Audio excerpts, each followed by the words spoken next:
And if you realize that, you would want to leave this place every day after a certain age. That defeats the purpose. You already see what can happen here with that kind of situation. If you've ever known or heard about a trust fund kid, you'll understand. A child is told at a certain age they will inherit millions of dollars when they turn 16 or 21 or whatever. Their motivation then tanks and they eventually self-destruct. Not always, but often.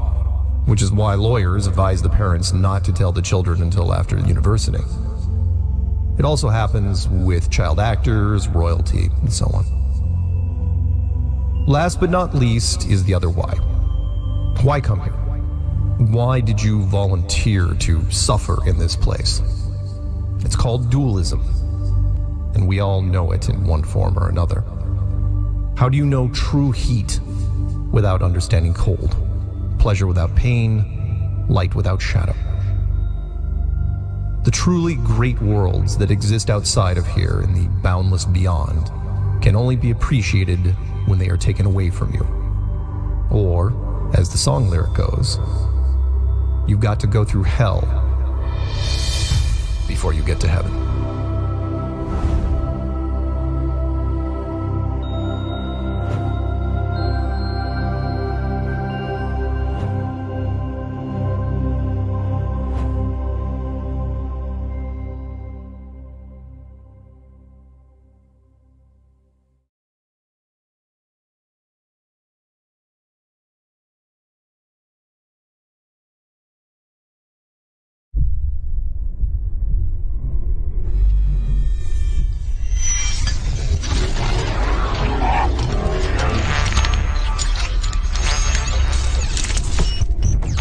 He was on the scene, and he's one of the best comics I've ever met in my life. He is actually the WikiLeaks of NASA. Okay, and he's absolute big hand to Matt Boylan.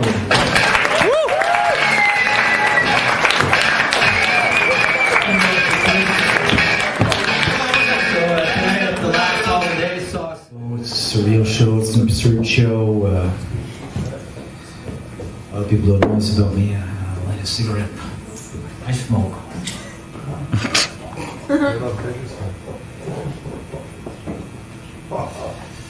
Did I talk to you? Good point. So Steve Jobs is dead. Steve Jobs is dead. He looks pretty active. Healthy, robust, charismatic. And Stephen Hawking is still alive. I guess it pays to keep your mouth shut and do what you're told.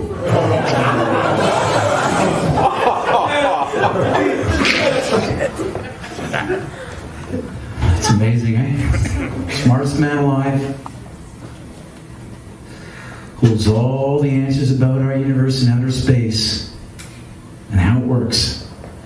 And he's also the least likely to go up in a rocket to check out his theories. Sure. When you hear Stephen Hawking talk, I mean, it's a robot voice. That's amazing. Back in 1980, he developed artificial intelligence just for one guy to push NASA. Artificial intelligence that could tap into his fucking brain as he wants, or is gone too, and read his thoughts so he could talk through a robo-filter. The question of whether God is bound by the laws of science is a biblical question.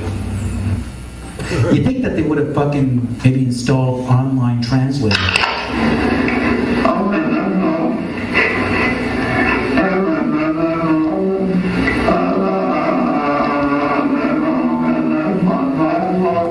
Because if they said that was the smartest man in the universe, I don't know if everybody would believe him. So who's the real voice? There's Matt Boylan, a.k.a. Matthew Leonard Boylan, a.k.a. Dragonfly Supervisor, Agent M2 ZX10, Graphics Operational Manager for NASA. Been a comedian for about 20 years. years, it's been a front. I'm a high-realist painter, photorealist painter. Worked for NASA on and off doing freelance graphics for about 20 years now.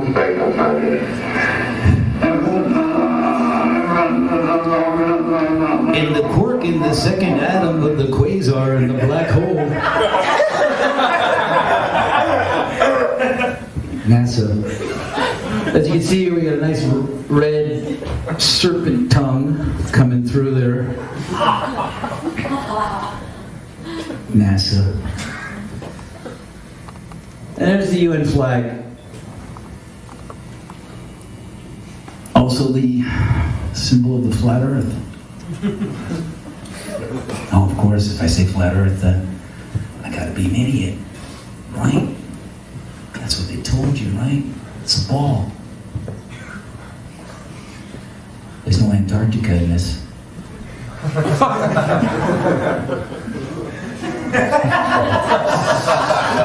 It's a bird's eye over the North Pole. Right in your fucking face. You know, there's gonna be some comedians making jokes tonight, but I want to talk about the joke that's on you. There's 5 UN Security Council members. You know how you become a UN Security Council member? You get the bomb. And they're all seated across from each other on the UN Security Council, deciding for every other fucking nation in the UN what to do. Like reservoir dogs pointing fucking guns at each other's head, securing the world. UN Security Council. What are they securing?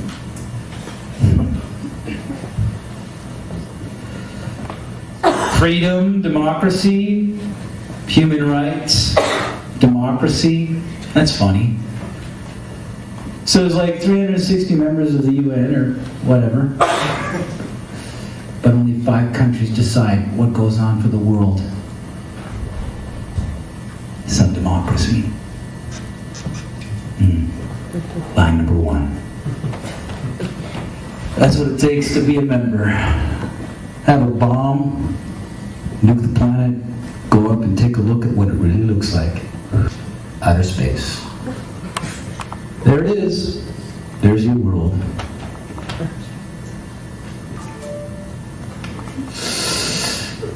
You know when they took that? 1969. First lunar mission to the moon. You know, the first lunar mission to the moon wasn't so much about going to the moon. It was about having an event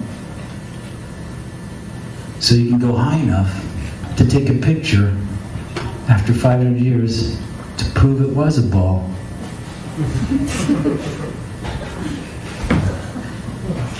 They went to the moon before they crossed the Antarctic. The 2 most watched televised events in history: the moon landing and the towers falling. Up, down. Oh, there they are. Moon landing, 8:17 p.m. Eastern Standard Time, 1969. Isaac Newton, 1666. 6669966. Most people saw the lunar landing and they swear on it because they heard it on the radio. CBS put up screens all over in Central Park, along with NBC, you know, so they could work with groupthink dynamics. Reality is reinforced by group dynamics, witnessing an event.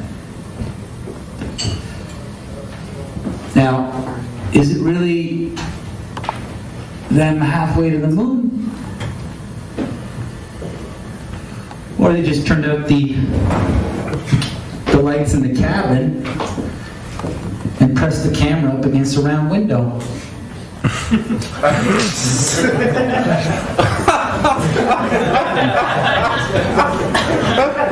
Don't forget your flag of the world has no Antarctica, and it's flat.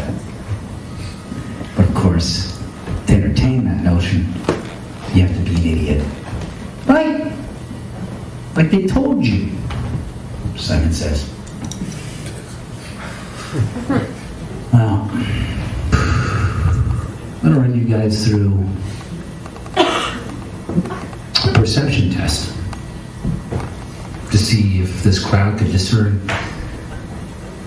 between an image that's a painting by applause or a photo of reality.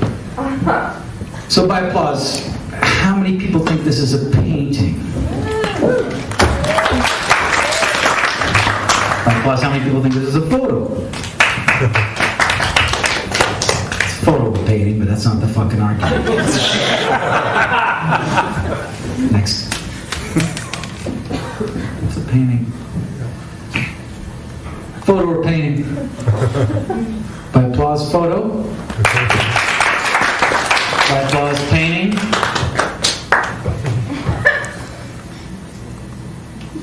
It's a painting by the artist photorealist Cesar Santander. Photo or painting? Painting. That's the photo. How do I know? I did it.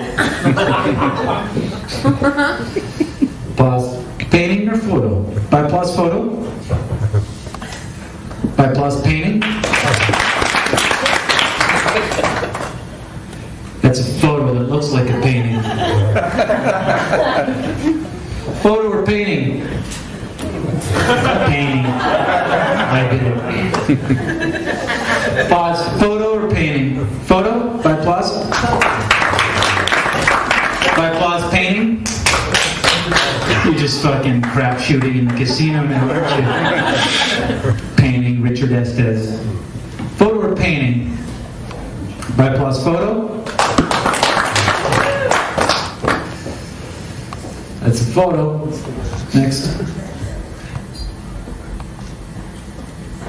And that's my painting of the photo. Photo or painting? Photo? It's a photo. Pause. Photo or painting?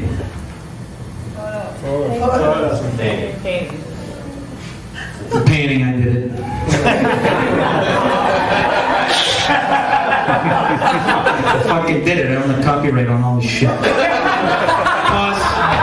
That's why I get monetized on YouTube. By the way, I own the NASA channel on YouTube. I swear to God. That's an official photo from NASA. By applause, how many people think that's a photo? By applause, how many people think this is bullshit?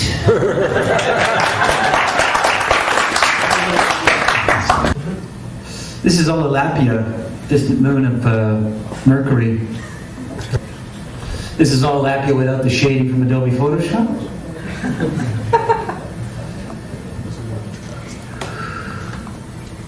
Take a good look at it. And this is the little section from an ice inlet in the Antarctic that I cut out, and I just cropped the fucking black circle out of construction paper and made a planet out of it. Oh, this is Pupapipia. This is a distant planet of Venus. As you can see here, you can see all the crater textures on my shirt.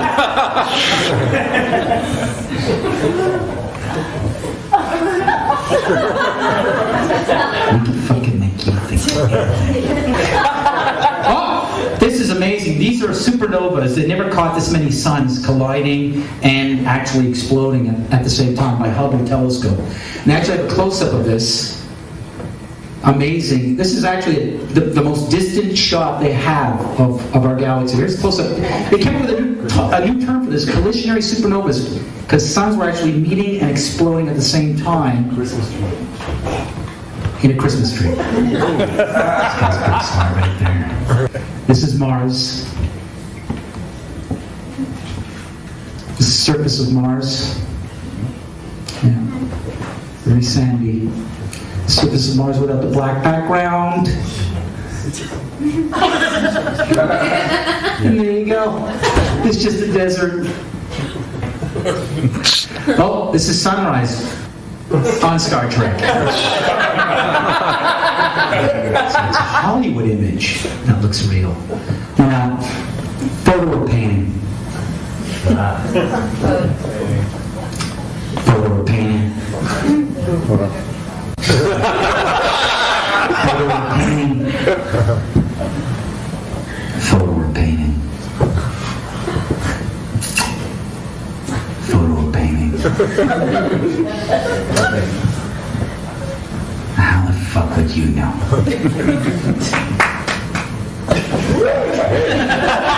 This is actual NASA. Here, pause. You see this cloud formation there? You see Africa? Do you see the shadow line on the top of Africa? Next image. They fucking reversed it. Our boys at NASA, they took the same image, they just flipped it. Did you get it? They flipped it. And they call it two different images. I'm not making this shit up. Well, people are going to go, well, here's some footage of the Earth rotating. Liar. So you got you can't see it very well here with the light here, but you got South America turning here. But what's interesting here is has this image been doctored by applause? Yes or no? Has it been doctored? Yeah, it's been sped up because South America at this speed is going to be around in 5 minutes. But what's interesting is the clouds are not morphing.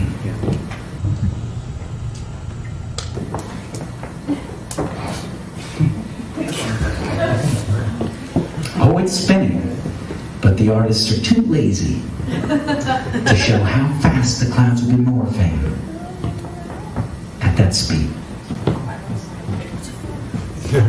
Check it out. See that cluster of clouds? It's not fucking changing.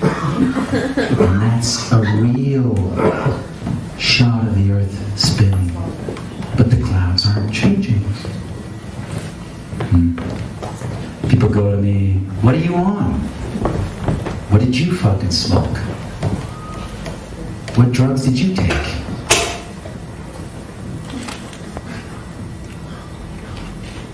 What drugs did the planet take?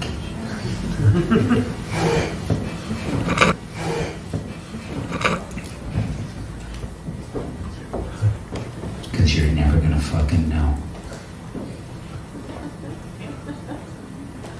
If it's a fucking ball. So if I want to hide how much real estate there really is, I'll tell you this amount. You're never gonna go to the South Pole to check out my theory. I rest my case. Enjoy the last hollandaise sauce. I'm Matt Gordon.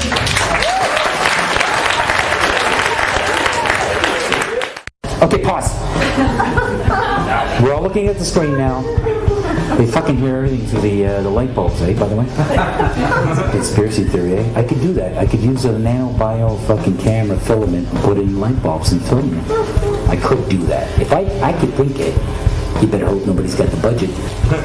All right, so here you go. What is this? This is the picture of the Earth. I like the first video. That was very great. The video just before there, it's like, what was that about, that video? Was it? That was about brainwashing. How do you brainwash? Well, you repeat it. You repeat the same thing over and over again. You know, if somebody's resisting the concept, if you keep fucking repeating it, after 6 times, they'll incorporate it in their brain. They may not agree with it, but repeat it another 1,000 times, they'll start saying it. I could start a campaign called Watatata for like fucking $4 billion this week. And in like 24 hours through Twitter, everybody could be walking around going Watatata, Watatata. Okay, so here's the picture of the Earth from space. There it is. Since you were a kid, you've seen this image. But you've never seen it from that point of view. You've never seen that with your eyes from that scale of a model, that point of view, from outside of the planet's surface. But yet your brain has three-dimensionalized, oh yeah, that's the Earth. How? Through repetition. Next image. How do we get to this point of the image? This is fucking funny. I think this is funny. Next image. Well, here's the first image that sold the whole thing. As you can see, that's clearly the universe. I mean, that's clearly the universe. I swear to God. I mean, there's the sun. I mean, I could recognize that thing. It's a bullseye. It's like a planet. It's an egg. Whatever. But there you go. You got each rung, the whole thing. 1482. This is when they came up with this idea. We are on that thing. It's a ball. Hey, we should go to the North and the South Pole. We didn't do it yet. It's a fucking ball. Hey, nobody's even like jumped up high enough to see if it is a ball. You can't do that. We don't have planes yet. It's a ball. You know what? We adopted this whole model like 400 or 500 years before the airplane. 400 years before the airplane, pretty much. It was like, what, like beginning of the 1900s? They went to the North Pole in the 1900s. This is 1482. Nobody went to the top of the globe, to the bottom, or flew up, or built a skyscraper. That's it. It's been a decade since like Columbus hit America. That's it. Yet Spinoza, Leibniz, everybody was fighting to say what the fuck we were on, how much land there really was. Real estate, right? Real estate. The only commodity that appreciates besides art. Right? These are the only things that appreciate. Everything's depreciating except those two. It's funny how these two are going to meet and what I'm going to talk about. Next image. It's funny that we said that this is what we're in right now. This is what we're on before any instrument approved. Until pause. Can you do it? It's funny. Back in the 60s when they went to the moon, this is the first time we actually had like an instrument of flight to actually go high enough to actually fucking check out if what we agreed to 500 years ago was real. So if they were wrong after 500 years, the question is, would they tell you? University institutions, physics, the Royal Society in London, that's of course NASA, Newtonian physics, why objects move on a ball spinning 1,000 miles an hour while it's going 26,000 miles around the sun. It's basically the model we accepted right now. I don't feel it's spinning 1,000 miles an hour right now. Oh, that's because of gravity. Oh yeah, gravity? What's that? That's the thing you can't feel. Oh yeah, can you prove that in an equation? Yeah, I can prove that in an equation. It took Newton like a book 3 times thicker than the Bible, and he still couldn't finish his equation on how to prove gravity. He would try to prove gravity when you read Newton's book of Principia through like Stephen Hawking, or if you even find the original book, he would prove by saying that everything started with the word if. If you fucking take Newton's book of like if the earth is a ball and objects are being thrown this way, blah blah blah, you know, that means that we're spinning at this amount of velocity and you can't feel it, and why the objects don't go flying off into the universe is because of gravity, because of a vacuum system of air pressure. I mean, he went to hyperbole, into ifs. I mean, if you were to highlight every time the word if came up in Newton's book of physics, you could fucking use it as a flashlight in a dark room, man. It's like you fucking get out of the cave with the amount of times if is highlighted in his fucking book on physics. It's like if is here's like a perfect example of them landing on the moon. I mean, it's proof right there. This is an official NASA photo of the first Apollo 11 lunar module landing on the moon. I mean, it's right there. This is the proof, man. It's the picture's right there. It's landing on the moon. But the only problem I have with this picture is that it's taken from the moon. I don't know what the big deal was with being the first guy on the moon. It seems the camera crew was already there. The fucking tripod. Camera A, B, C. You know, back in the 60s, I mean, I know people who believe they saw the landing on the moon because they heard it on the radio. Don't get in here, they're on the moon, I can hear the dust. My God, I can hear him walk. He's walking slow. There's zero gravity up there. Jesus, they're on there now. They're on there now. I could just see a guy in a sound studio just taking fucking, like a bag of salt going, landing on the wooden floor and just going, oh my God, they're there. They're on it right now. Ethel, get in here. Like, how would you know? There was no independent telescope to even like say they went to the moon. The only telescopes that could actually film it were NASA telescopes. Yeah, according to the people who landed on the moon, they landed on the moon. Nobody else could fucking check it out. So there it is. That's a fucking photo. There it is landing for the first time, but how? How? Next photo. It's funny how NASA gives us these little pictures, eh? Every week there's a little NASA photo, what they're up to, just to keep you fucking nursing off the teat or whatever. This is an amazing monumental sort of feat of space exploration. This is the Galileo satellite. Full authentic NASA imagery of the Galileo satellite. Must have cost like $1 trillion for this fucking operation. Very expensive. This is the Galileo satellite. They never knew it would go that far and reach Jupiter. You know, they didn't know. It's the first time anything goes that far. It managed to get there. There's Jupiter. There's one of its moons. I mean, it's clearly lining up to take some really good photos of Jupiter. Immediately followed by a camera satellite. Perfectly composing the whole shot out in outer space. Amazing, eh? What the cameras can do when they fly. It's into outer space, a place we've never been to. That's amazing. Look at that. That is perfect.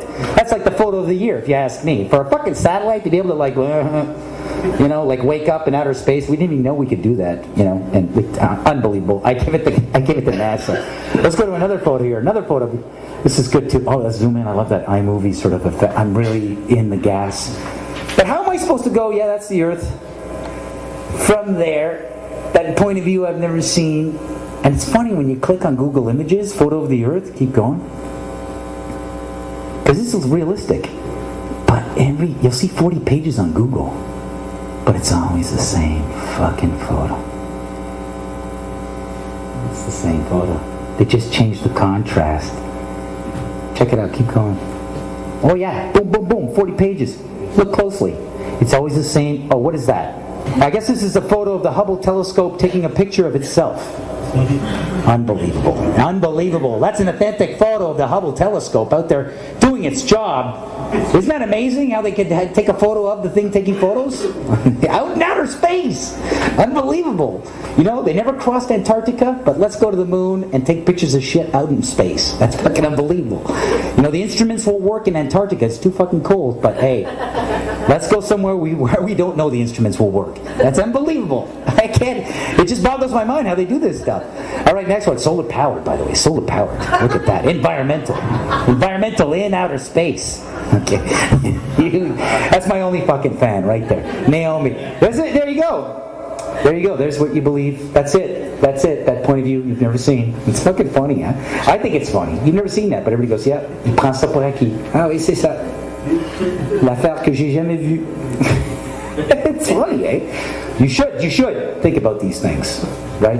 I heard that, if you want to like program a human mind, what you do is you just repeat images to a young child while the brain is forming. Walt Disney. Yeah, pretty much. And then, the kid fucking grows up and you've wired the kid. It's fucking mind control. It's great. But it's an example. Hey, I could be wrong. There could have been a camera rocket that got there on the moon, set up,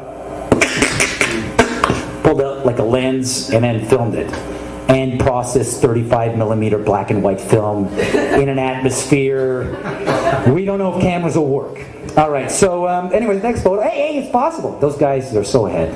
They don't tell us. Right? There you go again. Same fucking thing, same cloud patterns, always the same cloud patterns. Ooh, so many images of the Earth. No, it's the same one. It's Africa. Okay, I want to test you guys. Because some of you guys are like, you're not convinced yet. That's the Earth, man. Don't fuck with that shit. So let's do a little test on perception. I'm going to show you a couple of images here, and then you tell me which one of the following images on the screen is an image of a painting painted by hand that looks real, or is an image taken by a camera of something that actually exists. So image or photo, painting or photo. Let's try this. So first image here. Applause. How many people think that this is a painting? Please, come on. Give yourselves credit. It's okay, you can jump in, take a decision. By applause, how many people think this is a photo? For you, I will say that that's real. That's good for you. You're horribly wrong. That is a painting. That's obviously a painting, right? I mean, look at this fucking Sunday painting. Bad. It's like Bob Ross did it. And he was on acid. It was like, hey, make a nice little mountain. And then some trees. And then some fluffy bushes. Fluffy bushes. Fluffy bushes. This is the dirtiest part of my show. All right, next. How many people think this is a painting by applause? Come on, you can do this. You can use your eyes. By applause, how many people think this is a photo? But of what? This is a painting. Those who said it's a painting, you're right. Of what? What would that be if that was a fucking photo? Okay, by applause, how many people think this is a painting? By applause, how many people think this is a photo? It's a painting. I did it. Okay, here, by applause. This is a bit technical here. How many people think that this is a painting? By applause. How many people, by applause, think this is a photo of toys that are painted? This is a painting of toys that are painted. Cesar Santander, European artist, high realist. How many people think this is a painting? By applause. Okay, by applause. How many people think this is a photo? Those said it's a photo, you're close. All right. Okay, by applause. How many people think this is a painting? How many think this is a photo? This is a painting. I did it. I fucking did that. Money on steroids. No, that's a fucking. I swear to God. Next. So I know what I'm talking about. This is an official NASA photo of the North Pole. Go back. What is that? Is that you? Or is that the? Okay, go back to the other one. Go back to the other one. Okay, this is an official. Sorry to give you shit there, Dan. You're doing a great job. But this is an authentic, apparently, from NASA. This is an authentic NASA photo of the Arctic, the North Pole. By applause, how many people think that this is a painting? By applause, how many people think this is bullshit? There we go. That's Europe. The sun's hitting it. Applause. You think that's a photo? Well, satellite imagery, man. There's infrared and shit. All right, next image. This is Olilapia. Next image. This is Olilapia without an Adobe Photoshop shading. And this is the texture that I cut out with a circle to create the fake fucking moon called Olilapia. Are you telling me that we just gotta take black construction paper, cut out a circle, put it on fucking peanut butter and jam spills, and say, hey, it's Ipapopo? And you fucking swallow that shit every day? It's funny, I do this today because you saw the Google today, they had the Hubble telescope. It looked like a kid's drawing. Did you fucking see that today? That's why I'm doing this today. So this is the next one, you can go to the next one. That's it. I mean, I just take out, I say it's not a circle, it's not a sphere. Right away, what do you have in your brain? Well, you think it's flat and there's water falling off into the fucking outer space like Bugs Bunny. So either you have a square or a circle in your head. It's either Coke or Pepsi with the shape of the planet. What if it's bigger? What if there's more land that they're hiding from? This is a great painting. It's supposed to be Jupiter. It's funny, any telescope you try to get, the high-powered digital telescope, you won't see this. You won't go, oh wow, it's exactly, they'll show you a little light. You'll never see this. This is like you gotta get the big fucking telescopes, and then if you shoot at fucking Jupiter, I've talked to these guys, these astronomers, and they're like, oh man, no, it takes like, how long does it take to get the photo after you point it at Jupiter? It takes about 2 years. They just like, we just point it, we put it in our quadrants and our coordinates, and we don't get the image until 2 years. And it took me 2 years to even access that telescope. I was like, oh my God, that is like 5 years down the tube, man. Like, for all you know, it's like, that's it. I mean, I think this is just paint spilt and bleeding into itself. Nice little images that they make at Area 51. Alright, but they make you think it's saucers. Area 51's all these spaceships. They got aliens down there, man. They're landing on this planet. Alright. Oh, this is an actual... Okay, so that one was Jupiter. This is Io, the moon of Jupiter. Am I lying? By applause. By applause, am I lying? Is this like, did I make this moon up, this planet up? Did I make this? Is this a homemade moon? By applause? Okay, by applause if you think this is really Io, the distant moon of Venus. No. This is a fucking actual moon of Jupiter called Io, NASA. I think it's just a close-up on bad acne. You know, and then they just ran it through like a saturation yellow filter on Adobe. You know what I'm That's not an Adobe crowd. Do you remember when Pluto was a planet? Yeah. What happened to that shit? We were at 9 planets, and now we're at 8? Like, and everybody's like, oh, okay, we were off on our solar system. We're not 9 planets, we're 8. That's fucked up. I'm sorry. I noticed that. Everybody else went back to bed. Like we're saying, it's 9 planets going around the sun. And then suddenly, like in the year 2000, what? 7, 8? After fucking Y2K, we fucked up. Pluto's not a planet. That's no. You don't fuck up on planets. You can't fucking tell me for 500 years that there's 9 fucking planets and then just try to slip it in the Yahoo front page.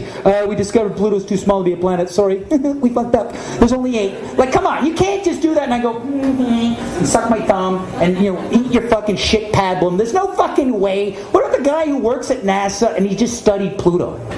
That's all he fucking learned. He went to university, this poor sucker. What's he doing now? He's fucking on the street, penniless. He has nothing to do. He just studied one fucking planet. You know how they become specific in their physics and they study a planet from a picture they've never fucking seen? They're like, I'm an expert on Jupiter, man. No, I know Mercury inside out. Fucking find out the news. It's like, what are you doing here, man? I came in for work. Dude, didn't you hear the news? What? Pluto's not a planet, man. You were off, man. You were fucking way off. It's a moon. You screwed up. It's too small. Well, the light emissions were big enough to be called a planet. Because apparently, that light in the sky, they were saying, was that picture they've been feeding you as Pluto. Suddenly one day, diminished rapidly. So they had to come up with something real fucking quick, because that thing they fucking pointed at the sky, that's Pluto. That's moving around. It's like, suddenly one day everybody's like, hey, what happened to the light on Pluto? It's like, did that bulb go out? And then there was a big debate. Well, we can't decide whether it's a planet based on how much light we see. This is ridiculous. You got to give us more to work on. Like a rocket that sends us there to check out to see if it's big enough to be a fucking planet. Nobody's going out to this shit. They're just taking NASA's. I mean, one day NASA could come out and say something on fucking Yahoo, and we'd all be like repeating it. Like we'd just be like, yeah, it's like we found a distant planet off the distant moon Io of Jupiter. And I'd be like, wait a minute, are you saying, there'd be a bunch of fucking Star Trek physics nerds at NASA going, wait a minute, are you saying that moons can have their own planets? That's fucking crazy.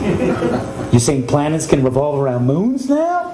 Oh my God, planets can revolve around moons! And they'd be flipping out.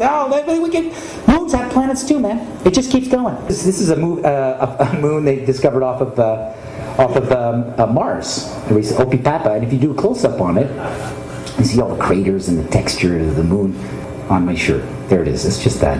It's just a bunch of paint. Next image. I'm having too much fun up here. You guys should fucking join me. All right, so there you go again. I mean, is this a painting or is this a cartoon?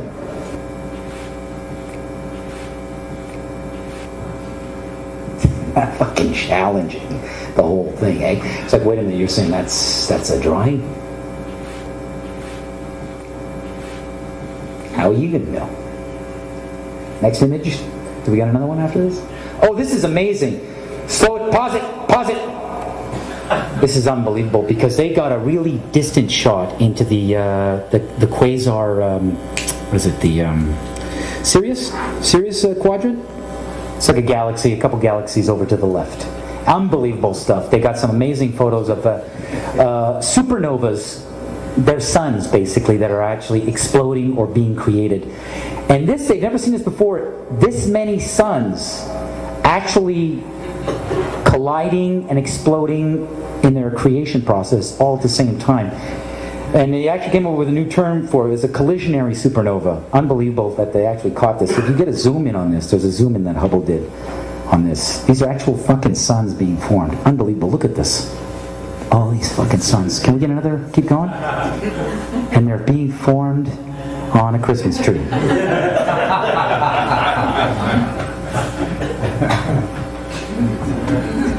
Next one. Unbelievable. How many? Oh, this is amazing. We just went to Mars. Hey, big round of applause now for the Americans going to Mars. And this is the official image of them landing there. It's fucking funny. It's like, isn't it amazing how they were landing there and they already had an airbrush artist with his easel set up to paint it land that quick. It's like, unbelievable. How many people think this is real? This is the official landing. Oh, then they got another one with a metal sort of pipe and sand in black and white. That's proof. They were there, man. They're landing on the sand. Check it out. That's it. There you go. Some more images. This is what they're doing on Mars right now. Moving around with their little rover. That's a real photo. Look at that. This is another. I swear to God, they're on Mars right now. Look at that. This thing's moving around. I don't even know what it does. It's like a weird sort of sample collector. It's a spider. It's a spider sampler. It's a spider sampler. Sand sampler. It's a sand sampler. They call it. It's getting spice. It's getting spices from Mars. Yeah. Go to the next one. They're on Mars. That's unbelievable. Big round of applause for the Americans finally accomplishing something. That's amazing. And this is it. This is what, pause right here. This is what's amazing. I was trying to figure out, like, they brag about, like, at what distance the Hubble telescope can, like, get a picture of space. And I want to know what was the furthest this thing could, like, get a picture of our universe, right? And this is it. It's, is that 14 billion? It's 14 billion. 14 billion light years, which is unbelievable if you know light years. And I know this is a light year crowd. I could tell, like you. But right, 14 billion light years. That's unbelievable that a camera would get that distance. The only problem is that I never measured distance in time. I'd never gone up to somebody and said, like, how tall are you? Oh, I'm 42 years old. That's the only problem here is they bamboozle you. Well, first with the whole concept of, like, what's the furthest distance? Oh, that's 14 billion light years. Okay, in kilometers? Oh man, that's difficult. I mean, we're talking light years. This is really fucking far, and we're at 14 billion of them. Do you want to know how much one light year is? And so then I did the research. One light year out of the 14 billion light years is, I don't even think we have a fucking name for this number, do we? That's what is that? That's we got a billion here, and that's like 10 trillion? 10 trillion kilometers is one light year. This is where the math becomes intimidating. You just give up and you go, you're right, NASA. You've got so many fucking zeros. I wish I could get a fucking paid a check like that. That's fucking, what is this, the Matrix? What am I looking at here? I'm like, where's Neo? You know, like, you want the red pill or the blue pill? You know, like, what is this? Like, and then this is what I times it. So I 14 billion times 10 trillion fucking kilometers fucking gives me, you just give up. You're like.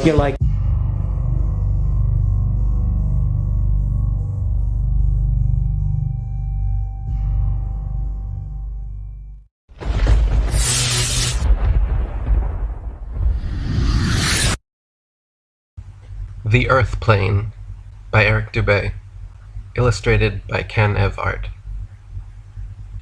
When I was your age, growing up in the country, on clear summer nights, Grandpa and I would lay on the grass watching the stars.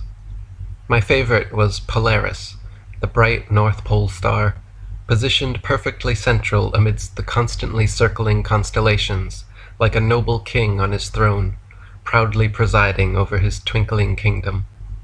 Grandpa taught me all 88 constellations, from Andromeda to Vulpecula, and we would watch them for hours while he told incredible ancient fairy tales of heroes like Hercules and his 12 labors, the prodigal son's journey through the 12 houses of the zodiac. On the last night of summer vacation, Grandpa and I were staring at the stars when he pointed up and said, "Polaris, my boy, sits directly above the North Pole, which means the exact center point of Earth in the exact center point of the heavens, are perfectly aligned. Polaris is like God's eye in the sky, watching over his creation, and the other stars, reaching out at different angles, are like his angels, bringing light to even the darkest corners of the world. The North Pole is like the base of a gigantic celestial tree reaching to heaven, with Polaris, its highest leaf, on the tallest branch, directly above the trunk. The other stars are like all the other leaves on all the other branches, and every day the great tree in heaven makes one circle in the sky around its trunk, just like every year every tree on earth grows a new circle around its trunk. Our first day back to school started the next morning, with the bell ringing and my new teacher, Mr. Tyson, spinning a large globe on his desk. "Tell me, students, what shape is the Earth?" he asked, looking at us over the top of his glasses. I glanced around to see if anyone would answer, but everyone was expressionless, gawking at the spinning globe like a hypnotist's swinging pocket watch. "Anyone?" he asked again. "What shape is the Earth?" Looking out the window at the perfectly flat horizon, I remembered flying in my grandpa's airplane and seeing the same flat horizon all around me then. In a moment of confident excitement, I raised my hand and exclaimed, "The Earth is flat!" Mr. Tyson quickly swung his head around, squinted his eyes at me for a second, then burst out laughing so hard that all the other students couldn't help but join in. Embarrassed and confused, I slumped back and crossed my arms. When everyone finally stopped laughing, Mr. Tyson said, "Silly boy, the Earth only looks flat because it is so big and you are so small. Imagine an ant on a basketball. For him, the horizon would seem flat even though he is really on a ball. Earth is like a spinning basketball, and you are like an ant standing on its surface." Mr. Tyson walked to the blackboard and drew a solar system diagram as he continued explaining. "Not only does the Earth spin 1,000 miles per hour around its axis, Earth also spins 67,000 miles per hour around the Sun. Meanwhile, the Sun, Earth, and every planet in our solar system is already spinning 500,000 miles per hour around our corner of the Milky Way galaxy, while the entire Milky Way galaxy is shooting off millions more miles per hour away from the Big Bang explosion which created the universe." Walking home from school, I couldn't stop thinking about what Mr. Tyson had said. If Earth was really a big ball spinning around itself, rotating around the Sun, revolving around the galaxy, and shooting off through the universe, then why does the North Pole Star never move? Why haven't the constellations ever changed position or shape in thousands of years? Night after night, year after year, Grandpa and I watched Polaris appear in the exact same spot, while all the other stars and constellations always maintained their relative positions to each other. If Earth was really traveling several millions of miles per hour in several different directions, why could we watch every star in the sky making perfect circles around Polaris? If Earth was really traveling many millions of miles per hour in various directions, the star trails Grandpa and I often photographed should have shown irregular spiral shapes, not perfect circles. Upon arriving home, Grandpa could see the distress on my face and asked what was wrong. I dropped my book bag to the floor and yelled, "Mr. Tyson said Earth is a spinning space ball." Grandpa and Grandma suddenly both burst out laughing so hard that I couldn't help but join in. "Oh, well then, don't fall off the bottom of the ball, dear," Grandma said, wiping tears from under her glasses. "And don't get motion sick from all that spinning, my boy," added Grandpa, slapping his knee. That evening, we laid awake long past my bedtime, stargazing. "It doesn't make sense, Grandpa," I said, becoming increasingly frustrated. "How can the constellations never change if we're flying millions of miles per hour in several different directions through the universe? If that's really true, then the night sky should look different every single night." "You're absolutely right, my boy." Grandpa sighed, and his usually jovial face turned serious. "I'm going to tell you a secret now. The world's biggest secret. Very few people in their lifetimes ever get to know this incredible secret, and the few who do are usually forced to keep it to themselves. The secret is actually something plainly obvious for everyone to see, but when you try telling people, they just scoff and call you crazy. That is how this incredible but obvious secret has been kept so well hidden in plain sight for nearly 500 years. "Tell me, Grandpa," I interrupted, unable to contain myself. "What is it?" From the beginning of recorded history, and for thousands upon thousands of years, every ancient culture around the world knew for a fact that Earth was not a spinning space ball. They knew from observation, experimentation, and common sense that Earth is a motionless level plane, and that the sun, moon, and stars all revolve over and around us. They knew the North Pole to be the magnetic monopole center point of Earth, with Polaris, the North Pole star, positioned directly above. They knew, just as you do from years of sky watching, that Polaris is the only motionless star in the heavens, while all the other constellations revolve perfect circles around it. The next day at school, Mr. Tyson continued explaining his version of the universe. In the middle of the blackboard, he drew a huge circle to represent the sun, with 9 smaller circles of various sizes to represent the planets. The planets, he said, were spinning space balls similar to Earth, and Earth was in fact the 3rd planet from the sun. He then showed us a colorful poster with beautiful images of each one. Mercury, Venus, Earth, Mars, Jupiter, Saturn, Uranus, Neptune, and Pluto all revolve around the sun, Mr. Tyson said. The Earth spinning around itself causes day and night, while rotating and wobbling around the sun causes seasons. "Wait a minute," I said loudly, with a sudden burst of confidence. "My grandpa and I watch the stars and often see Mercury and Venus shining bright all night long. But for your diagram to be true, someone on Earth should only ever see Mercury or Venus during the daytime." Mr. Tyson glared at me without blinking or speaking, and slowly raised an eyebrow. The other children murmured, then went silent. "See," I continued, "if Mercury and Venus are closer to the sun than Earth, then we could only ever see them while the sun is out. It would be impossible to see them at night, because Earth is facing the wrong way." Mr. Tyson finally blinked, lowered his eyebrow, then turned back to the blackboard and continued his lecture. He completely ignored my objection and just carried on as though my revelation was irrelevant. Discouraged but not dissuaded, I knew he could pretend nothing happened, but I'd found a fatal flaw in his model, and this was just the beginning. That evening, after dinner, Grandpa set up his telescope in the backyard and called me out to sit with him, asking with a cheeky grin, "What new nonsense did they teach you today, my boy?" Mr. Tyson showed us a poster with pictures of planets and said all the other planets are spheres, so Earth must also be a sphere. Grandpa's grin stretched to his ears. "Well, that's just silly, isn't it? Basketballs are spheres, but that doesn't mean the court is a sphere. Billiard balls are spheres, but that doesn't make the table a sphere. To begin with, you know something is wrong when you ask the shape of the floor and someone immediately looks up to the ceiling for answers. Moreover, Earth is not a planet. Earth is a plane, which means level or flat. They just added a T to the end of our Earth plane, then started calling it a ball. Have a look here." Grandpa motioned for me to look through the telescope at a bright, blinking, twinkling, clearly circular, but not spherical, yellowish star. "That, my boy, is the planet Venus."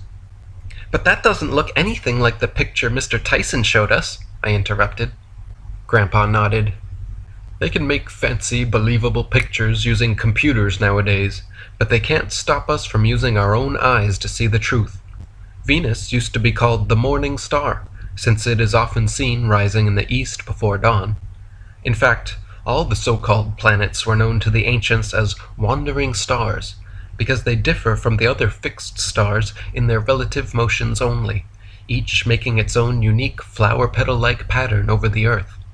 As you can see, all the stars and so-called planets are just immaterial lights in the sky. They are not gigantic burning balls of gas, spherical, Earth-like realms capable of stepping foot on, nor are they millions and millions of miles away, but rather quite close, as evidenced by the amount of detail seen using a mere 83 times zoom telescope. The next day, Mr. Tyson began class by asking, "Which one is bigger, the sun or the moon?" As usual, none of the other students spoke up, so I quickly raised my hand, thinking the answer was obvious. "They're the same size. Anyone can see that." "Wrong again, silly boy," Mr. Tyson laughed to himself. "The sun is actually 400 times larger than the moon.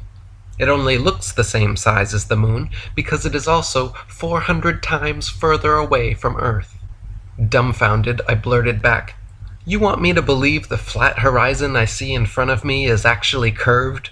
The motionless Earth I feel beneath me is actually moving? And the two equal-sized circles I see above me are actually 400 times different size? Just how far away do you think the sun is, Mr. Tyson?" "The sun is approximately 93 million miles away from the Earth," he said, with a slow blink and roll of the eyes. "How could you or anyone else possibly know if no one has ever traveled 93 million miles to prove it?" I asked, with wide-eyed excitement.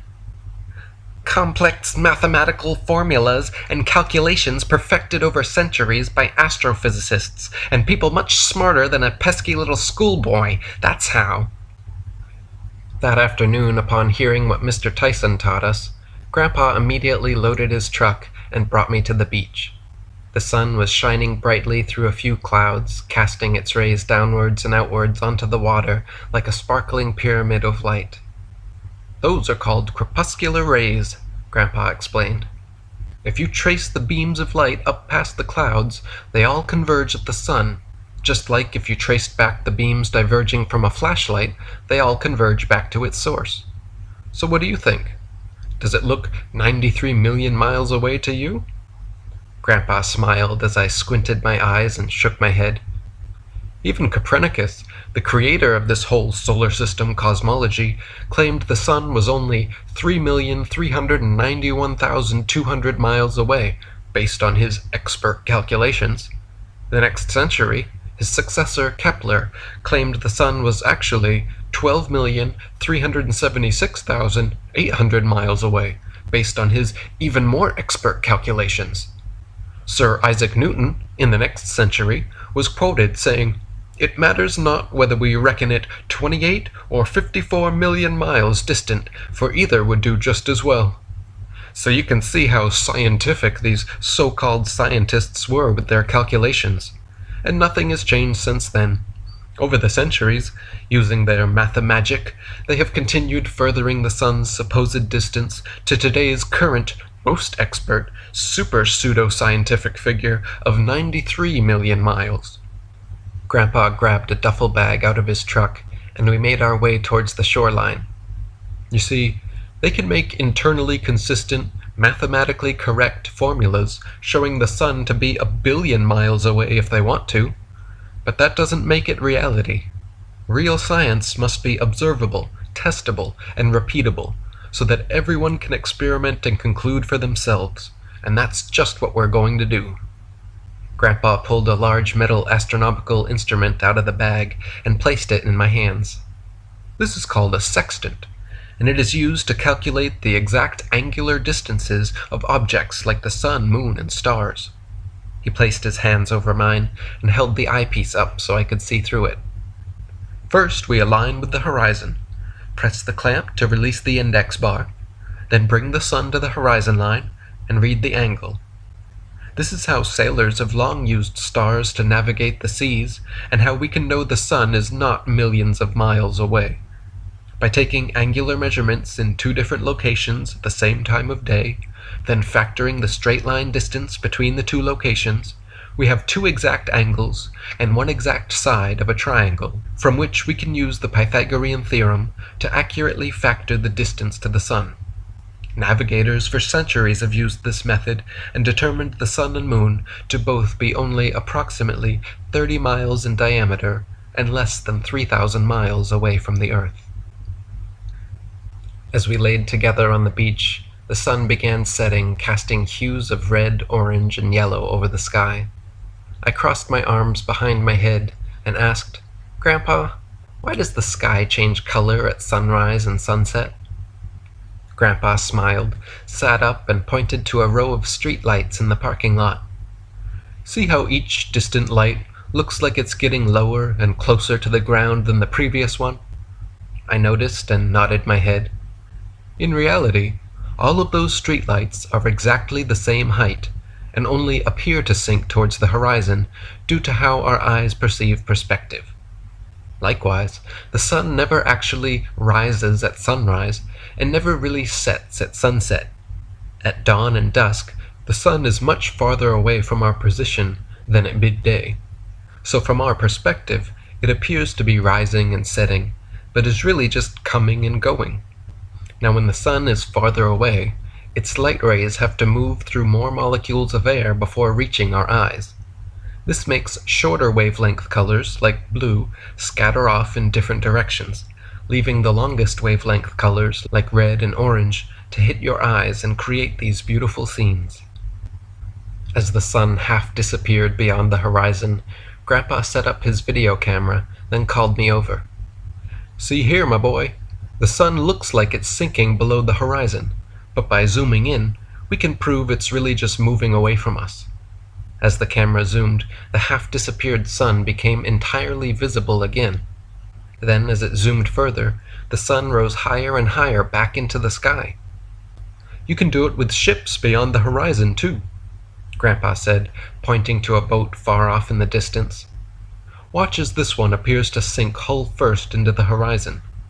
Pseudoscientists like your teacher, Mr. Tyson, have said for centuries that this is somehow proof that you were living on a ball. They say the horizon is the curvature of their ball Earth, and when ships or the sun move beyond it, that they have literally sunk beneath the ball. If that was true, then we could never zoom them back into view. But look here. That ship has now completely disappeared from view of our naked eyes. Yet with this newfangled technology, we can zoom the entire ship fully back into view, proving the horizon is not the curvature of their ball Earth, but rather just the vanishing line of your perspective." "Grandpa, what's a pseudoscientist?" I asked. Chuckling, he answered, "Pseudo means fake or false. A scientist is anyone who uses observation and experimentation to formulate logical conclusions about the natural world. So a pseudoscientist is a fake scientist, or someone who denies actual observation and experimentation in favor of fairy tale theories. You and I are real scientists, my boy," Grandpa exclaimed, taking a long spirit level from his truck and setting it upon a nearby beachside railing. "The pseudoscientists say the Earth is a big ball, 3,963 miles in radius, so we can use the Pythagorean theorem again to calculate the curvature that should exist according to them, which turns out to be 8 inches per mile squared. This means after 2 miles, the Earth should curve 32 inches, after 3 miles, 72 inches, and after 10 miles, the width of this here cove, the Earth should curve downwards a full 66 feet. Line your eyes up behind this railing and see for yourself. Does the horizon dip?" Observing the perfectly flat horizon from shore to shore. "Of course not," Grandpa smiled. "You will never see a curved horizon or curved water. It's called the horizon for good reason, because it's always perfectly horizontal. And it's called sea level because bodies of water at rest are always perfectly level. Whether it's in a beaker, a bottle, a bathtub, a pond, a lake, or an ocean, the natural physics of water and other liquids is to find and remain level. 70% of the world is covered in level water, so how could the Earth not be flat? The idea that our level oceans are somehow curved around and stuck to the underside of a spinning space ball is the greatest deception in the history of mankind." School started the next morning with the bell ringing and Mr. Tyson dropping his microphone. "Why did the microphone fall to the floor? Anyone?" he asked, looking around the room. When satisfied no one would answer, he continued, "It fell because of gravity. a force created by large masses that causes other smaller masses to stick to them like a magnet. Because the Earth is so massive, it creates a gravitational pull which sucked the microphone down to the floor. This gravity is what keeps people, buildings, oceans, and everything else stuck to our globe.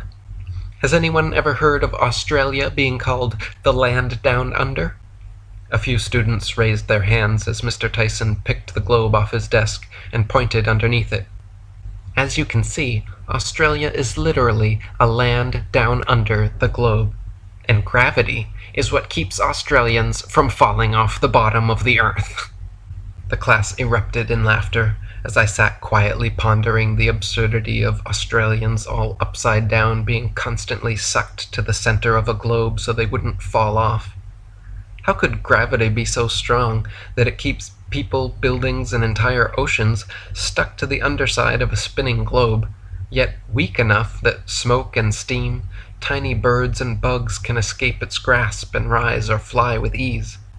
How could gravity be so strong that it curves and holds the oceans onto a ball, yet weak enough that it doesn't cause even a lily pad or floating leaf to sink?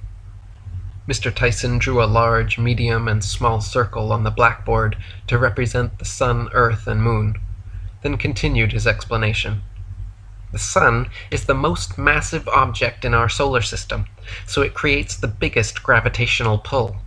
The Earth is smaller than the sun, but larger than the moon, so gravity causes the Earth to orbit around the sun, while causing the moon to orbit the Earth. Wait a minute. I quickly raised my hand and interrupted. Before, you said gravity caused smaller masses to stick to larger masses. Now you're saying it causes smaller masses to orbit around larger masses. Which one is it, Mr. Tyson? And how does gravity decide when to spin things in circles and when to suck things like a magnet? It just does, you pesky boy. When I got home from school and told Grandpa all about gravity, he insisted it was time for us to take another field trip. After grabbing a big bucket and globe from his shed, we headed out to the city center, stopping just out front the United Nations building, where there stood a large stone fountain shaped like a map of the world. In the very middle, positioned at the North Pole, was a flagpole flying the UN flag. "Sometimes the truth is most easily hidden in plain sight," Grandpa said. "This here flag and fountain show a more true map and model of Earth than anything they're teaching you in school, my boy. The fountain water representing the oceans at sea level is fully contained and lays perfectly flat. Meanwhile, the continents protrude up from sea level, giving us a practical, tactile, working model of Earth's land and water. Now compare that with this," Grandpa said, holding his globe in one hand and a bucket full of fountain water in the other. He then poured the water over the globe, and we watched as every last drop fell back to the fountain below. Water must be contained like in this bucket or in this fountain, and will stay within and conform to the interior shape of its container.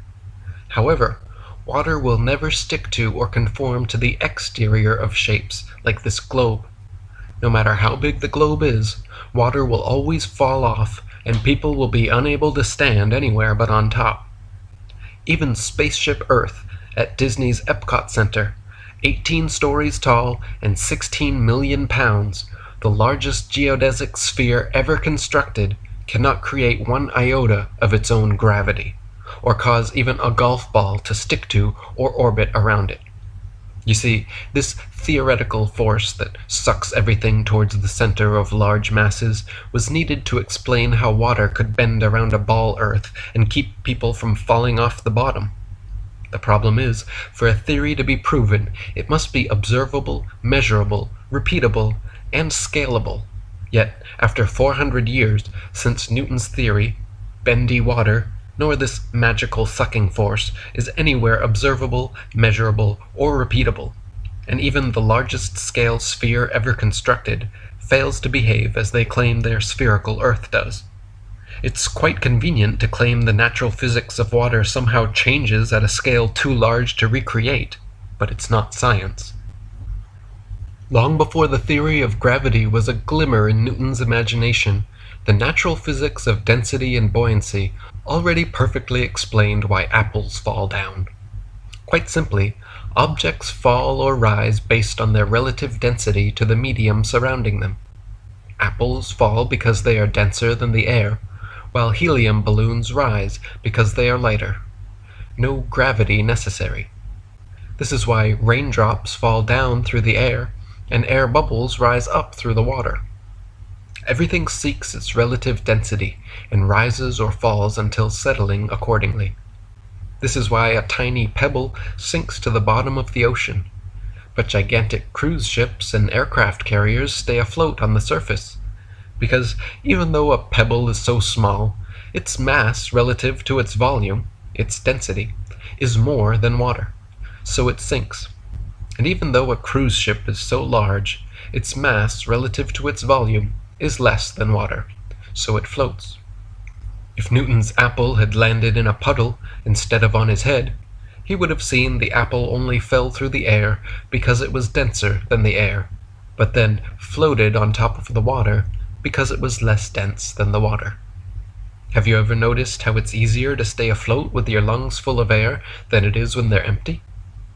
Submarines float on the surface when their ballast tanks are filled with air, but when the vents are opened and seawater floods in, they begin to sink as the submarine's density becomes greater than water. Depending what depth they wish to dive, sailors simply adjust the ratio of air and water in the tanks, and when ready to resurface, they blow compressed air into the tanks, forcing the seawater out, lowering the density, and thus causing them to rise back to the surface. We can also prove this fact of relative density by filling a balloon with approximately half helium and half air. Since helium is lighter than the oxygen, nitrogen, and other gases that compose the air around us, filling a balloon with just the right amount of helium to compensate for and balance out the density of the plastic results in a gravity-defying, levitating balloon at equilibrium that neither rises nor falls. "Come on down, my boy," Grandpa said, waving me toward the docks. Not only do submarines prove gravity doesn't exist, they prove the oceans are flat too. Grandpa saluted a naval officer and led me aboard the largest submarine I had ever seen. We entered the control room, and Grandpa pointed out several maps and charts laying on the table. Ship captains in navigating great distances at sea never need to factor the supposed curvature of the Earth into their calculations. Both plain sailing and great circle sailing, the most popular navigation methods, use plane, not spherical trigonometry, making all mathematical calculations on the assumption that the oceans are completely flat.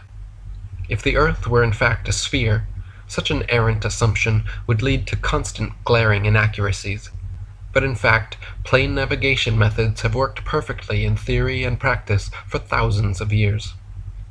"Have a look through these," Grandpa said excitedly, pulling down 2 periscopes. Regular observational periscopes are able to see ships about 7 or 8 miles away, while special targeting periscopes, equipped with high-tech zoom capability, can see ships twice or thrice as far, where they should be invisible, blocked beneath hundreds of feet of Earth's alleged curvature. Submarines set their depth below sea level, then travel for distances of hundreds or thousands of miles without changing their inclination whatsoever. If the Earth were truly a sphere, however, submarines would have to periodically dip their noses downward every few miles to maintain the same depth.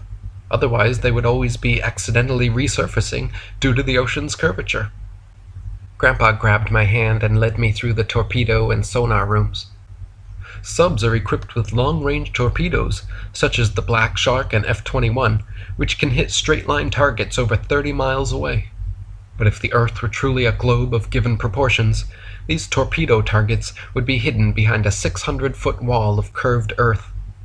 Modern Navy railguns now have the ability to bullseye straight-line targets 120 miles away. Yet on a globe Earth of given proportions, such targets would be blocked by 9,600 feet, or over 1.5 miles of curvature.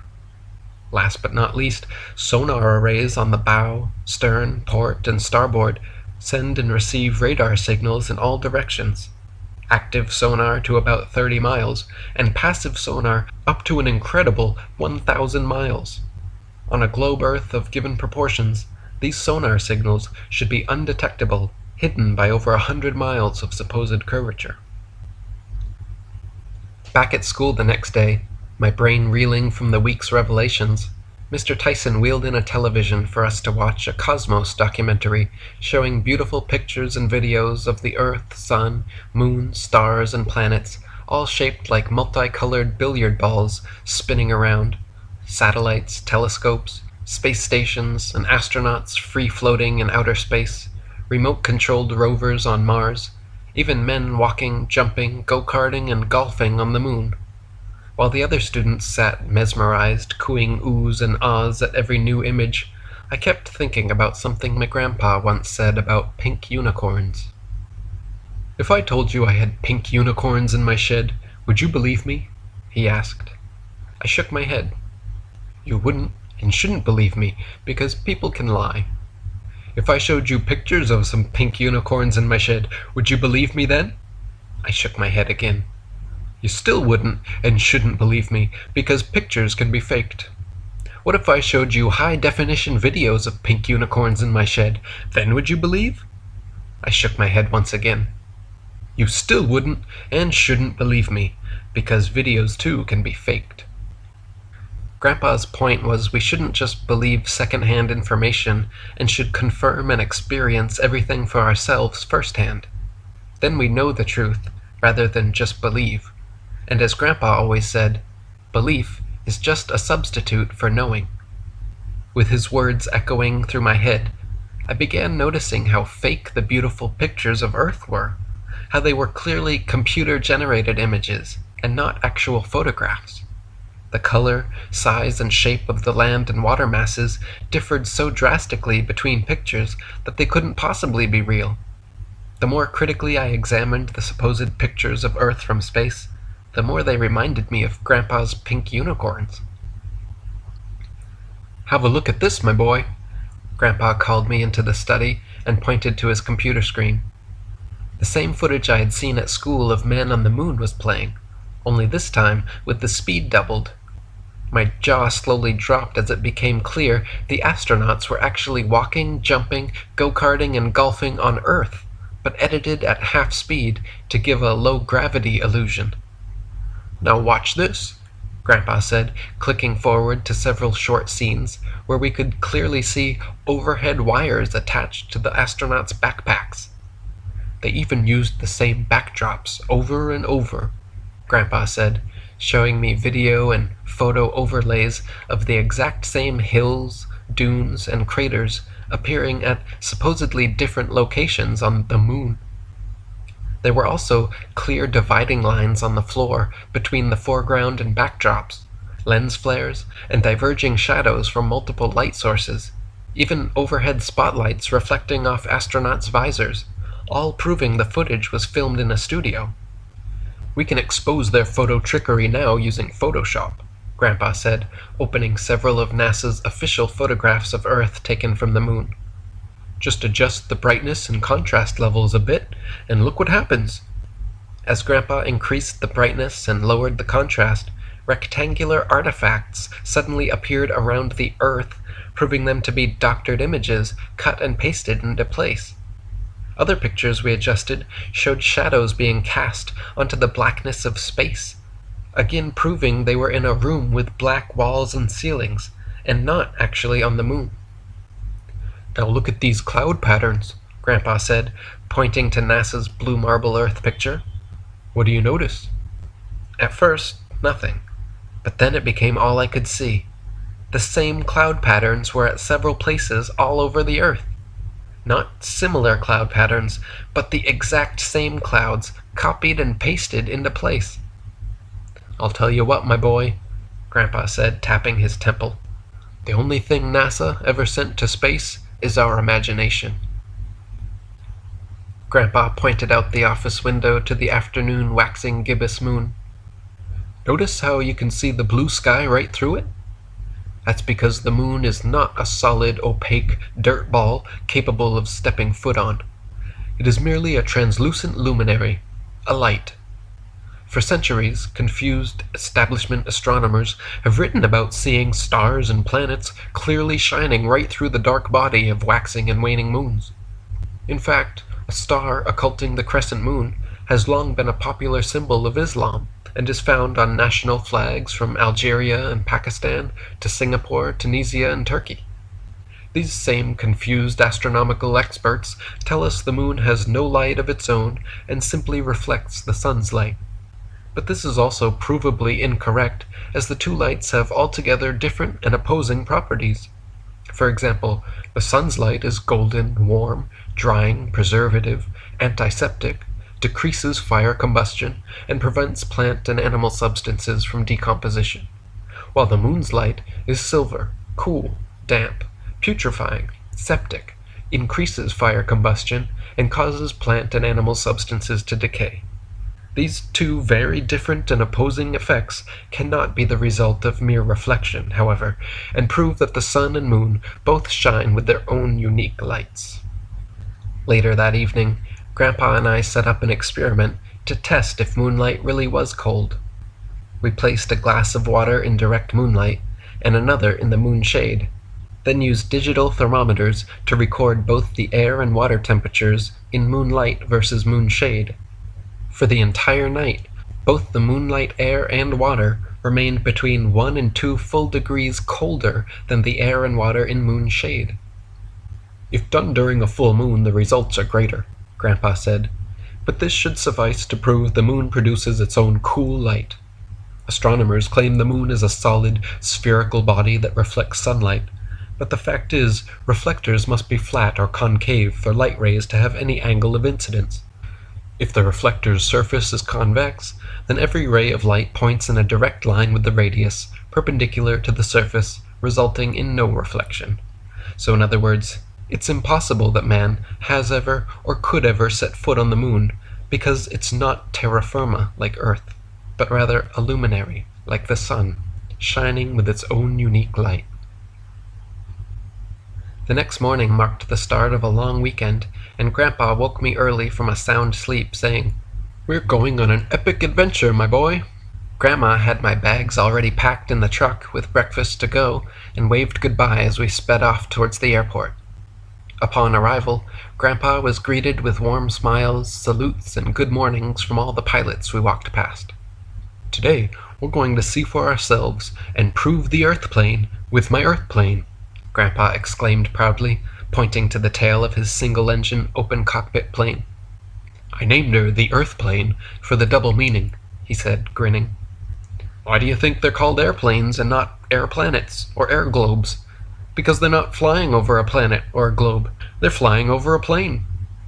We climbed in the cockpit, geared up, strapped in, and prepared for takeoff. As we picked up speed, Grandpa yelled for me to pay attention to the horizon and not take my eyes off it. We lifted from the runway and watched the horizon slowly rising up with us and extending outwards, further and further, the higher we went. "Keep watching," Grandpa yelled as he pulled back the yoke and we continued to climb higher and higher.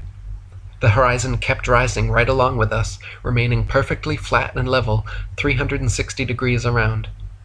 "We're almost at maximum height now," Grandpa said, still pulling back the yoke, when suddenly the engine stalled.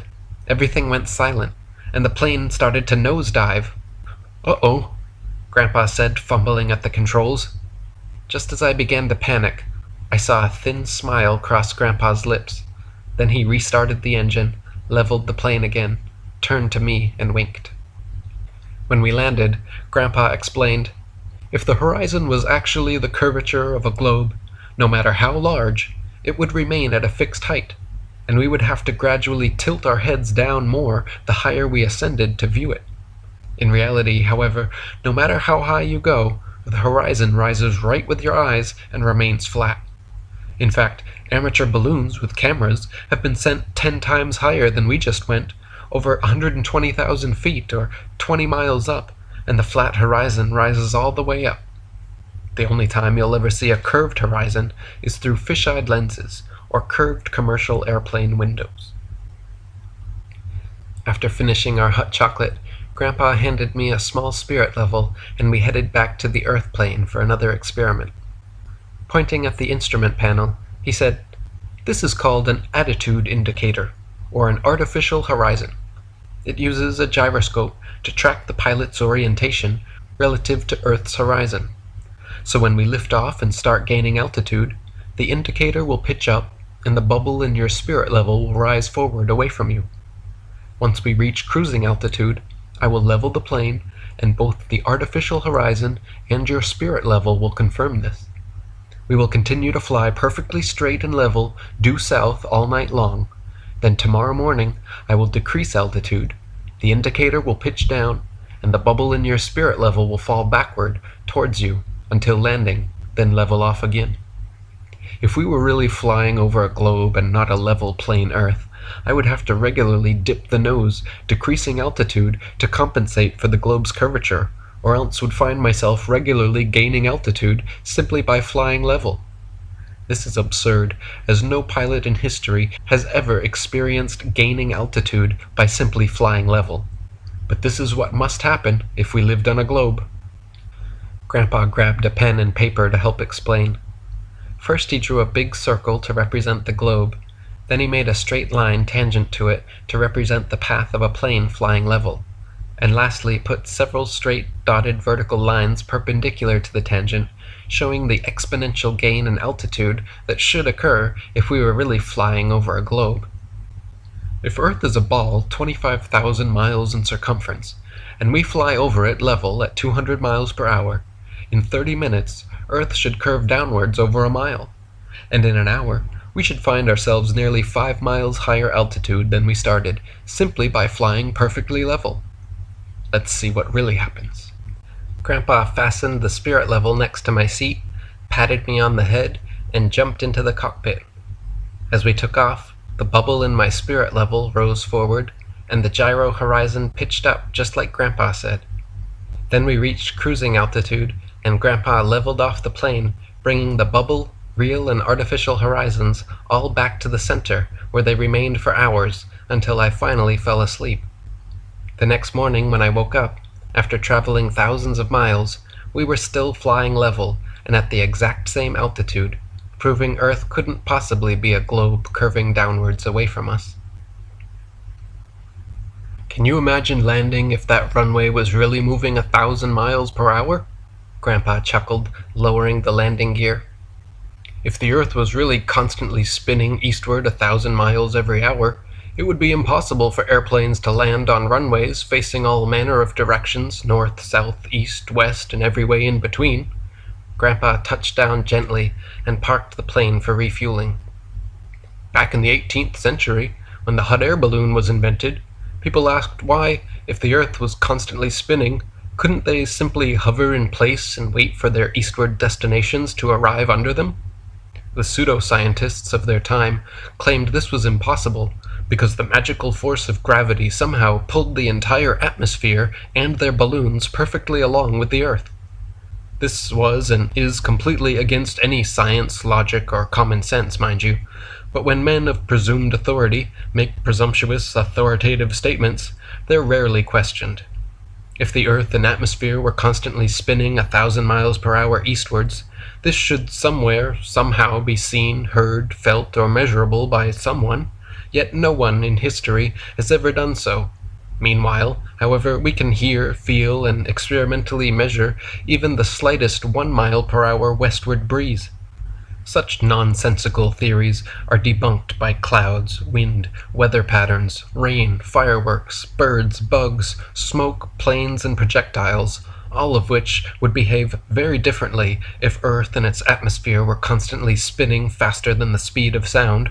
Seriously, my boy, can you imagine sideways rain falling at the equator? Or upside-down planes landing in Australia? Grandpa and I laughed at such a ridiculous thought. Around the turn of the 20th century, the Ball Earth pseudoscientists were conclusively proven wrong upon the invention of the airplane. You see, if the Earth were constantly spinning eastward 1,000 miles per hour at the equator, then airplane flight durations eastwards versus westwards would be significantly different. Since the average commercial airliner travels 500 miles per hour, it follows that westbound equatorial flights should reach their destination approximately 3 times faster than their eastbound return flights. In reality, however, the differences in east and westbound flight durations usually amount to a matter of minutes, and nothing near what would occur on a 1,000-mile-per-hour spinning ball Earth. For example, commercial flights from Quito, Ecuador, traveling eastwards 2,000 miles to Macapa, Brazil, at 500 miles per hour, take an average of 4 hours. So the return flights westward, going against the alleged 1,000-mile-per-hour spin of the Earth, should be significantly shorter, but in reality take the exact same 4 hours, just as expected on a stationary Earth. That evening we set up camp in the woods near the airfield, pitched a tent, unrolled our sleeping bags, and roasted marshmallows on a bonfire. Grandpa was teaching me how to make them golden brown without burning them, when suddenly he went silent and smiled to himself. With a glint in his eye and a s'more in his mouth, Grandpa told me about the last time he taught someone the fine art of marshmallow roasting. It was your grandmother and I's honeymoon to the Arctic, which we've always called our honey sun, because we stayed up all night to watch the never-setting midnight sun. "What's the midnight sun?" I asked, as my marshmallow caught on fire. Grandpa swiftly snagged my stick and blew out my blackened failure. "The midnight sun is what you can see in northern regions above the Arctic Circle during and around the summer solstice. For several days or even weeks, depending where you are, you can watch the sun travel 360 degrees around you, slowly rising and falling every 12 hours, but never fully setting below the horizon. This is because at the summer solstice, the sun reaches its innermost circuit directly over the Tropic of Cancer, allowing observers situated centrally in the Arctic Circle to see the sun make its complete 24-hour circuit without ever leaving the sky. Your grandmother and I witnessed 3 days without darkness, 72 hours of daylight, which would be impossible on a tilting, wobbling, spinning globe Earth. To see the sun for an entire revolution on a spinning ball at any point other than the poles, you would have to be looking through miles and miles of land and sea for part of the revolution. Anyone below the poles could never witness the sun for 72 hours, 3 whole revolutions straight, because to do so would mean you are somehow seeing through the globe and to the sun on the other side. The Ball Earth pseudoscientists have tried to claim 24-hour sunlight also happens in Antarctica during the winter solstice to help bolster their wobbling ball model, but their only supposed evidence is a couple of clearly fake edited videos which have been thoroughly debunked. There is, in fact, never 24-hour sunlight anywhere in Antarctica, because even when the sun reaches its outermost circuit over the Tropic of Capricorn, the entirety of the Antarctic circumference cannot be reached by its light at any one time, and so it will still set every day. The Royal Belgian Geographical Society even recorded that during the most severe part of the Antarctic winter, from 71 degrees south latitude onwards, the sun sets on May 17th, and is not seen above the horizon again until July 21st. This would be impossible on a spinning space ball wobbling around the sun, and is yet another proof we live on a motionless level plane with the sun, moon, and stars all revolving over and around us just as we experience every day. After almost another full day of flying, it was getting increasingly colder, and we made our final refueling stop at a lonely place called the Desolation Islands.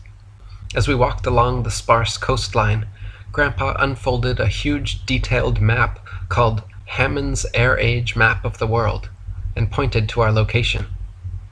Here at 49 degrees southern latitude, we're nearing the coldest, harshest, most desolate climate on Earth, Antarctica. Grandpa traced his finger in a circle around the circumference of the map, then traced 2 more smaller concentric circles showing the path of the sun throughout the year. During its annual spiral journey over and around the Earth, the sun slowly speeds up and widens its circular path for 6 months until reaching the Tropic of Capricorn at 23.5 degrees south latitude. Then for the next 6 months, the sun slows down and narrows its path until reaching the Tropic of Cancer at 23.5 degrees north latitude. This is why equatorial and tropical regions experience almost year-round summer and heat, while higher latitudes, north, and especially south, experience more distinct seasons with harsh winters. Here on the Desolation Islands, there are only 18 species of native plants and a handful of animals that can survive the cold, hostile climate. Compared to somewhere of equal 49 degrees northern latitude, like the country of France, which has a very hospitable climate and is home to hundreds of native animals and thousands of native plants. The stark contrast between places of equal latitudes north and south is a direct result of the sun's influence or lack of influence over them. In the north, dawn and dusk are usually drawn-out, beautiful scenes lasting over an hour each, where in the deep south, dawn and dusk pass by in an instant, becoming bright as day or too dark to see in a matter of minutes. The northern Arctic region enjoys moderately warm summers and manageable winters due to the sun's slower, tighter circles in the north, whereas the southern Antarctic region never even warms enough to melt the perpetual snow and ice due to the sun's swifter, wider circles it makes over the south. This results in Antarctica being by far the coldest place on Earth, with an average annual temperature of negative 57 degrees Fahrenheit, in contrast to the average at the North Pole, a comparatively warm 4 degrees. "So we're going to Antarctica?" I asked, pulling my jacket hood over my sweatshirt hoodie, over my earmuffs, over my hat. "We're going beyond Antarctica, my boy," Grandpa exclaimed, pointing past the edge of the map. Early the next morning, after flying all night over rough, dark seas, dawn arrived behind us and illuminated in front of us a huge 200-foot-high plateau of Antarctic ice extending outwards and onward as far as the eye could see. We continued flying south over Antarctica until lunchtime, when Grandpa brought us down on a flat patch of ice near the South Pole. "Why aren't we landing on the airstrip over there?" I asked, pointing off in the distance. "I'm afraid we don't have clearance to touch down over there, my boy. In fact, the Antarctic Treaty, a law signed by 53 countries and enforced by military, prohibits independent exploration of Antarctica. So if they catch us, we'll be in trouble." Grandpa winked and handed me a magnetic compass as we walked toward a tall red and white barbershop pole sticking out of the ice. "They say this here is the South Pole, but then contradict themselves by saying the true South Pole is actually constantly moving around somewhere in this vicinity. This is just a convenient and necessary excuse to maintain their lie. Because if Earth was really a big ball, and we're standing on the bottom of that ball right now, at the southernmost point, you should be able to walk in a circle with your back to the pole and have the compass show north being in front of you in every direction. I walked a large circle with my back to the South Pole, and north remained fixed in the direction we flew from no matter where I went. Think about it.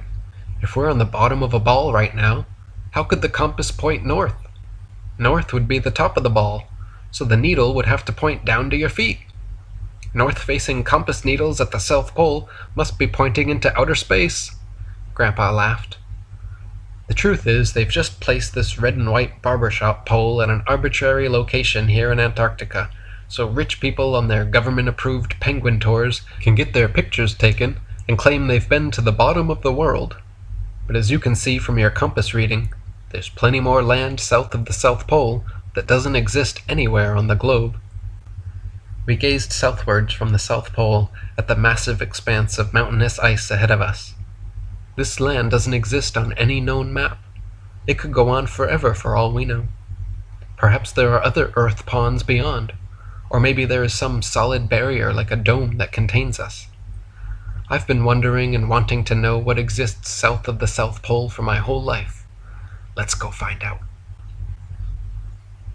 As we climbed back into the Earth plane preparing for takeoff, an emergency message came over the radio accusing us of unauthorized landing in Antarctica and warning that our craft would be shot down if we didn't turn back immediately.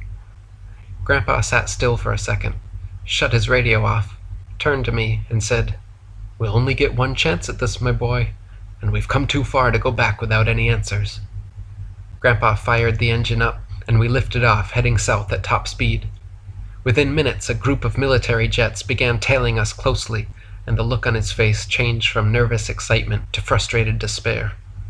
Our plane's top speed was no match. The jets closed in and began firing warning shots in our direction. Grandpa quickly attempted an evasive maneuver in hopes of losing them, but it was useless. Another warning shot came close enough that we could hear it whizzing by our heads, and that was the last straw. With watery eyes, Grandpa banked 180 degrees and began heading back. The military escort directed us toward the airstrip I'd seen earlier, forced us to land, then arrested Grandpa and led him away into a locked windowless room for hours. When he finally came back out, Grandpa said since he had also served in the military, they only gave him a slap on the wrist, but could have been penalized with fines and jail time for what we did. That evening, before beginning our long flight back home, Grandpa told me something that would change my entire life from that moment forward. Sitting on a couple crates by the tarmac and sharing a meal of rice and beans on paper plates, he turned to me with sad eyes, an upside-down frown, and said, "You're old enough to know the truth now, my boy. Remember your grandma and I told you how your father was a great pilot and your mother a daring explorer?" My ears perked up at the rare mention of my parents. "And how, when you were very little, their plane was lost during an expedition?" I nodded my head. "I never told you, but I was with them, and the expedition was right here. I was flying solo in the Earth plane, and your parents were together in your father's identical Earth plane too. We all shared a passion for truth, and wanted to explore the lands south of the South Pole, so we decided to go for it. Just like today, military crafts began tailing us shortly after passing the pole, sending emergency messages over the radio and firing warning shots. Knowing your father was the better pilot, I drew their fire and led them off due west, while your father and mother continued speeding south. 2 jets followed me, but another 3 stayed tailing your parents' plane, and that was when I lost track of them. The last thing I heard was your father's brave voice crackling over the radio, adamantly saying, 'We have the right to full exploration of Earth, and you have no right to stop us.' Nobody ever heard from my parents again. There were no news reports, no obituaries, no death certificates, and all official inquiries into the incident were met with denial. Grandpa and I held hope that they succeeded in escaping to undiscovered lands, but it seemed more and more unlikely every year that passed, since if they did survive, surely they would come back home. It has been 30 years since my grandpa took me on that fateful flight. I decided then and there to make it my life's mission to discover the truth, and I wouldn't repeat the same mistakes of my parents and grandparents. A grand conspiracy spanning 5 centuries, brainwashing the entirety of humanity, and protected by advanced military technology, could not be defeated by a single man. Only if a critical mass became awakened and active in exposing the deception could the truth be known and full exploration achieved. So I set out to make the biggest noise I could about our Earth plane. I talked about it to everyone I met. I made posters, stickers, signs, and stamps, created websites, blogs, documentaries, and articles, posted pictures, videos, memes, and maps on forums and social medias. Slowly, more and more people began questioning reality, thinking critically, and realizing the lies. I began writing books, doing podcasts, radio interviews, and making music all about our Earth plane. I even wrote a children's book called The Earth Plane to help our poor youngsters understand how they're being lied to. Finally, I went to school to become a pilot like my father and grandfather, and when I could afford it, bought my very own Earth Plane 3. Now tens of millions have awakened to the reality of our Earth plane, and they are hard at work spreading the word even further. Humanity is ready for the truth, and today we will discover it. Myself and hundreds more pilots and sailors have organized an entire fleet of Earth planes and Earth ships, simultaneously heading south from all longitudes to fully explore Antarctica and beyond. They cannot stop us all, and many members of the military are on our side. They've even promised to give stand-down orders and allow us through undisturbed. Today is the culmination of my family's brave efforts to free humanity. Today, pseudoscience and its minions like Mr. Tyson will fall, and the truth will be known to all.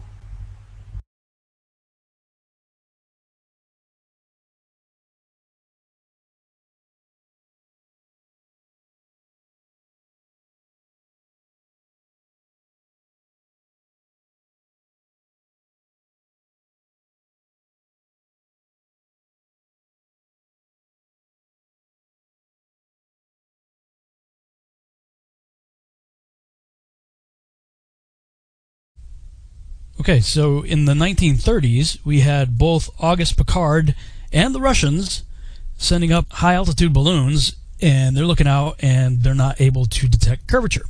So we go forward about a decade to the 1940s, 1948. This is an official CIA, look up here, CIA.gov, okay, CIA declassified document from the Russians. I'm going to pull it up here in Adobe Acrobat. It's a little easier because I've already highlighted some stuff here. Same document. All right, so the subject is Earth measurements, 1948, Moscow, Russia.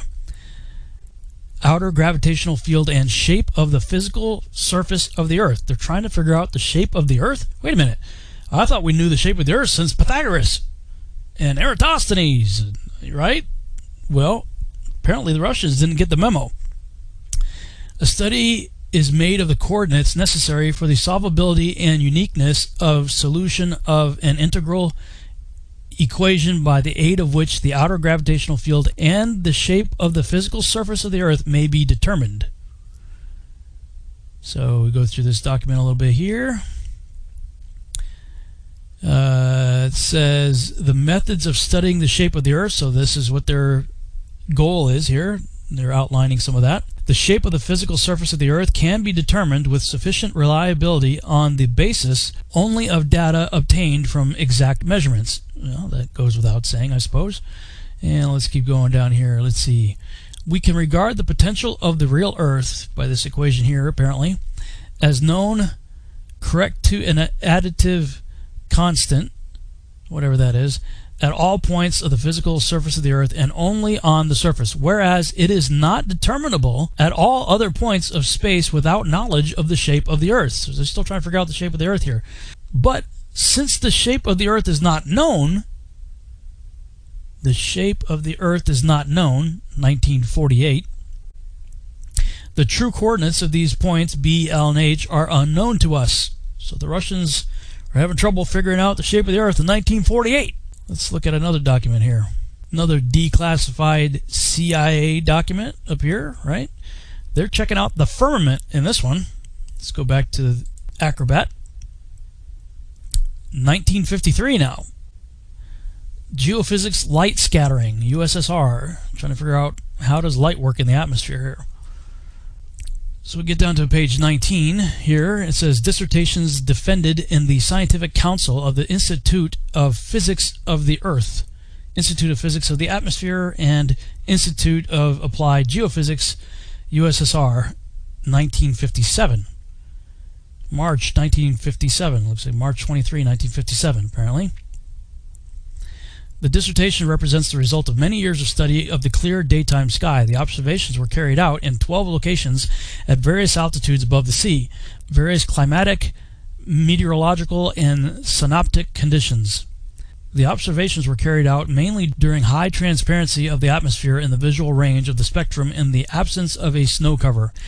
In the investigations, 2 instruments designed by V.G. Fezenkov were used. One of these was a visual photometer of the daytime sky intended for measuring the brightness of the firmament. Interesting. Trying to figure out the brightness of the firmament. Again, 1957.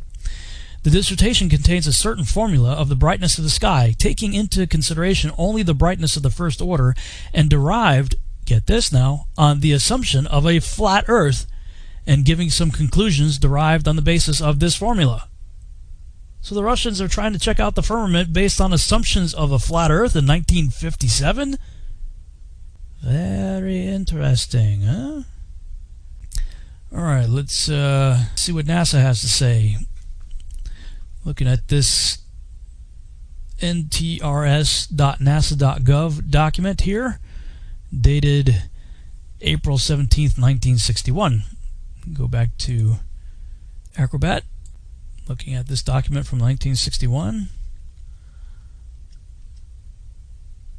And it says, a trajectory simulation incorporating the above requirements is represented in Figure 8. In addition to the above requirements, this simulation assumes a vehicle with 6 degrees of freedom and aerodynamic symmetry in roll, and the missile position in space is computed relative to a flat non-rotating Earth. So they're checking out missile position in space computed relative to a flat, non-rotating Earth. Why would you do that? If the Earth is a rotating ball, 25,000 miles in circumference, why would you do your computations based on a non-rotating flat Earth? You're going to tell me that this simplifies the math? I mean, we are actually dealing with rocket scientists here, so math's not a problem for these people. All right, let's see what else we can find. That was April 1961. This is nasa.gov again, June 1971. So let's look at that one. June 1971. A method for reducing the sensitivity of optimal nonlinear systems to parameter uncertainty. Whatever that means. And we get down to page 12 here. And it says, a numerical example problem statement. The example problem is a fixed time problem in which it is required to determine the thrust attitude program of a single stage rocket vehicle starting from rest and going to specified thermal conditions of altitude and vertical velocity, which will maximize the final horizontal velocity. The idealizing assumptions made are the following.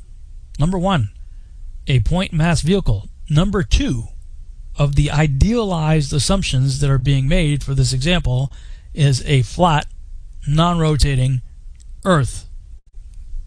NASA making idealized assumptions based on a flat, non-rotating Earth? What's going on here? Let's continue. Here we have another NASA.gov document dated March 1972.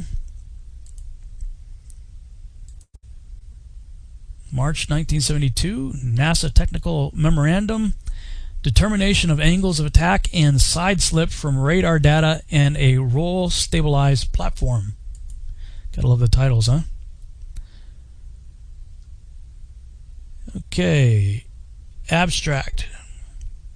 Equations for angles of attack and side slip relative to both a rolling and non-rolling body access system are derived for a flight vehicle for which radar and gyroscopic attitude data are available.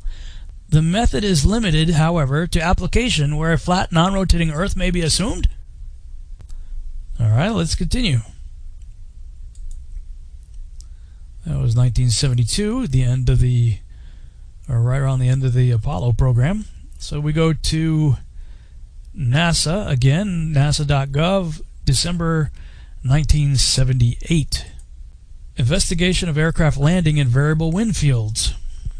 Equations of motion. This comes up a lot. The two-dimensional model for aircraft motion presented in this section follows the general form developed by Frost. It accounts for both vertical and horizontal mean wind components having both time and spatial variations. The aircraft trajectory model employed in this study was derived based on the following assumptions. Number 1, the Earth is flat and not rotating. That's the number 1 assumption? So we're going to see this over and over and over again regarding the equations of motion. They're always using it on a flat, non-rotating Earth model, which doesn't make sense if you're developing aircraft and missiles and things like that to go over a rotating ball. Why would you start off with the assumption of a non-rotating flat Earth if the real-world application is over a spinning ball?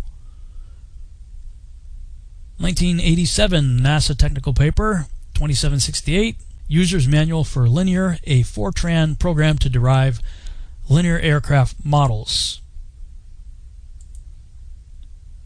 Look at that in Acrobat here, same document. And we'll scroll down to, I believe it was page 12 again. Program overview. Within the program, the nonlinear equations of motion include 12 states representing a rigid aircraft flying in a stationary atmosphere over a flat, non-rotating Earth. More diagrams, more equations. The nonlinear equations of motion used in the linearization program are general 6 degree of freedom equations representing the flight dynamics of a rigid aircraft flying in a stationary atmosphere over a flat, non-rotating Earth. Let's continue. That was 1987. NASA.gov, May 1988. Flight testing. Flight testing a V-STOL aircraft to identify a full envelope aerodynamic model. June 27, 1988. Day after my birthday. Page 4 of their document. For aircraft problems, the state of measurement models together represent the kinematics of a rigid body for describing motion over a flat, non-rotating Earth. All right. NASA.gov, December 1991. Aircraft model for the AIAA Controls Design Challenge. On page 11, once again you have the equations of motion and atmospheric model. The nonlinear equations of motion used in this model are general 6 degree of freedom equations representing the flight dynamics of a rigid aircraft flying in a stationary atmosphere over a flat, non-rotating Earth. You guys start to see a pattern here? NASA.gov, June 1997.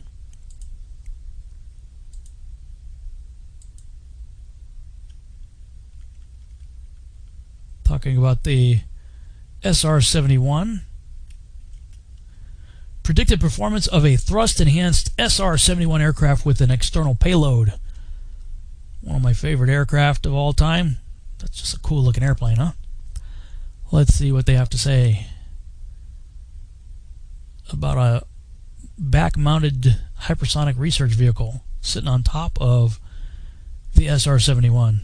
That's pretty crazy. Pretty cool interior shot right here. And on page 8, digital performance simulation description. The digital performance simulation equations of motion use 4 assumptions that simplify the program while maintaining its fidelity for most maneuvers and applications. Number 1, point mass modeling. 2, non-turbulent atmosphere. 3, zero side forces. And 4, a non-rotating Earth. Now they don't specify flat here, but they're saying the Earth's not rotating as part of their 4 assumptions that simplify the program while maintaining its fidelity. So they're discrediting the rotating Earth right here, at least by that statement it would appear. Moving right along, we come to another NASA document. I wasn't able to figure out what year this was from, but it's definitely a NASA document here. I'm guessing sometime around 1997, or sometime shortly thereafter, as the footnotes indicate anyway. There are footnotes that go to 1997. They don't go any later than that. Singular arc optimal control. Our minimum time to climb problem. In our minimum time to climb problem, the aircraft is modeled as a point mass and the flight trajectory is strictly confined in a vertical plane on a non-rotating flat Earth. And we'll just fast forward to the end here. See, that's the dates there. The latest one is 1997, so that's where I came to that conclusion.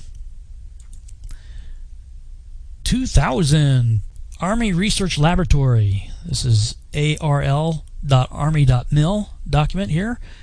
Path loss measurements in a forested environment at VHF. Let's check that one out.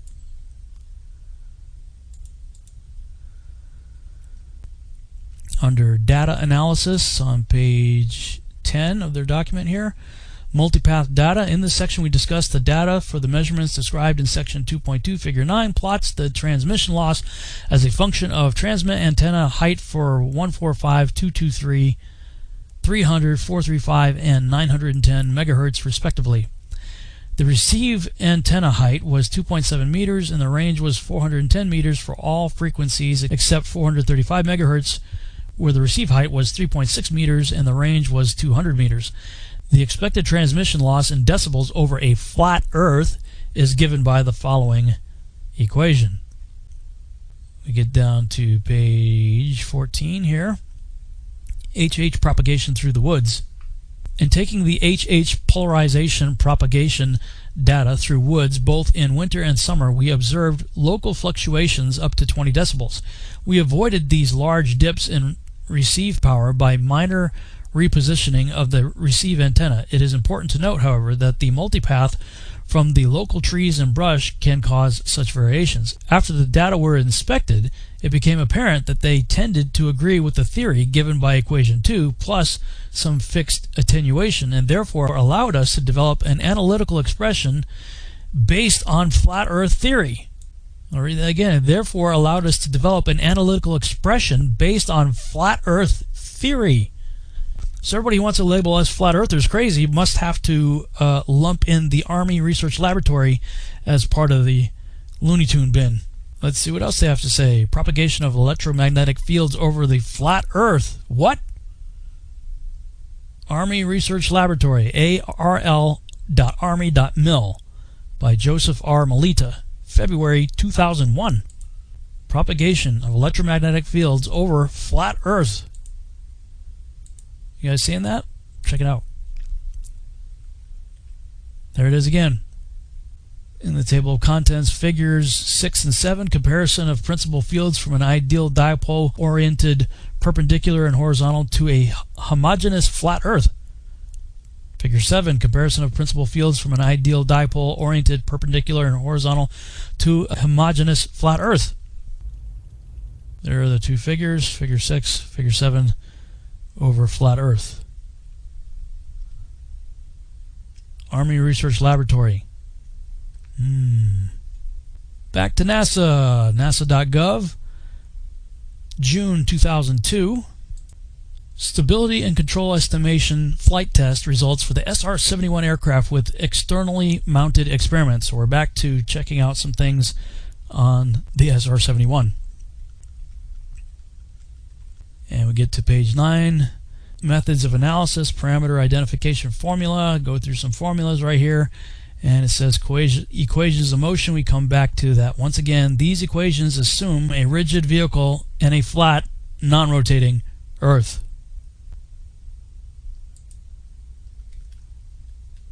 For the SR-71 with external hardware attached. Back to the Army Research Laboratory, August 2002. Automatic target acquisition of the Demo 3 program.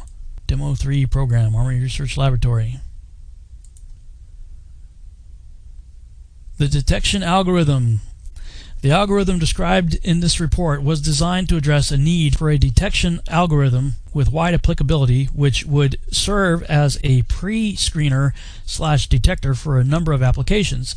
While most automatic target detection/recognition algorithms use much problem-specific knowledge to improve performance, the result is an algorithm that is tailored to specific target types and poses.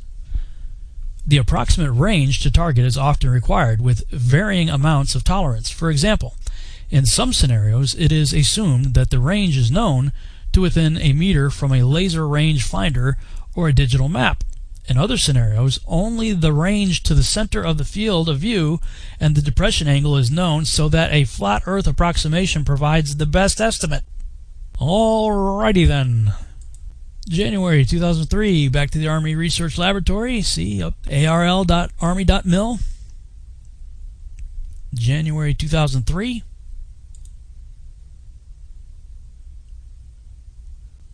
Scrolling down to the report document page, talking about the scanning fast field program and I guess the various models. The geometry profile is required because of the angular dependence of the sound speed on the wind direction relative to the direction of propagation. This model works over a flat Earth and non-turbulent atmosphere.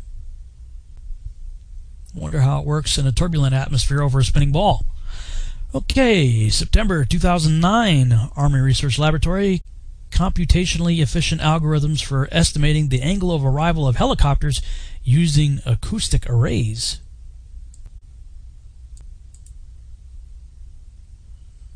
And on page 22, The estimated phases of the reflection coefficients have a dependency on range. This may be caused by a violation of the assumption of the flat Earth model. So you're having some discrepancies when you violate the assumption of a flat Earth model? And let's see, one last one.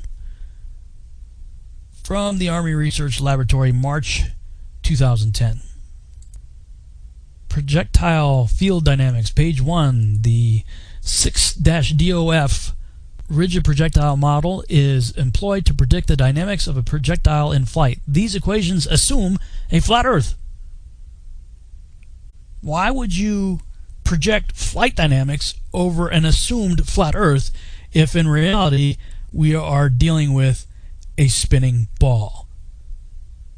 It seems to me, and NASA and the Russians and the CIA have been talking about flat Earth long before any of us showed up. Kind of makes you wonder, what do they know? Thanks so much for watching. I hope you enjoyed this video presentation. If you did, please subscribe to my YouTube channel, like the video, and share it on your favorite social media sites. There's a lot more to come, so stay tuned and we'll see you back next time.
Good evening, everyone. I have a special video for you guys today, and this video is going to show you how they hide the ice wall from the tourists who actually take a tour to supposedly Antarctica. And there's only 2 tour routes from 2 different countries, and you're going to be amazed. Once I went to the original flat Earth map from 1892, it was easy to figure out how they do it. I'm going to show you guys. Enjoy the video. Okay, here we have the flight and cruise route for a tour to Antarctica from Planet Janet Travels. Let me zoom in on that a little better where you guys can see it. There we go.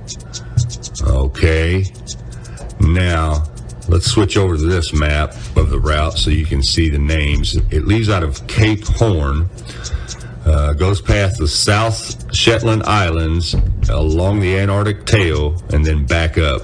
Now this right here would be the South Shetland Islands on Google Maps. And then of course there's the little tail of Antarctica. There's a panned out view for you guys to see it a little better. But pay attention to the tail of that Antarctica. It's going to be really important in a minute. Here's another view of the route. See how it goes along the edge of that tail, and then they turn around and they go back. Okay, now here's where things get interesting. Let's look at the 1892 flat Earth map. Now, this right here is South America, so let's zoom in here where you guys can see this. Now, here's the route. There's Cape Horn, where they leave from. And as you can see right down below that, you have the South Shetland Islands. Okay, and then you have the ice wall, of course. But notice this little tail right here. Well, that's the same tail that you see on the continent Antarctica that they show you on the globe, which is pretty slick. But anyways, this little part right here, this is the little area that they travel along and call it the Antarctica, which is only a tiny little bit. So the route goes this way. It goes through the Shetland Islands, comes down through here, past these little islands, then turns around and goes back to Cape Horn. And if you'll notice on this map how the ice wall looks, well, down here where they supposedly tour at, this is the only part of the little ice wall that sticks out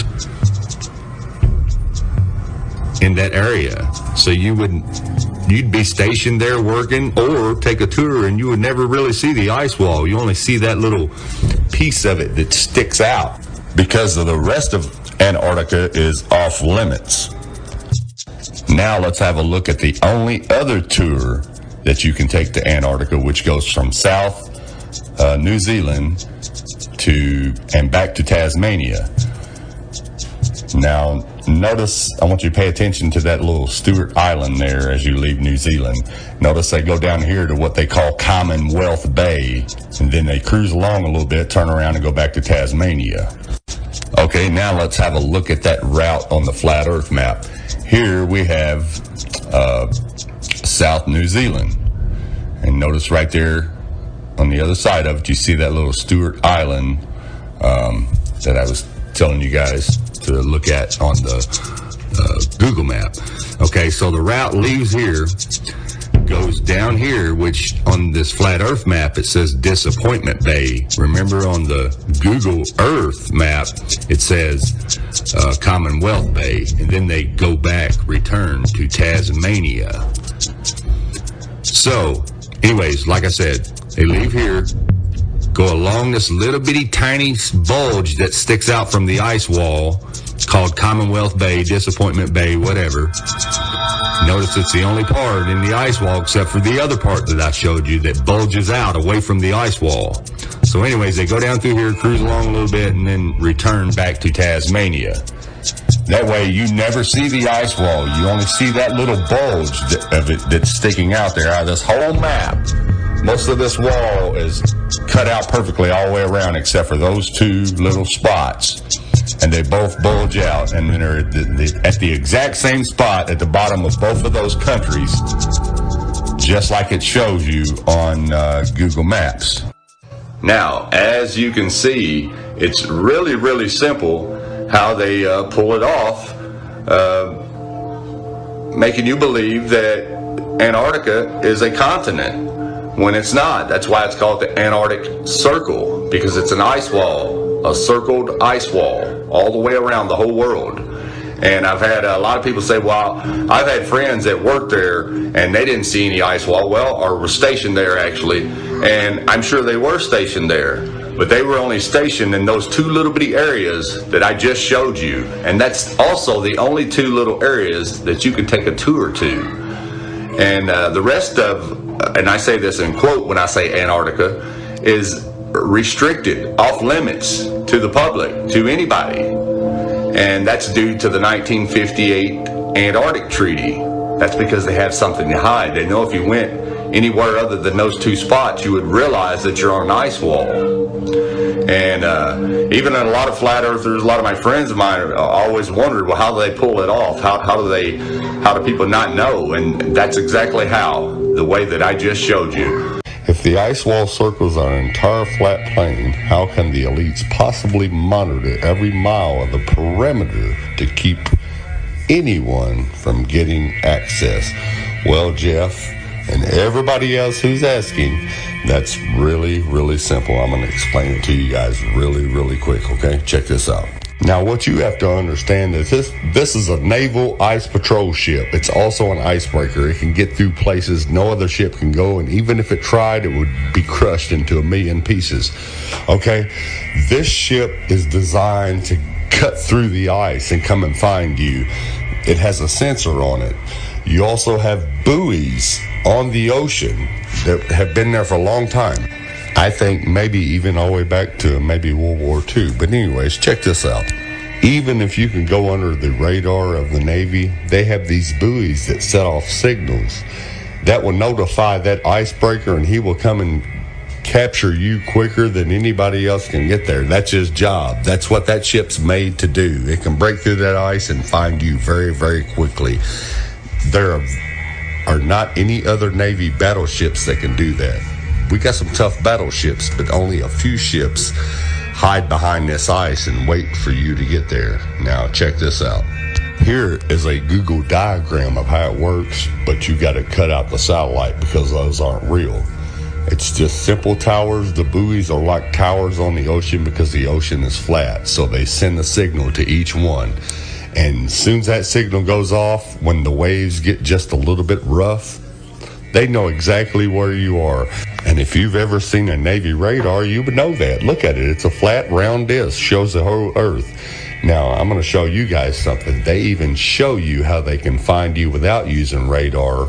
They hit it in the movie. Check this out. Pearl Harbor here. We're approximately here. And they, whatever they are somewhere in the middle. We're trapped out here. What we know right now is we can't target them unless we have a plain line of sight. Without radar, we have no way to track them, correct? Correct. Okay, so they can't see us and we can't see them. And we have no way to hit them from a safe distance. There is a way. A way? A way of seeing them without seeing them. You're going to reference Art of War right now, aren't you? What are we supposed to do? Fight the enemy where they aren't? Move like water? My way is much more simple. We've been doing it to America for 20 years. Water displacement. How do you track water displacement? Tsunami buoys. Tsunami buoys. You have them surrounding your islands, transmitting displacement data. We hack into their transmissions, form a grid. You can't track anything without radar. I don't need radar. Just the radio frequencies. Turn off Aegis radar, please. Who is this guy? Chief Moore. Sir. Secure spy. Secure spy, sir. Display NOAA data. NOAA data. Yes, correct. You heard him. Display NOAA data.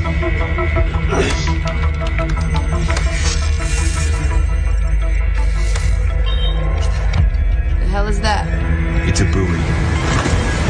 If it gets hit by a wave, it transmits a signal.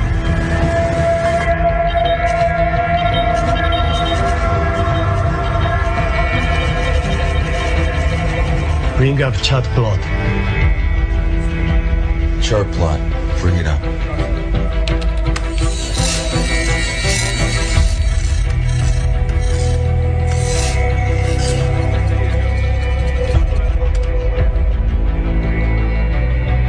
So we can track without radar. We would practice it as a contingency plan. Dirty, cheating, sneaky. Rough world. I like it. Yeah.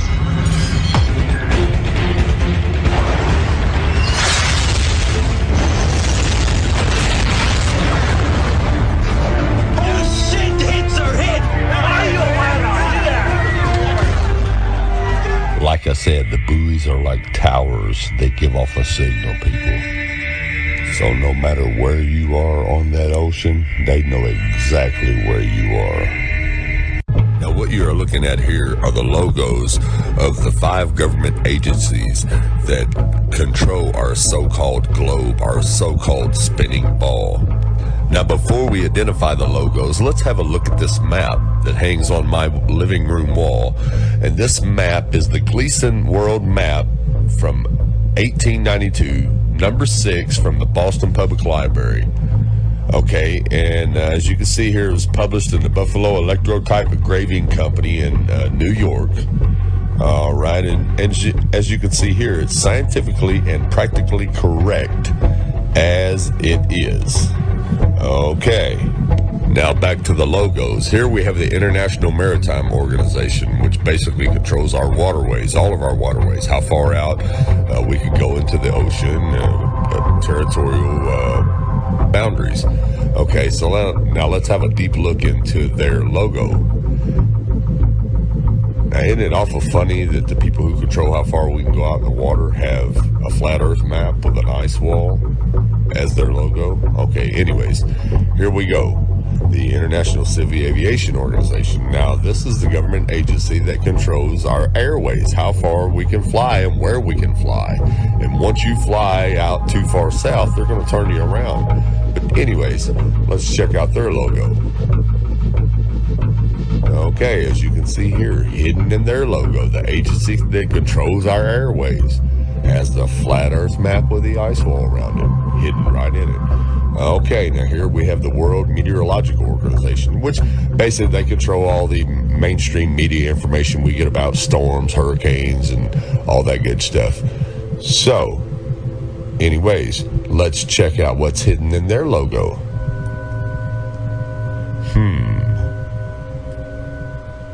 The flat earth map. Okay, now here we have the World Health Organization. Now this organization controls all the mainstream media news that we hear about, like COVID-19, Ebola, or any other kind of pandemics going on in the world. But let's have a look at what's hidden in their logo. And as you can see here, the flat earth map with the ice wall around it. Okay, now last but not least, we have the United Nations, which basically control everything, control all the militaries in the world, all of the treaties that are signed in the world. These people control this. And I think it's awful funny that if you look in their flag, they have the flat earth map in their flag.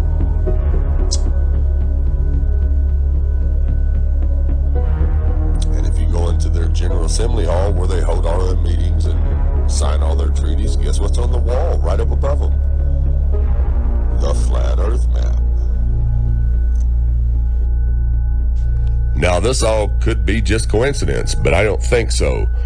If you look at any map before 1958, it shows a flat earth with an ice wall around it. And all the government agencies that control our airways and our waterways have the flat earth map with the ice wall in their logo. Okay? Now, if you were to try to get in a private plane or on a private boat and try to get too far south to try to find this ice wall, here's what's going to happen. The Navy's going to show up in a battleship or a jet fighter and turn you around and escort you out of the area. Now, let's watch and see what happens when a private boat or a private jet gets too far south, 80 degrees south, that is. Now, these guys are nowhere near the ice wall, but here's what happens when you get too far south. Hey, it's a Navy destroyer. He will yield.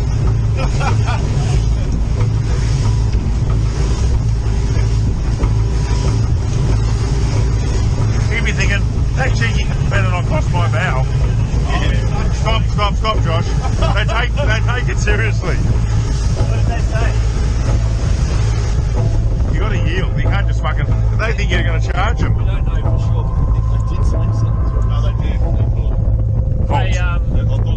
They come back last call. Yeah, fucking talk to them. Actually going around. He's turning. Stop. He's turning. He is actually turning. He said about the ship yesterday. No, he is turning. Fucking hell, what have we done now? It's turning, Josh, just sit still. He's slowed down, has he? Yeah, he's really slowed down. No, we were in trouble. What for? It's coming to us. He's got the shits because... This is Washington, Hobart, Channel 16, over. 16. Yeah, we got you, mate. It's bad boys.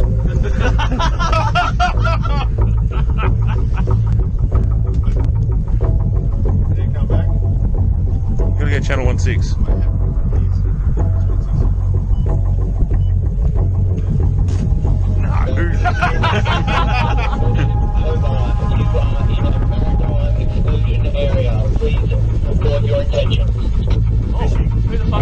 We're heading to the shelf to go. So we're out fishing, heading out fishing. No, we're just heading out fishing.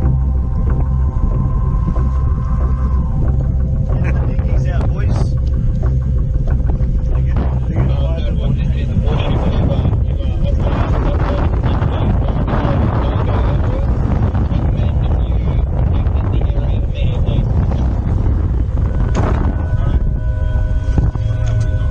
Going that way. We're just traversing. Is there a helicopter coming at us now? Are we late? I don't know. What Just travel, just go. Just go. You sent out the chopper. That's a drone. Is it? That's unreal. Set up a demo today with this Cessna and the Air National Guard. I'm going to be inside of this Cessna and we're going to be going rogue. We're going to fly into that no-fly zone and we're going to see how the Air National Guard does it. They scramble the fighter jets to come right. We're off. Flying for miles and miles until... Okay, we've just entered the no-fly zone now. Our pilots aren't talking to air traffic control, ignoring their calls to reach them. That triggers an alarm at the Air National Guard base. These fighter pilots scrambling to their jets. They're on alert and ready to take action 24 hours a day. Today, racing to their F-16s, suiting up, climbing on board, and rushing to the runway. Taking off to intercept our rogue Cessna, reaching the target in just minutes. This is the view from the F-16. That's my Cessna right there. Intimidating as you would think it would be. Look at that fighter jet. He's right off our wing. Another F-16 swooping in on the right, calling us on aviation frequencies. You have been intercepted. If you hear this transmission, acknowledge the radio call and rock your wing. He wants us to identify ourselves. We're a rogue aircraft, remember, for this demonstration, so we're not going to respond at all and see what this fighter jet is. Ordered to turn to the northwest. The fighter jet giving us one last warning. After all of this, the pilots still won't listen. The plane won't leave the airspace. Will you shoot them down? If required, we'll execute the rules of engagement per the commander of the North American Aerospace Defense Command. And yes, we would do that. Shoot the plane down? If it meets the rules of engagement, yes, we would, to defend the airspace. Entering restricted airspace. You are ordered to turn west immediately. If you do not follow these instructions, you may be fired upon. Now, just in case you're not awake yet, the reason these government agencies have the flat earth in their logo is because they know where we live. And they get paid to protect that edge if you ever try to go there.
I would believe in a globe if there were real photographs.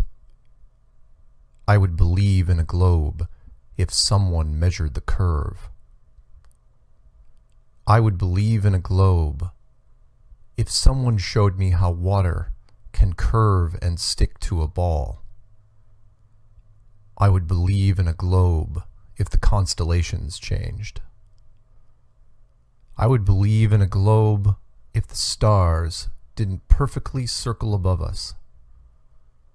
I would believe in a globe if satellites didn't live in an area that gets above 2,000 degrees. I would believe in a globe if not for sundials, astrolabes, and gyroscopes. I would believe in a globe if the Coriolis effect actually was used by anyone on the ground. I would believe in a globe if Antarctica could be freely explored. I would believe in a globe if NASA could explain how they safely traveled to the moon.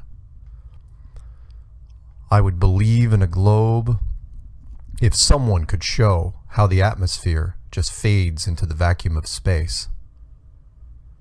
I would believe in a globe if the sun and moon weren't the same size relative to us. I would believe in a globe if moonlight was warmer than moonshade. I would believe in a globe if gravity could be explained. All that being said, why do you believe in a globe?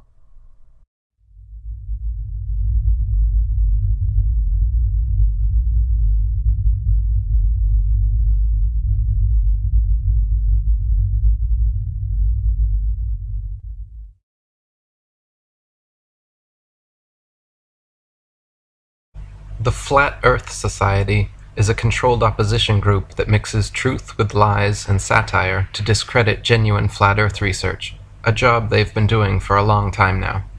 Founded in 1970 by Leo Ferrari, a suspected Freemason and philosophy professor at St. Thomas's University, Leo spent his life making a mockery of the legitimate subject of our flat Earth. Though he passed away in 2010, his Flat Earth Society still exists today online as a website and forum which, still true to form, purports several false flat Earth arguments and treats the entire subject as a deadpan joke.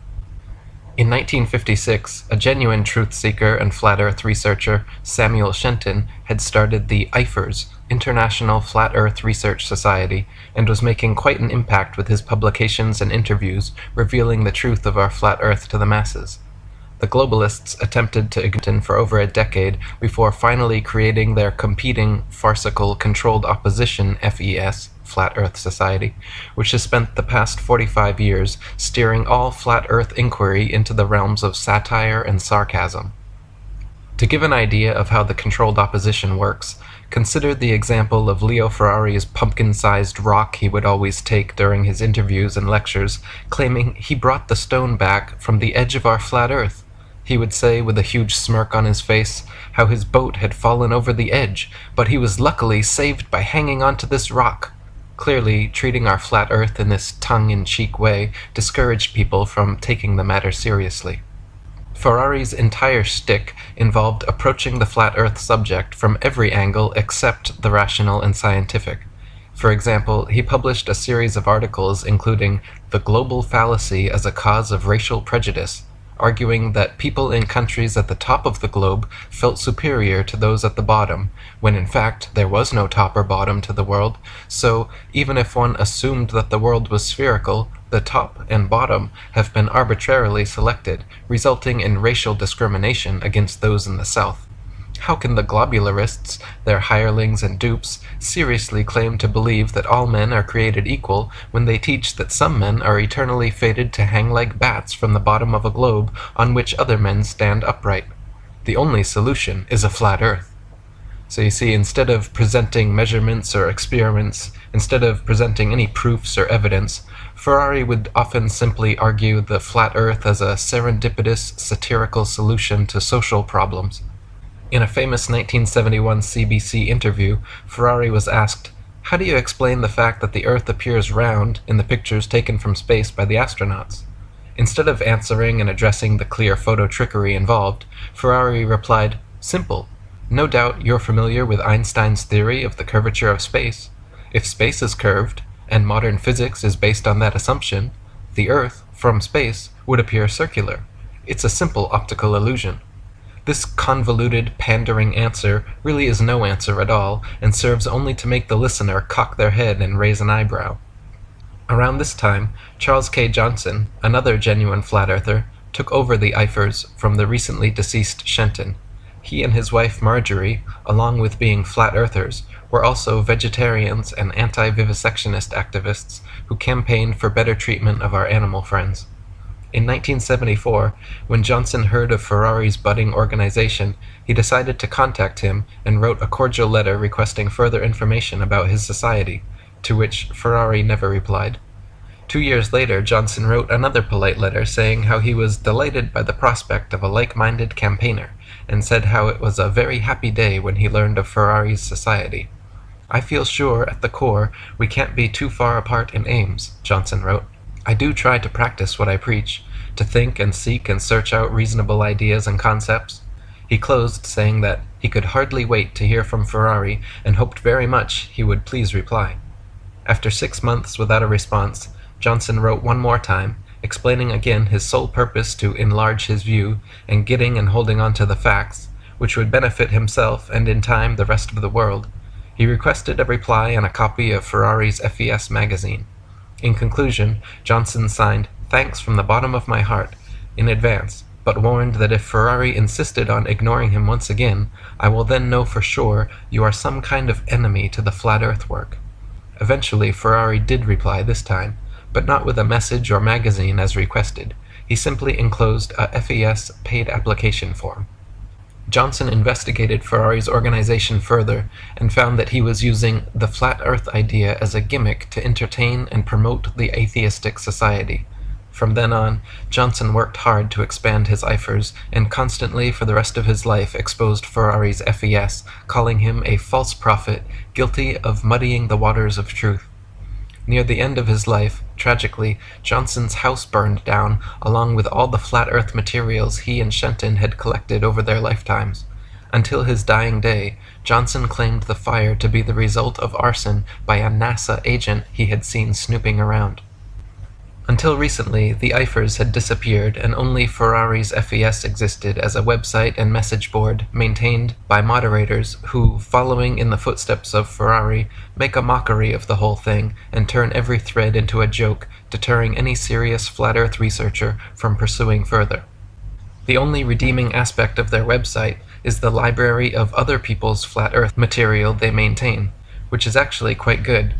The current president, Daniel Shenton, coincidentally no relation to the genuine flat earther and IFERS founder Samuel Shenton, can be heard in the following clip, still muddying the waters of truth with several false flat earth arguments. And here's David talking to Daniel Shenton. I see the world as being flat. It's a disk. I mean, there are changes in the surface, but generally it's a flat disk. And what about the planets, the sun, the moon? I'm not sure about them. It seems to me from the evidence that I've seen that they're probably spheres, but it's definitely not proven, I think. And the Earth, being a disk, presents certain problems with gravity, but you have a solution to that too? Yeah, the effects of gravity, I feel, could be simulated, or what people think of as a sort of mainstream idea of gravity would be simulated by simply the disk of the Earth moving upward. It is accelerating upward at 9.8 meters per second. It would have the same effects as what people traditionally think of as gravity. And the old chestnut, if the Earth's flat, what stops people falling off? Nothing, I suppose. There's a barrier around the edge, but ultimately I think if you could get past that, you would fall off. And you're serious about this, aren't you? This isn't a clever metaphor or a marketing ploy for something else. This is what you truly believe. It is. If it's a marketing ploy for something, then I'm not aware of it, and I'm certainly not getting paid for it, so... Notice he says he is not sure about the sun, moon, and planets, but that they're probably spheres, but it's definitely not proven, I think. He flip-flops his answers and expertly fumbles his words, as if intentionally trying to sound scatterbrained. Compare and contrast this shill with genuine flat Earth researchers like myself, who will tell you unequivocally that the sun, moon, stars, and planets are all merely luminaries, round disks of celestial light, not spherical terra firma capable of landing on, as the Freemasons at NASA would have you believe. He then goes on saying, "The effects of gravity, I feel, could be simulated by the disk Earth moving upwards, accelerating upwards at 9.8 meters per second, would have the same effects of what people traditionally think of as gravity." This ridiculous false flat Earth argument also appears on Wikipedia and the FES homepage.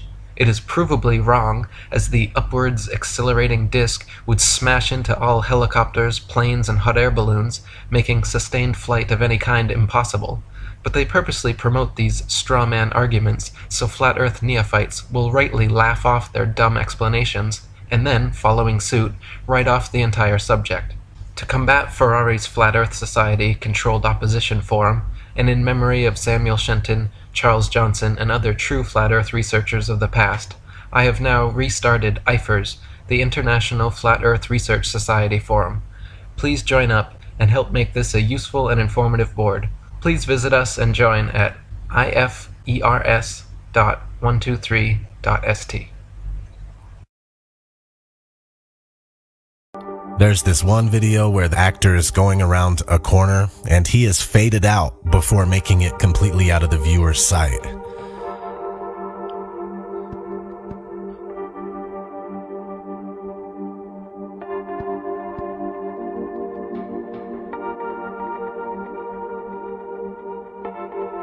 Let's not forget space bubbles.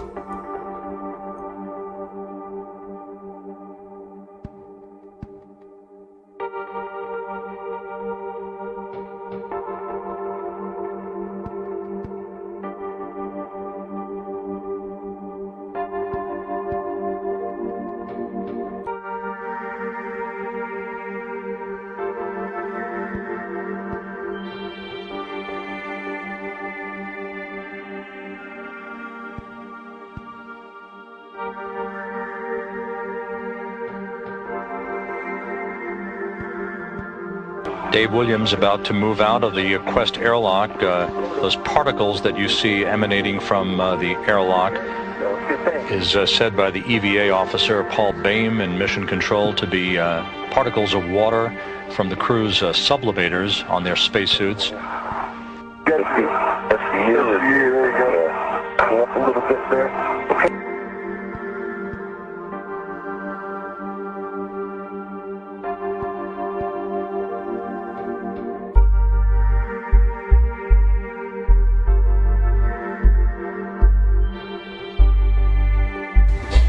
So many times during spacewalks outside the International Space Station, we can see air bubbles rising up.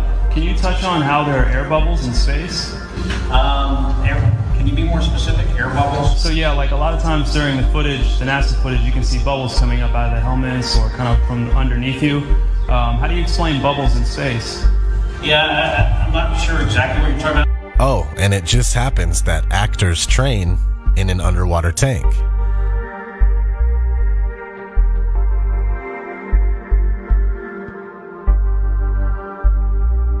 NASA tells us that the Earth is photoshopped because it has to be.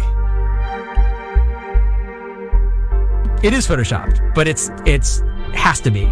Then there was another layer to sort of simulate the atmosphere. And then there's this little bright spot. It's called the specular highlight. So it's the reflection of sunlight off of water. Those are the pieces, but you can't just slap them all together. It just didn't look realistic. It looks kind of flat, or the clouds are sort of too see-through. So I just hit Command Z a lot. There's artistry to creating the world. What I imagine it to be. Unfortunately, I'm not an astronaut. I've never been to space. Some NASA actors say that you can totally see stars when you're in space. Whilst in space, have you ever looked away from Earth into the black void? Yeah. So because you can see, because you can see the stars. Oh yeah. You know, and pretty much all the time you can see the stars. It's not a black void. I mean, it's black, but there's all kinds of little polka dots. There's all the stars there, and the cool thing is about it, you can see it during the day. Yeah, you can, and there's more than stars. You can see planets. You can see moons. You see the gas.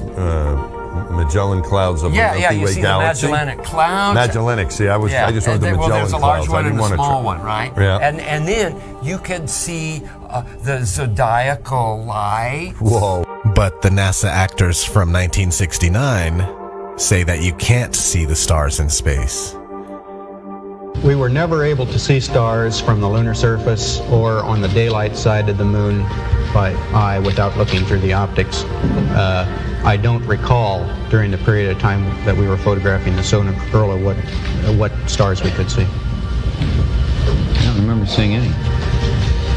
You can see the stars. Oh yeah. You know, and pretty much all the time you can see the stars. I don't remember seeing any. NASA says that we can't leave low Earth orbit.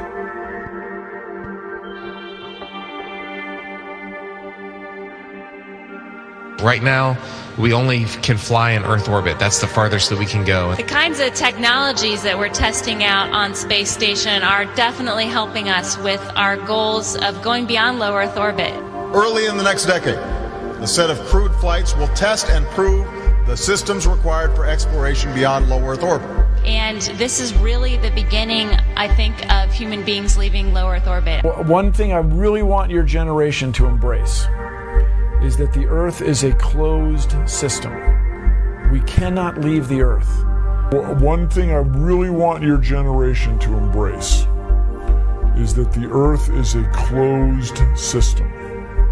We cannot leave the Earth.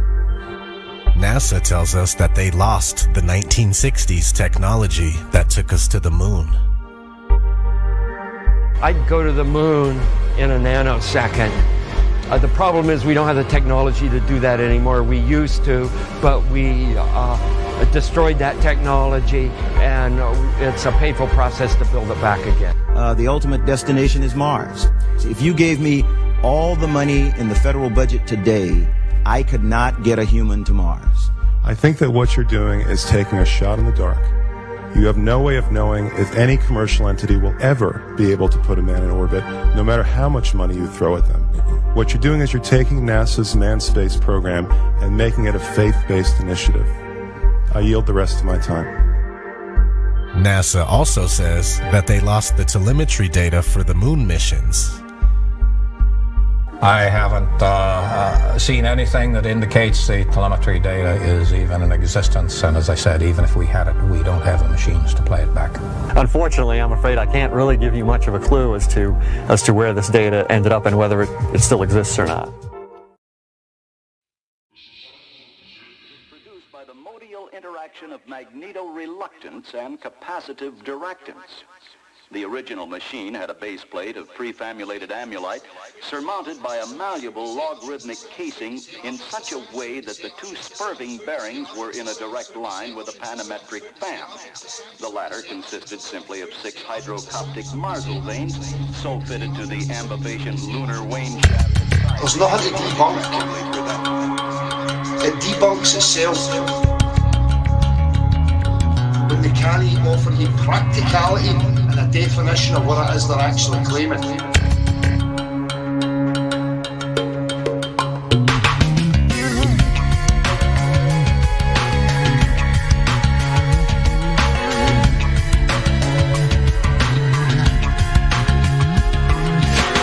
It's a science of sophism. It's a science of cartoons. It's a science of how to animate things using crayons and wee drawings, but what they're claiming is no science, because they can't show it practically.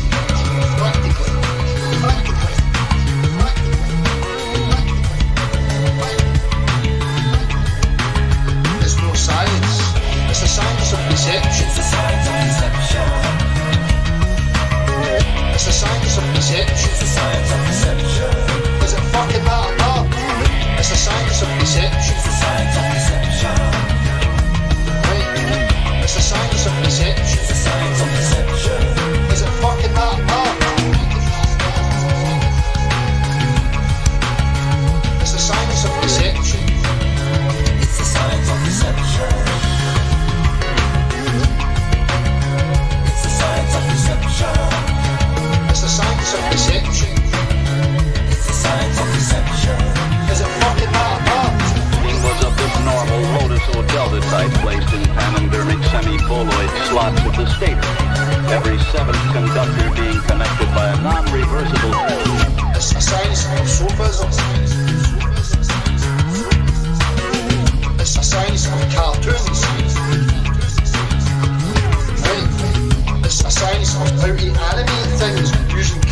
drawings and redrawings, but what they're claiming is no science, because they can't show it practically.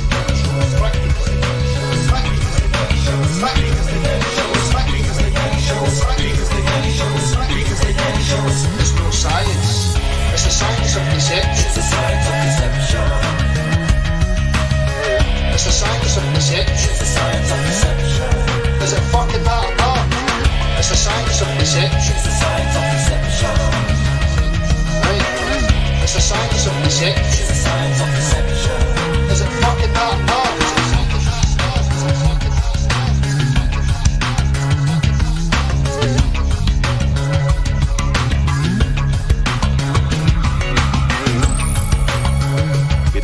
Be employed in conjunction with a drawn reciprocation ding alarm to reduce sinusoidal repleneration. It's the science of deception.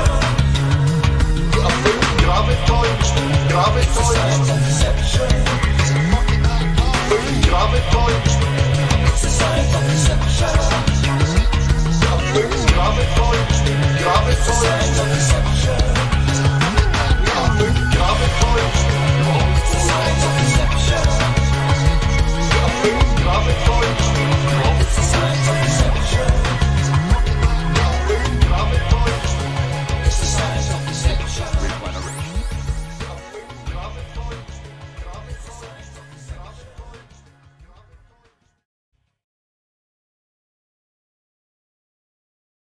We only have one shot at this guy. Okay, a little left. Okay, now factor in the spin. No. God damn it, man. Okay, what direction are we? East, west, north, south, northeast? Factor in everything. We need to know exactly the direction, the spin of the earth, and how to combat it, or else we're gonna miss. There's no spin of the earth. Take the shot, retard. But that would mean Neil deGrasse Tyson is wrong, and you miss every single shot when we do this. If we miss this shot, our location will be blown. We've been here for 4 days shitting in little cans. Tell me the spin of the earth. Like, okay, down to the left 16 inches. No. They saw us. I missed a shot. I guess it was spinning a little faster than I thought. Oh. Globe, Earth, sniper. I can see the mirage. No, that's the target. Must be a mirage. Well, I've done the calculations. 8 inches per mile squared. I wouldn't be able to see him. It's a mirage. I'm not taking the shot. It's him! Like, every sniper just shoots people. That's a fucking mirage, or that means Neil deGrasse Tyson, the bike thief with the answers, is somehow misleading me. Globe, Earth, sniper. Okay, if you factor in the curve. This is clearly a mirage.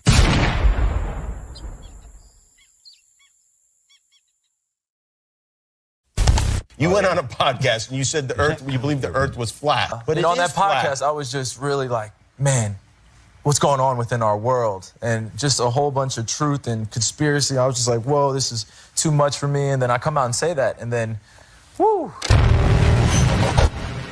I know, flat earth, one of the most controversial theories of all time. And I'm going to be honest, I've never even looked into it because there's such a stigma around it. We're going to talk about the flat earthers. What is a flat earth society, by the way? People believe the earth is flat. Still? Yeah. That was a joke about the world being flat, right? Was it? B.O.B. B.O.B. Rapper B.O.B. blowing up Twitter with his theories on the actual shape of the earth. Rapper B.O.B., perhaps you know him for hits like Airplanes and Nothing on You. He firmly believes that the earth is flat. He is on a Twitter mission to prove it, and he says he has photographic evidence and that we've been fooled all this time. I'm going to have to do something I rarely do. I got to hit the science panic button.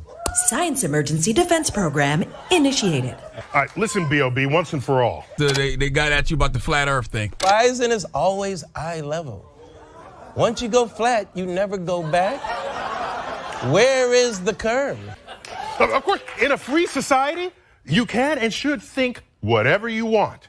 And if you want to think the world is flat, go right ahead. But I love having discussions because they always say that we don't have no proof the earth is round. I'm like, well, y'all don't really have proof the earth is flat. It's just an opinion, really. Well, it's true. And also, the first civilization to introduce the globe, Earth, was the Roman Empire. Being wrong becomes being harmful to the health, the wealth, and the security of our citizenry. I'm that type of person, man. I question everything, man. You know, I grew up learning the same curriculum that everybody learned. I just, you know, I take a second look. Is the Earth flat or round? It's round. Okay, now let's see. How do we go about proving that? If you'd like, look at pictures from space where you see the Earth as a sphere.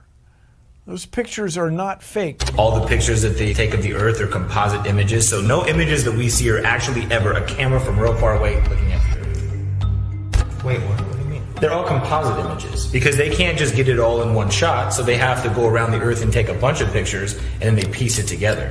International Space Station residents only see about 3% of Earth's surface at any one time. If you zoom in on them, there's cloud formations that repeat several times, which how could that ever really happen? They're just copying and pasting things. There's a small problem with it because there's a very slight gap in between each orbit. It is photoshopped, but it's has to be. For centuries, a flat Earth was accepted as certainty until science and sailboats said otherwise. Then all of a sudden, when you started looking up on Google and YouTube about the flat Earth, where 6 months ago, a year ago, it was all pretty cool videos that gave you reasons to believe maybe this is a possibility. Yeah. But now when you Google it, it's all sketches about how stupid it is, or like people are so dumb and I can't believe people believe this. So it's almost, how do you stop information from spreading? You discredit all of it by flooding the information highways with the debunking stuff, or you're crazy if you believe this. The government actually has a website called the Flat Earth Society just to spread bad information. Why would the government put out information to debunk something that's clearly insane? You know, because right when you Google it, if all you see is you're crazy if you believe this, why would you want to look further into that? So it doesn't ever let you get to the point of the theory that really has value. Don't even bring up flat Earth to somebody until you check out how they are with the space program. So let's start with the Apollo program. Could NASA have faked the moon landing? What are some of the inconsistencies in the narrative that would lead people to disbelief? Apollo. In fact, it's a litmus test for us. The moon landing is one of the most propagandized achievements of any nation. I mean, we just passed the 50th anniversary of the program. However, there are some interesting points of skepticism I have come to as I investigated the topic. Even if you believe we went to the moon, you must agree that if any deceptive practices can be found within the Apollo program, or any programs for that matter, then NASA is not trustworthy. Let's start with Apollo 7. As I was reviewing official footage of the mission, I noticed something I had not heard anyone speak on before. The view of the Earth is incredibly curved. Conspicuously curved. The supposed orbiting height was 140 to 183 miles above Earth. The ISS allegedly orbits at 254 miles up. Let's compare the footage. Things that make you go, One point towards NASA being a bit deceptive. Let's move on to what the astronauts saw in space, because there seems to be some disagreement between them. When you looked up at the sky, could you actually see the stars and the solar corona in spite of the glare? We were never able to see stars from the lunar surface or on the daylight side of the moon. Are stars visible in space? The Apollo astronauts didn't see any. I don't recall during the period of time that we were photographing the solar corona what stars we could see. I don't remember seeing any. Just look at how Neil Armstrong reacts to Michael Collins when he, out of hand, answers the question about stars. I don't remember seeing any. The entire duration of the moon landing, he was in the spacecraft above, but he doesn't remember seeing any stars. I don't remember seeing any. But those on the ISS somehow did. From Mark Cameron. This is from Mark Cameron. Whilst in space, have you ever looked away from Earth into the black void? Yeah. Because you can see. Yeah. Because you can see the stars. Oh yeah. You know, and pretty much all the time you can see the stars. The sky is a deep black. when viewed from the moon as it is when viewed from cislunar space, the space between the Earth and the moon. The Earth is the only visible object other than the sun that can be seen. Space, and you're on the sun side of the orbit. The sunlight washes out all the starlight, so you can't see any stars, just like here on Earth. There were none filmed in the spacewalks, yet we are told by others they are very much visible, even in the light of the sun. There's all the stars there, and the cool thing is about it, you can see it during the day. Yeah, you can, and there's more than stars. You can see planets. You can see moons. You see the gas Magellan clouds of the Milky Way galaxy. Pretty much all the time you can see the stars. Then when you look out into deep space away from the sun, it's the darkest black you can imagine. Which is it? They supposedly transmitted a live signal to the President of the USA through the ionosphere, the Van Allen radiation belt, 240,000 miles of vacuum, to a planet spinning at 1,000 miles per hour. And the signal was somehow clear and undelayed from the moon in 1969. I'm talking to you by telephone from the Oval Room at the White House. And this certainly has to be the most historic telephone call ever made from the White House. Thank you, Mr. President. It's a great honor and privilege for us to be here representing not only the United States, but men of peace of all nations. And thank you very much, and I look forward, all of us look forward to seeing you on the Hornet on Thursday. That must have been some pretty impressive technology, and yet we still have issues getting phone reception today. What kind of energy would it take to broadcast a signal that distance? What kind of power did they have on the lunar lander? They must be holding out on us. The telemetry data and even the original recordings were then destroyed because of budget issues. I haven't seen anything that indicates the telemetry data is even in existence, and as I said, even if we had it, we don't have the machines to play it back. Unfortunately, I'm afraid I can't really give you much of a clue as to where this data ended up and whether it still exists or not. Though just in time for the 50th anniversary, a man seems to have found recordings from the Houston broadcast. For $218, he bought a bunch of surplus government videotapes and made a discovery of his own, billed as the only surviving first-generation recording of the moonwalk. This is the footage on those tapes. These are the clearest yet released of the moon landings. However, there's a lot of information that was apparently destroyed of the greatest monumental feat of mankind, according to NASA. How convenient that someone found some slightly clearer footage. However, let's talk about the actual recordings on the moon. I'm going to throw out these points in rapid fire because they have been covered by many documentaries exposing the Apollo programs. But this list should help you understand what intrigued so many flat earthers. The lunar lander left no crater after touchdown. A pristine environment after thousands of pounds of thrust was used to set the lander on the surface, except for the boots of the astronauts who very easily disturbed the moon's surface. When the footage is sped up, the astronauts look as if they're in normal gravity. Look at this astronaut in official footage of a spacewalk. He turns his head in space. Turns his head in a rigid space helmet. It looks like stop motion. Shadows are cast in multiple directions in several photographs, which suggests multiple light sources.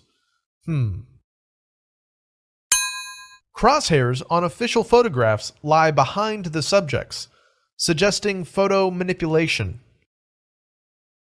The famous picture of Earth from the lunar surface, when brought into photo editing software, reveals a box around the planet, almost as if it was pasted into the image. The moon rock given to Holland by Neil Armstrong is a fake and was confirmed to be petrified wood. Now, why would they try to pull a quick one like that? Neil Armstrong was recorded purposely faking the curvature of the Earth using a window in the spacecraft by filming from the back of the module through a circular window and blocking out interior light, the dark of space wrapped around being simulated.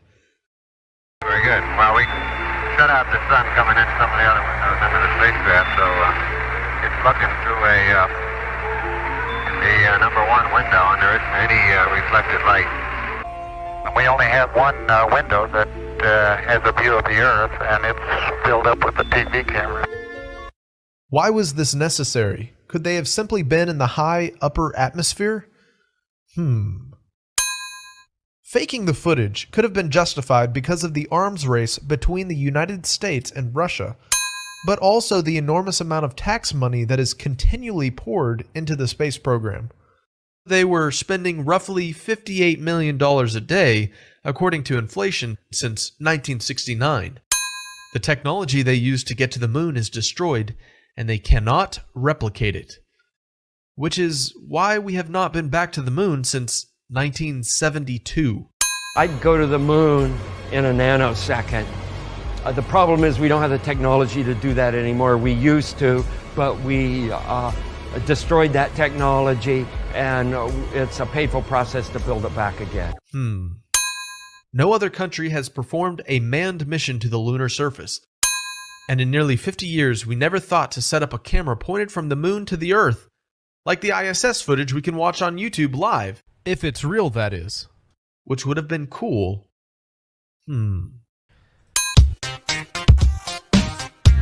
That's one small step for man,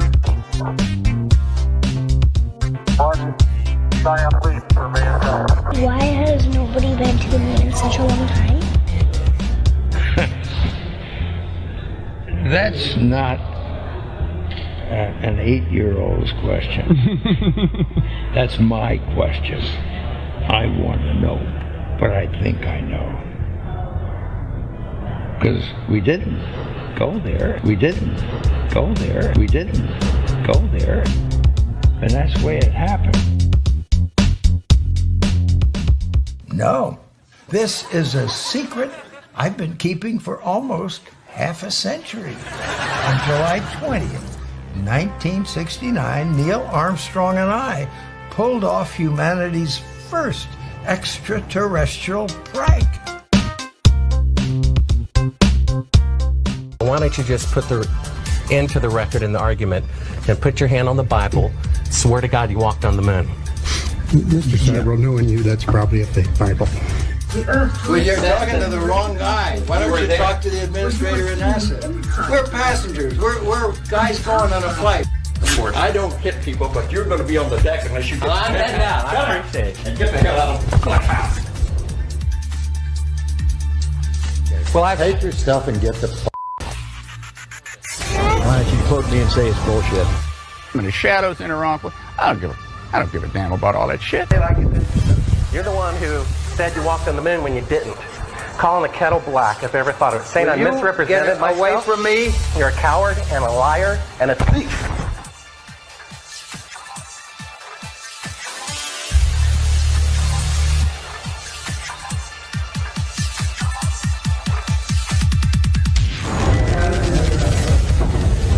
You want me to knock you in the head? Well, I want you to swear to God on the Bible that you walked on the moon. Okay. If you walked on the moon, we're given the opportunity to swear to God that you walked on the moon. I'm going to give you the opportunity to get the hell knocked out of you if you don't leave me alone. And it's not just the Apollo program, because once you can do the Apollo program, in fact, I ran into somebody a couple of years ago, and I loved it. He was on air, and he goes, well, just because the Apollo is fake doesn't mean like the ISS is. The plan that NASA has is to build a rocket called SLS, which is a heavy lift rocket. It's something that is much bigger than what we have today, and it will be able to launch the Orion capsule with humans on board, as well as landers or other components to destinations beyond Earth orbit. Right now, we only can fly in Earth orbit. That's the farthest that we can go. Only 536 people have ever been to space. That is 0.0000067% of the living human population have been high enough to see curvature. Of those, only 24 people have ever been beyond low Earth orbit, supposedly. And this new system that we're building is going to allow us to go beyond and hopefully take humans into the solar system to explore. So the moon, Mars, asteroids, there's a lot of destinations that we could go to, and we're building these building block components in order to allow us to do that eventually. The technologies that we're testing out on Space Station are definitely helping us with our goals of going beyond low Earth orbit. So we have a really robust exploration program. If only 536 people have been to space and seen the curvature with their own eyes, then are these relatively few individuals trustworthy?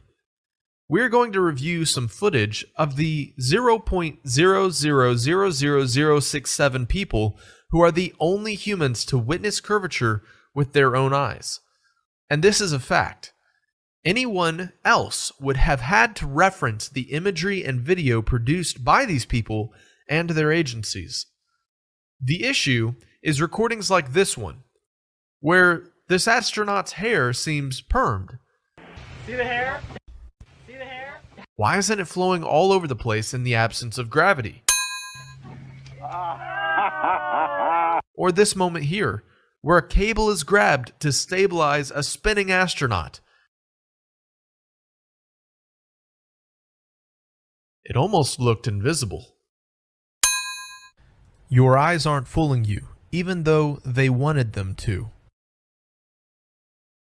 Look closely.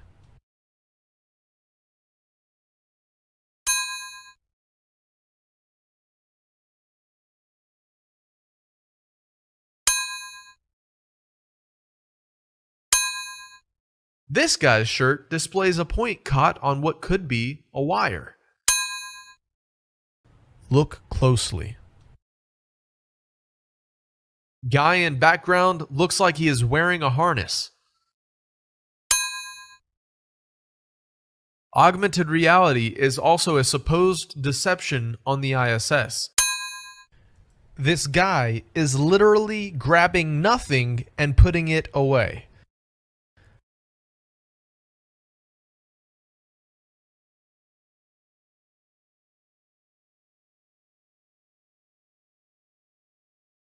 That guy in the background is in front of a blue screen in what looks like a set to fake space footage. Looks like this same astronaut on the ISS playing with water. Weird.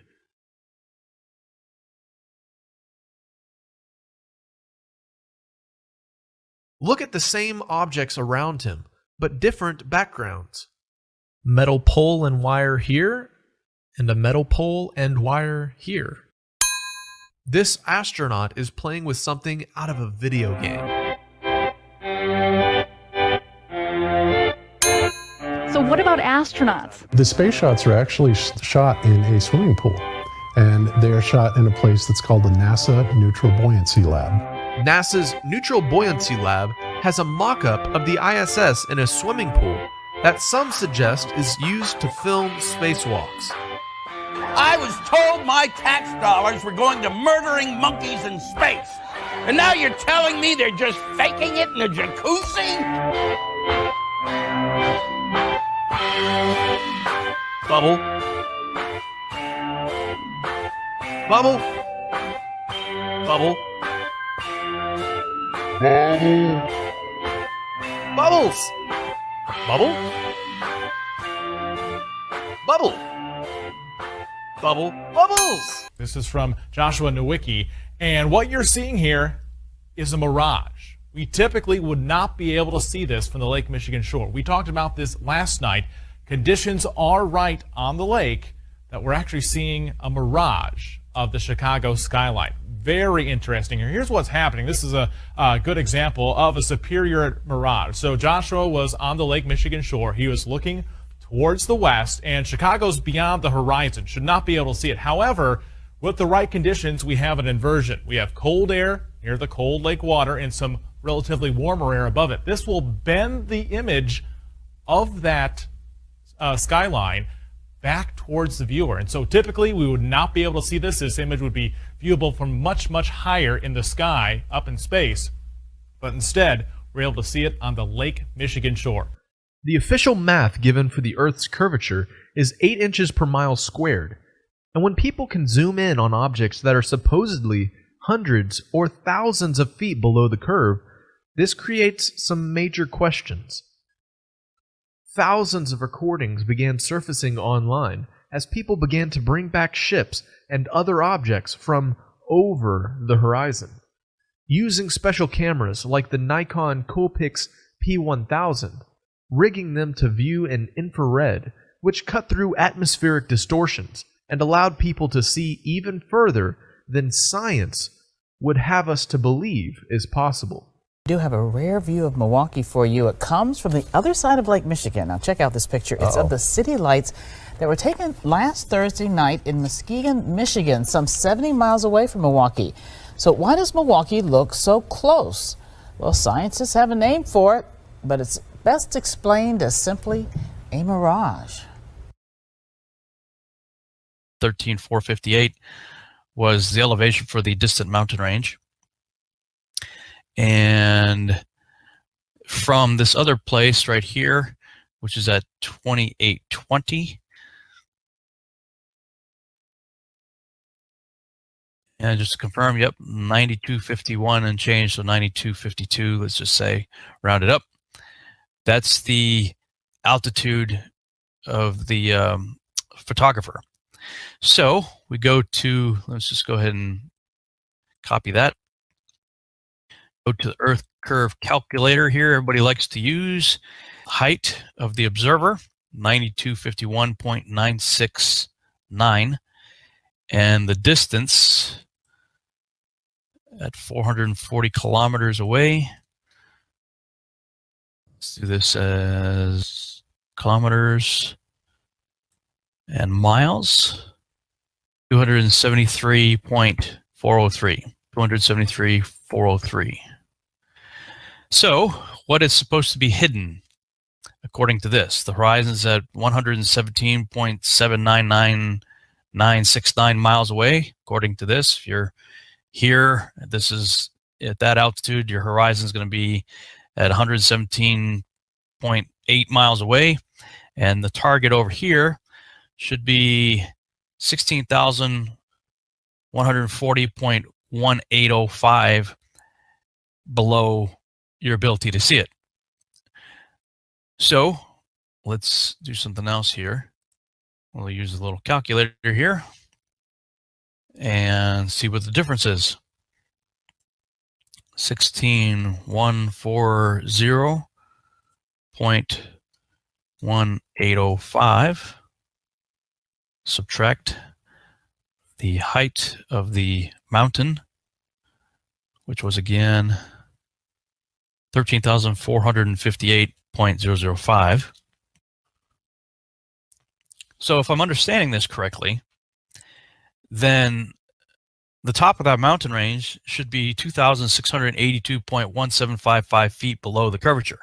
In other words, about a half mile below the ability of the observer to see it. In an age of digital manipulation, it became important for me to witness the curvature with my own eyes.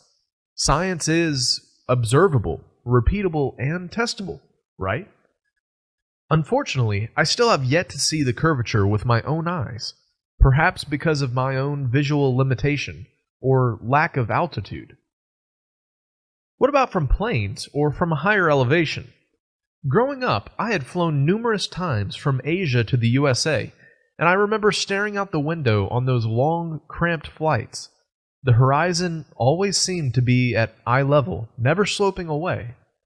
As I investigated, I realized that outside of footage from government agencies and people directly involved in those operations like astronauts, it's pretty hard to find somebody who's seen the curvature with their own eyes. What we do see is video distorted with something called a fisheye lens, which makes the horizon wildly fluctuate between concave and convex. High-altitude balloon footage without such lenses began to reveal that at heights of 120,000 feet plus, no curvature was visible.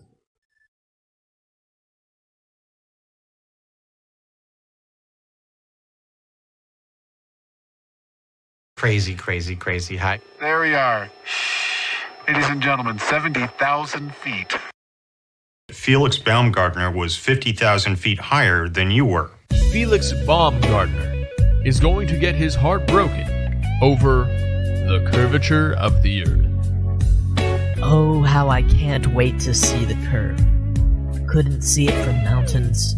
Couldn't see it from plains.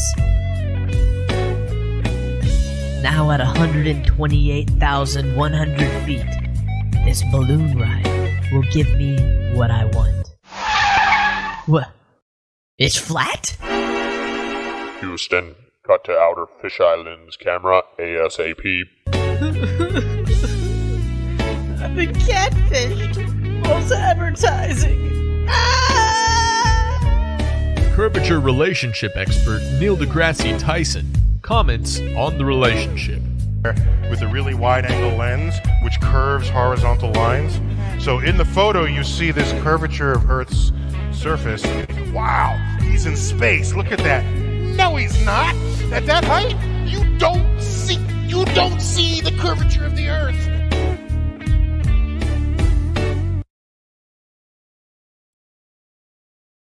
This next point I found extremely interesting. Official documentation claiming the Earth is flat, and that mathematical equations used in aeronautics assume a flat, non-rotating Earth. Check these out. This is a CIA document sourced from the Russians, and it's titled Dissertations Defended in the Scientific Council of the Institute of Physics of the Earth.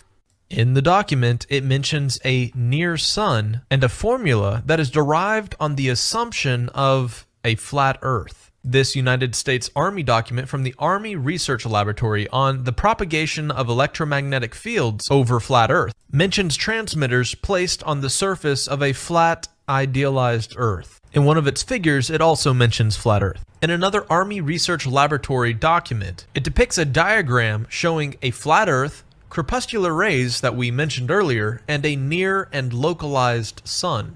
Here's another document on projectile flight dynamics, and the equations in the document assume a flat Earth. Here's a NASA document on the derivation and definition of a linear aircraft model. Introduction. This report details the development of the linear model of rigid aircraft of constant mass flying over a flat, non-rotating Earth. NASA document on the SR-71 Blackbird and its top speed of 2,193 miles per hour. Maneuvers depending on a non-turbulent atmosphere and a non-rotating Earth. Federal Aviation Administration document. Equations of motion assuming a flat, non-rotating Earth. Another NASA document. A rigid aircraft flying in a stationary atmosphere over a flat, non-rotating Earth. An aircraft model for the AIAA Controlled Design Challenge. Flight dynamics of a rigid aircraft flying in a stationary atmosphere over a flat, non-rotating Earth. NASA Technical Paper 1285, Flat, Non-Rotating Earth. A NASA Georgia Tech project in conjunction with the U.S. Air Force. A model frequently used is that of a flat, non-rotating Earth. You have to admit that a lot of these flight calculations are based on a flat, non-rotating Earth because they come right out and say it. For agencies that denigrate flat earthers, they sure to use the terminology a lot in their paperwork. Apparently, 66,600 miles per hour. The curvature in 1 mile squared is 0.666 feet. The Earth is on a 66.6 degree tilt. Earth's axis of rotation and its plane of orbit around the Sun is 66.6 degrees. The polar circles, located near the poles of the Earth, are at 66 degrees in the north and south latitudes. No matter how you look at it, the dreaded number 666 is all over the heliocentric globe model. Hi, my name is Vincent, and today I want to take a look at the mathematical significance of the number of the beast, 666. Now, just for a little bit of background, although most of you probably already know, the number 666 in Christianity refers to the number of the beast, or as we could call the beast, the Antichrist. So in some sense, this is the unholiest of numbers. Now, to analyze the mathematical significance of this number, I want to consider the divine proportion, also known as the golden ratio. And this number we denote by the Greek letter phi equals 1.61803398887. In other videos, I do explore this number in greater detail, but just know that it's a number that pops up all around the universe, and it's one of the most mathematically significant numbers that we have. And its nickname is the divine proportion.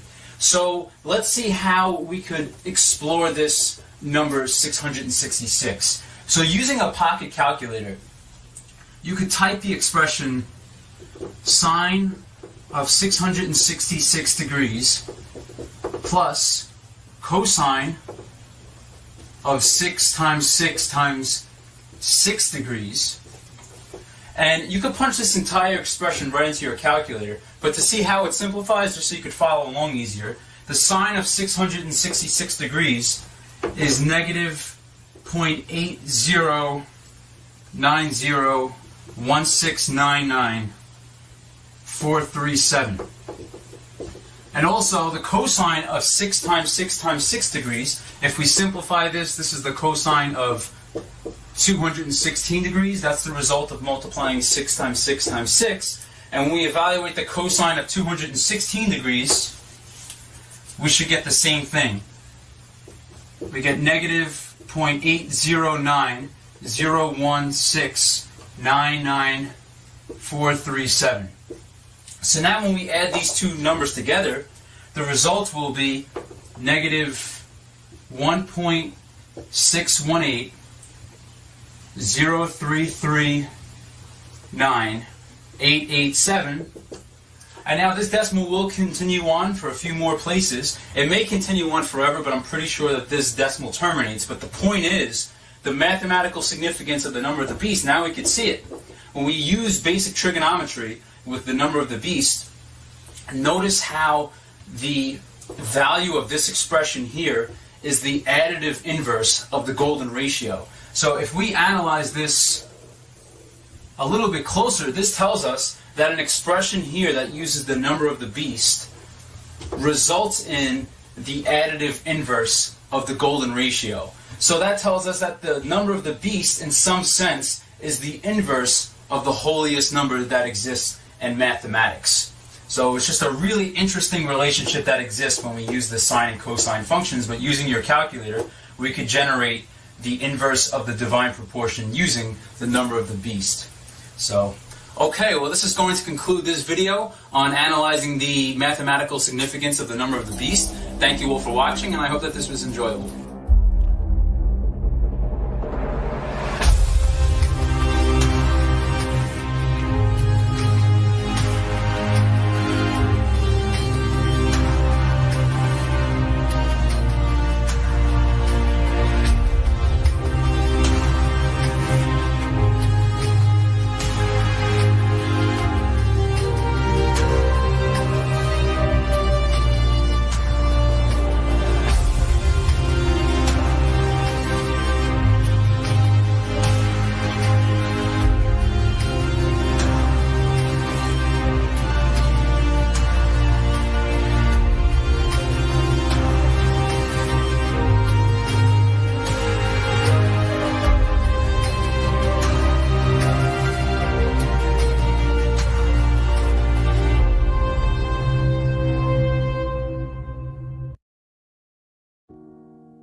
See it and it maybe just flies over the top of people because they don't really pay attention to the significance.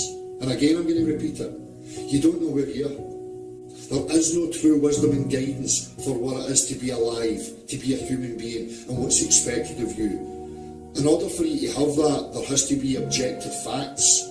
Now what you'll find is that there's no objective facts in regards to what it means to be a human, how we got here and what's expected of us. They are ideas produced by social engineers, people who want to control situations and utilise that control to their own ends, their own benefit.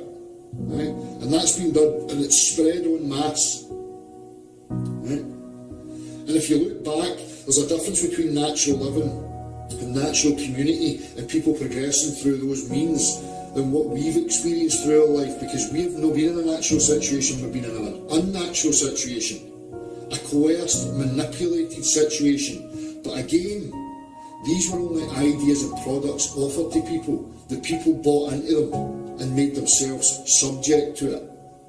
Spoke about this previously, where people went on and on about the feminism movement, and how feminism destroyed the family unit because it took women away from the nurturing home life and blah blah blah. That happened to men before that. The age of industry, consumerism took hold.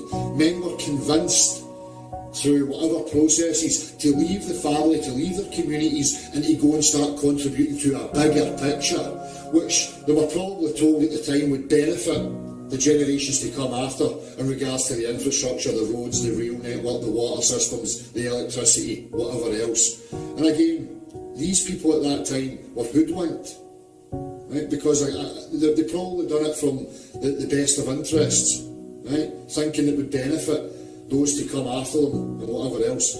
That's not what's happened, and we know that. Everything's been privatised. People are still having to pay tax. People are paying more tax now. People are having to work more hours for less money. Where's it getting better?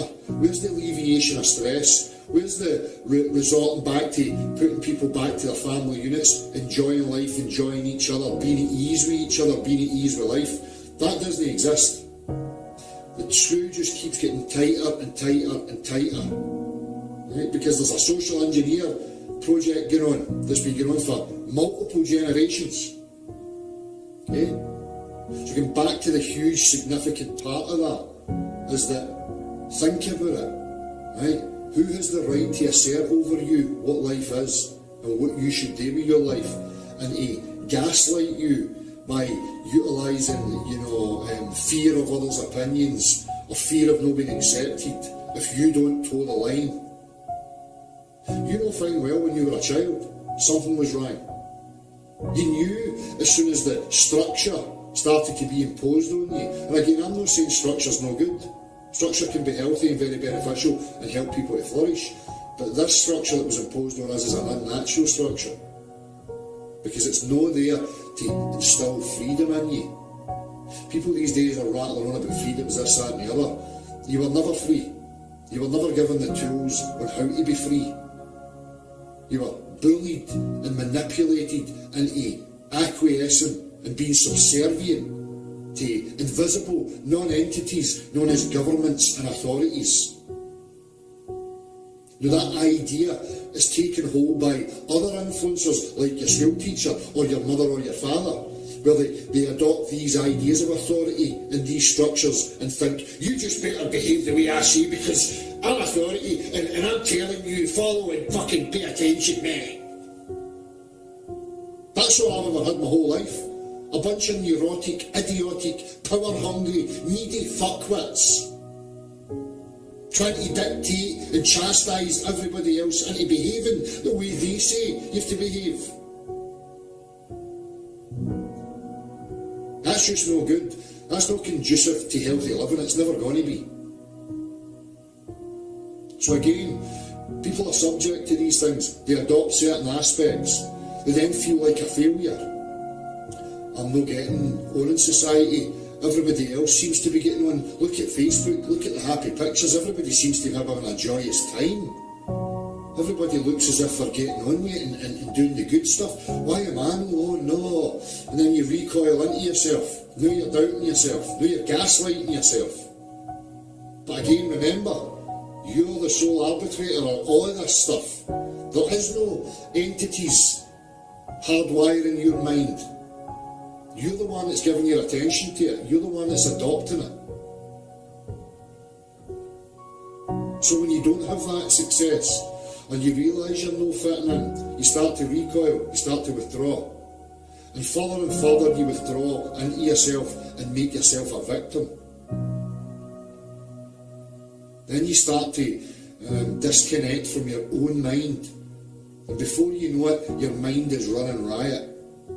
You're no longer controlling your mind, the thoughts that are going on. You're now being subjected to the creation that you made. There's a saying, and I can't remember what it is, be very careful about what you ask for or where you place your attention. This system, this structure, is only going to cater to and offer success to a particular type of personality.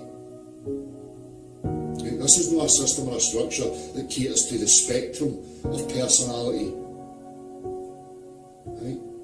You have to be, this is why certain institutions, certain corporations have a profiling system. Everything has a profiling system. Look at the military, a great example. You have to be profiled because they know only a certain type of mind, or a mind that they know they can influence, can fulfil the roles that are desired.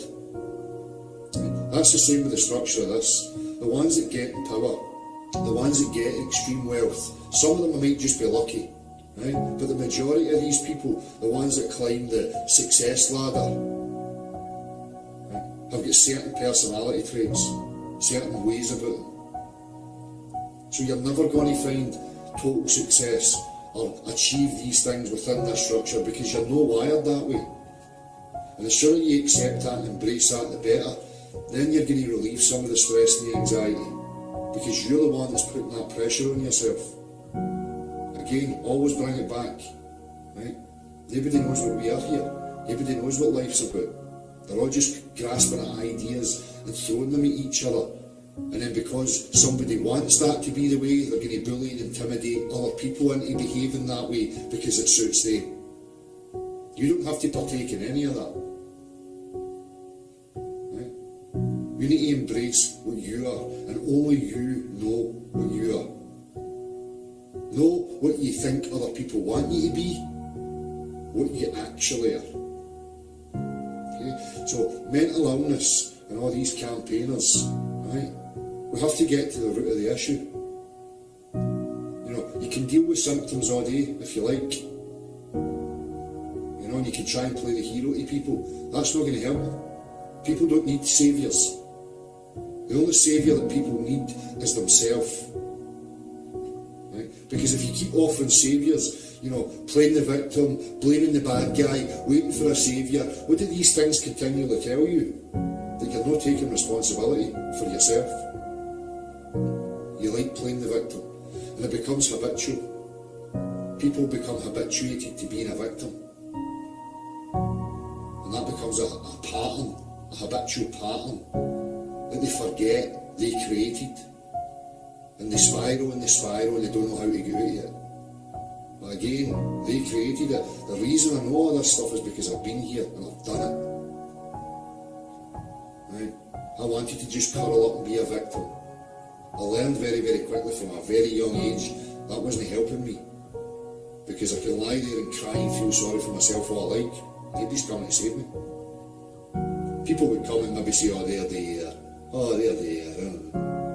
But that never dealt with any of the issues. That never gave me clarity, comprehension of what was going on. That's just virtue signals. People that want to, feel good about themselves because they went, poor you, they're there, I'm a big saviour. I'll help you. We don't need fucking saviours, and the sooner we get rid of that type of mindset, the better. Right?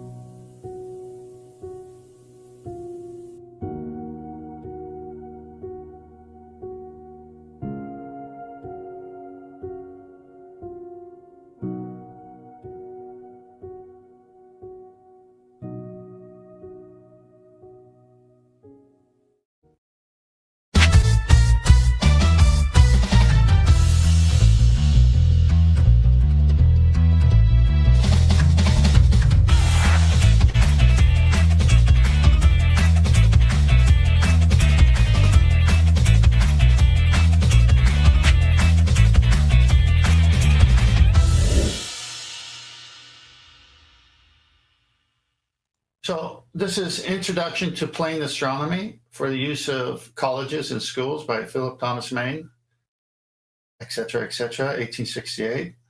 Now, this is 1868. We are 2022. Now look at point 4, and this is his proof that we live on a sphere. Now this is quite amazing to me. So point 4, here we go. And feel free to interrupt and answer each one as we go through because there's just 5 of them. So here's 5 reasons why we're on the sphere in 1868. Assuming the Earth to be approximately spherical, we should expect to meet with phenomena which are explained by this supposition and are incompatible with the supposition of its being a plane. Such phenomena abound. Among the most striking are the following. I'll pause there for a minute. What say you of that first underlined? I take it all back. You continue. Yeah. Okay. I get it. In order for us to assume that we're on a sphere, taking this logic, that is going to be the assumption that we're on a sphere. But to assume we're on a sphere, we've got to go through this process. Here we go. Okay. I'll take it back. Okay, well, I just want to focus on that first beginning statement, because what he's saying here, assuming the Earth to be approximately spherical, we should expect to meet with phenomena. Well, that's what we're saying. We're saying, look, if the Earth is spherical with a radius of 3959, I want to see Earth curve. That's the phenomena. He's saying we should expect to see phenomena, which are explained by this supposition. And then he turns around with the and, are incompatible with another supposition of its being a plane. Now, this is ironic because they use 3 planes. They use the rational horizon, they use the sensible horizon, and they use the visual horizon. So here they are using 3 planes, and he's saying this sentence. This falls apart immediately if you understand what we've dug up on them. Now, to the average reader, this is going to be, oh, yeah, this makes sense. No, it doesn't, because such phenomena abound. Really, for the globe, this phenomena of us being spherical, the proofs abound. Among the most striking are the following. Here's the first. I want you to answer each one as I go through it. The appearance of the offing at the sea as a well-defined circular line. Now, the offing at the sea, which I've shown and we've seen, is if you're in the middle of the ocean and you're on a boat and you turn around 360, you see a full circle like a cone, and you being above the ocean, kind of like a cone look. They're saying that's curvature.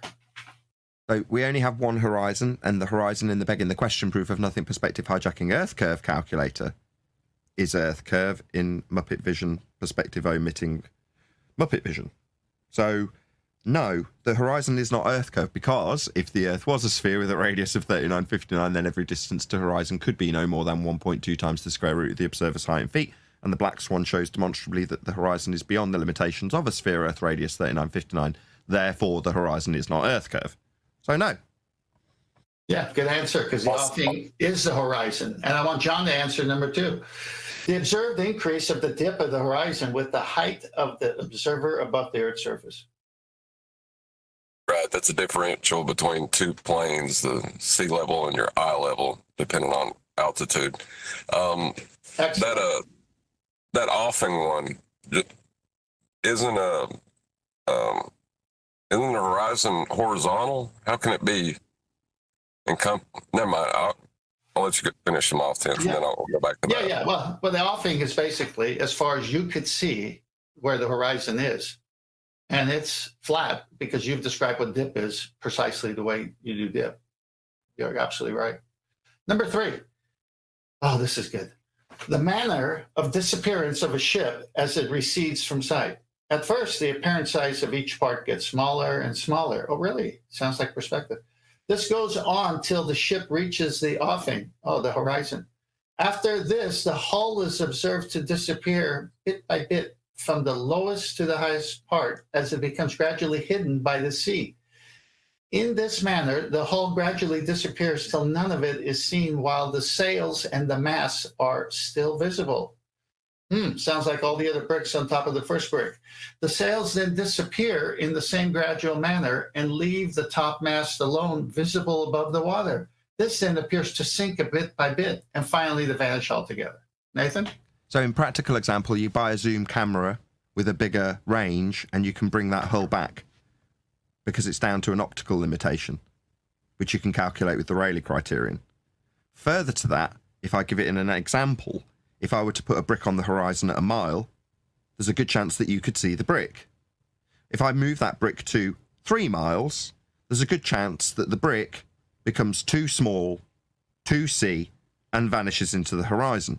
If I then build a 100-story skyscraper on top of the first brick, that does not bring back the first brick. The first brick is still invisible, i.e. still too small to see at the limitation at the deck due to its limited size. Ergo, at 5 miles, you're missing 1 brick due to the angular limitation and not because there's a physical geometric sphere edge horizon getting in the way. If there was, it would be at 1.2 times the square root of the observer's height in feet as declared in the Earth curve mathematics. However, the distance to the horizon in the black swan is beyond the limitations laid down in the Earth curve mathematics, aka 1.2 times the square root of the observer's height in feet. So as before, the horizon is not Earth curve. Yes, and did you notice we got them here on orthographic? Let me read it. The manner of disappearance of a ship as it recedes from sight. At first, now all Earth curve math does leave this out. At first, the apparent size of each part gets smaller and smaller. Is that perspective? Yes, that's angular size. He's telling you what's happening. Oh, It gets smaller and smaller and smaller until it disappears behind Earth curve. No, it just gets smaller and smaller and smaller until it disappears with perspective. Hull first, because that's where the most limited angle resides, against the deck. You can widen your angle to the sky as wide as you like. Hence, there is no limitation to the angle to the sails. However, the limitation to the deck is an angular limitation. Ergo, perspective will cause the brick to disappear at 5 miles because it's too small, but not the building built on top of it. That's an angular limitation, nothing to do with Earth curve. Excellent, excellent. Very optical. All right, number 4. The apparent positions of the pole star and the constellations vary when seen from different points on the Earth, precisely in the way in which they must appear to vary if these points all lie on the surface of a globe. You'll need a flat Earth to measure that angular relationship, because that's what they're being described as. So you'll need a flat Earth to make that assertion. Furthermore, you'll need a Haversine formula to imply that the tool and its arc is actually the concave surface you're looking up at when measuring from the centre of said presupposed spherical Earth that you're in the middle of, and measure out from that centre of a presupposed spherical Earth out through the arc of the tool, now the surface of the Earth you're not standing on, out to the celestial sphere around a single position. Like John described earlier, like in Minority Report, when he grabs a little piece of data with his gloves and throws it out all around him. It's single point at the centre of a sphere Earth, the only point you can get an angle with a flat plane moving out from your position. So no, these measurements aren't facilitated on a sphere Earth because you can't get an elevation angle measurement from a curve. All right, but do you see the hidden reference to R, and it's because of Earth curve that he doesn't say? Let me read it again. The apparent positions of the pole star and the constellations vary. Okay, so high in the sky, mid-height, the two at the horizon, they vary. When seen from different points on the Earth, precisely in the way in which they must appear to vary if these points all lie on the surface of a globe. He doesn't say why, but he's trying to tell you Earth curve gets in the way. Gotcha. So he's begging the question, is assuming the Earth as a sphere with you moving around the protractor of the angle measurement that you take in order for his quote-unquote height adjustments to be in effect. But you caught it. What kind of measurements did he take? That description of the heights changing is elevation angle. Uh-oh. You need a flat Earth for that. Yeah, okay, last one. The shadow cast by the Earth on the moon in a lunar eclipse is always bounded by the portion of a circle. One more time. The shadow cast by the Earth on the moon in a lunar eclipse is always bounded by a portion of a circle. So basically, the little curved shadow on the moon there, saying that proves that the Earth is a ball. Don't answer this one. Hold on. Don't answer this one. Let the Globers have faith that that's still a shadow. Yeah, but it's very important since we're recording this. What's that one video? And it's a term I keep forgetting, where the shadow's the opposite way. If Earth was in the way. You're talking Selenellan. Yeah, I was about to say you're talking about the Seleninian, where you've got sun and moon above the horizon at the same time, and in the most recent filmed one, which was about 8 years ago now, they had the quote-unquote shadow, i.e. it turning red, going the opposite direction. How does that work? Well, it doesn't. But furthermore, for their assertion, don't they need convergent light? I.e. the light from the sun goes to the moon and then converges and then carries on past the moon in an orthographic representation to create the shadow, as opposed to we got a problem now. Their light rays, their light is no longer parallel, which means celestial navigation cannot work unless light is assumed to be parallel, because you need a corresponding angle back from that plane that you use at the center of the Earth, the Great Circle cut in half, to where you have equatorial plane. That angle must also work with the angle, with that tangent plane that you have to draw on the assumed sphere, or else you can't get an elevation angle. So you need to bring your flat plane with you wherever you sail and have a section in your hand. Yeah, they're in a bit of a problem when the sun cannot cast out parallel light for the eclipses, but must for celestial navigation to work. If you're going to say, allow me the luxury of drawing a rational plane, a sensible plane, and the actual horizon, and let me have corresponding angles as long as light comes in parallel, then I can make it work on a piece of paper from a sphere. Until you mention eclipses, and then the light doesn't come in parallel anymore. Oh, shucks. Well, that's all he put. That's all she wrote.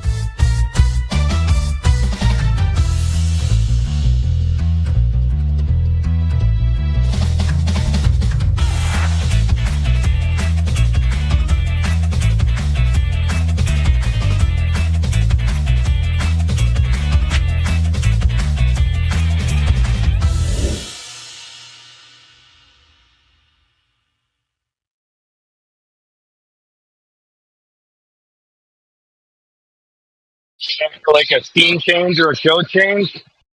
What's going on here with that?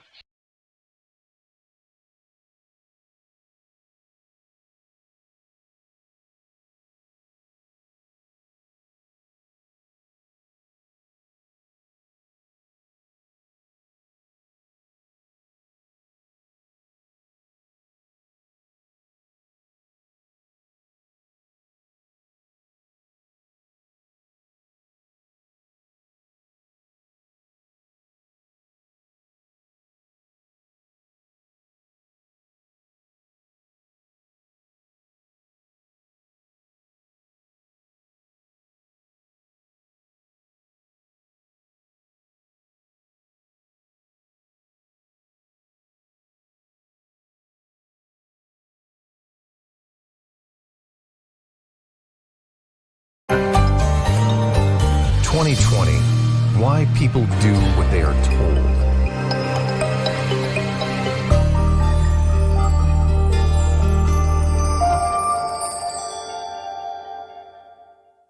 I've spoken with a lot of people since the nightmare of 2020 began and have heard a variety of common themes. How that everything is a hoax, we're all doomed, Jesus will save us, Trump will save us, maybe even that we don't deserve to be saved. One of the themes that seems to get hidden in all the noise and chaos is why so many people are going along with the insanity without any resistance at all. You know who I'm talking about. The sheep, the zombies, the drones, the mouth-breathing troglodytes, whatever you want to call them. They are everywhere, and despite how much pressure and heat are turned up on this civilization, they keep adjusting their daily lives and lurching forward, or in this case, backward. Yes, it's frustrating to watch. How is it that your friends, family members, and coworkers can't see the giant red flashing lights right in front of their face? How is it that they are comfortable turning on their own? How is it that they are actually helping to tear down their own civilization without wringing their hands and looking to the heavens for inspiration and guidance? The short and brutal answer is that it's built into us. It's not as bad as you think, but then again, it's also much worse. Let's get the good news out of the way first. It is very hard to get a person to actually kill another person. Even as late as World War II, only 20% of the armed soldiers had the nerve to actually pull the trigger and attempt to kill another human being. Most of us have no stomach for it. That, however, is where the mercy ends. Take away the direct hand-on-hand violence, and everything is back on the table. Anyone who has taken a psychology course in college may remember a vague description of an experiment where people were using electric shocks on each other. Officially, it's called the Milgram experiment, and it may not seem like much at first glance, but I think it has become very relevant in 2020. The experiment was first conducted at Yale University some 60 years ago, and it revolves around the obedience to authority. It was initially designed as a way to explain the psychology of genocide. In other words, were the Nazis an unusually cruel group, or does this apply to everyone under the right circumstances? The experiment was simple and ingenious in its design. You sign up for a run-of-the-mill psychology experiment in which you will get paid regardless of the outcome. You meet a supervisor and one other person just like yourself. At least, that's what they want you to think. There is no randomness in this little play. Both the supervisor and your fellow lab rat are in on the game. The supervisor draws out of a hat on who is going to ask the questions and who is going to answer them. Your name is picked to ask questions. It was, of course, predetermined. Your teammate goes into another room and is hooked up to a series of electrodes. You can't see him, only hear his voice through an intercom system. You ask your teammate a series of matching questions. If the answer was incorrect, you would administer a shock to the other person with a voltage increasing in 15-volt increments for each wrong answer. The volts ranged from 15 to 450. The shock generator included verbal markings that vary from slight shock to danger, severe shock. The subjects believed that for each wrong answer, the person was receiving actual shocks. In reality, there were no shocks. After the person went to another room, they set up a tape recorder integrated with the electroshock generator, which played pre-recorded sounds for each shock level. As the voltage of the fake shocks increased, the person began making audible protests, such as banging repeatedly on the wall that separated him from you. In every condition, the person makes or says a predetermined sound or word. When the highest voltages were reached, the subject fell silent.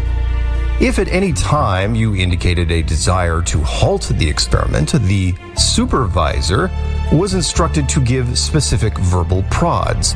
The prods were in this order: please continue, or please go on. The experiment requires that you continue. It is absolutely essential that you continue.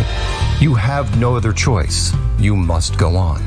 The professors predicted that only 1 to 3% of all subjects would continue and keep upping the voltage until their partner passed out and died. What really happened, though, showed our true nature. During the first set of experiments, 65%, 26 out of 40, subjects pushed the button and killed their teammate with the final massive 450-volt shock. And all subjects made it to at least 300 volts. The professor's conclusion was easy to make and haunting. The extreme willingness of adults to go to almost any lengths on the command of an authority constitutes the chief finding of the study, and the fact most urgently demanding explanation.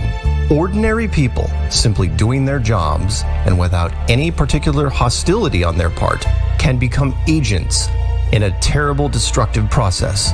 Moreover, even when the destructive effects of their work become patently clear, and they are asked to carry out actions incompatible with fundamental standards of morality, relatively few people have the mental resources needed to resist authority. And, as the experiment was refined, it got worse. If you conducted the experiment when there was another actor already there shocking another person, then the power of conformity set in, and the chance of you killing the person in the next room goes up over 90%. This experiment has been repeated many times over the years in different states and countries, and the results are what you might expect. People do as they are told. They bend and break their own personal values if someone in authority asks them to. They follow orders, even if it causes the destruction of the world around them. You, however, are different. If you are listening to this, then you understand right and wrong. Authority has its place, but it can only go so far before you stand your ground. It helps me sleep to know that there are at least a few of you out there in the world, carving small caves of sanity out of the madness. Don't forget, however, that when you walk the streets, most of the people around you are not you. They listen to the media and do whatever it says, no matter how illogical. Remember that to most, the media is now the ultimate authority. To quote a favorite movie of mine, we believe the world that is presented to us. And currently, that world is being shaped by the faces on our phones. Remember that, and stand strong, because the next big experiment is right around the corner.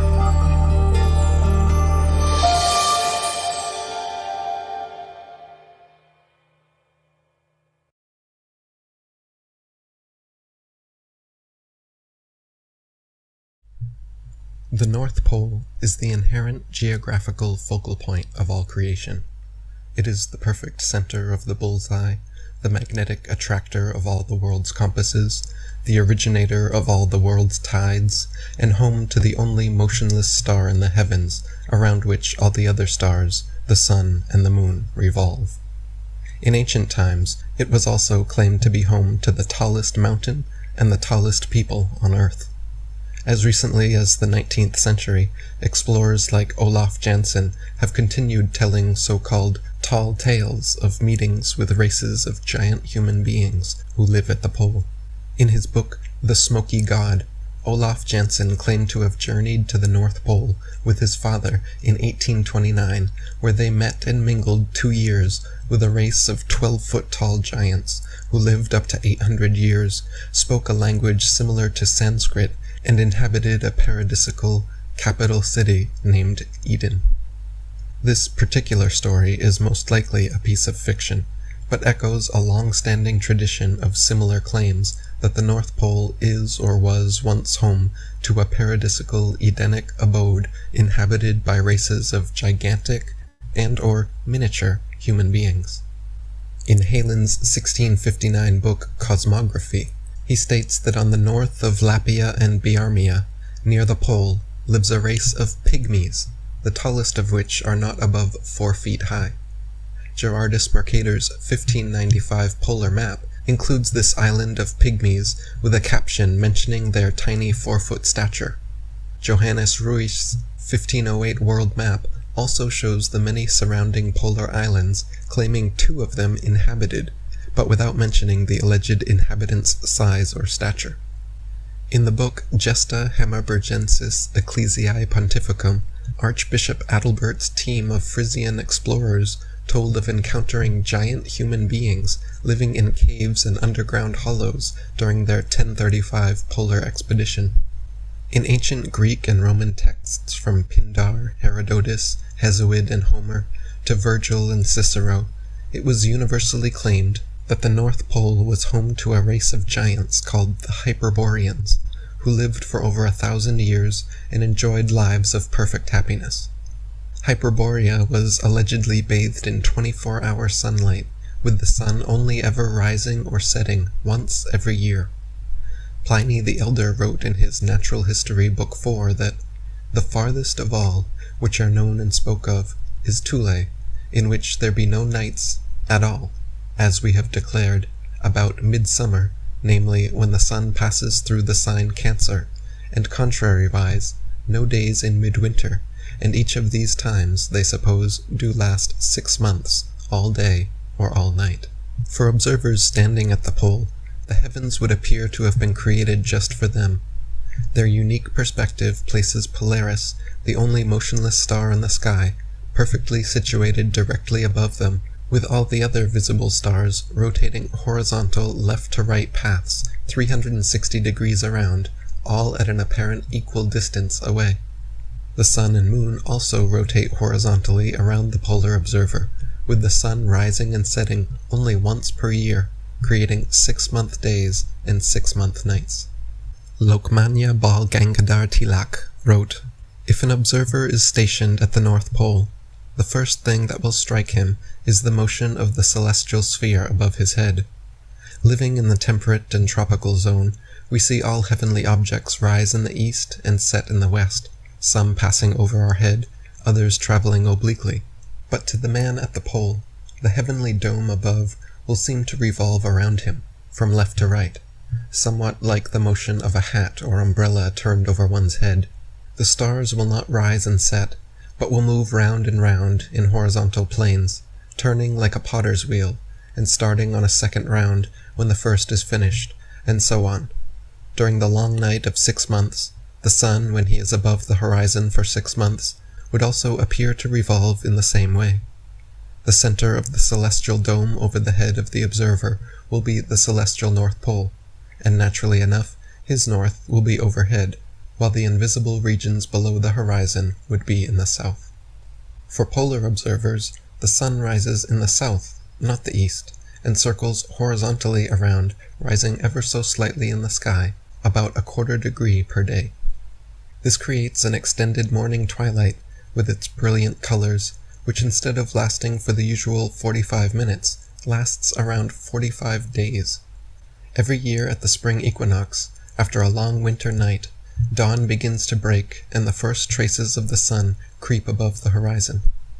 By summer solstice, the sun reaches its highest point in the polar sky, around 23.5 degrees, and begins its slow, almost imperceptible descent. At the autumnal equinox, the last traces of the sun disappear beyond the horizon, and an extended evening twilight persists for a month and a half, after which the polar observer will not see sunlight again until spring. Thanks to abundant starlight, regular aurora borealis activity, and 2 weeks of moonlight per month, the long polar nights are not pitch black, but actually quite well lit and beautiful. Lokmanya Bal Gangadhar Tilak wrote, "We have stated that to an observer at the North Pole there will be a night of 6 months, and one is likely to infer therefrom that there will be total darkness at the pole for 1/2 the portion of the year. Indeed, one is likely to contemplate with horror the perils and difficulties of a long night of 6 months, during which not only the light but the warmth of the sun has to be artificially supplied. As a matter of fact, such a supposition is found to be erroneous. First of all, there will be the electrical discharges known as aurora borealis, filling the polar night with their charming glories, and relieving its darkness to a great extent. Then we have the moon, which in her monthly revolution will be above the polar horizon for a continuous fortnight, displaying her changing phases without intermission to the polar observer. But the chief cause, which alleviates the darkness of the polar night, is the twilight before the rising and after the setting of the sun. The dawn in the tropical or the temperate zone is but brief and evanescent, and it recurs after every 24 hours. But still it has formed the subject of poetical descriptions in different countries. If so, how much more the spectacle of a splendid long dawn after a darkness of 2 months would delight the heart of a polar observer, and how he will yearn for the first appearance of the light on the horizon. In all, a year at the pole sees approximately 6 months of continuous daylight, followed by a month and a half of evening twilight, then 3 months of relative darkness, ending in a month and a half long spring dawn. The exact number of days for each portion of the polar year is disputed among various authorities, however, which raises the question again as to whether or not modern man truly has attained the pole. If we have research bases and encampments built all over at and around the North Pole as claimed, why is there not a single video online or anywhere else showing a year-long continuous time-lapse of this world wonder? To see Polaris unmoving directly 90 degrees overhead while all the other stars rotate horizontally around, uninterrupted by sunlight, for months at a time, then to watch the first rays of the longest, most beautiful dawn lighting the horizon and revolving 360 degrees around without setting for many more months, would be an absolute spectacle to behold, worthy of an IMAX documentary, and a true wonder of the world. But somehow, no such video exists. Dr. William Warren wrote, "First of all appears low in the horizon of the night sky a scarcely visible flush of light. At first it only makes a few stars' light seem a trifle fainter, but after a little it is seen to be increasing and to be moving laterally along the yet dark horizon. 24 hours later it has made a complete circuit around the observer and is causing a larger number of stars to pale. Soon the widening light glows with the luster of orient pearl. Onward it moves in its stately rounds, until the pearly whiteness burns into ruddy rose light, fringed with purple and gold. Day after day, as we measure days, this splendid panorama circles on, and according as atmospheric conditions and clouds present more or less favorable conditions of reflection, kindles and fades, fades only to kindle next time, yet more brightly, as the still hidden sun comes nearer and nearer his point of emergence. At length, when for 2 long months such prophetic displays have been filling the whole heavens with these increscent and revolving splendors, the sun begins to emerge from his long retirement, and to display himself once more to human vision. After 1 or 2 circuits, during which his dazzling upper limb grows to a full-orbed disk, he clears all hilltops of the distant horizon, and for 6 full months circles around and around the world's great axis in full view, suffering no night to fall upon his favored homeland at the pole. Even when at last he sinks again from view, he covers his retreat with a repetition of the deepening and fading splendors which filled his long dawning, as if in these pulses of more and more distant light he were signaling back to the forsaken world the promises and prophecies of an early return. You would think such a sight would be worthy of recording, yet somehow no one in history has ever bothered to do so. If we have truly attained the North Pole, and have permanent and semi-permanent structures with people stationed at and around there year-round, why in the flat world has no one ever recorded an annual time-lapse of this incredible occurrence? The polar 6-month day and 6-month night has been written about by diverse cultures throughout history, many insisting that their ancestors, or gods, were the original inhabitants. In the ancient Indian Vedas, the Day of the Gods and Night of the Gods were each 6 months in duration, and their gods lived atop Mount Meru at the North Pole. The Surya Siddhanta 1267 states that, at Meru, gods behold the sun after but a single rising during the half of his revolution, beginning with Aries. And the Institutes of Vishnu says, the southern progress of the sun is with them a night, and a year is with them a day and a night. In Norse mythology, it is claimed that before this present established order of the world, their sun rose in the south, which is what would have been experienced by their polar ancestors. In ancient Iranian mythology, Yima, the first man, and king of the Golden Age, lived in an Edenic abode called Vara, where the sun only rose and set once per year. Lokmanya Bal Gangadhar Tilak wrote, "A phenomenon like this cannot fail to be permanently impressed on the memory of a polar observer, and it will be found later on that the oldest traditions of the Aryan race have preserved the recollection of a period when its ancestors witnessed such wonderful phenomenon, a long and continuous dawn of several days, with its light laterally revolving on the horizon in their original home." The heavenly dome rotating perfectly horizontally overhead for polar observers is another unique peculiarity of polar astronomy found in ancient mythology. In Greek mythology, the gods rule from Mount Olympus, as the Iliad states, from the upper sky, the celestial dome in which the sun, moon, and stars wheel silently around the pole. In the Vedas, Indra supports the heavens as on a pole, and upholds heaven and earth, and turns the widest expanse, as the wheels of a chariot are held by the axle. An imaginary line from the North Pole to Polaris would appear perfectly vertical, and like a handle supporting the twirling umbrella of the heavens, or an axis supporting the wheel of a chariot. Lokmanya Bal Gangadhar Tilak wrote, "If we combine the two statements, that the heavens are supported as on a pole, and that they move like a wheel, we may safely infer that the motion referred to is such a motion of the celestial hemisphere as can be witnessed only by an observer at the North Pole." In the Rig Vedas 1:24-10, the constellation of Ursa Major, Riksha, is described as being placed high, and as this can refer only to the altitude of the constellation, it follows that it must then have been over the head of the observer, which is possible only in the circumpolar regions. In the Mahabharata, during Arjuna's visit to Mount Meru, chapters 163 and 164 of the Vena Parvan state that, "At Meru, the sun and the moon go round from left to right every day, and so do all the stars.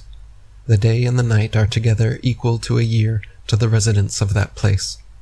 The ancient laws of Manu, 167, state, "A human year is a day and a night of the gods. Thus are the two divided, the northern passage of the sun is the day, and the southern the night." And the Taittiriya Brahmana says, "That which is a year is but a single day of the gods."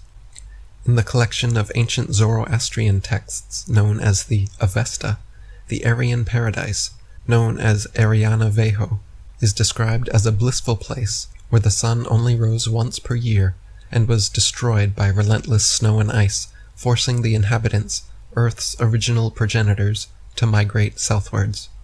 This same idea that the first humans devolved from God or gods at the North Pole is replete within ancient scriptures, and starkly contrasts modern mainstream claims that the first humans evolved from primates in Africa. Two excellent books were written on this subject, one by Boston University president and professor Dr. William Warren, entitled Paradise Found, The Cradle of the Human Race at the North Pole, and another by the renowned Indian teacher and activist Lokmanya Bal Gangadhar Tilak, entitled The Arctic Home in the Vedas. In both well-researched publications, Warren and Tilak present convincing arguments with abundant supporting evidence suggesting that our most ancient ancestors lived at the North Pole and spread outwards southwards from there, likely due to climate changes. Dr. William Warren wrote, "Our hypothesis calls for an antediluvian continent at the Arctic Pole. It is interesting to find that a writer upon the deluge, writing more than 40 years ago, advanced the same postulate. Is the supposition that there existed such a continent scientifically admissible? Until very recently, too little was known of the geology of the high latitudes to warrant or even to occasion the discussion of such a question. Even now, with all the contemporary interest in Arctic exploration, it is difficult to find any author who has distinctly propounded to himself and discussed the question as to the geologic age of the Arctic Ocean. It will not be strange, therefore, if we have here to content ourselves with showing, first, that geologists and paleontologists do not think the present distribution of Arctic sea and land to be the primeval one, and secondly, that in their opinion, incidentally expressed, a continent once existed within the Arctic Circle, of which at present only vestiges remain. Mr. Alfred Russel Wallace incidentally shows that the facts of Arctic paleontology call for the supposition of a primitive Eocene continent in the highest latitudes, a continent which no longer exists. His language is, "The rich and varied fauna which inhabited Europe at the dawn of the Tertiary period, as shown by the abundant remains of mammalia wherever suitable deposits of Eocene age have been discovered, proves that an extensive Palearctic continent then existed." Another most eminent authority in Arctic paleontology, the late professor here of Zurich, fully 15 years ago, arrived at and published the conclusion that the facts presented in the Arctic fossils, plainly point to the existence in Miocene time of a no longer existing polar continent.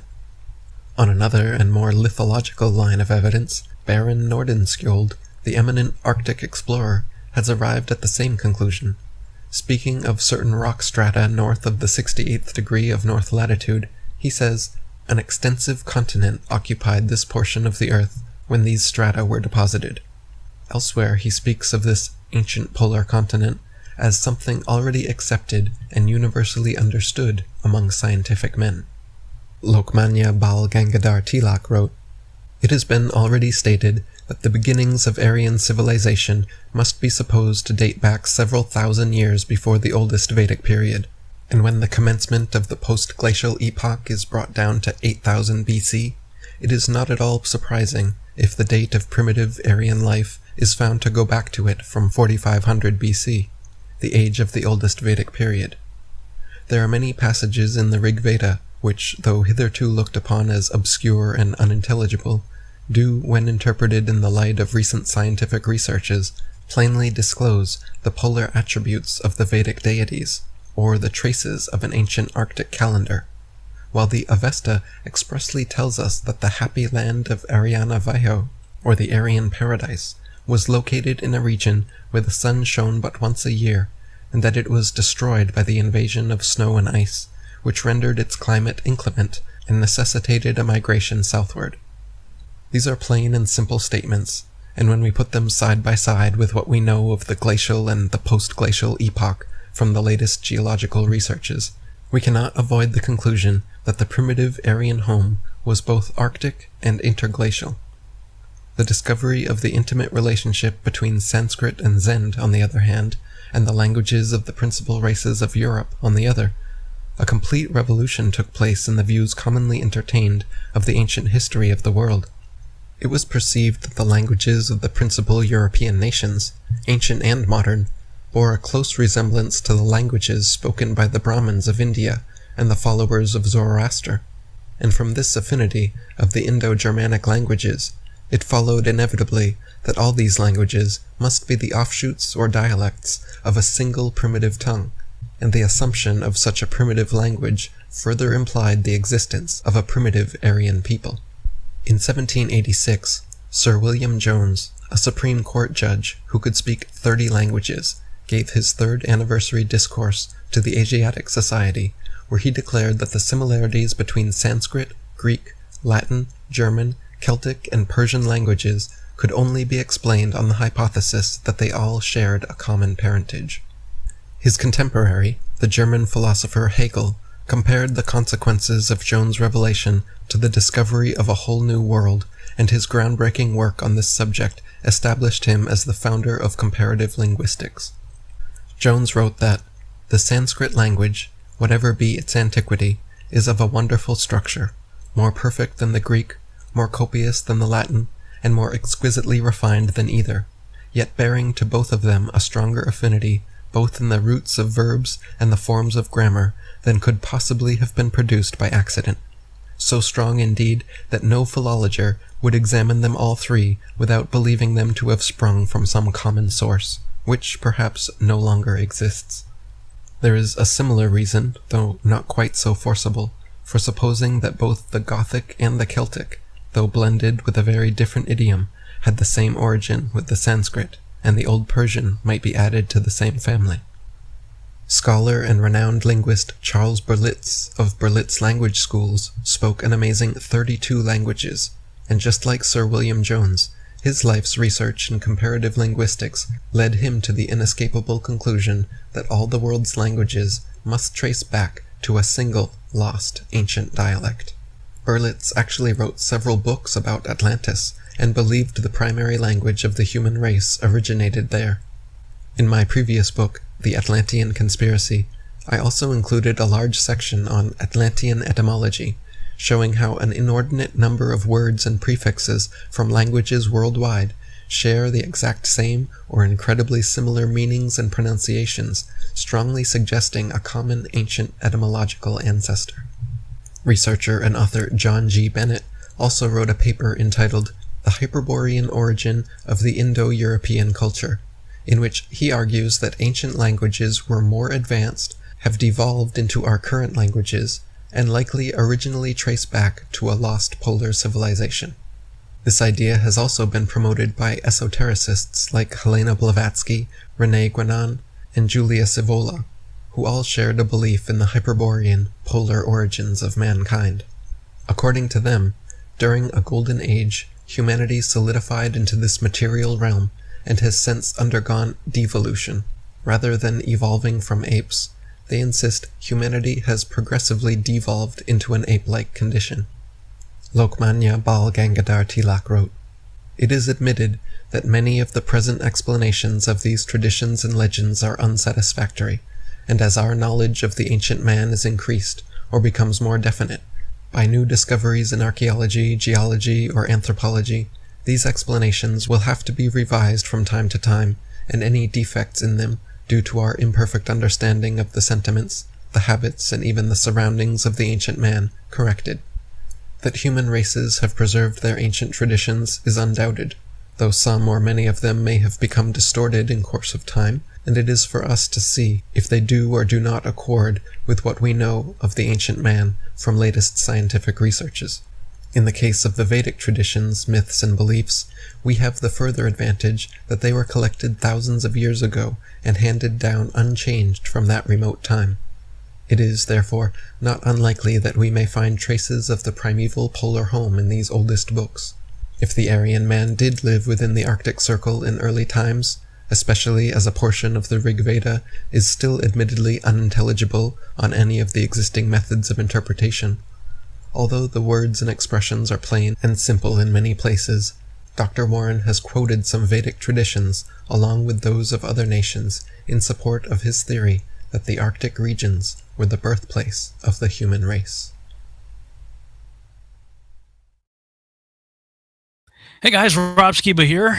So it's been a while since I've done any research type of video here on YouTube because I've been so busy working on Seed, which is coming along great, by the way. I'm really making some good progress in that regard, but I'm still always looking into things, and this whole flat earth research is always very much on my mind, and things just keep coming across my path that catch my attention. And so I post about it every now and then on Facebook, and so if you're interested in that, you can check it out there. But I haven't been making too many videos because, like I said, I've been too busy. But I just want to do a quick one here just to talk about a few things that recently caught my attention. I posted this one today. I said, man, it just gets more and more interesting the more you dig into this research. Okay, in the late 40s and into the late 50s, there was an obsession with getting to Antarctica to explore. Something was discovered at the end of Operation Deep Freeze, which sent everyone home to draft up the Antarctic Treaty. At the same time that was happening, NASA and DARPA are created.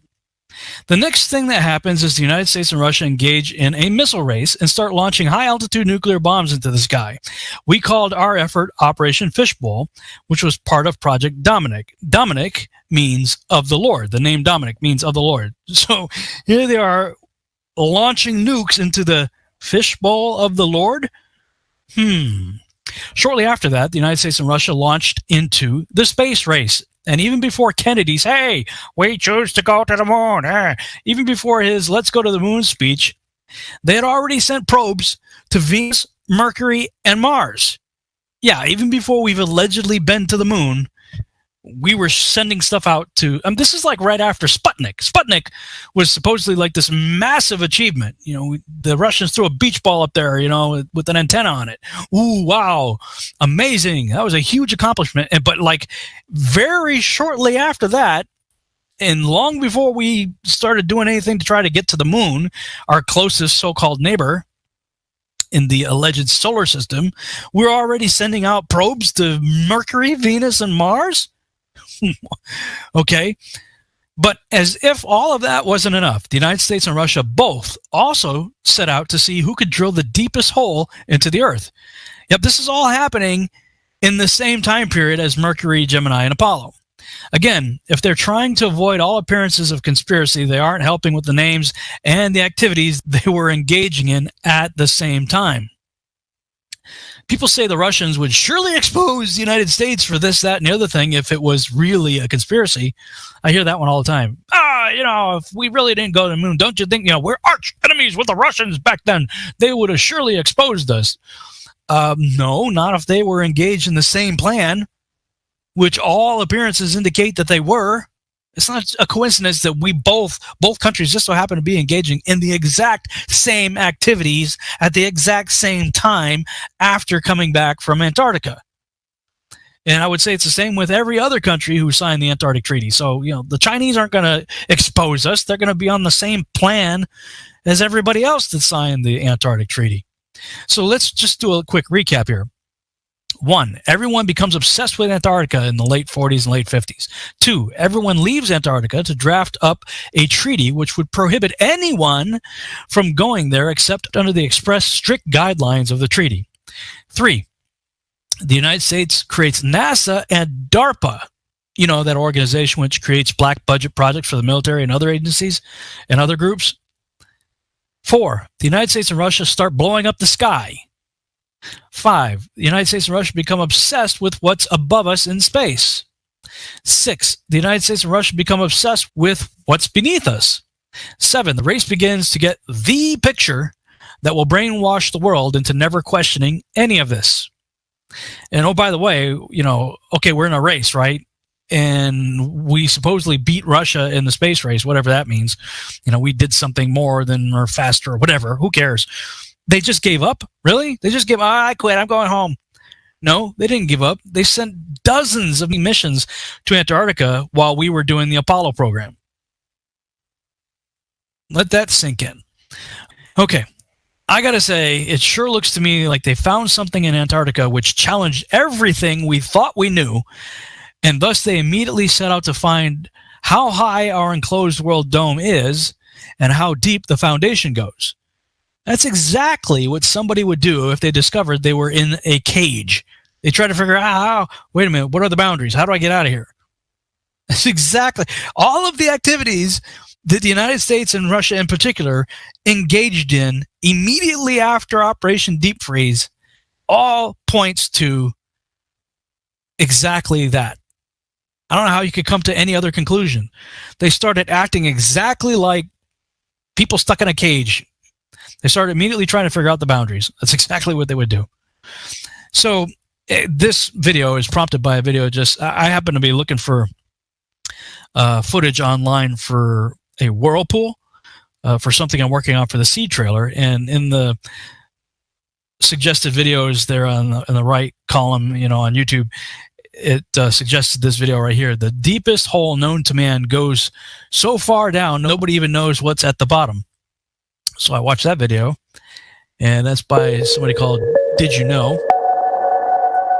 In school, we're taught that beneath the Earth's crust lies a mantle and a core. However, some people theorize, and falsely so, that the center of the planet might actually be hollow, or there's a species of reptilian aliens that live under the crust.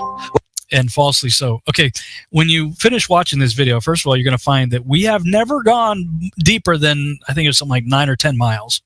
That's the deepest anybody's ever gone. So we have no clue what's down there.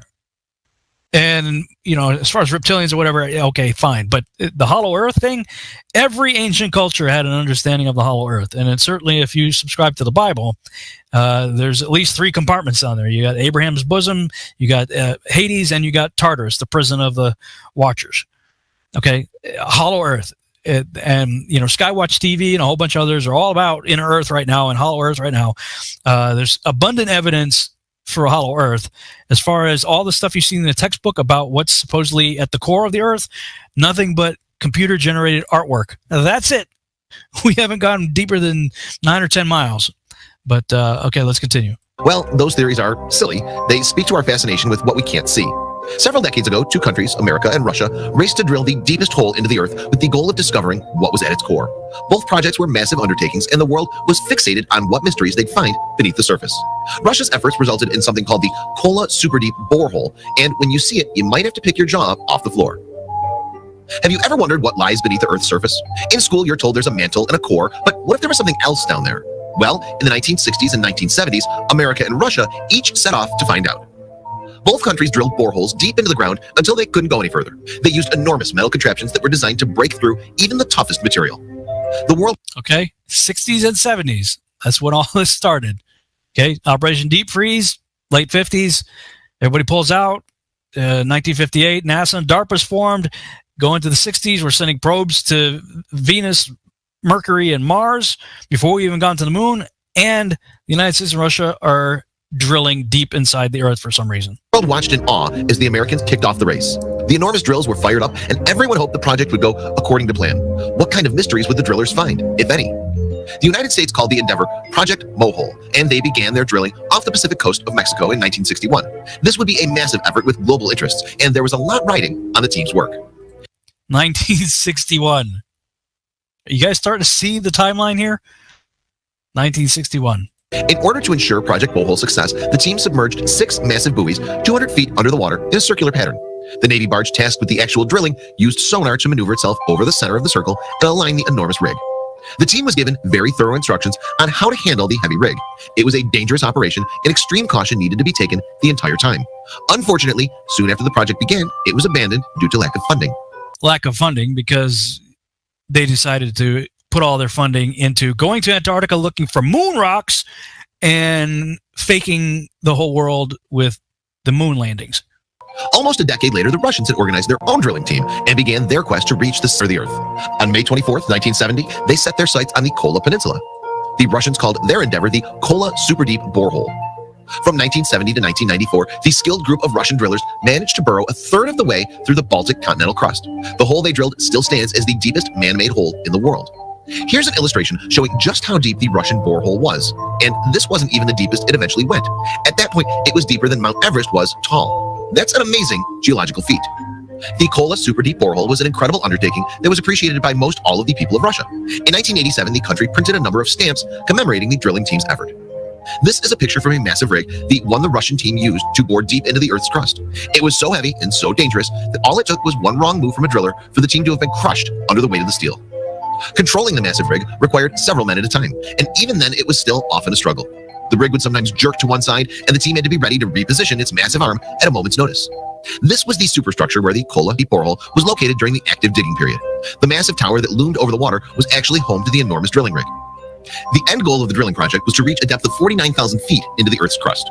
There were several holes dug that branched off the main hole, and the deepest branch, called SG3, reached a depth of an impressive 40,230 feet in 1989. In 1992, although the Russian team was still about 9,000 feet away from their goal, the drilling came to an abrupt end due to dangerous conditions. The temperature at such a depth was much higher than the team planned for, almost 600 degrees Fahrenheit, and it made drilling impossible. Although the drilling came to a complete stop, the entire project wasn't officially shut down until 2005. Unfortunately, in 2008, all of the facilities and the superstructure were scrapped and dismantled. Even though the buildings were abandoned, visitors can still walk around the ruins and imagine what life was like during the epic race to the center of the planet. It's a fascinating place to visit, but it's also unfortunate this grand structure was simply left to rot. If you do happen to visit the ruins of the building on the Kola Peninsula, you might not even notice the actual borehole itself. All that remains is a small 9-inch steel cap that covers the surface opening of the hole, which has since been dubbed the Hole to Hell. Even though the Russian team never reached their goal of 49,000 feet, the drilling did give the scientific world some major discoveries. Scientists now know a bit more about the planet's structure, and microscopic plankton fossils were even discovered at the bottom of the hole. The race to the center of the Earth was an exciting and intriguing time for the world. In the end, the goal was never reached, but at least the scientific community benefited from the efforts. Though defunct, this phenomenal structure still stands as a reminder of one project that had the world on the edge of its seat. What a feat! Okay, so they didn't get to 49,000. They only got to something like, I think he said 40,200 or something like that, which is less than 8 miles. That's less than 8 miles. Even if they got to 49,000, that's, what is that? 49, let's look that up. 49,000, that's 9.2. We didn't even get that far. I think he said we only got to 40,200 or something like that. Even the deepest drilled hole is still some 3,955 miles short of the center of the Earth. Barely a pinprick on the surface of our planet. So 7 to 9 miles, really. And then we claimed we have all these pictures in the textbook about the center of the Earth and what the core of the Earth and everything else looks like. And they're going to say, all right, it's all fiction about the inner Earth and hollow Earth, all that stuff, when they have never even gone deeper than 8 miles. It's unbelievable. We have been lied to with artwork, pictures, paintings, drawings, CGI. everything about our Earth and everything about space. Artwork. Speaking of space, there's something else that caught my attention, and I wrote about it in the Testing the Globe group. I said, the year is 2018, and someone has finally, only now, mind you, possibly figured out a solution for the radiation problem in space, though it still needs to be tested. Okay, ballers and NASA fanboys and girls, please explain this. If the Apollo crews allegedly had no problem with the Van Allen radiation belts, as you claim, why is this such an issue to overcome 50 years later? Although this is a funny quote from the article. It says, the STEMRAD vest for space use was developed based on the principle of selective protection vital organs that are particularly sensitive to radiation exposure, the ESA said in a statement. And that's the Israeli Space Agency. Apparently, the brain is not a vital organ worthy of protecting. Not sure how this will protect sensitive electronics and equipment, though, either.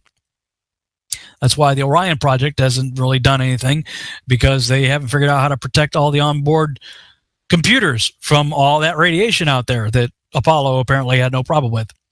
Once we travel beyond low Earth orbit, the crew will be exposed to larger amounts of radiation. So we have to design both the crew protection systems and our electronic systems to withstand this radiation. If there is something that definitely, at least in my opinion, exposes the Apollo program as a fraud, it's the Orion project. The Orion project, after they retired the space shuttle, the next project that's on the board right now is called Project Orion. And they're pretty much telling you that Apollo never happened, especially when they put out videos like this talking about the Van Allen radiation belts. We are headed 3,600 miles above Earth, 15 times higher from the planet than the International Space Station. As we get further away from Earth, we'll pass through the Van Allen belts, an area of dangerous radiation. What?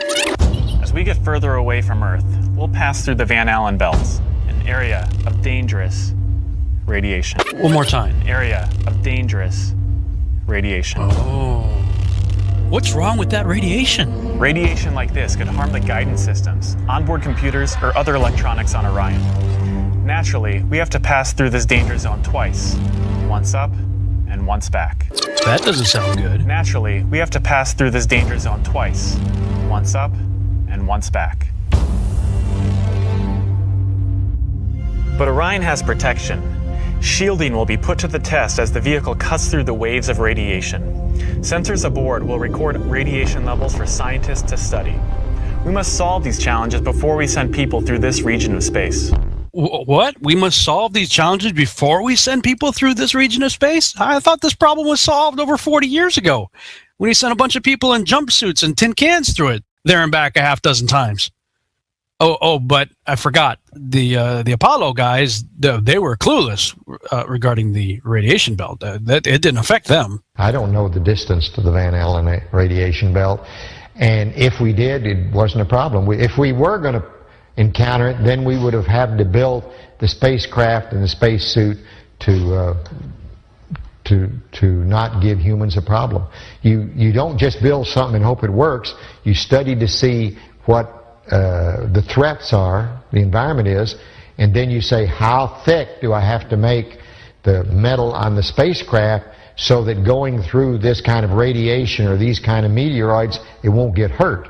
And then we build it that way.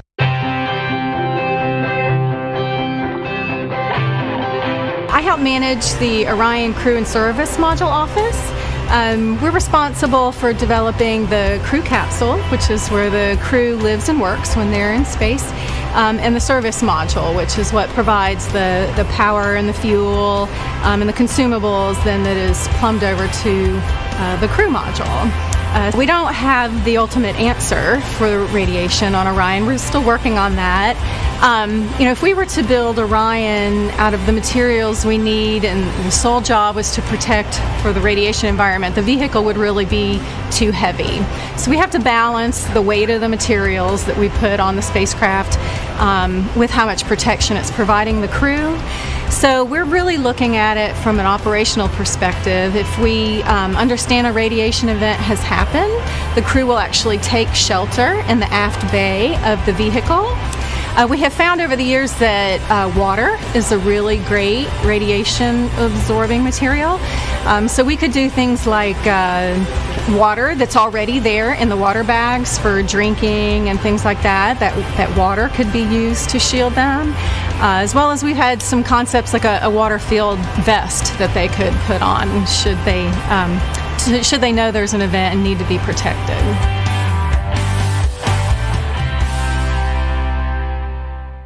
We don't have a clue when it comes to like how to protect them from like radiation, so we're gonna just like put them up there in like water suits. Yeah, we like water suits, and like if we put water all around them, so the radiation could go like into the water, and then they could drink it, and it could be like a Fantastic Four. Everybody they'll come back and be mutants when they get back. But we just got some ideas, yeah. But don't worry about it. I know there are refugees everywhere, and like people are starving and stuff, and like we have homeless all over the place. But if we spend like a few $1 trillion, I think we should be able to figure out how to make water suits for the astronauts in space, and then maybe it'll work out like it did for the guys in Apollo. The belts are 1,000 miles to 25,000 miles above the Earth. We went right out through them. No effects on your cells? Didn't even know it. I don't think anybody, well, maybe somebody said you went through the radiation belt, but we didn't feel it inside, and we didn't get any, added radiation. Yeah, if you pretend that it's not really there, then you can just go right through it. To protect the astronauts from the Van Allen radiation belts, the lunar module would have required 6 feet of lead shielding. But here's what they really had for protection. Obviously, the only shielding they had was the literally paper-thin outer hull of aluminum, and their suits consisting of glass fiber, some aluminum fibers, and silicon rubber. It's very interesting concerning radiation that the astronauts were protected by a thin film of aluminum when here on Earth they put a lead shield on us when they take a dental x-ray. In conclusion, when NASA themselves admit to never having left low Earth orbit, and the fact that we don't even have the materials that could withstand the extreme temperatures and cosmic rays in space, how on earth can anyone believe that we ever went to the moon? But yeah, go on believing in the Apollo program and the associated pictures of Earth that allegedly came from it. By the way, anyone care to take any bets as to whether or not these Uber vests will be used to clean up Fukushima and other severely polluted radiation sites on Earth first? Seems to me our priorities are severely screwed up if we don't. It also further proves an agenda, and you can check that article out here. Post a link in the show notes there talking about this super vest that the Israelis apparently created in connection with NASA. But yeah, and while all of that was going on, I see some knucklehead out there has put together a $100,000 flat Earth challenge for Rob Skiba.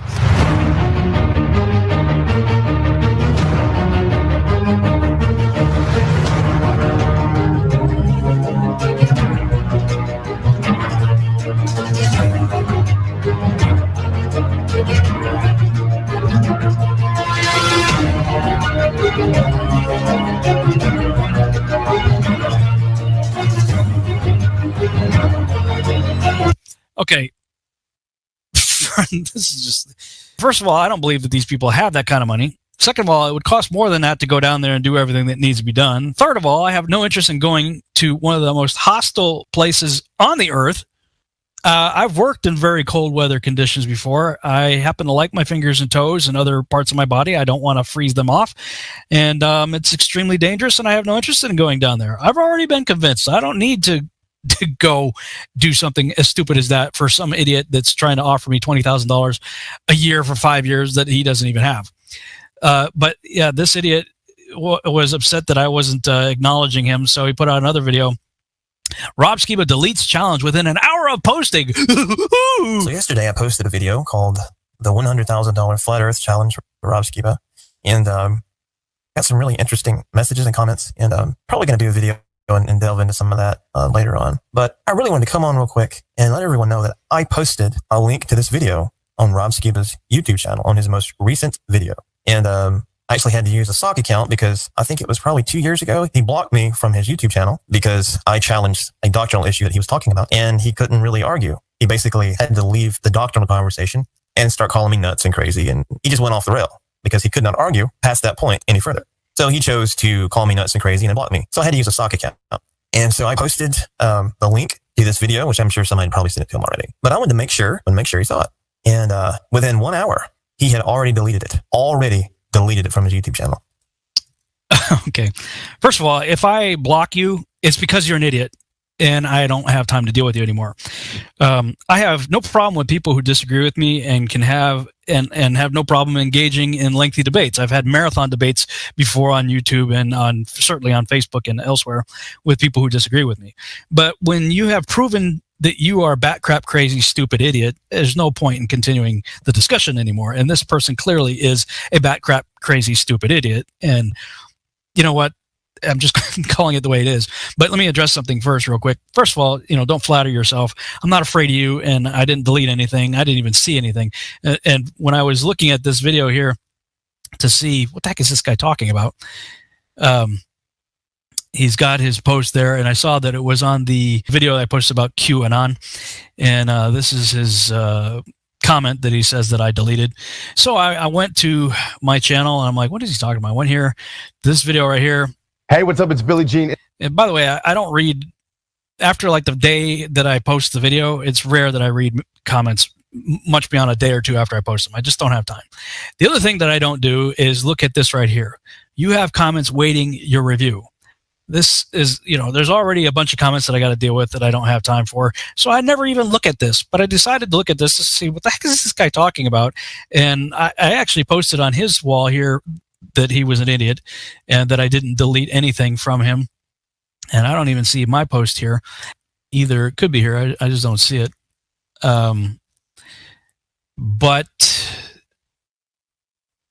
I have a feeling the same thing happened to my comment that happened to his comment. So just a little word of advice to all you people up in arms freaking out thinking, Rob Skiba was deleting my comments. He's blocking me. He's not listening to me. I posted a video that debunks his video. Whenever you post a comment that has a link in it, many times, I don't know if it happens all the time, but many times YouTube puts it in the review category. And that's what you see right here. So I decided to see if that was the case. And sure enough, here's Captain Baltard's comment right here. So I finally did look at it. Yeah, I got to show you something else. Just for those people who, are upset with me calling this guy an idiot. Let's see. As Forrest Gump said, stupid is as stupid does. This is just one of many reasons why I would block somebody like this. Listen to this genius. Got to go out there and look back. You'd have to be 200 to 300 miles out to be able to look back and take a decent picture and get the whole thing or close to the whole thing in one shot.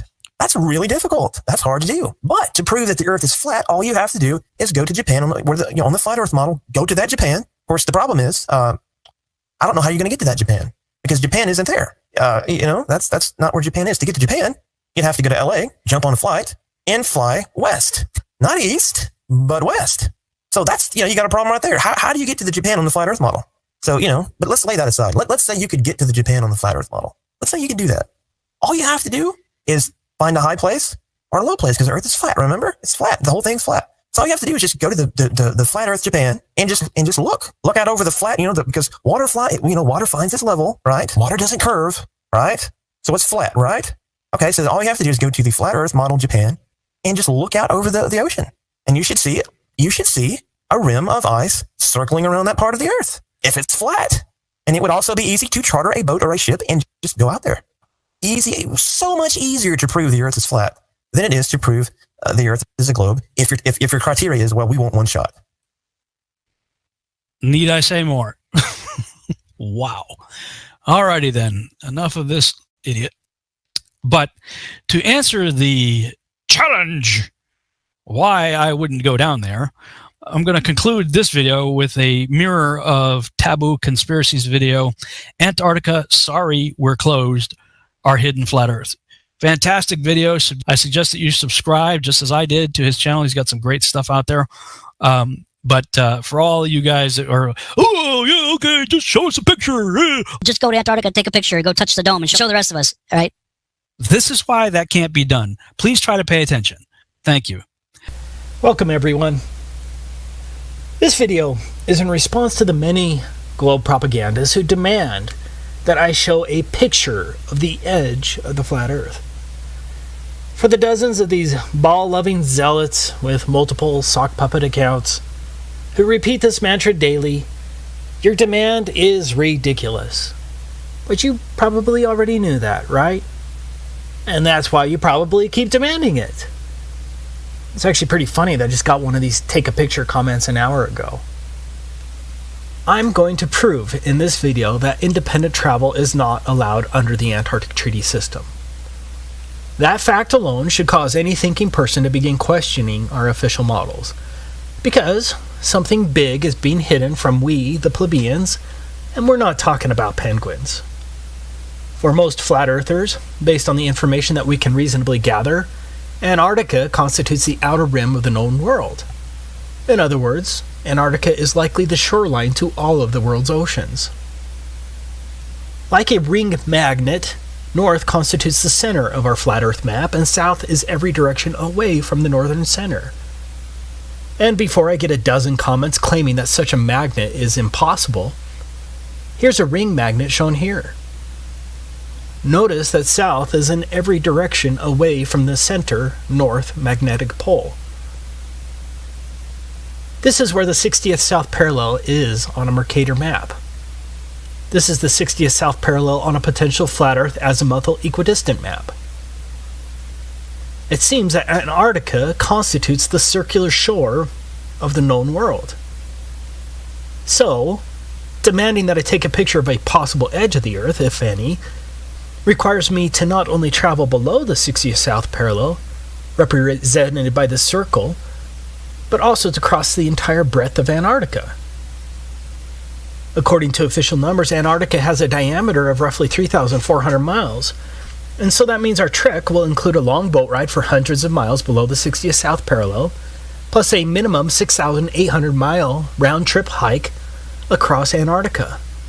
That's assuming the official model is correct. Maybe we could fly to one of the ceremonial pole areas, but that would still leave at least a 3,400-mile hike. In addition, we wouldn't know for sure whether the plane trip itself was interfering with our results, since the pilot would have to follow a designated path outlined by the Antarctic Treaty System, and who truly knows what direction that is until we get there. In order to be fully confident, we would really need to stick to the ground and have control over our own pathway, where we can control our direct southerly route opposite of the northern magnetic pole. Now, whether Antarctica is a smaller continent next to the outer rim, or whether Antarctica is indeed the shoreline of the known world, I don't know the answer. Flat earthers don't have a government budget to spend $1 billion to hire hundreds of cartographers and fleets of boats and planes to map the entire world. But even if flat earthers had the money, we would still run into the Antarctic problem, which is the point of this video. So, what is the Antarctic problem? It is the fact that independent travel is not allowed below the 60th south parallel in any reasonable manner to make any determination as to whether Antarctica is the shoreline boundary circumscribing the known world, or whether Antarctica is simply a continent a little north of the true but unnamed southerly shoreline of the Earth's oceans. For all we know, Antarctica may be an infinite plain that is uninhabitable at further distances. Again, we don't know.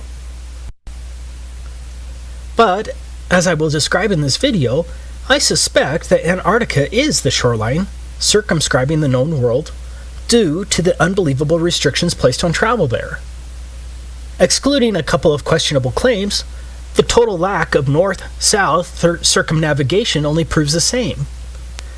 But if I'm not allowed by our governments to independently travel below the 60th south parallel and then to traverse Antarctica over 6,800 miles, then I cannot take a picture of a theoretical edge, dome, or those other lands beyond the South Pole, whatever the case may be.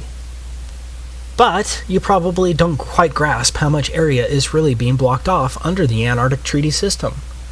Let's look at it from the alleged 60th North parallel, because this will give you an idea of the tremendous area blocked off to independent exploration. This is the area of the 60th North parallels.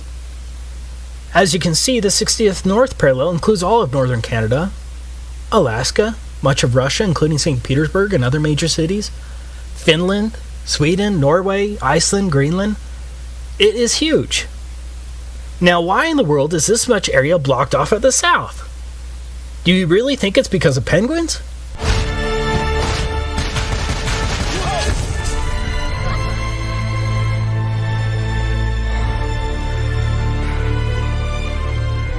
You see, first there was just one, now there's thousands of them. Are they trying to tell us something? So what's the problem? Well, among other things, we are messing with their food chain. And we have got to do something about it. We suggest a ban on all marine harvesting. Do you think the child propaganda from Happy Feet is true? The Antarctic Treaty was executed in 1959 and has been in place ever since. Think about it. No country had any real alleged concerns about the environment at that time. One of the more interesting facts is that the Soviet Union also ratified the treaty, and did so from the beginning on December 1st, 1959. Do you really think the Soviets were truly concerned about the penguins and the fragile Antarctic environment? In other words, America, the USSR, and the rest of the major countries of the world remain partners in generally closing Antarctica throughout most of the so-called fake space race, the Cuban Missile Crisis of 1962, the fake moon landings, most of the Cold War, the Vietnam War, the Six-Day War, the Soviet-Afghan War, and the collapse of the Soviet Union, which at that time Russia continued as a signatory in 1992. That's some peculiar cooperation transcending international conflicts, don't you think? Do you really think that the vast resources and strategic military benefits of Antarctica were multilaterally put aside because of penguins?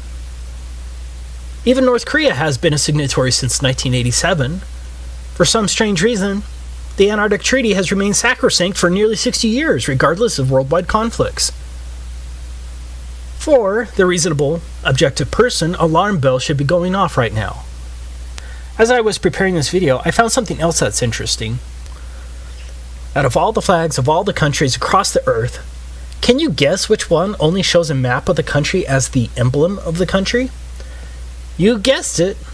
Only one. Antarctica. Yeah, the one country they want you to know the shape of. That doesn't reek of programming, does it? Let me make this clear from the beginning. Travel to Antarctica is more difficult than travel to a military base. Sure, the military base may have a visitor shop near the entrance, but if you go beyond that visitor shop or another designated travel area without clearance, you're going to get arrested, or something worse. I'm sure I already have a few globe shills ready to pounce, armed with various inanities to counter my statement, but let's ignore the global spin.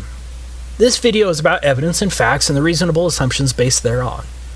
So let's decide to take a theoretical trip across Antarctica to find the edge, if any.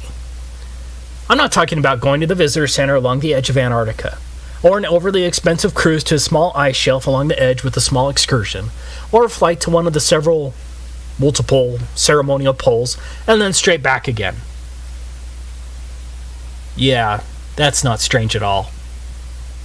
I must reiterate, because I will get a dozen comments telling me to take a cruise or that someone's best friend went to Antarctica.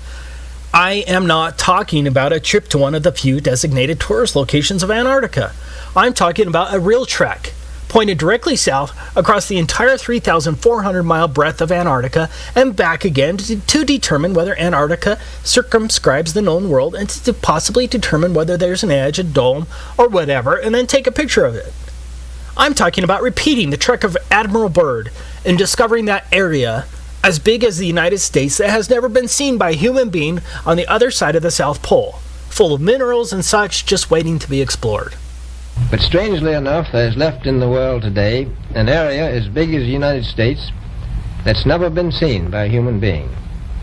And that's beyond the pole on the other side of the South Pole from Middle America.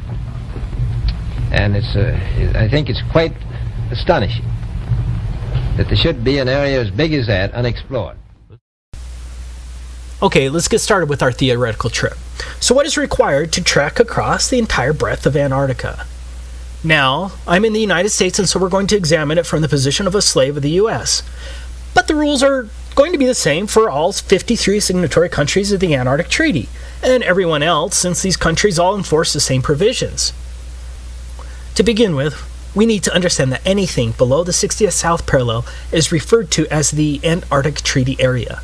What does that mean? That means I'm generally not allowed within hundreds of miles of Antarctica, from approximately 400 to 900 miles, without obtaining a permit to do so. Now, the U.S. government has recorded that some sailors have seen the mountain ranges of Antarctica at 300 miles distance while sailing. Of course, 300 miles should be impossible on the globe with a curvature drop of 11.4 miles, but the 60th parallel is between 400 and 900 miles away from the shoreline of Antarctica. Even under a flat Earth, that's a lot of lower atmosphere to see through, also referred to as atmospheric extinction factor, and a lot of angular size reduction. Despite the claims of the ignorant globe zealots, you can't see through that much lower atmosphere. In other words, I can't even see Antarctica from the ocean without first obtaining a permit from the U.S. State Department, or whatever department that controls that in your country. Taking a trip to the 60th South Parallel isn't going to accomplish anything, and so we're stuck with getting a government permit. So let's go through the steps to obtaining a permit from the U.S. State Department. This is the handbook of the Antarctic Treaty System. These are the rules that govern all signatories to the treaty. We'll be citing to it regularly as it lays down the rules that govern the Antarctic Treaty beyond the fluff of the treaty language itself. Most importantly, we're going to look at the rules governing non-governmental activities located here, and some of the rules regarding the protection of the environment located here. Now, as a U.S. slave, this is the first form you'll have to submit to get approved to travel to Antarctica. The form itself seems rather innocuous until you understand exactly what is involved in the application process.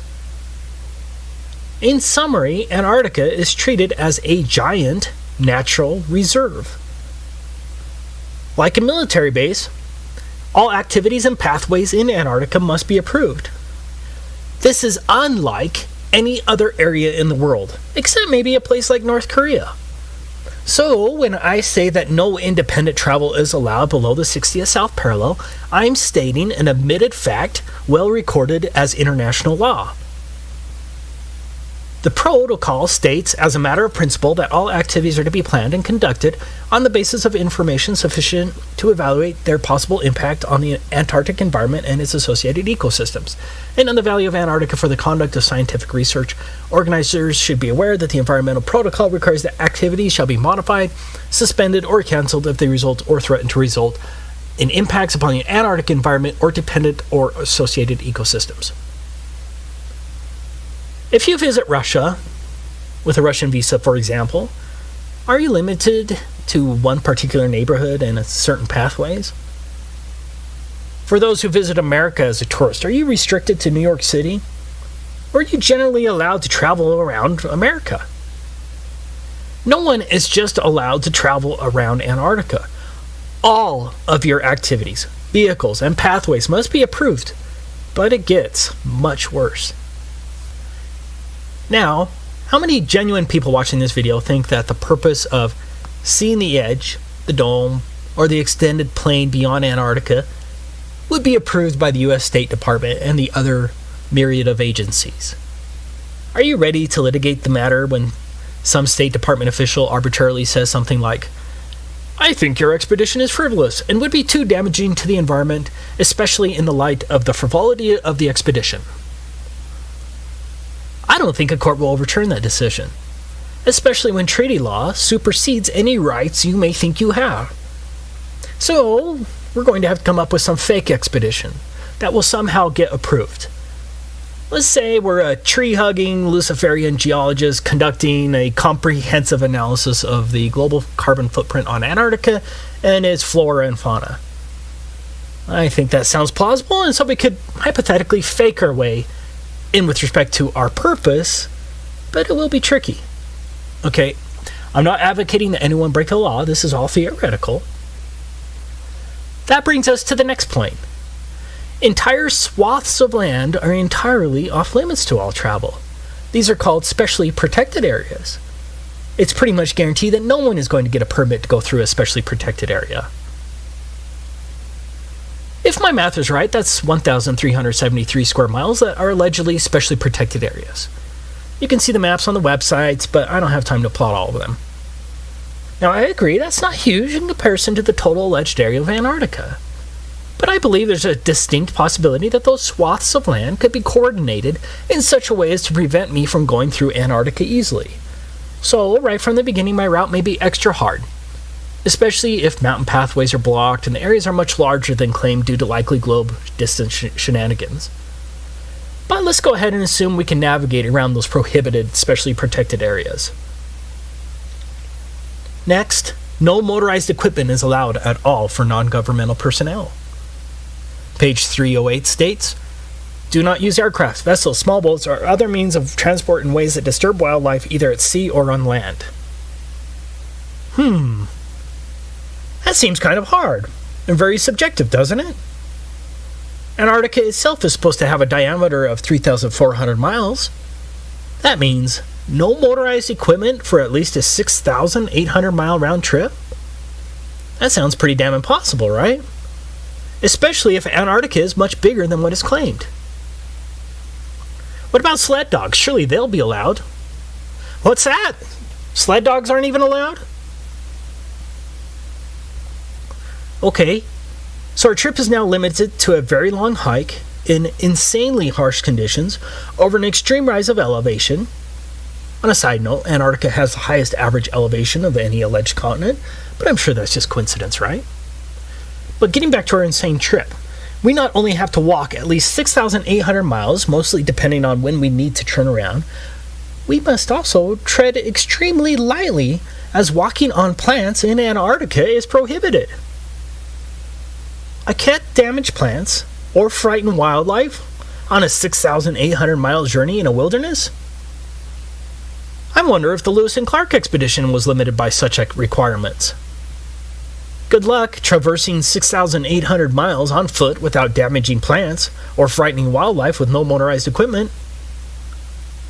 I'm not saying that we couldn't figure out a way to get around these big issues, or maybe we could just, theoretically ignore the issues once we get there, but again, I'm not advocating that anyone break the law. I'm saying that these are listed enforcement rules under the Antarctic Treaty System.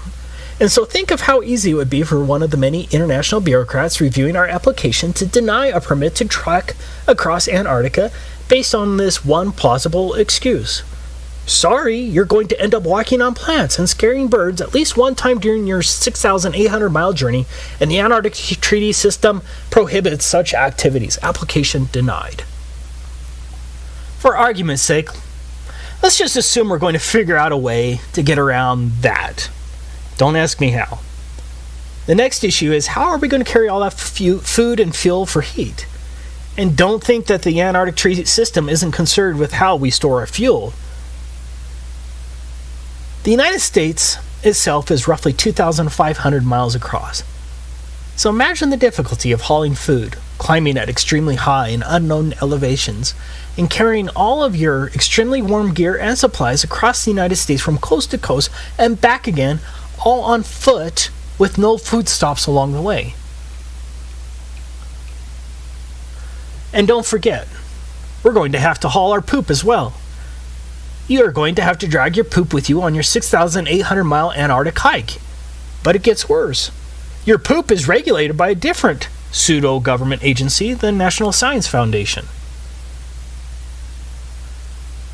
Here's where you can learn about what permit is required if you wanted to dispose of your poop on your 6,800 mile journey if you don't want to carry it. Could you imagine for your next trip to France and the custom agent saying, Welcome to France. By the way, no vehicles are allowed, no animals are allowed, do not walk on any plants, and here's a bag for your poop. Be sure to bring it back full. If you don't want to carry your poop, you're going to have to get a permit from the National Science Foundation. Enjoy your stay. But here's another and potentially bigger problem. What if there is no edge when you get there, but the conditions only get worse? How many years of supplies can one carry by a handheld sled and some skis? What if Antarctica goes beyond 3,400 miles? What then? When do you turn your back, and how do you prove it? Because the Globe shows are just going to call you a liar anyways. Any sane person right now would have to admit that our little trip is impossible, but we have a lot of paid-for apologists for our slave masters who will still somehow claim that I'm lying when I say that independent travel in Antarctica is prohibited. But we're not done. Going back to our form DS4131, in addition to disclosure to other parties to the treaty, the information provided may be shared with the U.S. Environmental Protection Agency to ensure compliance with 40 CFR Part 8 Environmental Impact Assessment of Non-Governmental Activities in Antarctica, as well as with other relevant U.S. agencies. This brings us to one of the most important issues facing us. What is an environmental impact assessment? No country, even North Korea, would ever require an environmental assessment before traveling across their country. It's insane. Here's the definition of an environmental impacts assessment in the U.S. Code of Federal Regulations. Environmental impact assessment means the environmental review process required by the provisions of this part and by Annex 1 of the Protocol, and includes preparation by the operator and U.S. government review of an environmental document and public access to and circulation of environmental documents to other parties and the Committee on Environmental Protection as required by Annex 1 of the Protocol.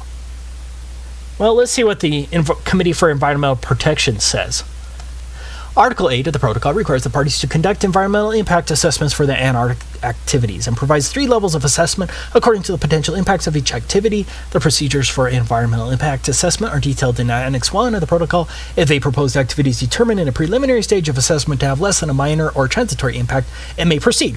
If an activity is determined as likely to have a minor or transitory impact, then an initial environmental evaluation must be prepared. If an initial environmental evaluation indicates the potential for more than a minor or transitory impact, or if such impact is otherwise determined to be likely, a comprehensive environmental evaluation must be prepared. Draft CEEs are made publicly available and considered by the CEP, which then advises the ATCM, and that's a Antarctic Treaty Consultative Meeting. Comments provided by other parties in the ATCM must be addressed in a final CEE, which is used as a basis for making a decision about whether and how the activity is conducted.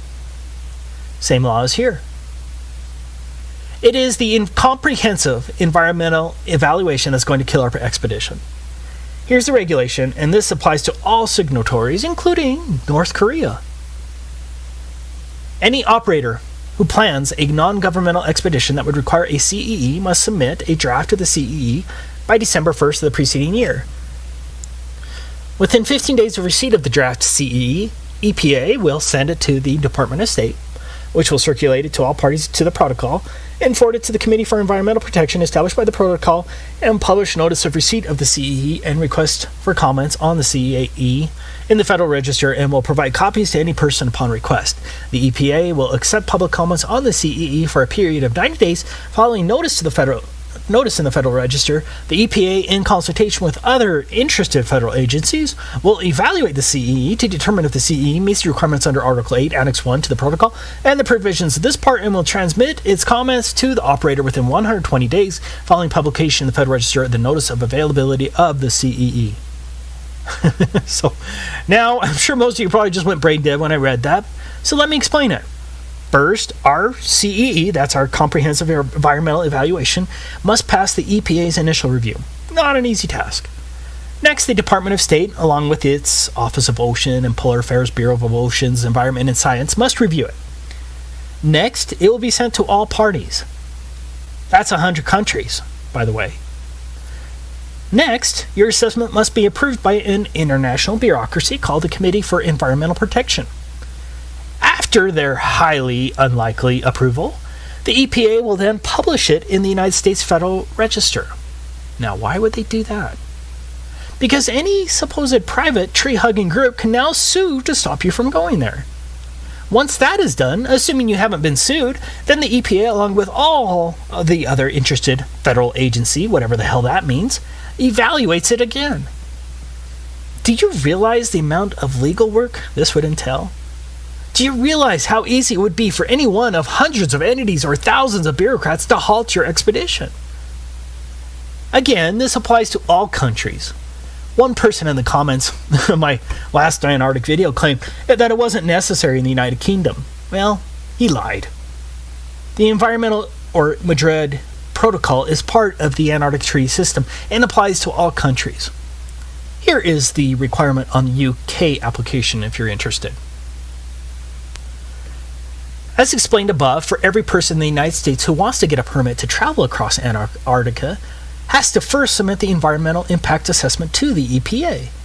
You know, the freedom-loving EPA. Beware! Beware! Time is short! EPA! EPA! EPA! Believe me! Believe me!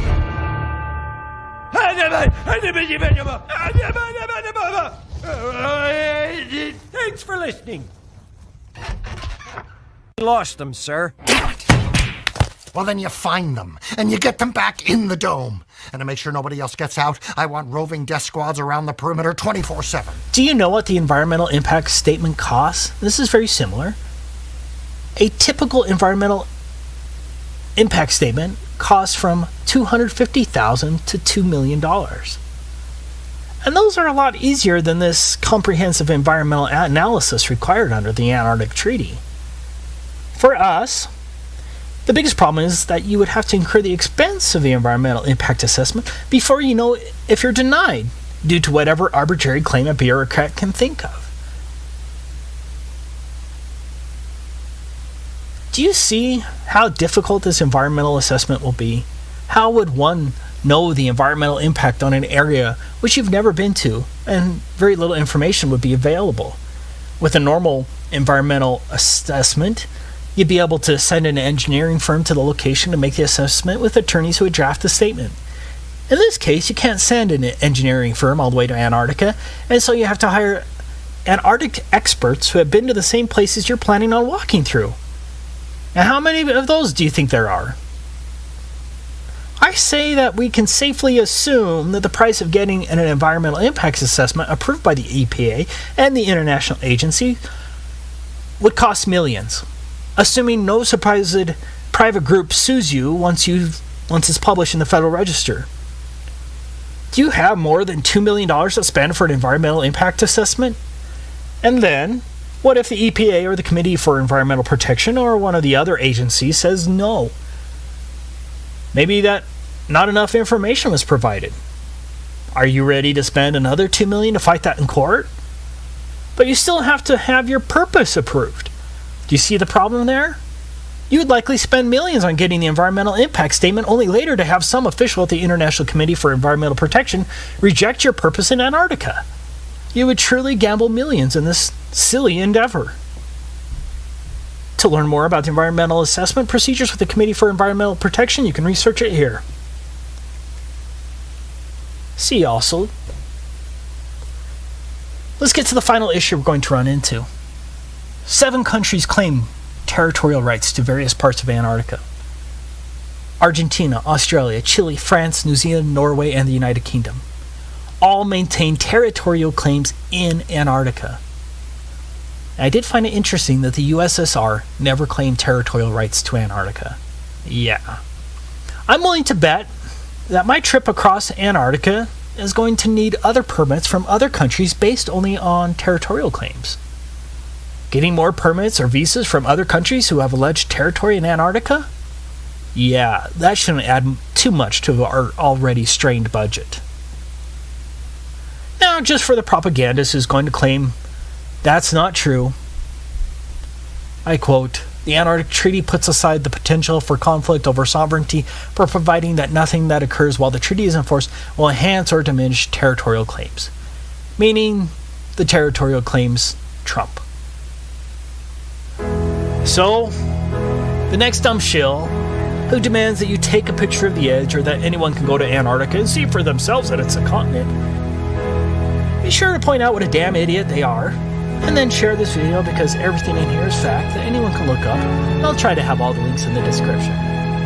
Of course, the lying minions from the Ministry of Truth will spin and call you names, but at least the rest of the world will see the liars for who they truly are. This is Taboo Conspiracy, signing off.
The Snoz Particle chef, Professor Booger Eater Phil Belland, back from his Nobel Prize winning "Water Vapor is a Gas is the Dumbest Thing I Ever Heard," June 2021. Okay, so you understand, and this is tried to explain to you that the atmosphere is not the same as how we describe gas pressure. Wrong. Phil, atmosphere is a contradiction in terms, a paradox. Atmo means air, air is a gas, sphere is a shape, gases have no inherent shape. Number 2, your train wreck atmosphere is made up of gases at pressure. So how are gases at pressure not the same as gas pressure? You dumbass cracker. You understand? What's the atmosphere made of, Professor? If I may. So it's made out of different gases. So it's made out of different gases at pressure. So again, how is that different from gas pressure? Do you understand that things fall? Do you accept that things fall to the ground? Oh, brother. Yeah, we accept that some things fall and that other things rise, like helium, hydrogen, nitrogen, oxygen, water vapor, etc. Do you accept that moisture from the sea rises? Do you accept that? Yeah, it's called water vapor. That thing you had some difficulty with some months back? Jeez. Professor Numpty Dipshit, some things fall and others rise. Is there a point to your brain-dead queries? Do you accept that molecules have mass? Do you accept that they weigh, that they have, that yes. They would weigh something? No. You or anyone else can't even define mass, for goodness sakes. At the very best, it's but a concept. Even in your fairy tale paradigm, mass and weight are two different animals. From your alma mater wiki. In common usage, the mass of an object is often referred to as its weight, though these are in fact different concepts and quantities. In scientific contexts, mass is the amount of matter in an object, though matter may be difficult to define, whereas weight is the force exerted on an object by gravity. And you accept that weight is a function of both mass and acceleration? Wrong. Weight in your fairy tale dreamland dumpster fire is W equal mg. Mg love you long time. That train wreck progeny was derived vis-a-vis its daddy, F equal ma. Unfortunately for you and your bellowing ball-tarred brethren, all of the laws from Newton, of which F equal ma is part of, have been superseded and toppled from the throne by Einstein 106 years ago. From your alma mater wiki. Newton's classical mechanics were superseded Uh-oh! in the early 20th century when Albert Einstein developed the special and general theory of relativity. From Douglas Klein, professor of physics, Phys Libre text, Newton's two crowning achievements, the laws of motion and the laws of gravitation, that had reigned supreme since published in the Principia in 1687, were toppled from the throne by Einstein. From Professor Jacob D. Bekenstein, caltech.edu, Einstein also replaced the Newtonian law of motion by the statement that free test particles move along geodesics, the shortest curves in the space-time geometry. Adding insult to your ignoramus ignorance, Daddy F equal MA was filleted then fricasseed vis-a-vis quantum mechanics circa 1925. Hey, Dick, can you educate this wiki-parroting pretender clown ball-tard bozo for us? From Richard Feynman, the Feynman Lectures, caltech.edu. Even though the law F equal MA is false, Fatality.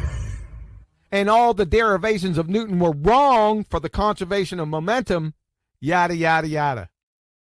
Therefore, if F equal MA is false, and it is, meaning it never existed, then W equal mg, its progeny, never existed, leaving you holding the W equal mg, mg love you long time, empty baggy. Capiche? Sunshine. Do you accept that things fall at the same rate? No. A 25-pound anvil and 25 pounds worth of feathers will not fall at the same rate, Sunshine. Moreover, some things don't fall at all, like helium, hydrogen, nitrogen, oxygen, and water vapor, among others. You know, Phil, you sound like a numpty dork getting ready to faceplant into a dumpster fire you prepared for yourself.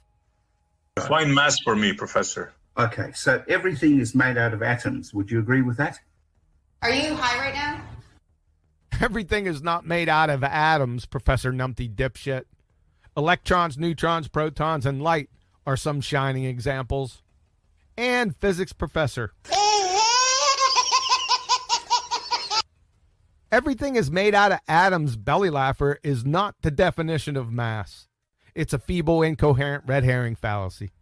Do you agree that the stuff going up is H2O? Yes, more specifically, water vapor, which is a gas. Do you still think that water vapor is a gas? Is the dumbest thing you ever heard? And you agree that when it does become a gas, it rises up, and then eventually, if there's enough of it, it'll come down as rain. Would you agree with that? Yes, it condenses into a liquid and will eventually fall as some form of precipitation. So you agree that gases have mass and that they are attracted to the Earth? No, I already exposed your mass train wreck, and gases aren't attracted towards the Earth. If you think they are, then you haven't the first f***ing clue of gas behavior at a grade school level and are in direct contradiction with Boyle's Law, Charles' Law, Gay-Lussac's Law, Avogadro's Law, parts of Dalton's Law, Brownian motion, and the second law of thermodynamics. Things that have mass will fall to the Earth at the same rate. We agree with that? You need to be institutionalized. This is why we have an atmosphere, because all the gas molecules fall to the Earth at the same rate.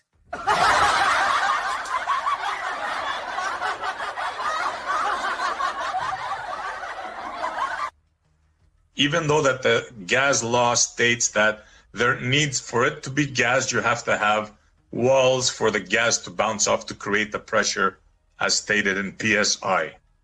No, and that is precisely where you're mistaken, okay? Where your knowledge just isn't sufficient, okay? So let me help you with that. You couldn't help the bionic woman with hearing if you tied her to the back of a dump truck and drug her through a nitroglycerin plant. You're an imbecile. Which gravity are we referring to, Professor? Let's define terms. There is only one gravity, Montreal. I'm afraid you're mistaken, sir, on that. No, there's only one. So let me explain. You heard of Newton, sir? You heard of Newton? Yeah. You're asking me, a professor of physics, if I heard Yes, because this professor of physics is claiming that there's only one gravity. Yes, there is only one gravity. There's gravity falls to the ground. Let me explain to you a little bit about this, just so that perhaps you'll understand. Gravity falls to the ground? What the f***? Gravity falls to the ground.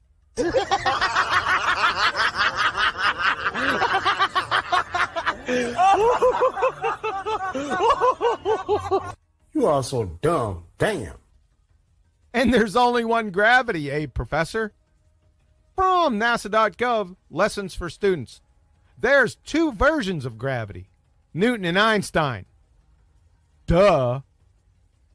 What we're talking about here is observe Newton's laws, which observes how gravity works. This is how I managed to get a satellite from one orbital range to another orbital range. Yes, and Anna Nicole married for love, and Pol Pot was her florist. Newton's laws observes how gravity works, eh?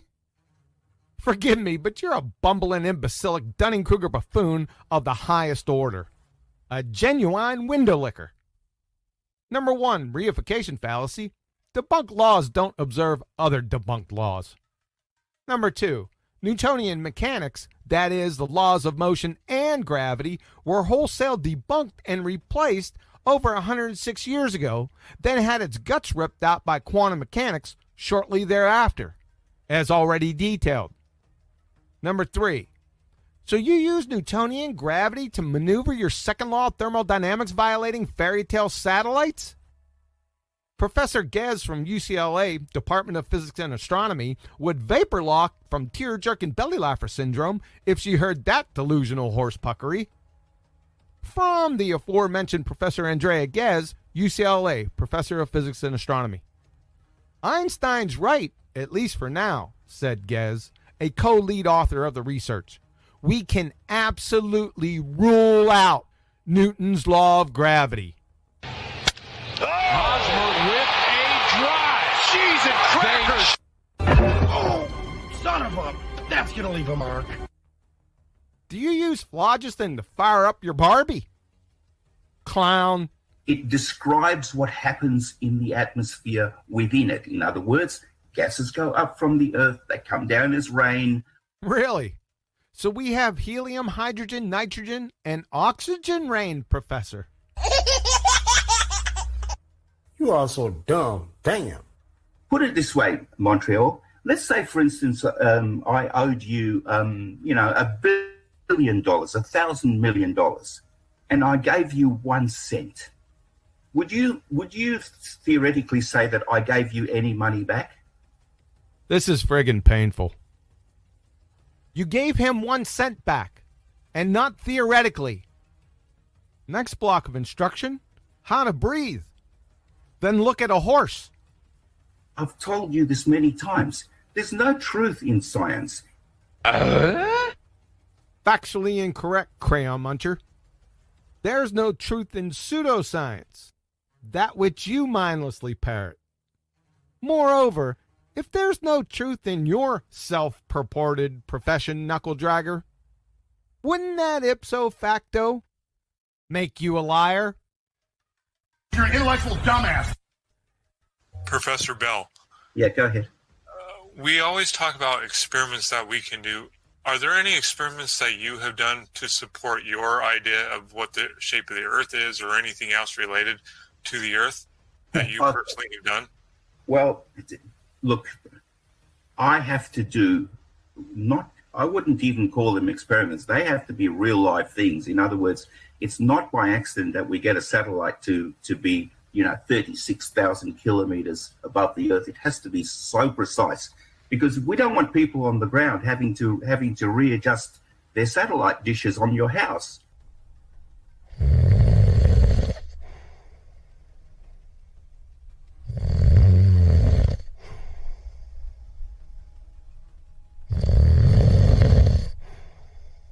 Professor Bell, are there any experiments that you have done to support your idea of what the shape of the Earth is, or anything else related? For instance, I've got one on my house that's been there untouched for 12 years. That's because it's been pointing at a particular satellite that's giving me my television thing. Now,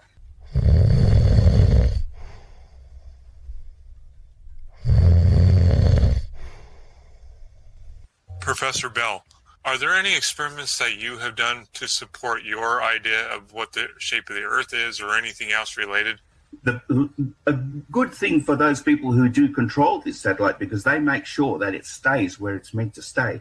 And why does it stay there? It stays there because it's a precise range, a precise distance from the Earth, and therefore moving at a precise speed, so that it stays with the Earth as the Earth spins. This couldn't happen if the Earth wasn't a sphere. And the millions, the hundreds of millions of dollars that we have to commit.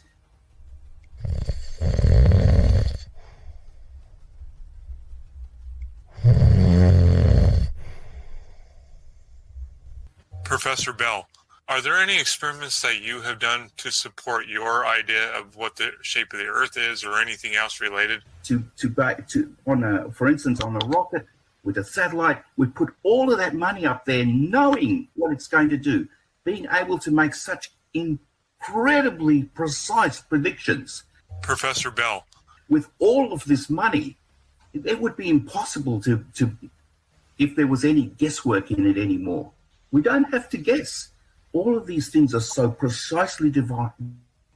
And what's amazing is that these things were defined so long ago when these people had so little to work with.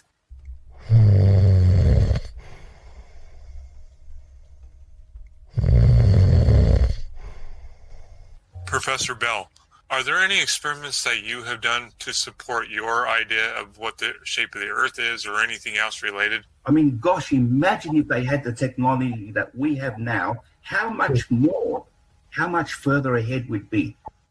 If you have a look at one single photograph, it's probably one of the most amazing photographs ever. Professor Bell.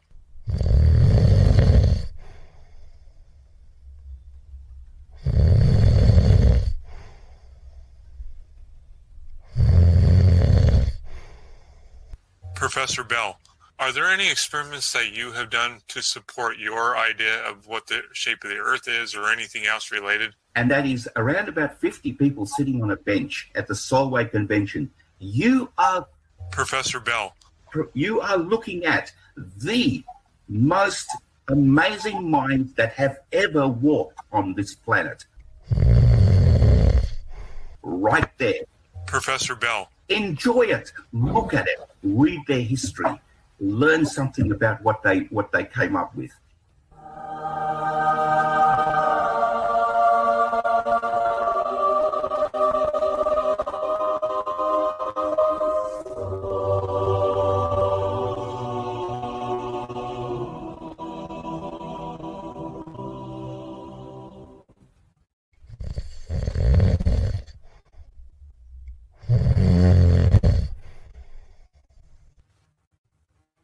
You know, for freshman physics, our curriculum's crowded enough without worrying about trying to demonstrate that the Earth is a sphere. There's so many other things. Yeah, why demonstrate anything when you just brainwash them? From Singamano, Teaching and Propaganda, Physics Today, Volume 53, June 2000, page 54. Professor admits physics profs brainwash students with propaganda. And I use that trust to effectively brainwash them. We who teach introductory physics have to acknowledge that if we are honest with ourselves, that our teaching methods are primarily those of propaganda. We appeal without demonstration. Our curriculum's crowded enough without worrying about trying to demonstrate. To evidence that supports our position. We only introduce arguments or evidence that support the currently accepted theories and omit or gloss over any evidence to the contrary. We give short shrift to alternative theories, introducing them only in order to promptly demolish them, again by appealing to undemonstrated counter-evidence. We drop the names of famous scientists and Nobel Prize winners to show that we are solidly on the side of the scientific establishment.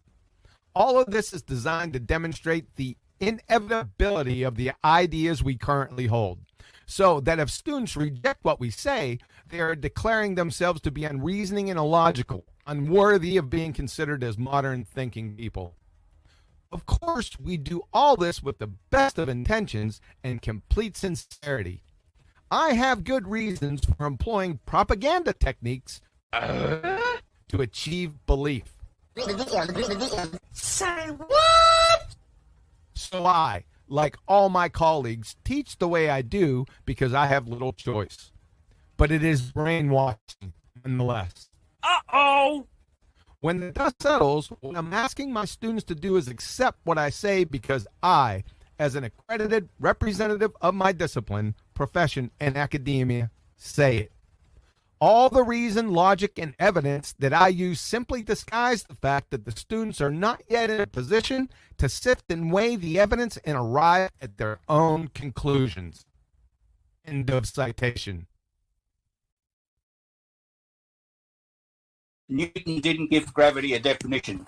Newton simply worked out how gravity works. So Newton figured out how gravity works, as opposed to Einstein, who did what? Einstein is the one who told us how it works.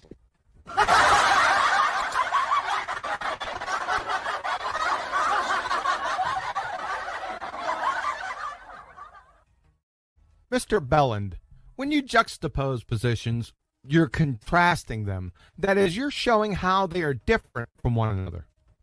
In your juxtaposition between Newton and Einstein, you said, Newton simply worked out how gravity works. And you contrasted with Einstein and said, Einstein is the one who told us how it works. There's no difference here, booger eater. Unless you're implying Isaac Newton, who figured out how gravity works, according to you, was a mute who also couldn't write, who then needed Einstein to tell us how gravity works 250 years later. Ergo, Mr. Belland, unless you can show that Isaac Newton was a mute who couldn't write, you've just unequivocally demonstrated that you're a double-speaking retard. Capiche, sunshine? And to dot all the T's and cross the I's with your dumpster fire here. You simply described how it works. Simply describe how? Law of identity violation. Descriptions only pertain to what's and is's. Explanations, on the other hand, pertain to the hows and whys. You need to start over again. As in primary school, try and pay attention this time. I'd also highly suggest a few basic reasoning courses along the way. Clown. Inside of Einstein's field equations is Newton's work. Newton's, exactly.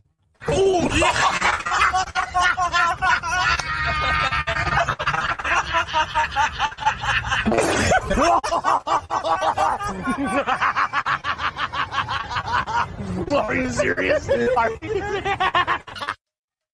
Yes, and Liberace's sister was a Saudi prince, a mile-long fighter pilot, and Sasquatch. It's funny, these crayon-munching window lickers been claiming this for a couple years now. Whenever challenged to support this contradictory cockamamie horsepucky dumpster fire, they obfuscate or run away. First of all, this isn't science. It's mathematics, specifically geometry. How in the world can the natural law violating Einstein's field equations, which pertain to pseudo-Riemannian force space, have anything whatsoever to do with Euclidean 3 space? Answer, it doesn't. It's non sequitur. Hey, bald-tard bozos, you're missing a dimension. Ay, caramba! Number 2, disregarding their ability to even define mass. With Reverend John Michel Cavendish CV Boy's gravity, remember Newton said he didn't want to have anything to do with the fairy tale horseshit gravity, there's no problems calculating with 2 or more masses. However, with Einstein's field equations, you can't calculate anything using 2 or more masses. From their alma mater wiki, As the field equations are nonlinear, they cannot always be completely solved. For example, there is no known complete solution for a spacetime with two massive bodies in it.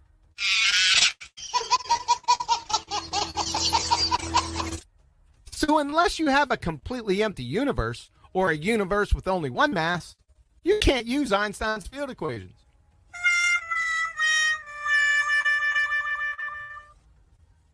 Number 3. If Einstein's field equations contain newtons for gravity, then Einstein's field equations in general relativity debunks special relativity.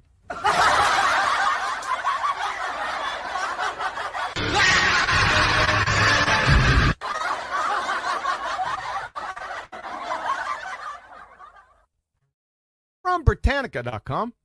Because Isaac Newton's law of gravity served so well in explaining the behavior of the solar system, the question arises why it was necessary to develop a new theory of gravity. The answer is that Newton's theory violates special relativity, for it requires an unspecified action at a distance, through which any two objects, such as the sun and the earth, instantaneously pull each other, no matter how far apart. However, instantaneous response would require the gravitational interaction to propagate at an infinite speed, which is precluded by special relativity.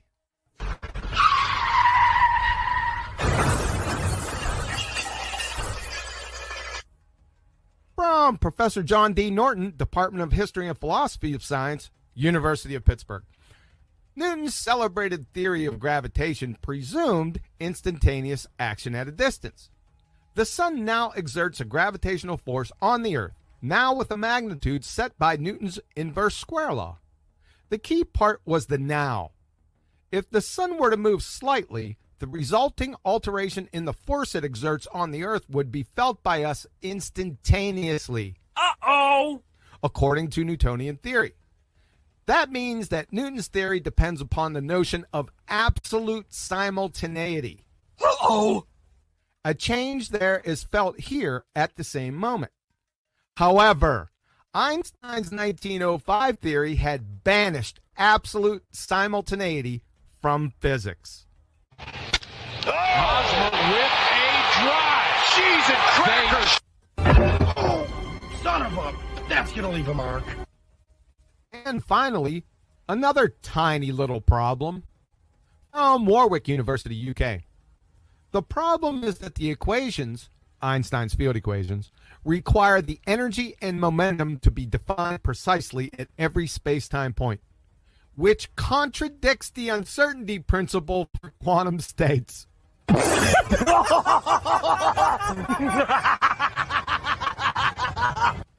This is not just a problem at high energies or short distances. It is a conceptual incompatibility that applies in every lab. Fatality. Not only is every appeal to fairy tale gravity demonstrable pseudoscience, the incoherent Dunning-Kruger-Balltard booger-eater faction shotgun marriage between Reverend John Michel, Cavendish, C.V. Boys, and Einstein's field equations, general relativity, containing no less than 4 paradoxes, rivals only the shotgun marriage between bachelors. Particles move because they have kinetic energy. That's astonishing. What's next? Sugar sweet? And of course, just if you throw a ball in the air, will the ball not stop and come back down? Let me think. It's a tough one. So you throw a ball up. Will it come back down? Yeah? Why does the ball go up and stop? Why does the ball stop? These mind-bending queries are getting exponentially more difficult. Can I do it with milk?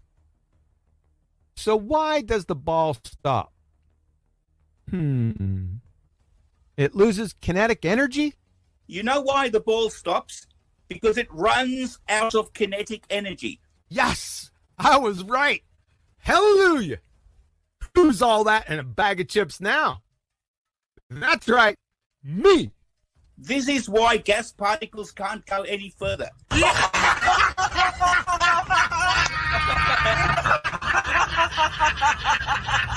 you high right now? No, darling. This is clinical level Dunning-Kruger pretender clown ball-tard spinning space monkey numpty dipshittery from deep below the Black Lagoon. From a self-purported professor of physics, no less.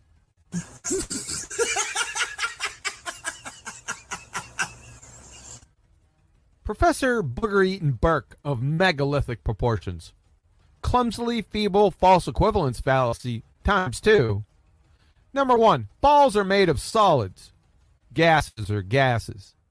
Number 2, the kinetic energy imparted to the ball is governed by you, or whoever's throwing it, as opposed to gases, where their kinetic energy is governed by the absolute temperature of the gas or gases. As long as the temperature of a gas or gases is above absolute zero, the gas will retain kinetic energy, i.e., it'll never stop.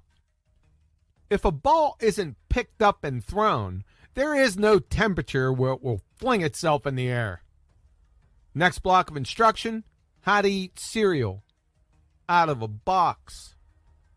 Additionally, Professor Booger Gobbler, your incoherent second grade belly laugher comparison catapults you into direct violation of Boyle's Law, Charles' Law, Gay-Lussac's Law, Avogadro's Law, and parts of Dalton's Law.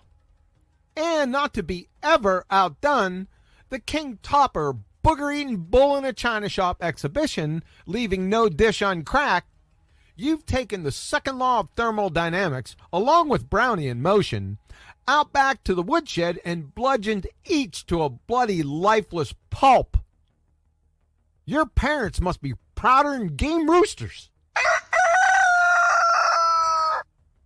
Prepare yourself for the call from your alma mater, Captain Kangaroo U, requesting you give the keynote address at the upcoming Who and Where the F*** Am I convention. Topic: how to scare up a below first grade science acumen from a Cracker Jack box. What the hell did you just say? So thermodynamics, Phil.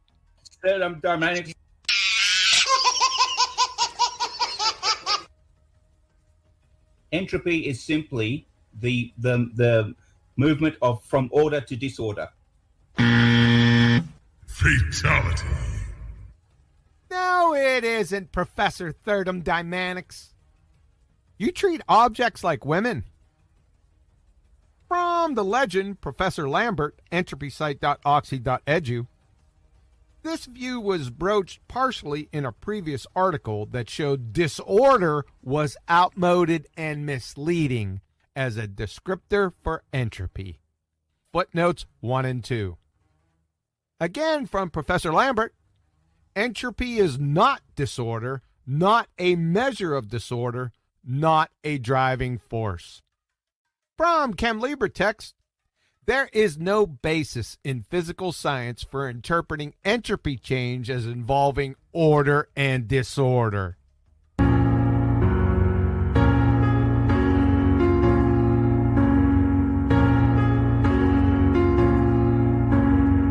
Stating entropy talks about disorder is akin to Max Planck describing the ultraviolet catastrophe as stop, drop, and roll.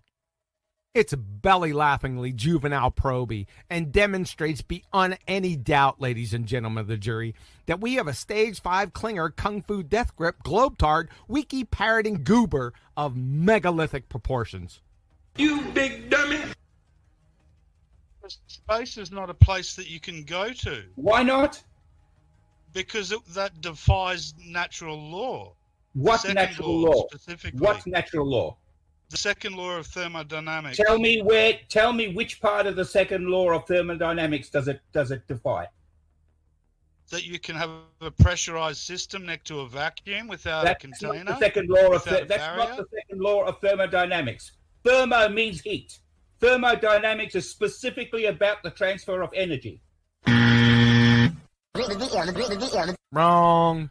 Can you please now drop thermodynamics? Not Find just another about physics, the transfer of energy. Yes, it is. Oh, no, it's not, Professor Belland. You're toast. Say goodnight, Pretender Clown. Professor Porter, Nobel laureate. This numpty dipshit Belland says the second law is solely about the transfer of energy. What say you, my good sir?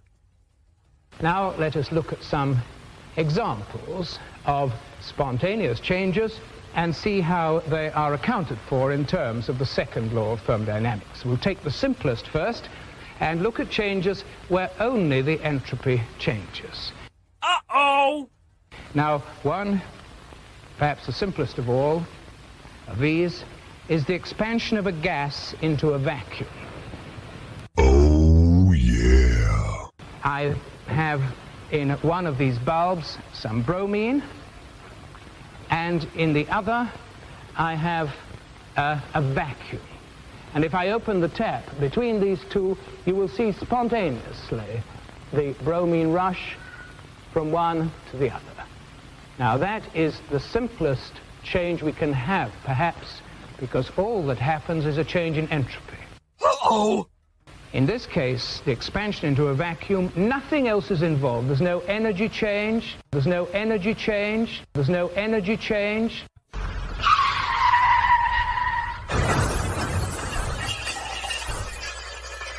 There's no temperature change. There's no change except entropy.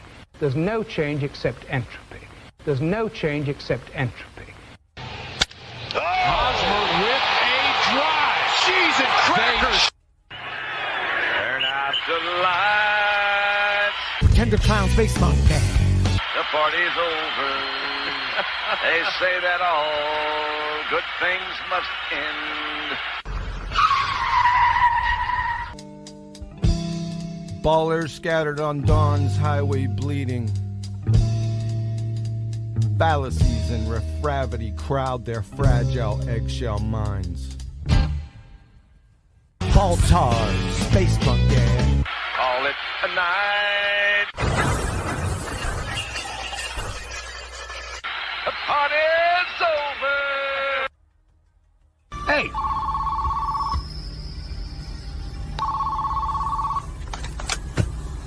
Hello. It's for you.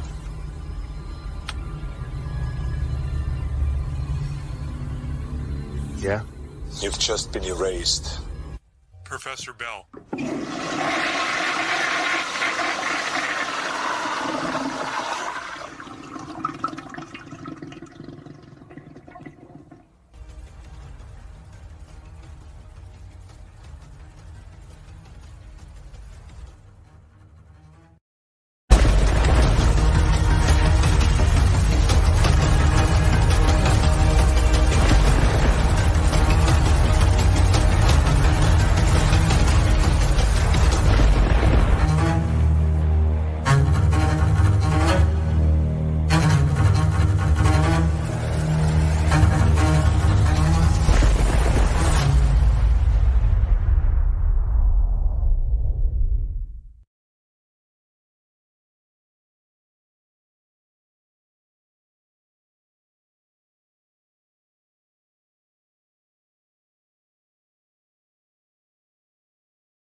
Who's offering it here?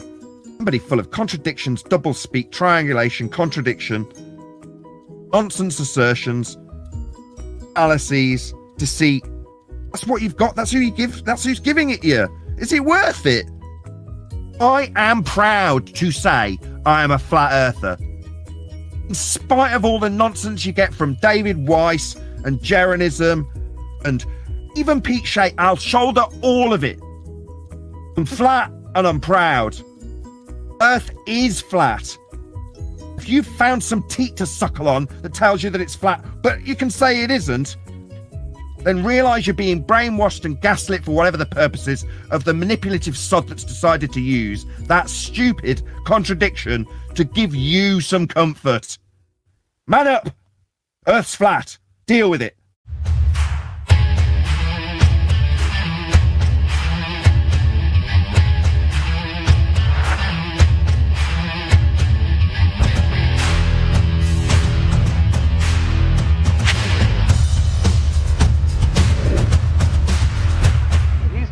Fine.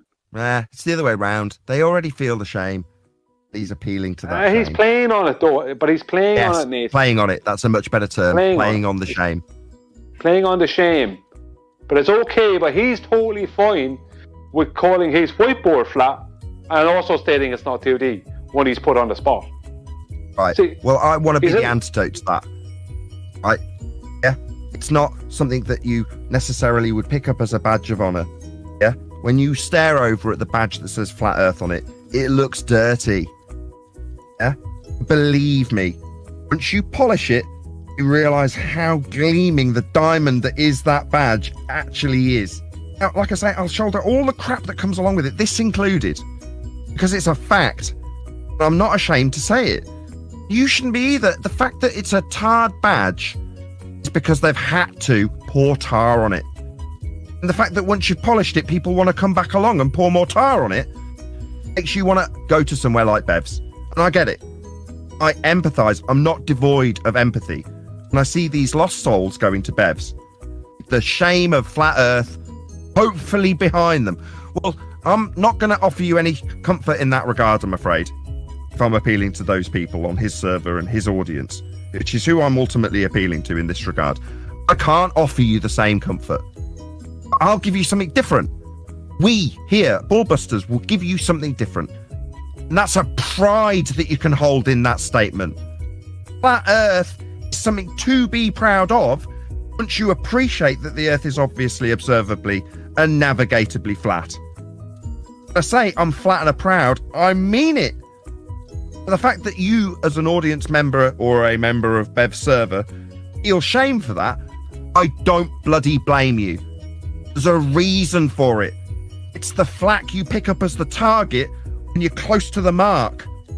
That's all this is.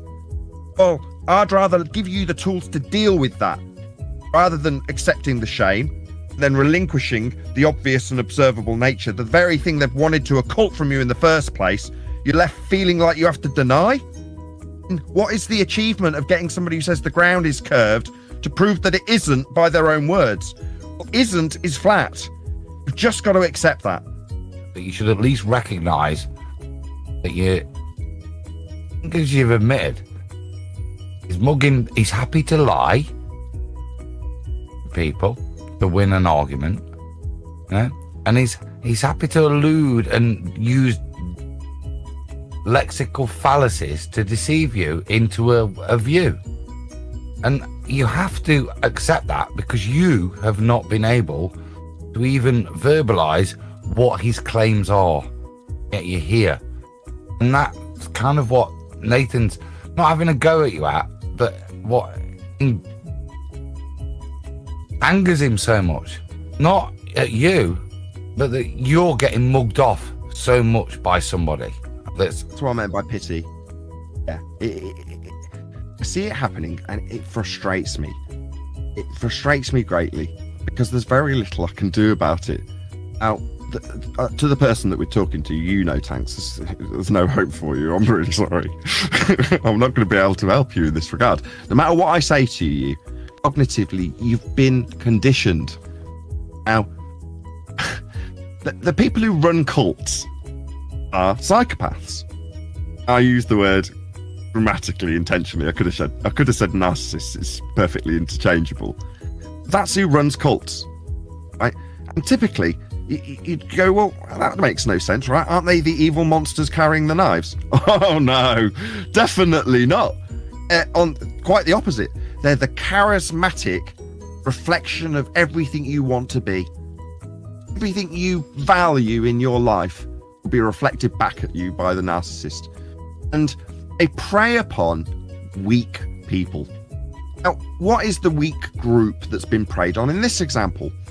Well, it's the people who've suffered the persecution of being a quote-unquote flat earther. And it's the person that's squashed under the ridicule of that title to the point where they go, I damn well don't want to be someone who declares the ground is flat. I want the opposite. Where can I find someone that can offer me this?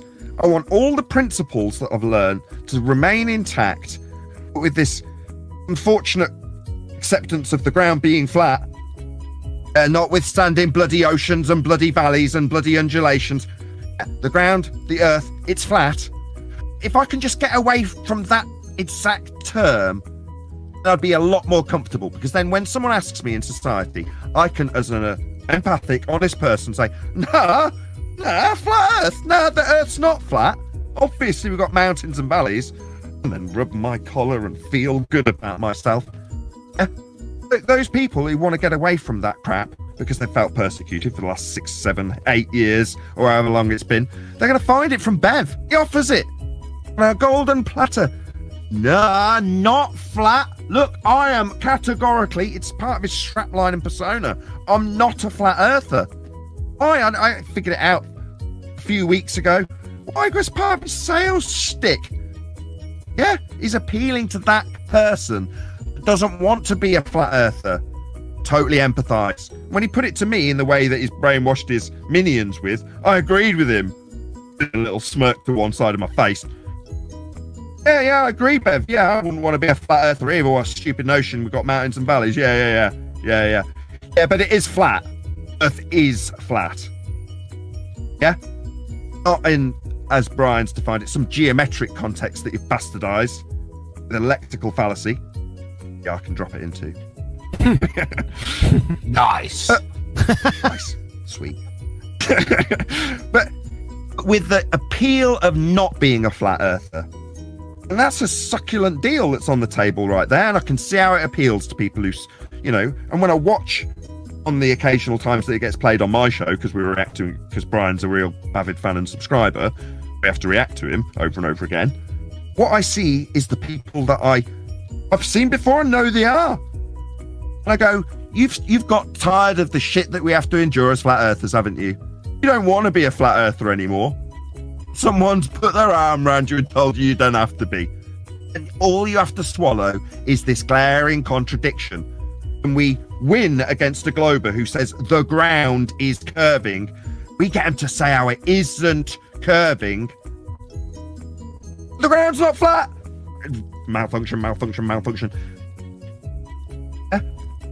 That's where we're at. If someone's offered you something, who's offering it you? Somebody full of contradictions, double speak, triangulation, contradiction, nonsense assertions, fallacies, deceit. That's what you've got. That's who's giving it you. Is it worth it? I am proud to say I am a flat earther. In spite of all the nonsense you get from David Weiss and Jeranism and even Pete Shea, I'll shoulder all of it. I'm flat and I'm proud. Earth is flat. If you've found some teat to suckle on that tells you that it's flat, but you can say it isn't, then realise you're being brainwashed and gaslit for whatever the purpose is of the manipulative sod that's decided to use that stupid contradiction to give you some comfort. Man up! Earth's flat. Deal with it.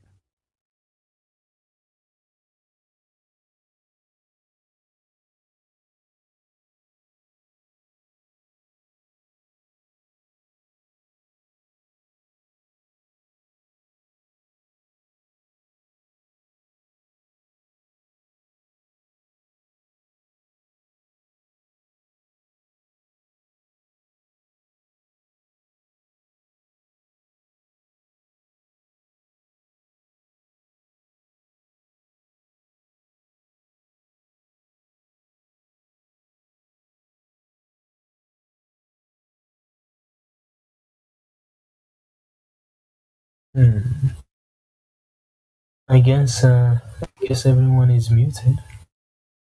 Hi. Hey, what's up? Hey, does anyone here talk?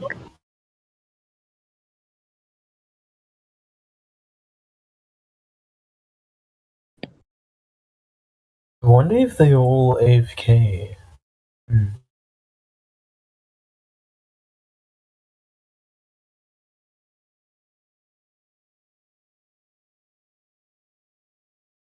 Discord's being a bit glitchy. I'm going to... Oh, it's working now.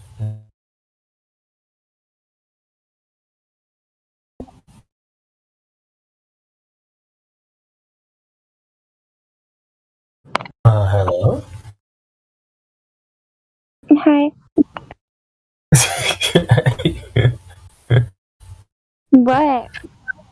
I'm just laughing because people keep joining, but I think they're just in the mood to listen now and not necessarily speak. I don't know. Yo, what's up, guys? Yeah. Hey, Miggy. Hi. So, this is the Flat Earth server, huh? Indeed it is. I see. Well... And welcome to it. So what is... You guys, are you coming in as a group, or you just friends, or what? We friends. Yeah. Awesome. So the Flat Earth server has been around for quite some time, but it's in no relation to some controlled opposition you guys might hear of, like Flat Earth Society and such. So we do separate ourselves from a lot of what you might have heard already from people that think the Earth is flat, from the idea of something like mainstream, like Flat Earth Society. So just kind of prefacing that. What do you guys know about the topic, or how long have you looked into it? Is it something new for you guys? I haven't looked into it at all, but I'll tell you what, Miggy. I'm mostly here to take a back seat for now, and I would like you to talk to Ella about this. I just wanna listen and take things in for a while before I start speaking. Yeah, I want to know about it. So, because I don't have much knowledge on it, but I'd like someone to explain it to me. Sure. Do you have any questions you have in mind, or do you want to just... I have no particular questions because I'm not very educated on it, so I'd rather just have a story about it, you know? Well, I mean, it's a story almost as old as time is, right? People have been, always looking at the Earth and perceiving it to be what it is.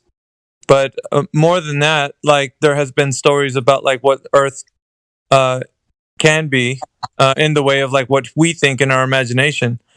And there has been I guess you could say not a conspiracy, but just people that, well, you can consider a conspiracy when you think about what's happened and why people believe the things that they do about the Earth, other than what you can perceive it to be. So if nobody ever told you that the Earth is anything, how would you perceive the Earth as it actually is? Now, people have been doing this, for a long time.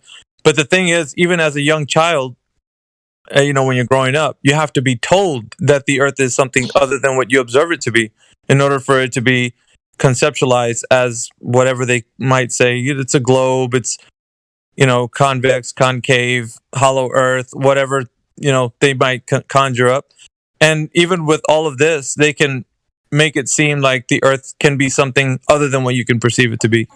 So just really quickly, on your perception of the Earth, what do you know the Earth to be? Just only on your point of view and no influence outside of maybe hearing stories about the Earth as a globe, from pictures from space or separated from all of that. How do you perceive the Earth?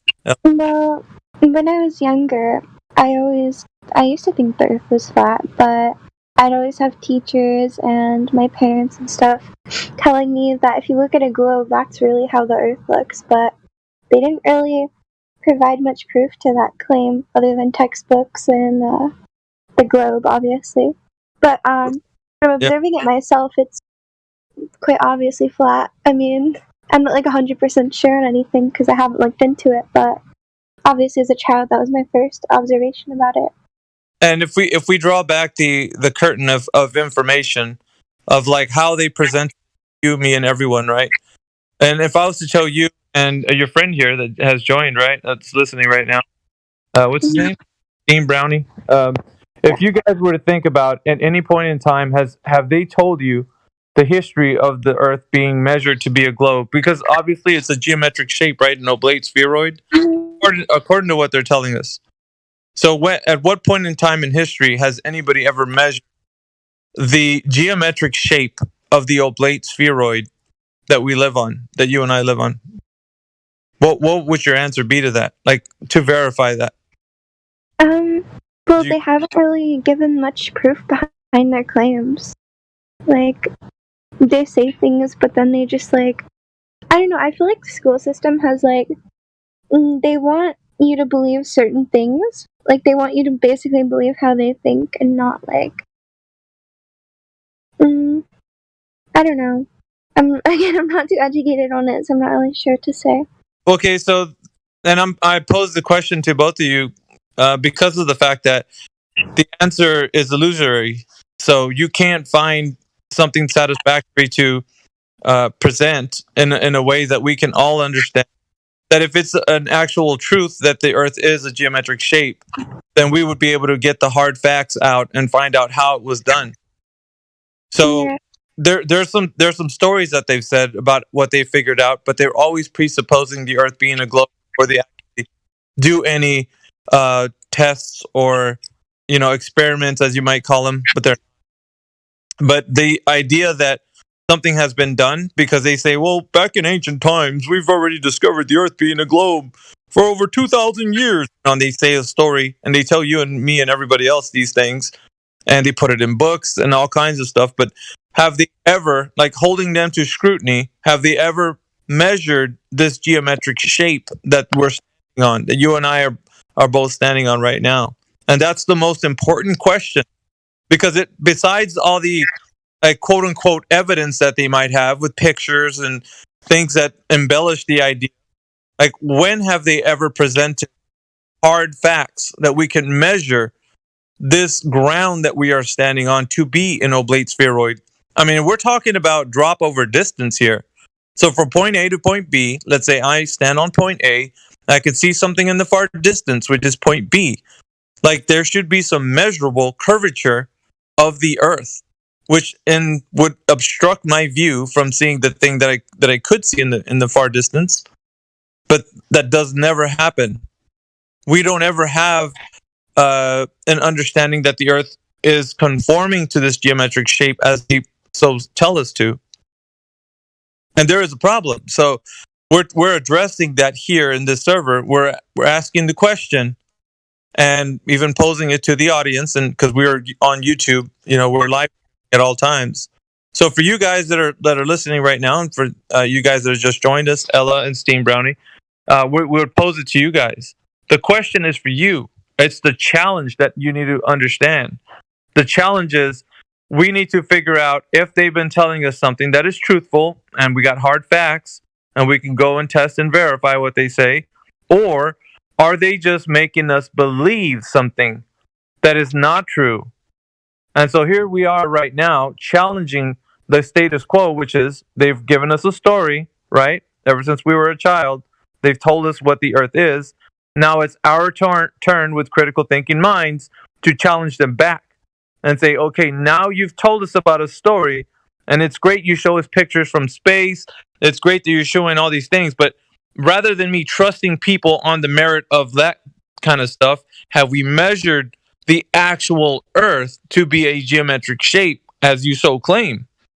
And so if you've gone through the process where you've scrutinized it that much to the degree where you're able to realize if the Earth has measurable curvature, then it does indeed stand to be true that the Earth is a globe, because it can be measured as such. But the challenge is if it is not measured to be curving as they say, because the geometric shape, of course, has already been told to us in the value, in the specific geometric values they've given it. So another way you can look at it is go ahead into your Google or any other search engine that you use and type in what is the radius of the Earth? You and Steam Brownie, Ella. And you will find out that public information that's available to everyone is that they give us the radius, the diameter, and the circumference of the Earth that we stand on. So there are numeric values that have been given to this Earth that we stand on, which means they know that the Earth is of a set size of dimensions. Can you see this for yourself? Ella and Steam Brown? Yeah, I just looked it up now. I'm looking at it. It says here the Earth's approximately the figure of the Earth and Earth's spheroid. The radius ranges from a maximum of nearly 6,378 kilometers or 3,963 miles, and that's what it says the radius is. Indeed. And so, Ella, did you check in also to see if you can find out with the search engine? I'm trying. I can't really see much. Oh. Well, just the question, what is the radius of Earth? That would be the one that you type into the search engine. Okay. And the reason I'm doing this is so that you can both see that the information is public. It's not like hidden knowledge or anything. It's like something. Yeah, I see it. Okay, so there's numeric values that they've already put up there. Now, we do have these values as in the size of the Earth, right? So, because some people say, well, we're just like ants on a beach ball. We're too tiny to kind of know how big the Earth is. But we do know how big the Earth is. There's numeric values to it. And not only that, these values are important because these values would then dictate how they would operate on the surface of the Earth, as in for any navigational purposes, data that they would need to leave the Earth if they were going to get on some type of vehicle to leave the Earth. These values are extremely important when figuring out certain mathematical formulas. So they would need to know what the radius, diameter, and circumference of the Earth is. Does that make any sense to you guys? That they would need these values?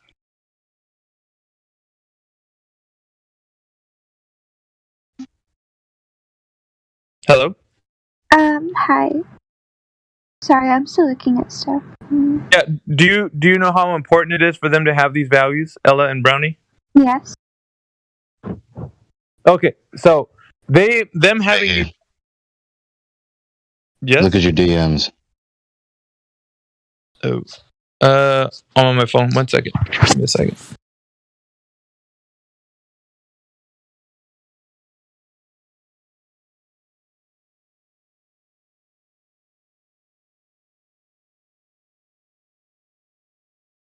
Oh yeah. Yeah, we'll discuss that. All right.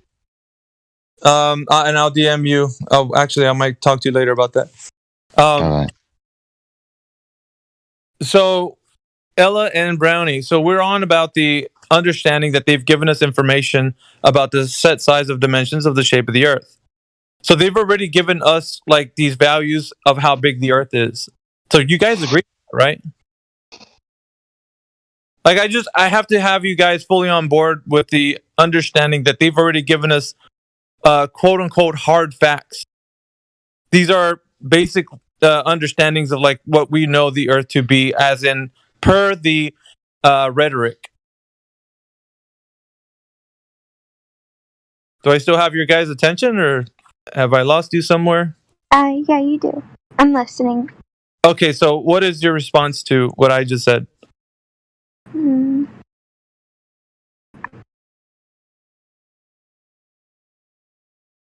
I don't really know. I'm sorry. I'm just like listening. I'm a little shy in front of a lot of people. Okay, so let me just ask it, because you see, I don't use big words. I try to keep it simple for you guys. Mm-hmm. So they've given us values for the size of the Earth. Do you guys understand this fact? Yes. Okay. So why do you think they've given us these values? Do we know the size of the Earth according to these values, or do we not know the size of the Earth according to these values? We do? Right. Well, it's not a trick question. It's just like, according to what they've given us, we should, right? Yeah. So with me, I'm very straightforward. I don't have any gotcha questions. I want you to realize that anything that I ask you, or if it's a question, it's so that you can realize the truth of the matter. And so what we're going to find out here is the truth, right? That's all we're looking for. This isn't any kind of like trickery, gimmick, any kind of something like that. It's just so that you can understand whether or not that what you're understanding to be true, with the Earth being a globe, is actually a globe or not. Okay. And so they're giving us all the information public. They're showing us pictures from space. They got the ISS floating around above our heads, flying around the Earth at 17,500 miles per hour. It circles the globe every 90 minutes. You could track it on your phone. There's all kinds of other things that they will put out there for your mind to kind of embellish the idea the Earth is a globe. Naming a few things, right? Like satellites and rovers on Mars and just kind of other things. But okay, so they have that kind of stuff. But we're always going. Did you have something to say, Ella? No, I was just like, yeah. You can go on. Right. So we do know there's a lot of embellishments to the Earth being a globe. So we have that information that's always been, and not only that, but our speech, how we use the word globe, globalist.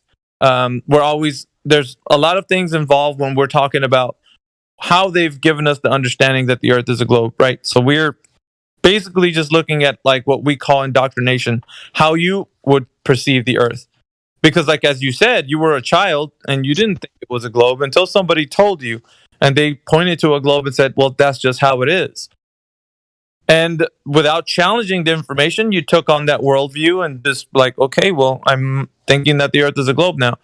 So now what you're doing at this point, you've heard of the information. You're like, well, that sounds kind of weird. People thinking the Earth is flat. So, you logged into this Discord. And now I'm challenging you to realize your critical thinking skills can be activated by you. You can actually start to think about the question and then challenge yourself. Okay, how do I really know?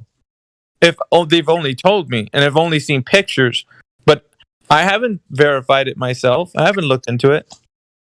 And so here's what we're doing, right? So we're going to find out whether those numbers that I told you to look at, right? Radius, diameter, circumference, if they actually conform to the Earth that we're standing on, which would then mean that we are living on a globe. If it does, that would be the truth. And if it does not, then we are not living on a globe, as they tell us, no matter what they show us. Because we have to, in reality, be able to measure, right, the Earth being a globe. So it's like me saying, well, you're a size 12, on a shoe, and you're really like a size 7 or whatever. But I'm like, no, you're a size 12. But you're like, you didn't even measure my foot. I'm like, well, I don't have to. I just have to believe it's a size 12. You're like, but that's not the correct way to look at my foot. You have to measure my foot to see how big my foot is so I can find the right shoe that would fit. So that would be logical for you to actually make me look at wondering how I'm going to be able to discover the size of your foot. I can't just believe that it's a size 12. I have to know by measuring your foot. Does that make sense? No, it's actually a good analogy. Sorry, I had to go to my PC. My phone was about to die and my charger's broken. Oh, yeah, I'm glad you hopped on your PC. But yeah, I'm and that way it's kind of like what we're doing here for the challenge is we're getting people to realize like that's what they're doing with us. So with the belief, they're telling us, well, we got pictures from space. We got, well, you don't believe in satellites? What are you saying? We're not flying around the Earth 90 minutes. And then that's okay. They can say all those things.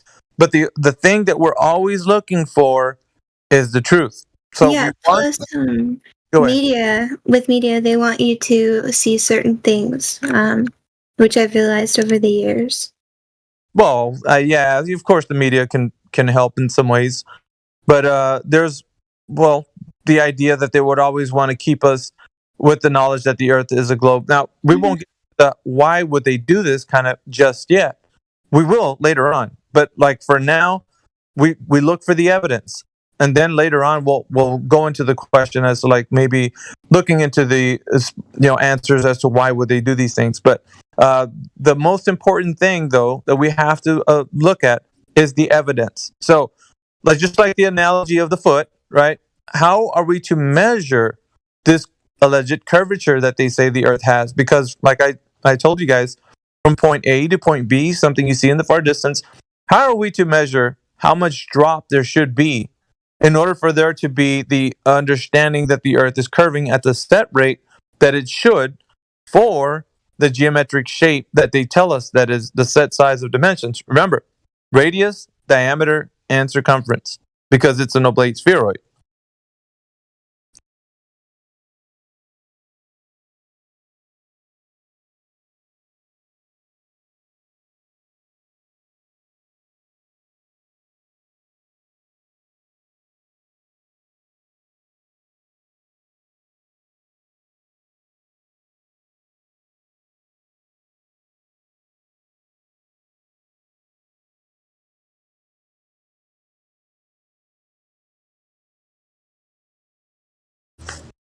Howdy, I'm back. Wow. Jingling. Are you guys there? Yep, I'm here. Okay, so what did you think about what I just said? I mean, you're right with what you were saying. I just don't really like. I'm not opposed to the idea. I just I want to know why they'd like. Why they want us to think like the Earth isn't flat, or like why that's right. So we go back to the motive, which I said we would deal with later on.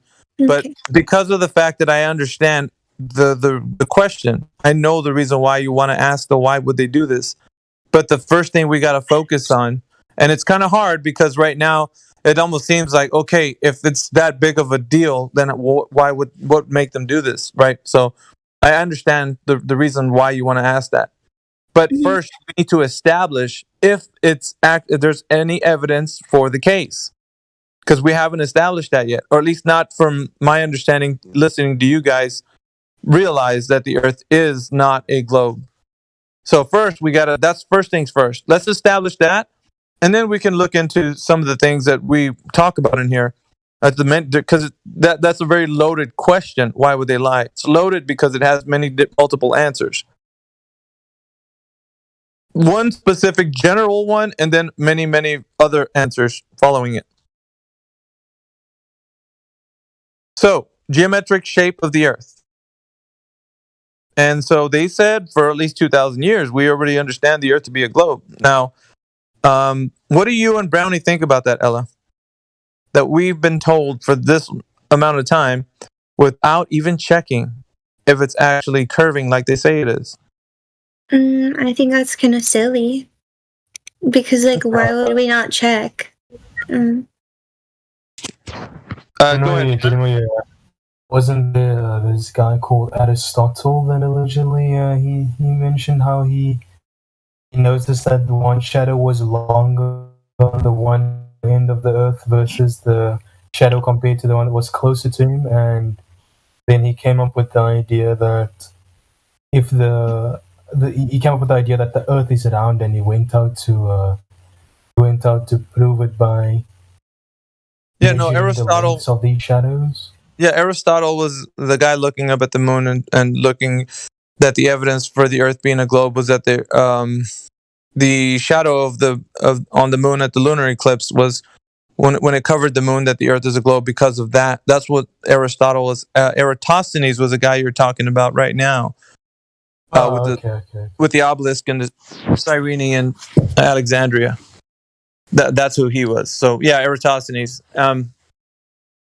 But the idea of the Eratosthenes was using for as long as long ago, from what they said that he claimed to do what he did, was that he was already begging the question within the assumption saying that because the Earth is a globe, we're going to verify that it is by doing this specific shadow measurement. Like we're going to measure the shadows at a specific time of day, and then two different places, right?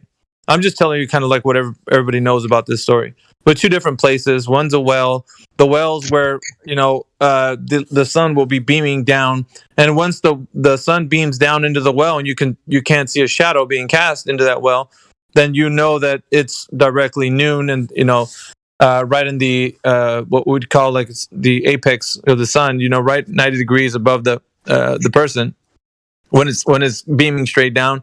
And then you're going to take a look at another city that's far away, 500 stadia away. Then you're going to say that if the sun's beaming down straight on, then on the obelisk, then you're going to find out that then it would be that it's not a globe, or it's like as we're saying it is. But because if you have a differentiating shadow on the other city, then you would say that the Earth has to be curving because that's the only way that it can happen. Right, so the idea was he was measuring the shadows with the light, and so with that noon on one city, noon on another city, where the sun was directly above, then he was saying, well, the only thing that it can be is a globe because that's what we presumed it to be. So now it's the end result that it is. Roundabout way, that's kind of what he was talking about. Eratosthenes, the guy who supposedly proved that the Earth is a globe with the shadows and the sun. Now you could look it up. You probably go into a little bit more detail than that, but just for the conversation to keep rolling, do you guys understand that that's what he was talking about? Mickey. Yes. Grim just put me at Cogdis for no justification because I refuted him in the lobby. Text chat. Who did? Grim. You're in Cogdis? Oh. Grim just put me in Cogdis because I refuted him. Yeah, shoot me the DMs. I'll deal with this in a second. All right. But are you guys tracking right now? You guys following along? Eratosthenes, remember, we're on Eratosthenes right now. Brownie? Guys, don't you think we should ask Glovers more often to ask them how they calculate the curve of the Earth? Okay. No interruptions, please. Unless you're Ella or Brownie. And no backseat driving on this. I'm going through a method. Thank you. Ella and Brownie, are you still there? Yeah, I'm still here. I'm just kind of listening. Okay, so Eratosthenes, right? 2,000 years. Brownie? Yeah, I'm here too, but I just, I mostly just wanted to listen to you speak to Ella. So that was my plan. Just kind of that's great. I don't mind. I don't mind speaking to just Ella, but Ella and you, we need to get some kind of like feedback from you guys, because the beginning of critical thinking is you engaging with the conversation. You guys have to, and this is the only way this can actually turn out positive for you guys. If the energy is that you guys just want to sit back and be taught something, I mean, I feel like you're not engaging with critical thinking, and you just want to be somebody who just listens and kind of like doesn't engage. And I think that's not fruitful. I think the most fruitful conversations happen when you start to engage and be challenged. So that's to me the best road and with the best outcome. So I know it's a little bit daunting because you're on a live stream and all that kind of stuff, but I want to walk you through this so that you yourself kind of get the courage to like start challenging yourself even. But let's get back to Eratosthenes and why he was saying these things. So, like I said before, he was presuming that the Earth was a globe. He had the idea with the radius and such, but he's using that and then saying that because he measured two places with the shadows in two places at noon, that because one of them, the shadow was diverging, that the Earth is a globe because they already presumed that it was. And so that's how he said that that's how we know the radius is what it is, with the Earth being the size that it is. So it's basically just a mathematical construct. Can you guys see that, or is there?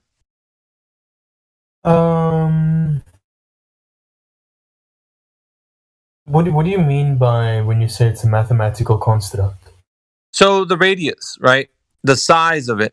It lives in geometry. So the idea that the Earth is of that size was not something that they measured. It was a form of a calculation. Is it a theory? Do you mean it's just some kind of theory? it was something that we're working with in math. So math, being a language, was describing to them that the Earth is of a set size already. Therefore, they're going to verify to see if it's that size in math, not in reality. So what they did in reality, what they did in reality was measure the shadows at noon. So it was noon in Cyrene and noon in Alexandria. And so they measured the shadows on the obelisk and then the well. And because the shadow was diverging on one place and not in the other, therefore the assumption was that their calculations worked out with the distance 500 stadia away to be that the reason why is because they're standing on an oblate spheroid, or it's measured to be with the calculations. They didn't measure it like, let's say, like if you would with the analogy with your foot. They didn't put like a tape measure. They didn't calculate, drop over distance, nothing like that. They just measured the shadows and the divergence of them from the different places and the distance away, right? So the idea lives in math, doesn't live in reality. I can see that. Yeah, I get it. So and instead of measuring the Earth itself, they just measured shadows and they came to that conclusion. Right. Measure the shadows on the ground. So the idea behind Eratosthenes, right? It works out mathematically. There's nothing wrong with that. But the issue is you can work that same understanding if you have the sun working over a flat surface. Now, I'll give you an example just to kind of elucidate what I'm saying.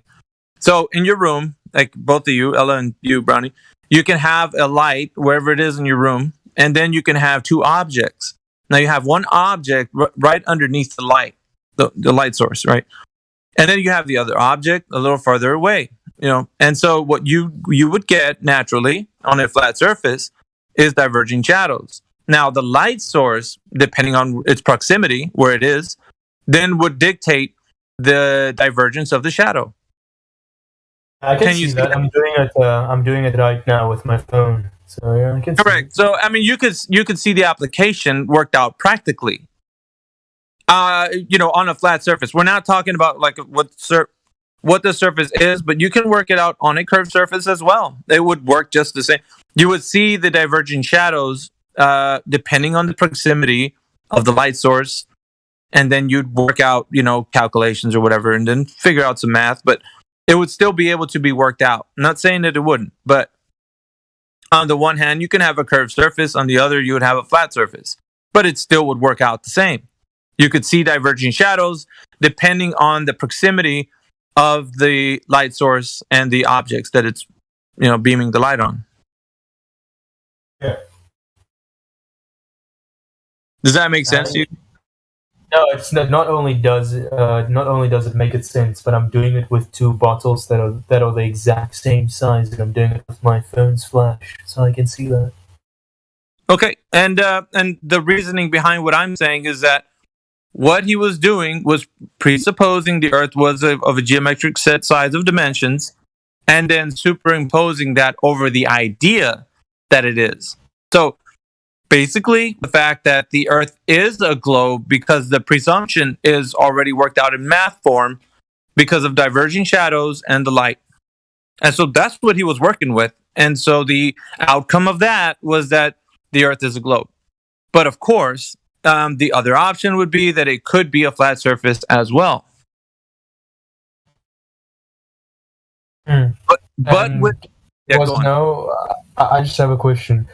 Other than that conclusion as to why the Earth is a globe shape, was there nothing else that we interesting that we use to this day to believe that as proof of measurement of the Earth being a globe? No, we can add a few things in ancient times. Well, I always go back to ancient times because we always want to go to the point of origin. where did all this stuff begin? Like, why do people start believing that the Earth is what they're saying that it is, right? And so, like I mentioned, Aristotle and a few others, like Al-Biruni, can come into the mix, and there's a few others, right? Like you can talk about that in ancient times they looked upon the Earth, and then with the idea of the calculations, they would then presume, or just simple observations, they would presume that it's the Earth doing things. Okay, so I gave you the idea that I think Aristotle's one of the ones that was looking up at the lunar eclipse and saw the shadow of the covering the moon's surface, and then claiming that it's coming from a globe, from a Earth being a globe. Yeah, I have one question, however. I understand that we have to go to the root and so forth, but wouldn't we be more equipped with the technology that we have today to come to more sound conclusions rather than looking at these older conclusions that we've I couldn't agree with you more. We would have more advanced technology to then detect a said curvature. Rather, we'd be able to get more precise equipment to get fine-tuned with the Earth being curved, as they say, right? So we'd be able to do many more things to verify. Wouldn't you agree, Roundy? I mean, at least today, 2023, we should have something. Yeah. So I do agree, but then why is it that you mentioned early on that we have to look at the root? I don't understand why we need to look at the root. Well, we always go from point of origin and move our way forward in time. So the reason behind this is because we don't know where this all originated from. So history teaches us a great thing, right? It teaches us how it started and why we still think that way today. It's a line of logic. It's a line of logic that you have to work through, because let's just say, for example, you find out with some way, shape, and form that the Earth isn't what you've been told, right? Today. Well, if you didn't know the history, then you would think, well, we might have gotten it wrong and the ancients figured it out, or whatever. So we're covering our bases. We always make sure that we start from the very beginning, the point of origin, as far back as we can go in history, where people started to claim that the Earth is a globe, and then work our way forward. And then we can say, okay, from those days till today, we've already worked out that they didn't get it right, neither do the people today. But I want to give every opportunity for you to think about how this came about. That's what I'm allowing you guys here in the chat. So you can. That's where critical thinking starts. The challenge begins, and then you can start saying, "Wait a minute, I know another guy," and that kind of helps progress your understanding. Does this make sense? Like, I don't want to short you when it comes to this. This needs to be done where you can think of other things, like I want you to. Yeah, but don't you think that if we were to delve into the entire history and all these different explanations, don't you think it would be too convoluted and a long, strenuous discussion? Not really. I think there's some key players here in the game. The key players is what we focus on. There's a little bit of divergence from people in history that could have brought some more light on the issue, but the key players we focus on the most because they're the ones that stand out. So we stick to the ones that actually can make the rhetoric kind of sound more palatable to you and everybody. So like when you're listening, it's like of some guy, his name was Aristotle, Eratosthenes, and of this guy because he's pretty well known. It's the idea that he's famous or whatever. So we use that and then say, was there anything found there that we can use as far as like measuring the Earth? And so like with Eratosthenes, we found out that, can be happening on a globe or a flat surface. It doesn't matter. So it's no evidence of anything. It's just somebody assuming that the Earth is something. And then, with that assumption, he's taking shadow divergence. And then using shadow divergence, he's going to say, yeah, the Earth is a globe. So there wasn't a proof or measurement of anything. It's just shadows at a specific time of day. And so just based on that, you got to look at that. It's like, well, that sounds pretty redundant, like looking at it from that way. Like we have more precise today with the tools we have. I have a question for you then. Sure. Excluding that conclusion that Eratosthenes came to, What would you say, in your opinion, is the most compelling proof that the globe narrative has for the Earth being curved? The most compelling? There isn't any. Honestly, there isn't any. The quest that I've been on, it's been one of like, for many years I've actually put up the challenge, and there was a point where early on in the challenge, for me anyway, I'm just going to tell you the way it broke down for me. Early on, because I was actually searching for like a few years. After a few years, I found out the simple truth that there is no globe. There isn't anything compelling. There isn't anything that keeps us there. The only thing that does, it has to deal with psychology, and means that for as long as, like, as young as you were impressionable. So this information, the most compelling thing is that it's psychologically ingrained in you. So the only thing that you know is that you've been told over and over with embellishments that it's a globe. It hasn't been proven to you. So it's not that it's compelling, it's just that it's been given to you in a way wrapped up in a form of indoctrination, whereas your critical thinking mind wasn't formed yet. So you weren't able to ask the questions. You were just being told as a young child that the Earth is a globe. Just understand that, and that this is how it is. And it's in books, and it's been shown to you on YouTube, and it's everywhere, right? So that's the most compelling thing to me, is that it's all psychological, and the undoing of that has to happen with you engaging with your critical mind. Other than that, it doesn't exist in reality at all. It's a fantasy. And you don't know that yet because you haven't been down the road. I have. But at some point in my journey, I started to realize, wait a minute, this is not real. It's not like I'll put it to you this way. It's not a dichotomy of a globe Earth and a flat Earth. That's an illusion. It's only Earth. And Earth itself produces itself to you and me. It presents itself to you and me as flat and stationary. It's practically used as flat. It's navigated across the Earth as flat and stationary. It's not moving. So you don't know that yet.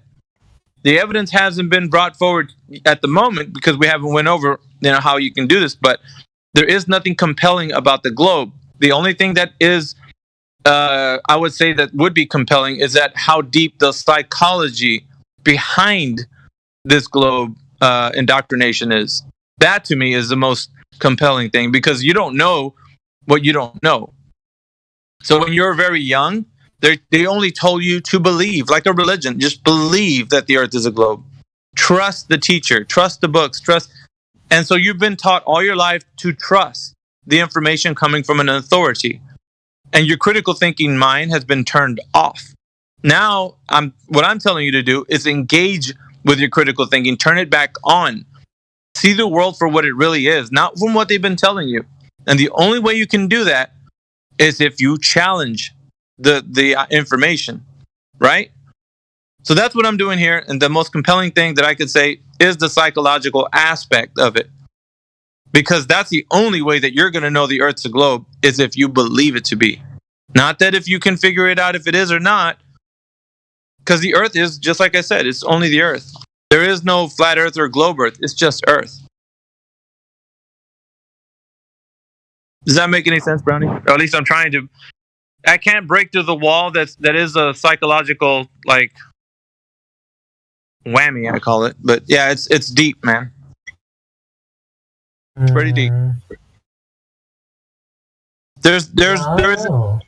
I would say, like, okay, pick one thing that you think that would be the most compelling thing in your mind, and I'll just show you. It doesn't matter what it is. I can demonstrate it to you. Just pick anything. Trust me, this isn't a gimmick, man. This is something so you can realize, and I'll break it down to you too. The thing that you tell me, I don't even know what you're gonna say, so just pick one thing. It doesn't matter. Anything of the globe.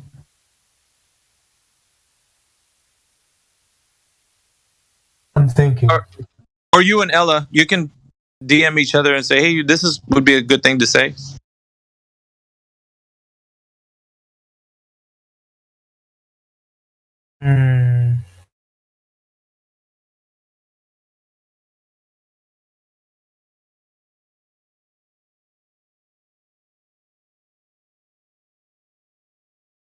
Could be anything.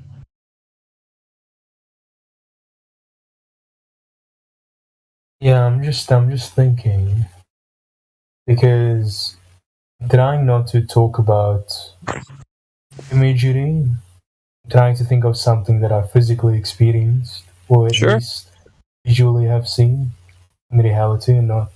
Yeah, that'd be great.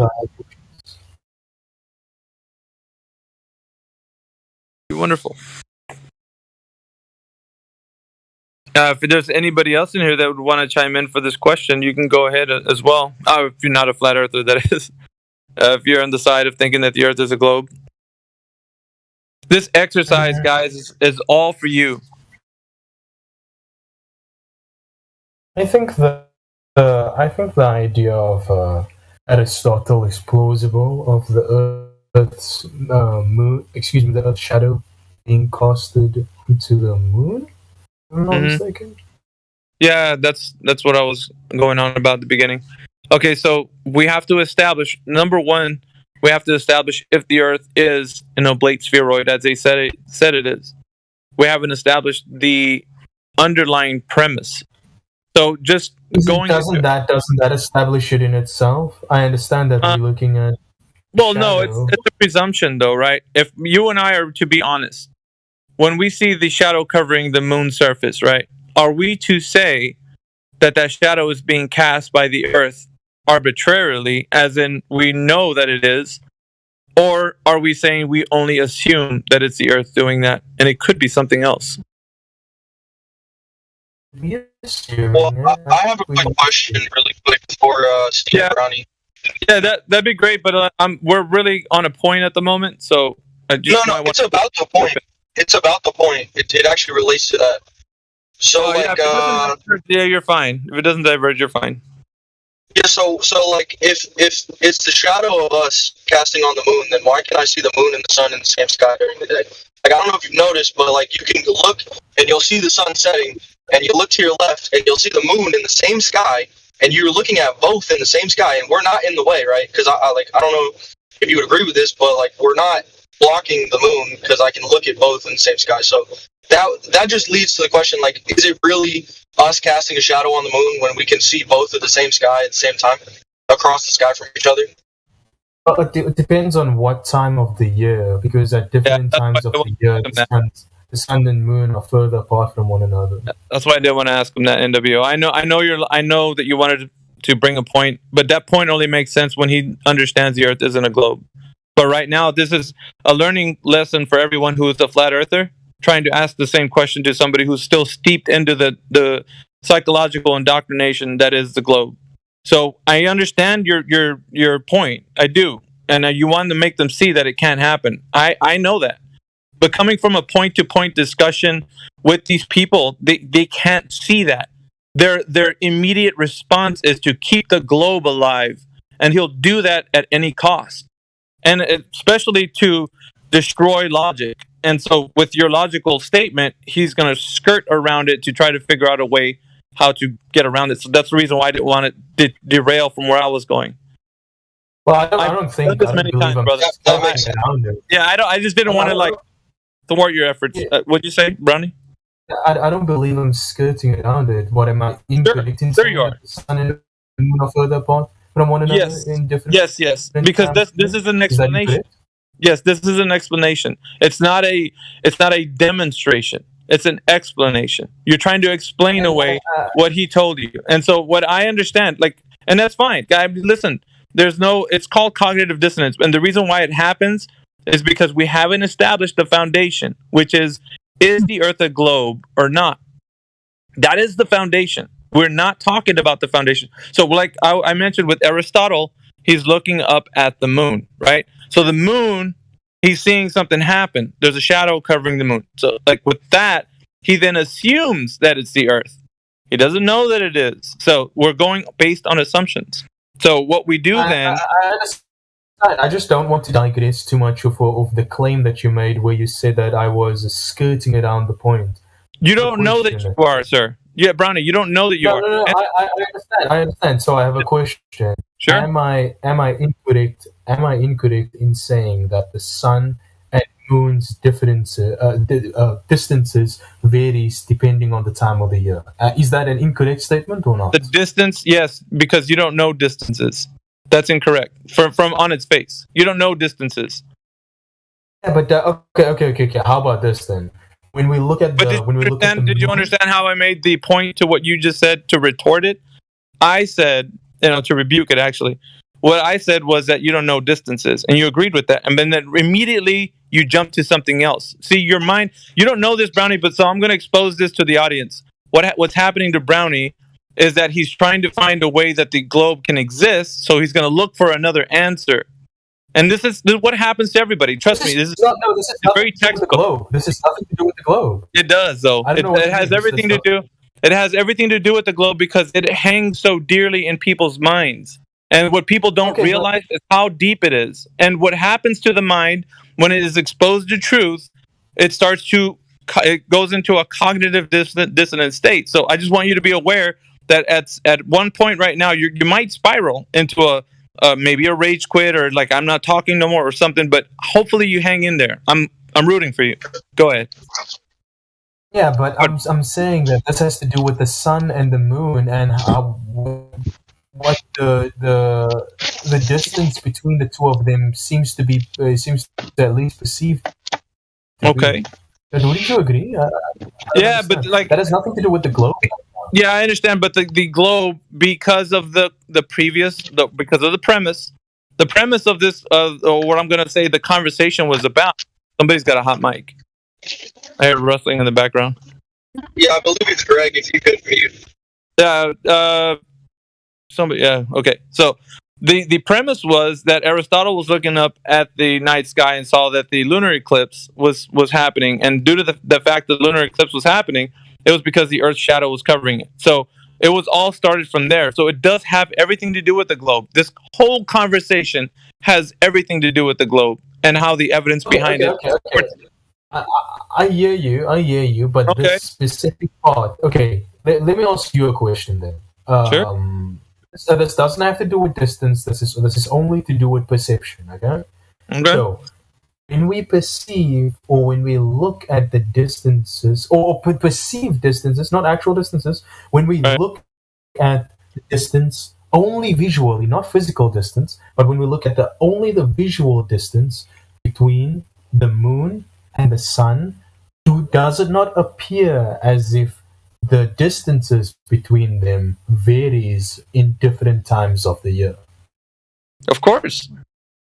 Okay, so then doesn't that make the question that the point that he was trying to make void? Because he was mentioning how we could see. Hold on, he was mentioning how we could see the moon and the sun at the same time during the day. And what I'm thinking is because you didn't understand what he was asking, Brownie. No. He hey, you don't know what he was asking. Okay, what was he talking about? If you're interrupting me, Brownie, and you sound like you know what he's talking about, I want you to tell me what he was mentioning because I know what he was talking about. I could tell you, but I'm going to wait till you tell me what was he talking about. I'll tell you. See, I'm not done with my explanation, so you kind of disturbed me first. I want to know what you're not telling me what he said. You're not telling me what he said. I'm going to tell you. What was he talking about? Go ahead. Yeah. So he was talking about how is it possible that the sun could cast the Earth's shadow onto the moon when we can see both the Earth and the sun at the same time during the day. And what I was saying is, the point that I'm trying to make is that the visual, not physical, the visual distances between the two appear to fluctuate during the year. So I'm thinking there's a possibility that at the time when we can only see the moon and not see the sun, because there are those times during the year in the moon that the sun might be on the opposite end of the Earth, and then that is when we can see the Earth's shadow being casted onto the moon. But that's not his example. That's yours. You've just taken it out of I understand that's mine. I understand it's mine, but yeah, I know that, Brownie. But listen, you didn't rebuke what he said. You only rebuked him using your example. It's not his example. It's yours. Okay, then so you didn't rebuke his, so let me tell you what you didn't rebuke and why it was damning to your case. right? So just on the face of what he said, because it's what your mind is trying to do, is trying to find a way out of what he said, and it's not going to. I won't let it now, because you should have disengaged at the point you would have went back to the shape of the earth, finding that out. Now I'm going to go straight forward into why it doesn't make any sense. Because the sun and the moon and the earth have to be in alignment in order for there to be a shadow cast on there. So what he was mentioning was called a Selenelian eclipse.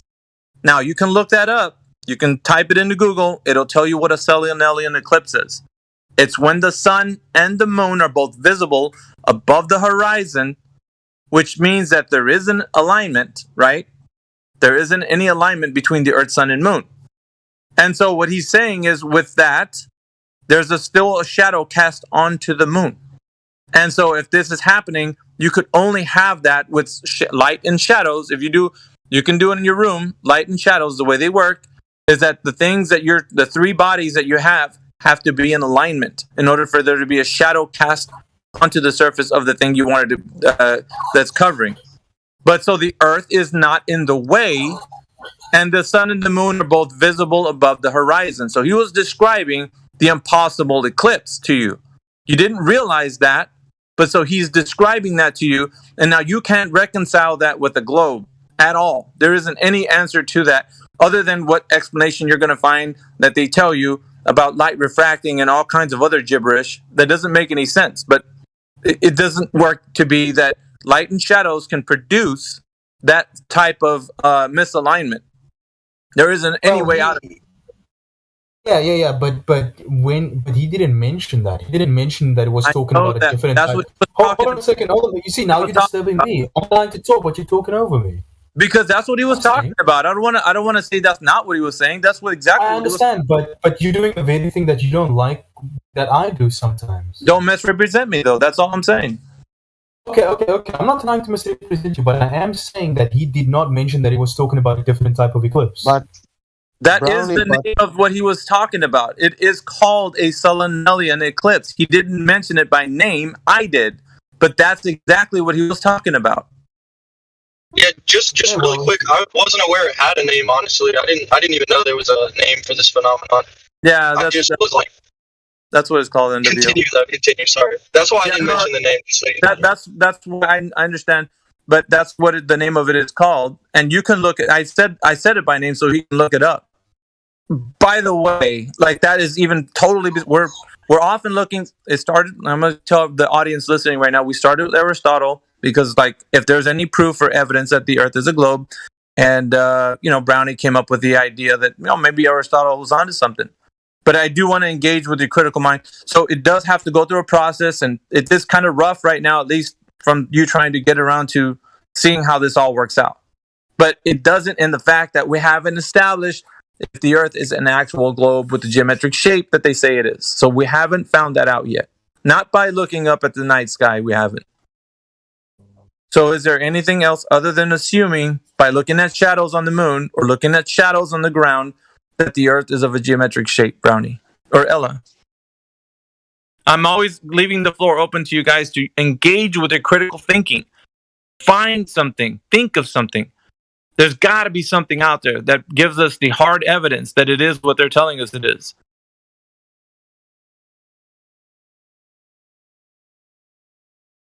I mean, yeah, I'll give you some time if you really want to look into it. But really, really look into it. Find the question or the answer, or something that's going to point you in the direction that, look, this is good evidence right here. And we'll discuss it. But I will thoroughly go through it with you so you can understand if it makes sense or not. In the meantime, Mickey, would you mind discussing this matter with me about mod abuse again? Yeah. Jedi, can you take it from here? Yeah, man. No worries. Be quick, though. Yeah, I might take you back by the time you get back. I gotta go to my PC. I'll drag you in another room in a minute, Gregory. I gotta watch my PC.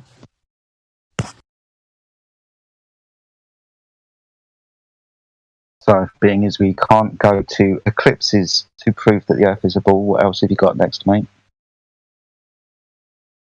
I don't know if we can't go to eclipses. We can't go to eclipses according to you. Well, maybe I can explain a bit better. Do you want me to explain a bit better? Well, Miggy was also explaining how there's a lot of... No, I think I understand. It's just... Miggy was explaining how there's a lot of jibber-jabber and weird explanations as to why the Selenalian eclipse is possible. And I can't just take his word for it and assume that it's just a complete... So that's something that I need to look into myself. With regards of just the argument itself, whether it's eclipses, they work, they don't work, just the very premises it's stated, the Earth is a ball and therefore responsible for eclipses. You have to prove the first premise to begin with, which is your cause in this instance, which is the Earth being a ball, causing a shadow on moon. You can't just declare it, you've got to prove it. Yeah. Does that help better, yeah? I understand that. That makes sense. Yeah, yes. Yeah. So whatever we make a declaration about, like for example this one, the moon is round, therefore the Earth is round too. That's just a declaration. We have to prove the premise, so therefore we got to prove the Earth is round first. Not because the moon's round, the Earth is round. We've got to measure the Earth physically to prove it's round. That help?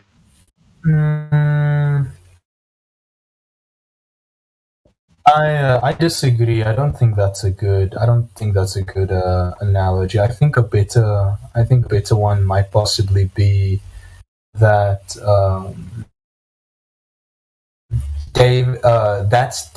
let's say for example Sarah gets stabbed, then we say that's David's knife. David's knife is stuck in Sarah's heart, therefore David's done the murder. I think then we first have to prove that it's David's knife. Exactly that. Yes. So it's an affirmative, consequent, formal, logical fallacy to state your argument in this way. I am full, therefore I've eaten 10 hamburgers. I've eaten 10 hamburgers, therefore I must be full. I could have eaten anything else, right? You understand that? Just because I've eaten hamburgers once, they've made me full. So yeah, this is how this argument comes out. It's an affirmative, consequent, formal, logical fallacy, because you're starting with the Earth is a ball and causes this. It causes this, therefore the Earth is a ball. Yeah, you're on point. So that's why we can't do this. It's not logically sound.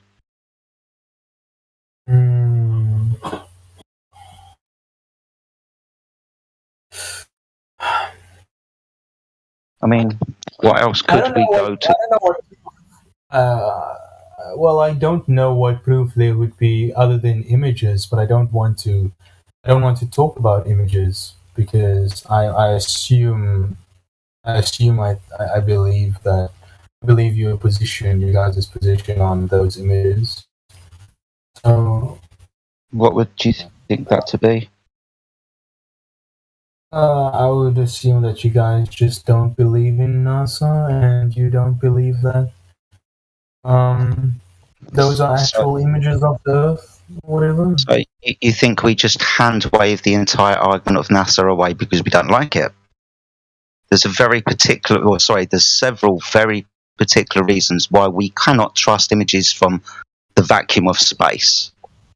One of them is just the fact that the majority of these images, and they are images, when you run them through, say, Photoshop, for example, they can demonstrably show that they've been altered.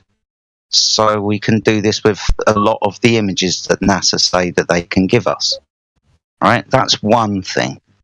The more important thing is you can't have gas pressure without a container, and the Earth is an open system with uncontained gas pressure within a vacuum.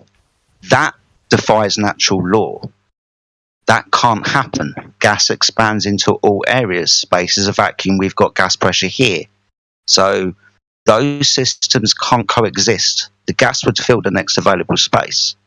Do you understand that?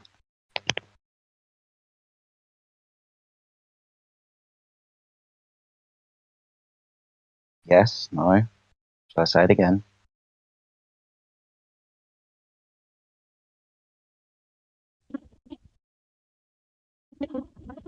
Really quickly, Lee, I hope I'm not interrupting anything, but I would urge you to look up the difference between an image and a picture.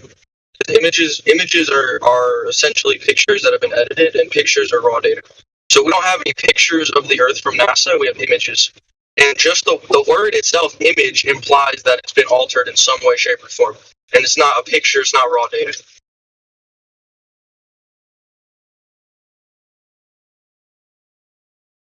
My friend is absolutely correct. They do say images. There's only one picture, 1972 Blue Marble, that they say is a picture. The rest are images. The more important thing is the place called space can't exist for the aforementioned reason. Do you understand that, my friend? You went a bit quiet.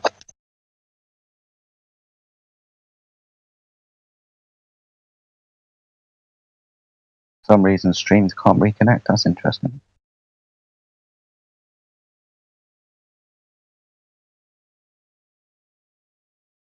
Well, whilst he tries to reconnect, Did he leave? I don't see him in the chat.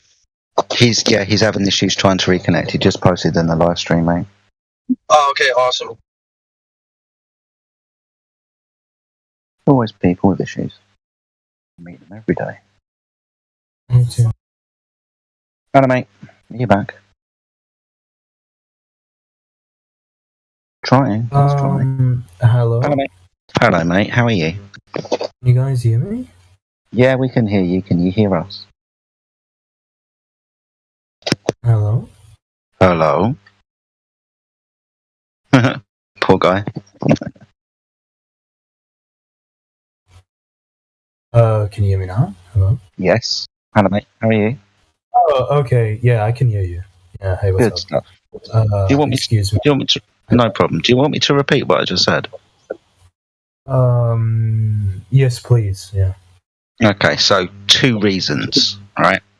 1, the images cannot be trusted because when we put them through things like Photoshop, they appear to show that they've been manipulated. You rise the exposure, for example, and black squares remain where they shouldn't have been.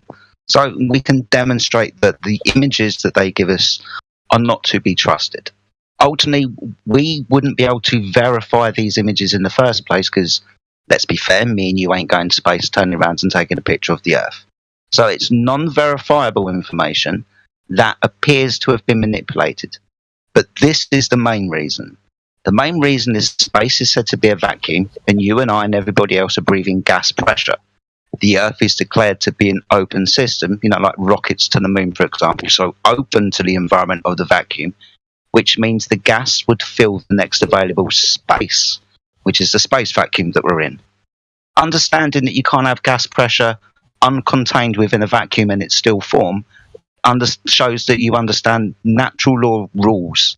The gas will fill the next available space. So space, in the way that we're told, cannot fundamentally exist because it breaks rules of nature.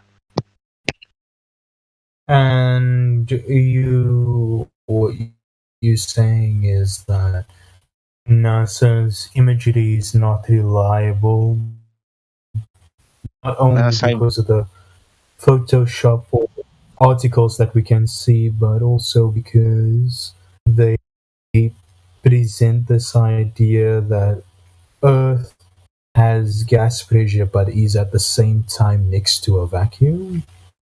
Yeah, you understand how to have a container of gas, you must have the physical container, right? Yes? Yes. Yeah, like a football, right? Yes. Yeah. Yes. The only thing that's keeping that gas in that place is the physical barrier around it. Because you've pumped so much gas into this defined volume, you will then have gas pressure. That's the force of the gas on the walls of its container. If you don't have a container, you've got nothing to physically keep it there, and you've definitely got nothing for the gas to press upon, so you wouldn't have gas pressure. So the Earth is declared to be open, as in there's no football around the gas to keep it here. That makes sense? Yeah, because rockets can leave, right, and go to the moon or something like that? Yeah, it's an open system. So matter transfers. We're talking about energy, we're talking about thermodynamics, we're talking about entropy. High gas pressure always, without a shadow of a doubt, moves into lower pressure environments. The lower pressure environment in this instance is space, the very thing the gas is not contained from. So I don't really see how the second idea has much to do with the validity of the images of NASA. Well, how could you take a Because photo? unless you're talking about well, I wasn't done with what I was saying yet. I know, and within your first sentence, I understood what you were saying, so I just wanted to question you on that. How could you take photographs from Narnia? This place, as I've just demonstrated, could not exist, and you've gone straight to, well, they take photographs from there.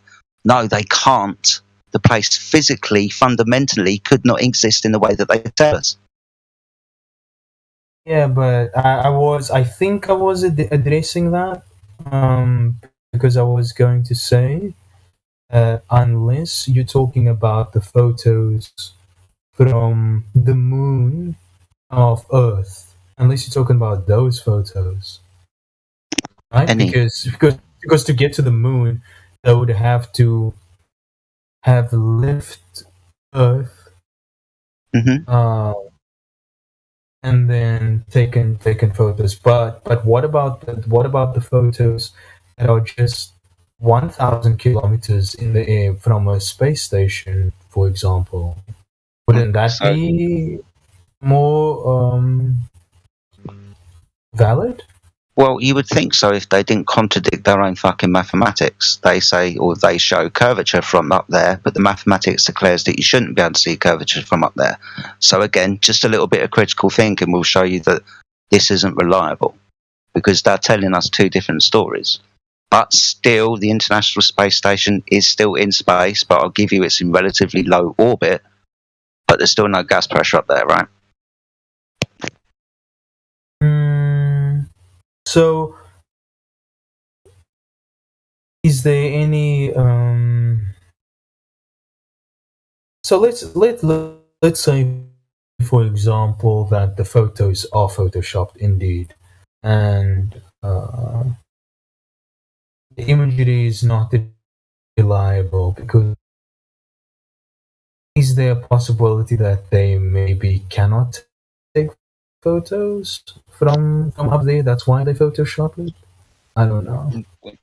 Well, yeah, so the information that they give us is these are images, usually like strips of data that they have to put together to make the Earth into a ball.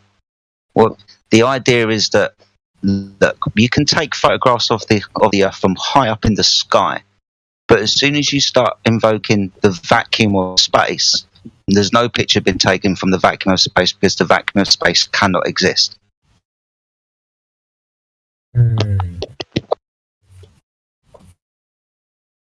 So are you saying that they indirectly or directly admit to it being Photoshop? They do both, basically. I mean, if you go onto NASA's website, they always say, like, this is an image 2405 or JPEG image this. They've only ever said that one image of the Earth from space was a photo, and that was the Blue Marble in 1972, which isn't a photo because you can see the photoshopping on it, like cloud reproductions and stuff like that. So we can't rely on the images because they themselves say that they are falsified, but they also add a precursor that they are crafted through data. Yeah. So there's a video that was around, say, 7-8 years ago with an interview with a guy from NASA called Mr. Robert Simmons, Dr. Robert Simmons. I can't remember.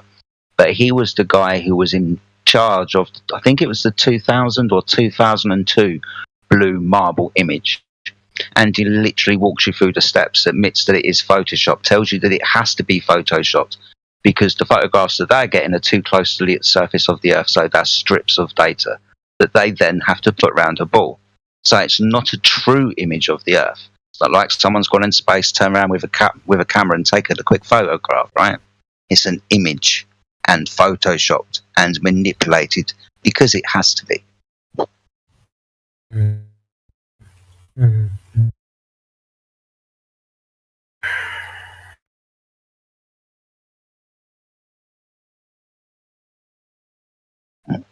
Just to add to that point, in that same interview where he was saying that, they said that they got rid of all the clouds and then copy and pasted them back on.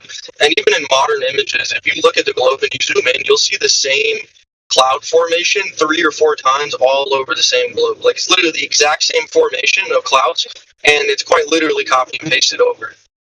And this is on many different pictures of the globe, not just the one in 2002 in that interview. Guess, I mean, this is unfortunate. I don't have the mean to hand. But if we're going to talk about these images, we can talk about the cloud reconstruction and the same formation of clouds. When we put, say, 4, 5, or 6 of these Earth images next to each other, we notice there's a disparity with the size of the continents, for example. In one image from, say, the 90s, North and South America are huge. In one image in the 2000s, North and South America are not as big as they were in the first one. Now, the size of the ball hasn't changed, but the continental mass on the ball has changed. That's not possible. So just a little bit of critical thinking shows you that these aren't photographs, these are images that have been manipulated. Clearly so, because these don't look the same. Another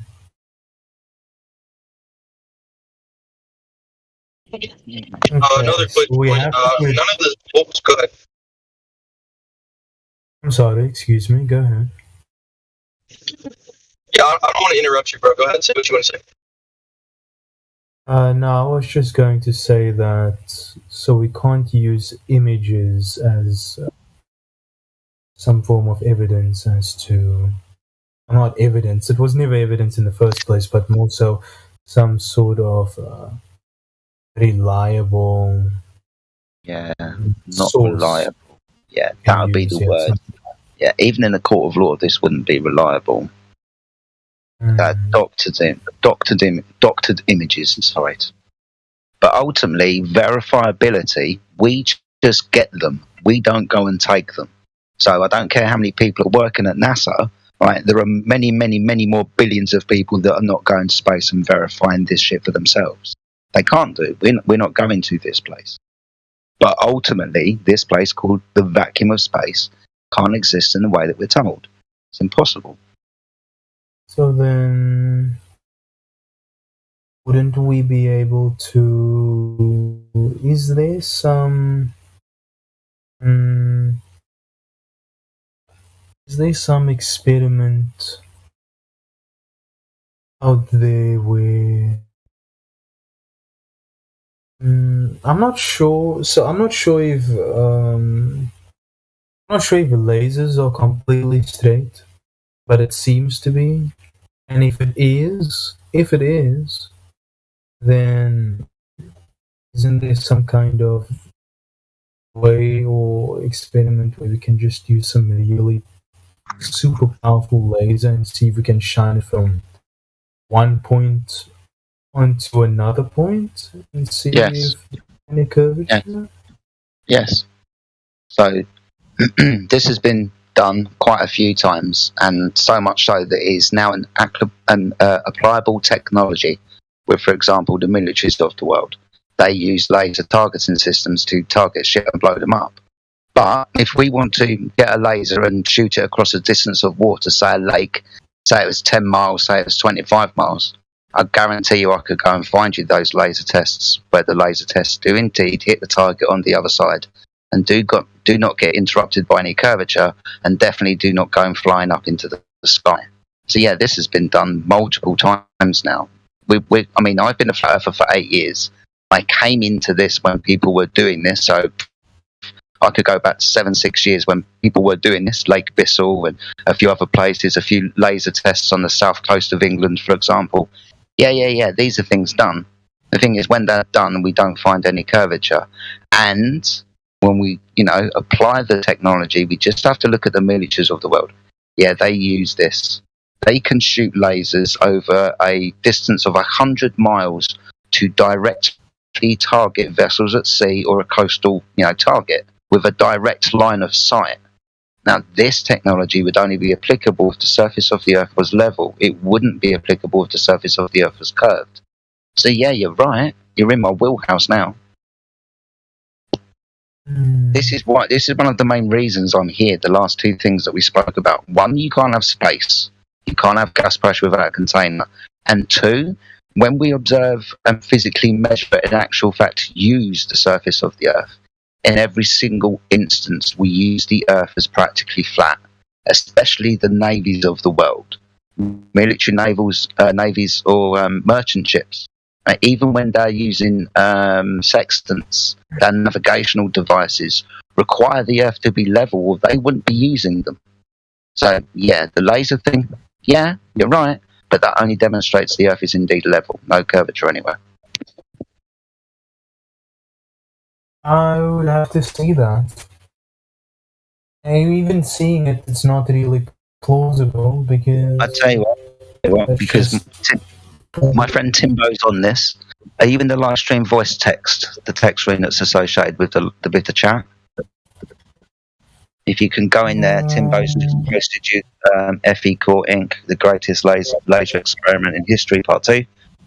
That's just one of multitudes. But yeah, you can look at that, mate. I see it now. I pulled it open in a tab, but the problem with that is that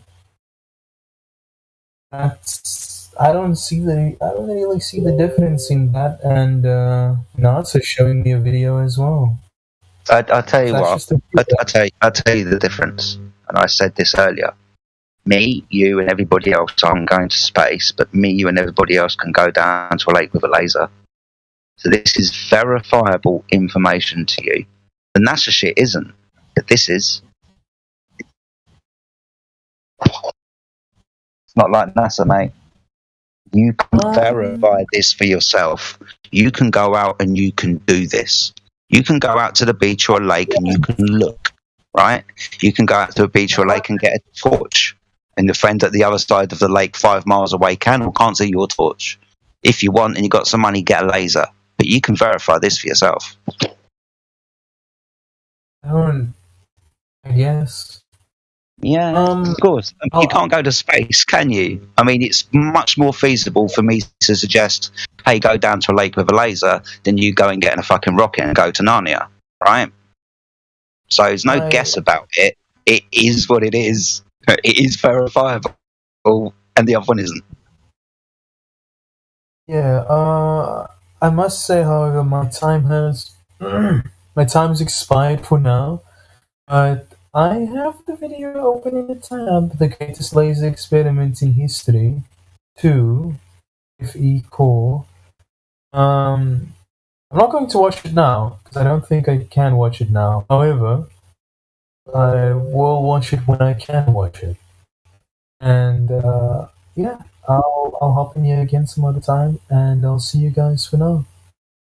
Take care, buddy. Thank you so much for being patient, I guess. And explaining things to me. Yeah, not a problem, buddy. Yeah, you guys take care, and have a good evening or afternoon. And, Buddy, bye. look after yourself. Around soon. Bye-bye now.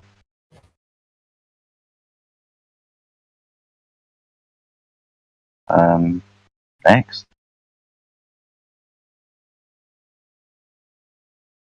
Shout out to everybody who's in the room and in the live stream chat. And see Bong Sao has joined us. Hello, Bong. Thank you, Timbo, for that video, mate. That was spot on time. Who else have we got here? Loads of people. So yeah, shout out to you all. George Lucas is here. Trouble.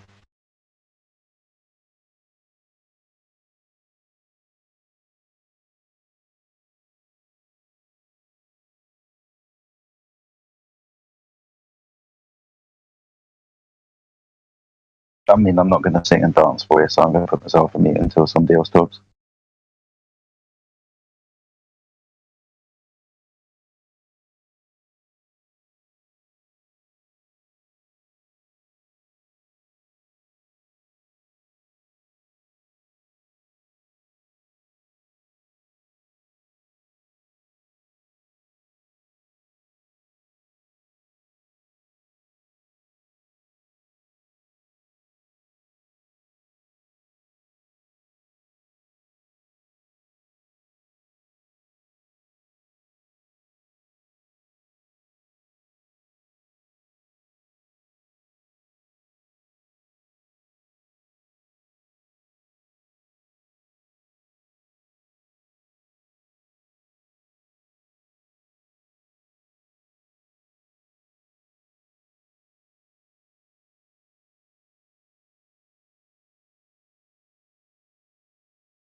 Night 7.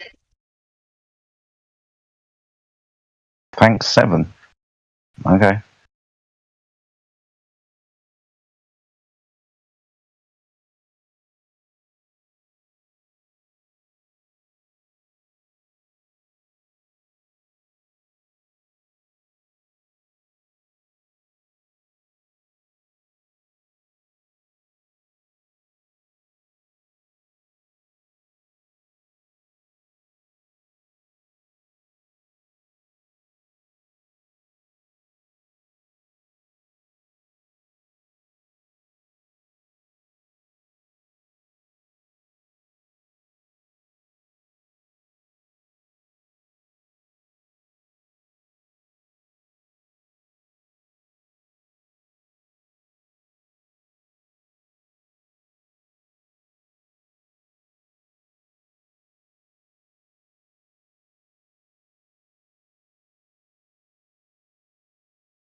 Testing. 1, 2, free. Free. That's FREE. 1, 2, free. Are you free of the globe Earth in your mind? We're free as we can be. Quetzalcoatl. Hey, that's funny. Quetzalcoatl. Hold on, I can't hear you that well. Let me see if I need to turn up this. 1 second. I'm speaking a little bit low. That's why maybe. Let me turn mine up. I don't have that keyboard attached. What a bummer. I need a. It's on headphones. Why is that? I thought I just changed that. 1 second.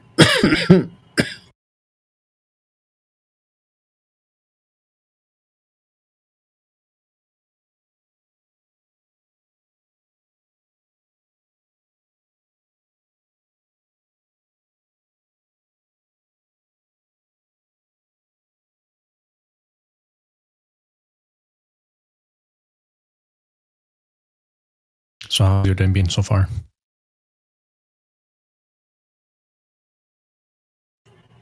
I got it now. How's my day? Yep. Is that what you asked? Yep. Yeah, pretty good. Very busy. Been very busy the last few weeks. I'm doing like serious cleaning, and it takes a lot of work. I boil my own water in the morning, and I start my bath. So I was up at 3:15 this morning a.m. Cleaning my bathtub so I could take a bath, and then I start washing clothes after that by hand. And I'm so freaking tired. I'm so beat from 2.5 weeks of doing that. But it needs to be done. You know? Yeah. So I just got to continue on the best I can, and I passed out for a little while, and then you ever have times in your life? I'm sure you have. We all have, I guess, where everything from that point on starts a whole set of actions taking place, like a whole different set of things that are coming up and getting resolved. Or things that need to be resolved. Some things are being resolved. Some things are in progress. Some things, but there's a point in time in our lives, I guess, several. I mean, it can happen a lot, I guess, where you have like, I guess you would call it a fork in the path, fork in the road. I guess that's a good way to put it. And what do you think about that?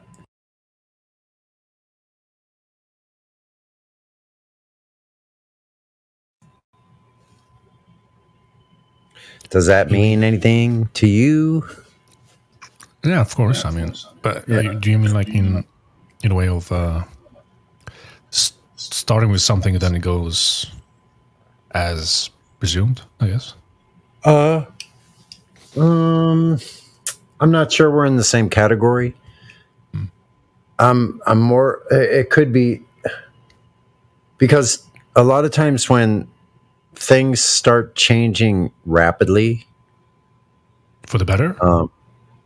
Yeah, for the better. Like things getting resolved, things getting like not only physically challenging things, like dealing with certain authorities, management companies, like property manager, like that kind of thing, tenant landlord relations, like. Mm-hmm. No, I get your point. I don't think I've had any at that level, I would say. No major. Yeah, I mean, they're not. I guess it could be considered not really major problems, but in a way they are. And I think it's just dependent on where each one of us are. Right? None of us are in the same situation or circumstance. We could relate our circumstances to others. They never occur, or rarely would occur at the same time. And if they did occur at the same time, they would never be the same. You know what I mean? We all are going to have this unique experience in how things change and how things transpire as far as advancement of I don't know what to call it. Advancement of the journey, I guess. I don't know how else to put it. Our path in life, like those things that we encounter that we need to take care of, are solely ours to take care of. Like sometimes we can get a little help along the way, but I don't know where I'm going with that. I just I get a little philosophical there, but no, it sounds lovely. I mean, I get your point. Yeah. So we just have unique problems, unique challenges, and what I'm talking about is that we have points in time, and I think these are specific points in time when everything starts changing rapidly. Whereas maybe before we thought maybe we're in the doldrums. That's a sailing term, right? When there's no wind, doldrums, or like or we had a lack of motivation, or whatever. We had some addiction problems, and things were getting resolved. Like a lot of times, catastrophe is a step towards things changing, right? Like disasters are a great time for new things to begin. And we can think of those disasters as catastrophic. Of course they are, especially to whoever the individual is experiencing these lifetime disasters. and I think that's pretty common human experience as well. We all have times and place when things just kind of fall around us, like everything starts falling apart. And we have this questioning, we're like, well, I no longer know what I'm doing anymore. Like I thought I knew pretty well. I thought I was on a pretty good path, like a trajectory where I knew what was going on. And then all of a sudden you get to a point, and this is the point I'm talking about. You get to this point, the crossroad, the fork in the road, the fork in the path or trail that we're on takes a radical freaking change. And from that time on, everything starts going differently than it was before, as far as the systematic timing of events changing, the rapidity or the acceleration of how fast things are changing, one after another, I think is very interesting. And I think that's really all we could say about that topic, something like that. Because it has to do with like our own human behavior and the timing of certain events in our lives that could be considered major changes in direction. I'll leave it at that.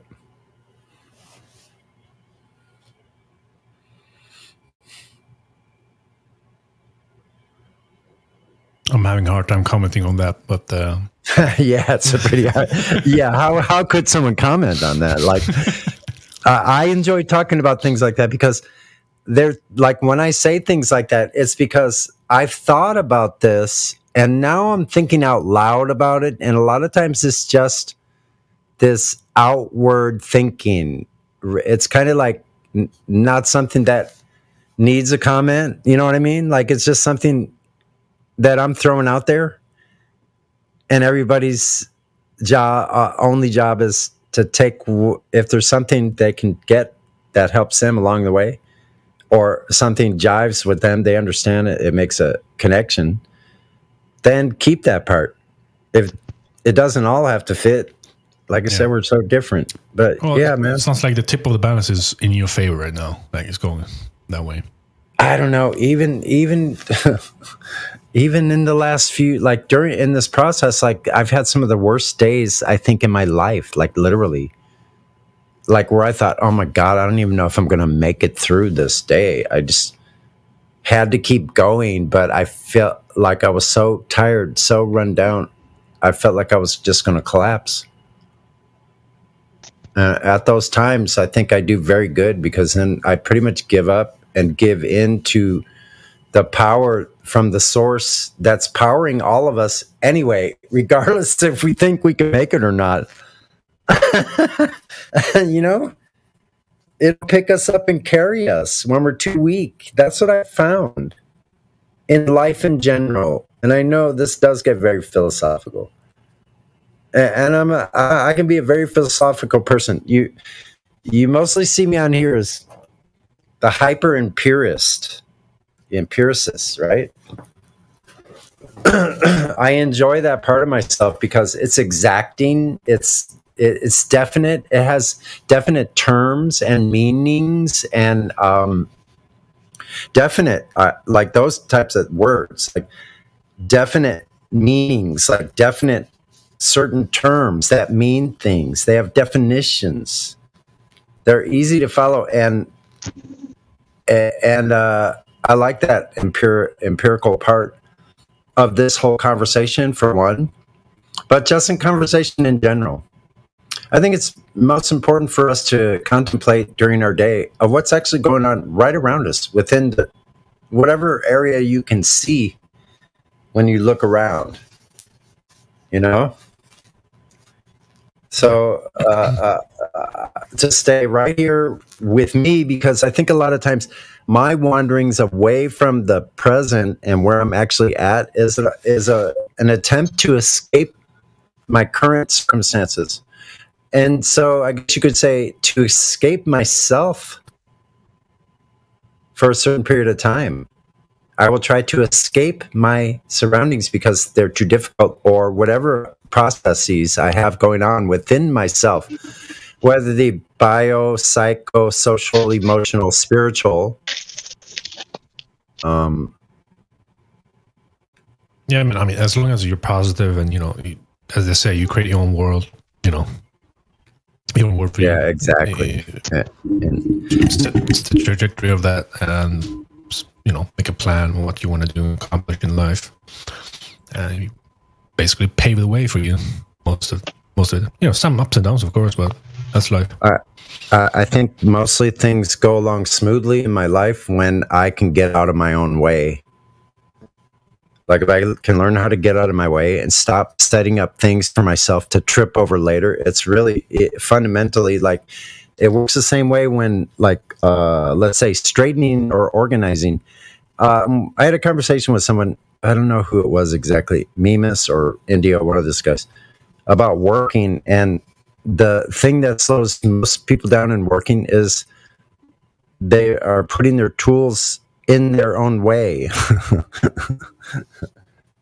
Like they're making a mess in front of themselves. So I don't know. Yeah, if I could do that, if I could not do that, stop setting little stumbling blocks up for myself, I'd do much better. If I think ahead a little bit, it's really crucial for me because, man, I can go in 6 different directions. I have to really be careful. I finish what I'm doing in front of me before I start the next thing, because believe me, in just that little 5-degree turn of my head, I've seen 6 different things at least. It's a trip. And I can start on all of them at the same time. I just catalog that. They just like imprint in my mind. Like in that way I have photographic memory. Like I can look at a scene like on my table and I can almost memorize every single item that is there, If I look away, I can see it still.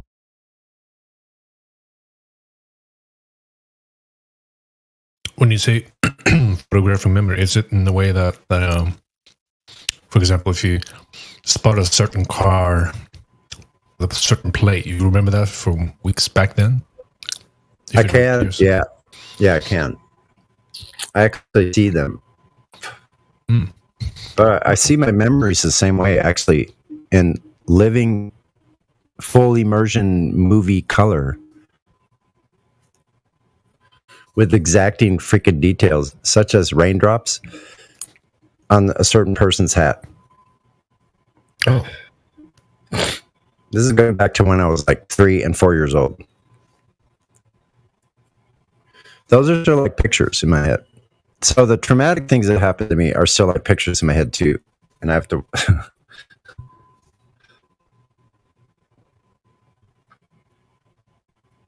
So I have to watch myself when I start having these reels of pictures going by in my memory banks that I make sure I stay in the present, so my body doesn't start going along for the ride. This can happen in waking moments.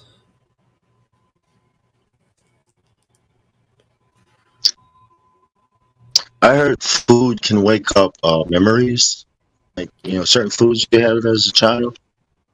You mean the smell of it? Aroma? Taste. Yeah, I can believe that.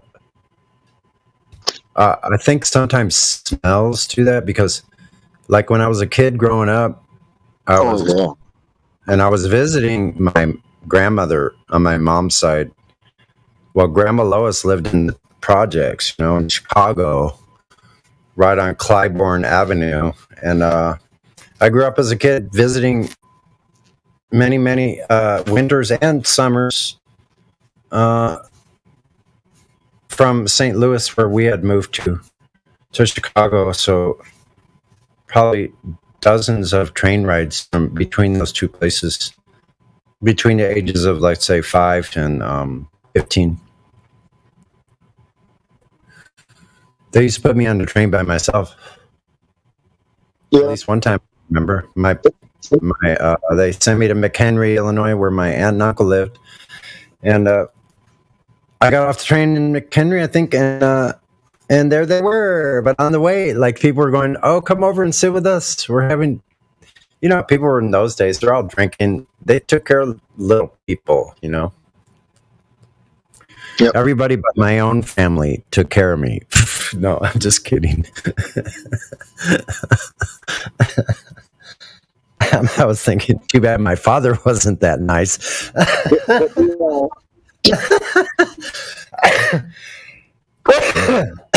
Shit. Sometimes I'll be walking and I'll smell something, like a flower, and it'll trigger like some feeling from the past. Like, what was that? You know what I mean? And you start buying those, flowers or to stir up more memories because of the smell.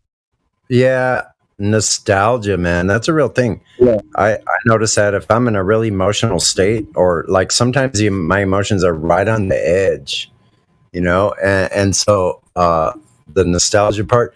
And so certain songs I listen to or try to play actually will bring tears to my eyes, and I have to like not play those because that song, yeah, exactly. I've done it before. I could still play it, sing and cry. I've done that before.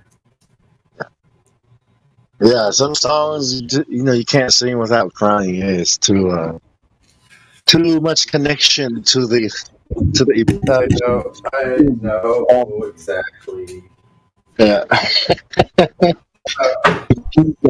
So,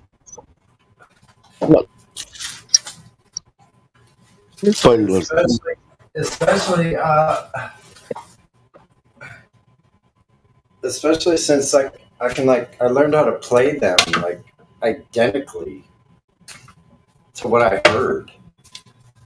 And over 54 years,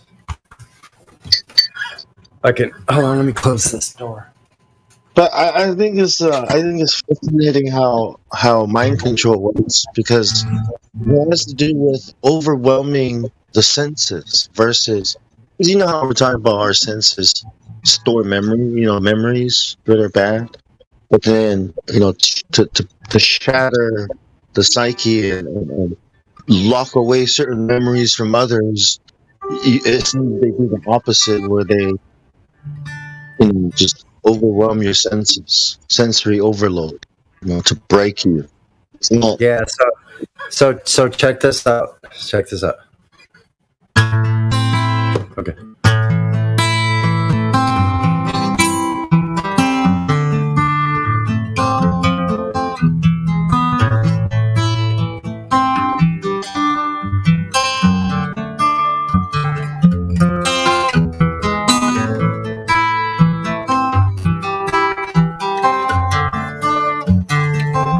Oops, I missed it.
Oh man, hold on.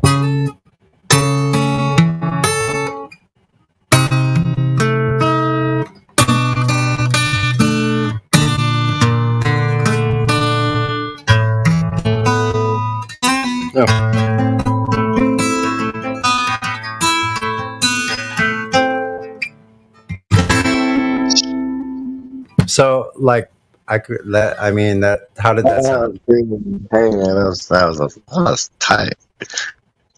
I'm not used to the slinky strings on the high end because they kind of bend too much. Wait, who is that playing? I thought that was Led Zeppelin. What's that? I thought that was Led Zeppelin.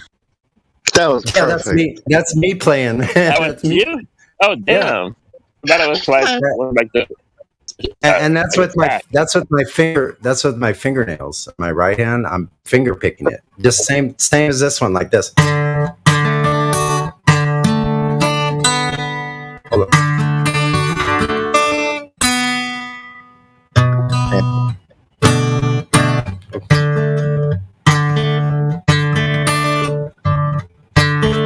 Good job, Sonny.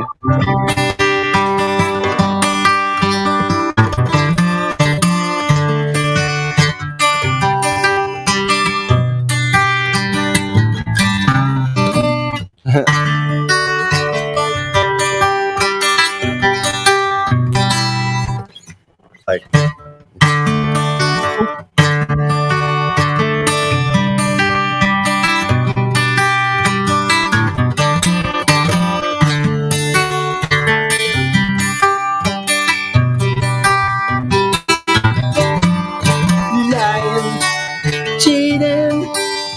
Hurting, that's all you seem to do.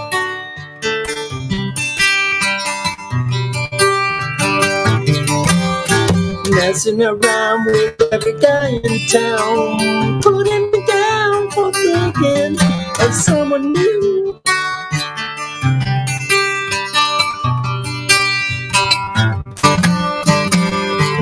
You've been bad to me, woman, but it's coming back home to you.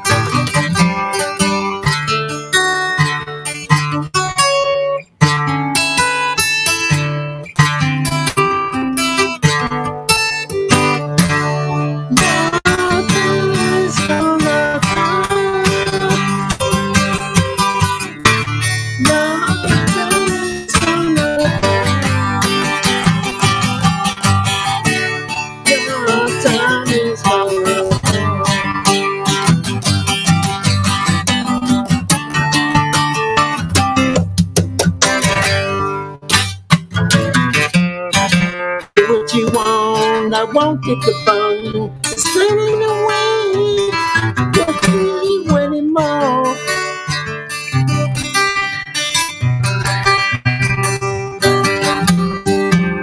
Don't care what you say, cause I'm going away to stay. Gonna make you pay for this baby call in my heart.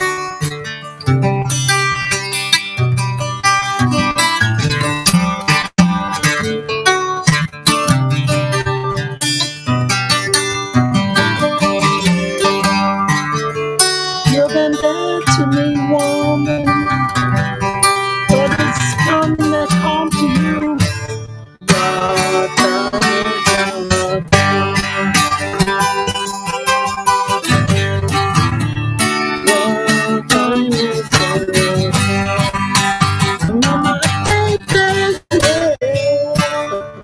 I'll leave it there.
Many times I've listened, many times I've wandered along the open road.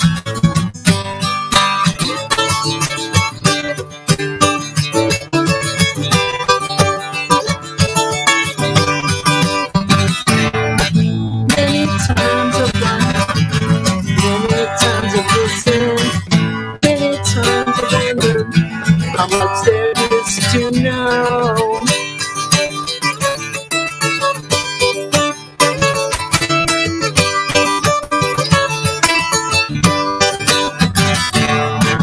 Many dreams come true, and some have silver linings. I look for my dreams in a pocket full of gold.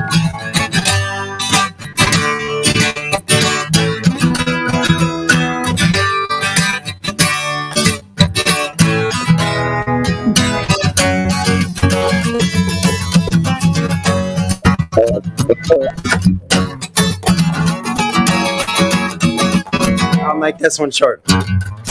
Actually, I need a pick for this.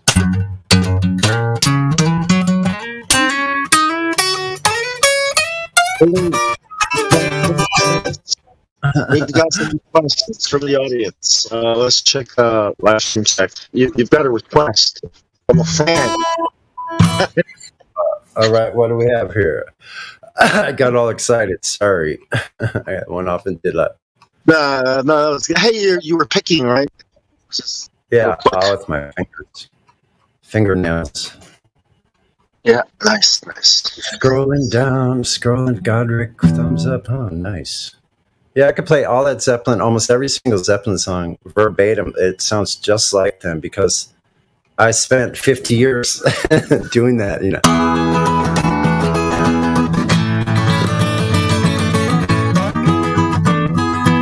Right?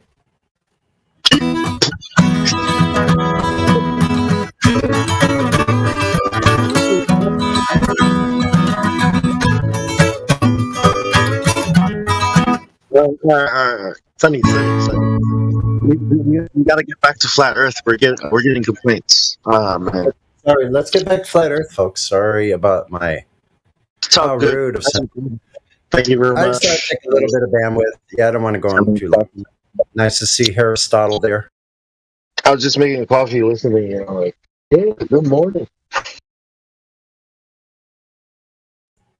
Yeah, some people say it. I can make it, especially on the electric, I can make it sound just like Jimmy Page.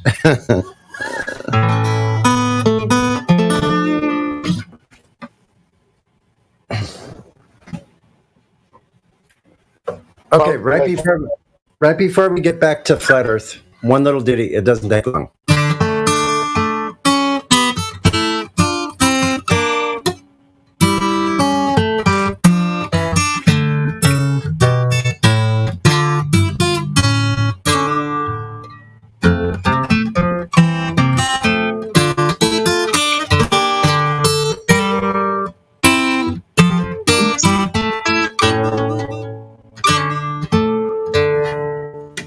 Nice. If music to be the love of man, play on the music of the spheres. Play on. In Italy. I just wanted to play that little classical piece so you don't think I was all rock and roll. 1650, right? We're in Spain. Hey, remember when they came out with that music of the universe? No, and they said the universe was making musical notes. Oh, I do remember something like that. Where'd they pull that shit from? All kinds of weird shit. Since we've been alive, think about it. How much propaganda and just weird stuff. they tried to pull. Excuse me. Called it the music of the spheres. You know how there's 7 planets. And there's seven. A B C D E A B C. Yeah. E, F G C. It's 7, right? That's where it comes from. The music of, and so when you look at it, when you look up, right, you're not studying like actually, because they call it the astronomy is the study of numbers in I forget what the quadrivium and the tritium. We learned the tritium, language, all that stuff in primary school, and then college is where we learn the quadrivium, the higher sciences, and it's one of the music. It's one of the seven senses of the occult, of the roots of the real I don't know, science. but have you ever made any of your own oils with, let's say, what do they call that?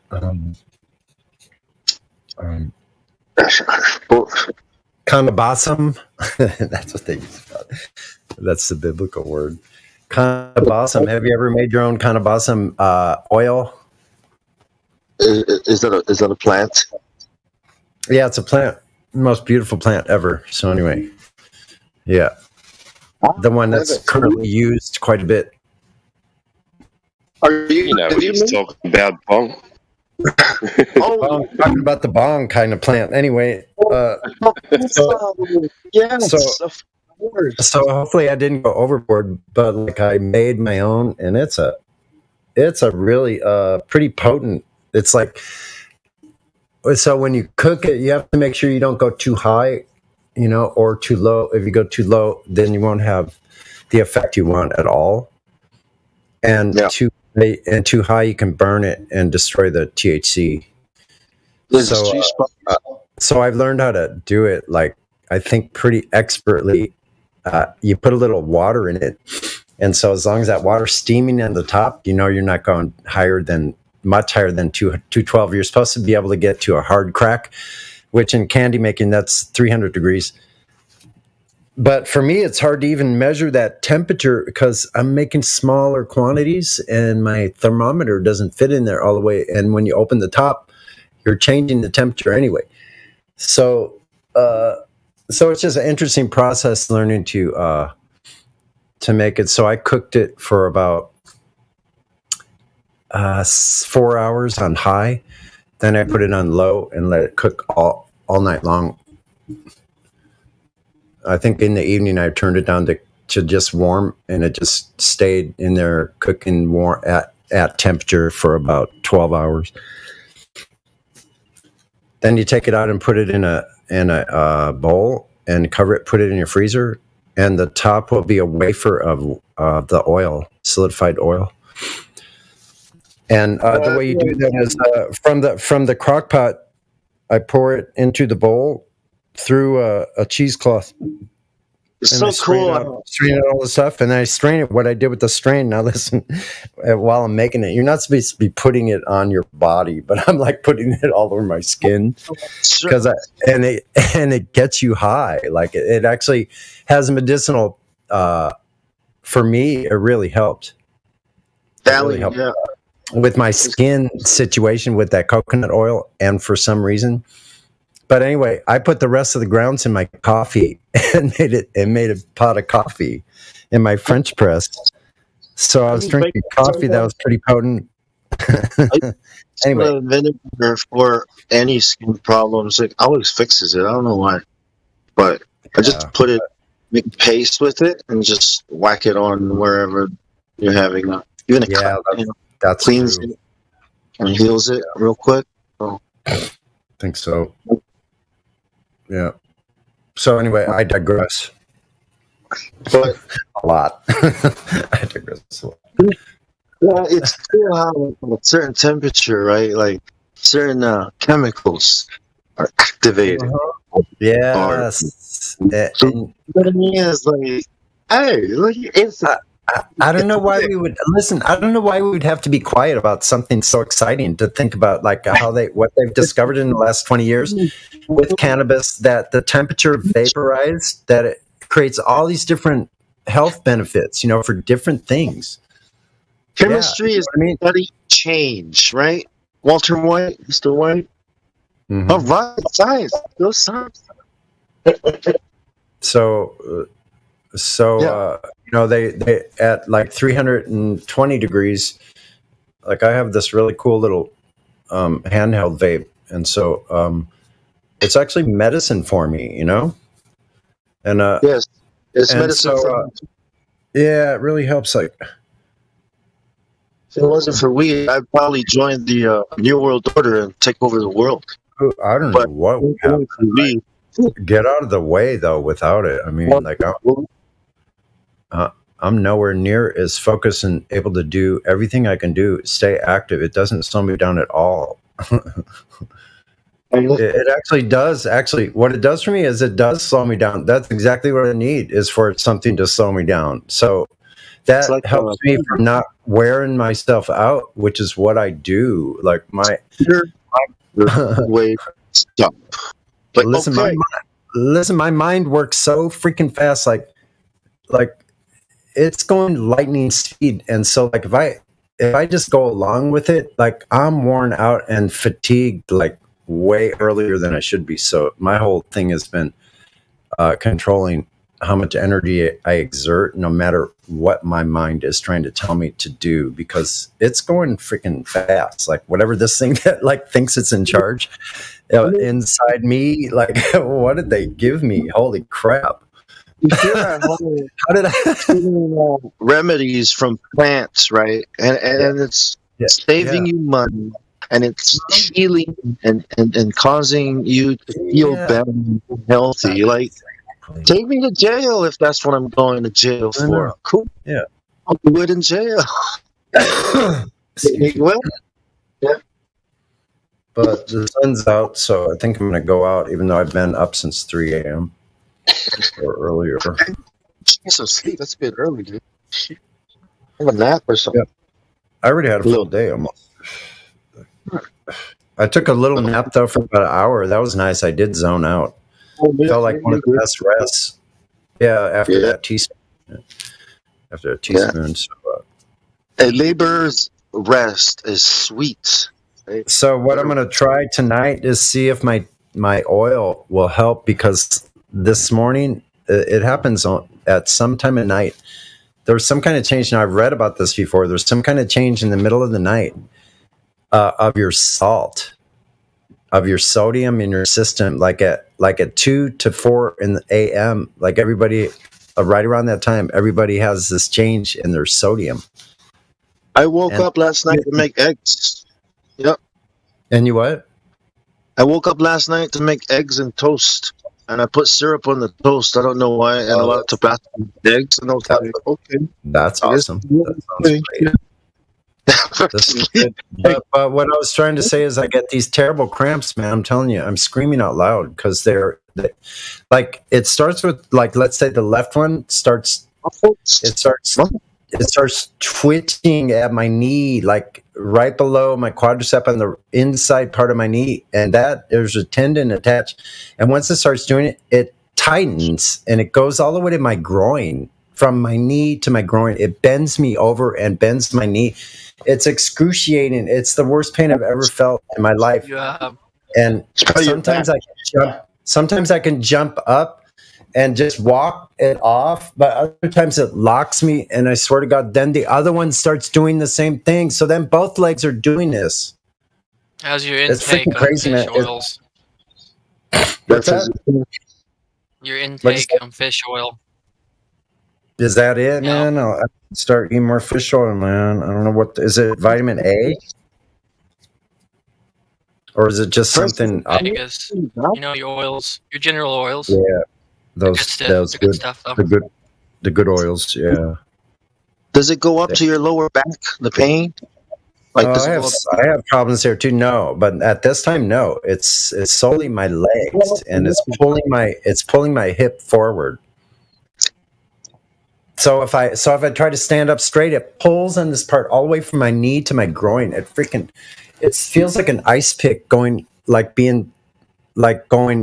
up your leg, like someone jabbing an ice pick at your knee on the inside of your leg, up your inner thigh, and going up your inner thigh all the way to your groin. Yeah, it sounds like either you've got a nerve, it's probably a nerve somewhere, or maybe check your knees, your cartilages or something. Because if it's torn, if something in your knee cartilage is torn, that's what's causing No, The when it gets torn is when it's doing the spasm is when it's getting torn because it feels like it got pulled out. This happens. It's some kind of syndrome, this cramping syndrome that happens only with these muscles.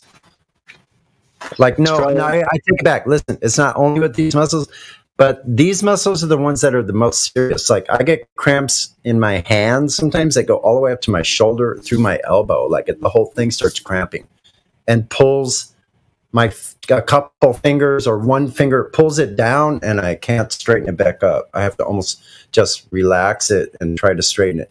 Like I have omega-3, omega-3, omega-6, stretching, warm lavender baths, and whatever those areas are. If it's about a weak muscle, then you have to at least do that muscle. Planking or isometric exercises. I think I have to do some side lunges. But that's if it's a muscle problem. That's only if it's a muscle problem. I'm just saying, if you can isolate the problem where it's really coming from, you can do all these things to see where the problem is, or go to a physician. Because if it's a torn ligament or something, then tendon. Listen, they don't care. They won't even treat me. They look at my address at the hospitals. They won't even treat me. I mean, just somebody to give you, all they do is look at my address. The address I have. There's a stigma. There's a stigma to my address.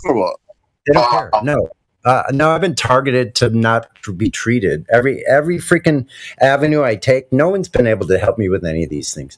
They don't give a shit. Folks, can we get back to flat Earth? Let's get back to flat Earth. Yeah, let's stop that. VC again. Thanks. Back on track. Thanks, man. Right, folks. Thanks. Cheers. I appreciate it. Cheers. I don't want to go off on a tangent. So yeah, we'll go back to flat Earth. Earth is definitely flat.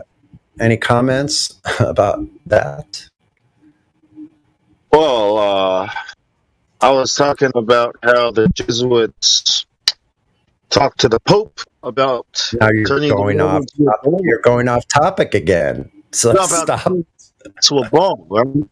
And the thing that you mentioned is obedience of understanding through public education, through lawyers, doctors, school teachers, the media, everything. But the words obedience of understanding means if we say 2 + 2 is 5, then 2 + 2 is 5.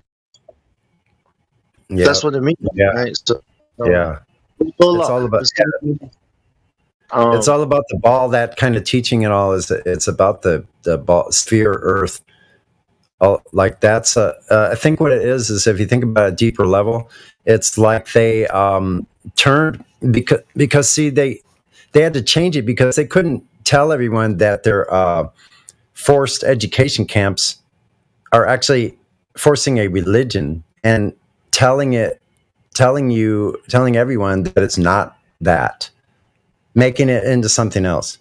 So it's therefore, true. then you have the New Age, like all that stuff is related. All that stuff you could say New Age, all that kind of new.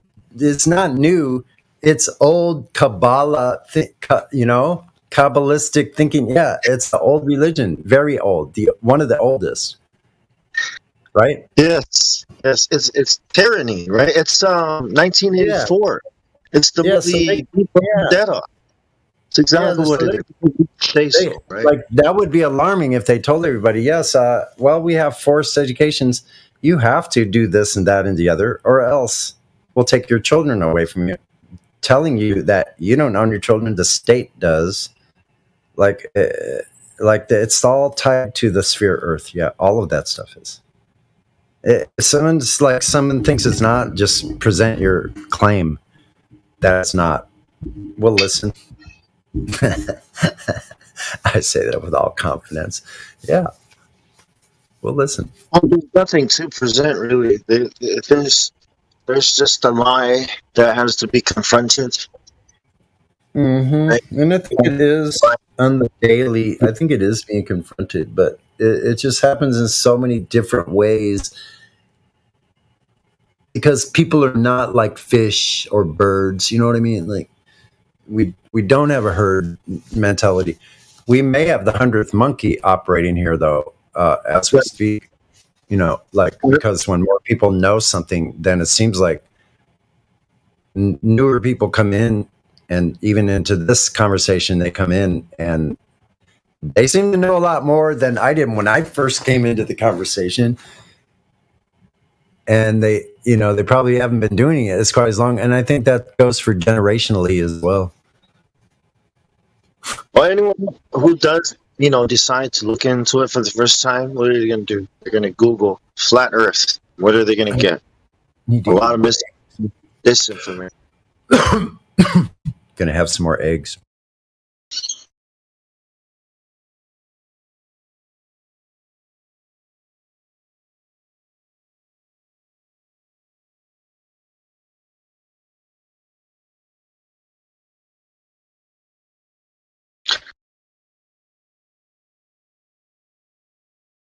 It's like saying, hey, I'm going to let this guy prove to me that Peter Pan is real. Go ahead. I'm going to sit here and listen to you trying to prove to me that Darth Vader is real. Yeah, I'm going to spend the whole day listening to you explain to me how Yoda is real. All day. It's because kyber crystals. Ain't nobody got time for that. Yeah. Hey, we're being Kyber crystals are in the heart of the biggest stars. Right? Some star that exploded billions of years ago is emitting all this energy, and it's so cool. Or how the Death Star can have gravity because it's so big, but it doesn't look flat. Not trying to hear that.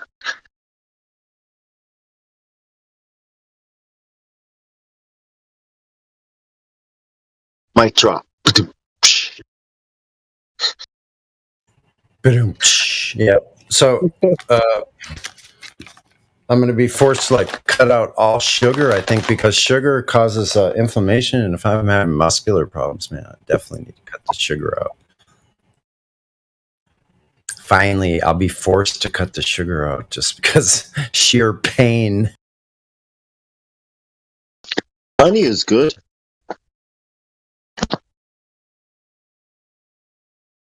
You mean white sugar? Have you tried raw sugar? I rarely ever eat white sugar, processed sugar, but I do put it in my sweet tea. But then I ferment it in jugs anyway, so it changes it. What kind of sugar do you use? I use pure cane sugar. Is that the white or the brown? Brownish, light brown. It's not the dark brown. Oh, raw it's sugar? granular, but it's not white sugar. Oh yeah. So it's the honey. Bong, what do you think? What do you think that's in the sugar, Bong, that would cause his muscles or joints to hurt? Well, inflammation is what I'm saying. I know you asked Bong. Yeah, I know. Well, I think the sugar, the glucose, is not. I mean, you still need glucose. I don't know what's in the sugar, but I know white sugar. It tastes like it's not good.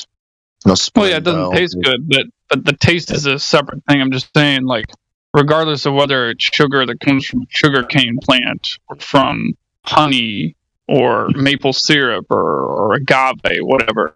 I'm saying, the same inflammatory effect will still come from it, whether it tastes good or bad. Probably. Well, I know honey is good for inflammation, because it absorbs the water. So that's why I suggested honey.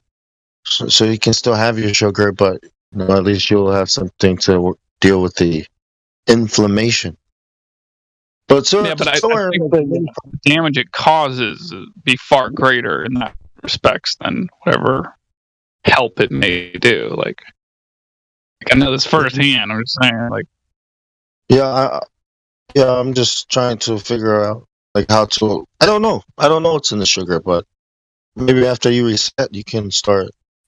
well, it's just the sugar. It's the fact that it's sugar itself. Like that's why I'm always like, rolling my eyes when people say like, "Oh, it's agave. It's not cheap sugar." It's like, no, sugar is sugar is sugar is sugar.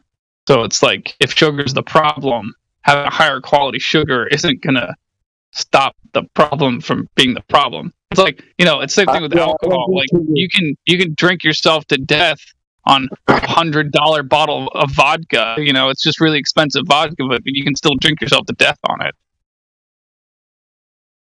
Yeah, I don't think. I think you have to balance your sugar, your intake of sugar. If it's too much, or your insulin, if you're not producing enough insulin, then you have to take in more.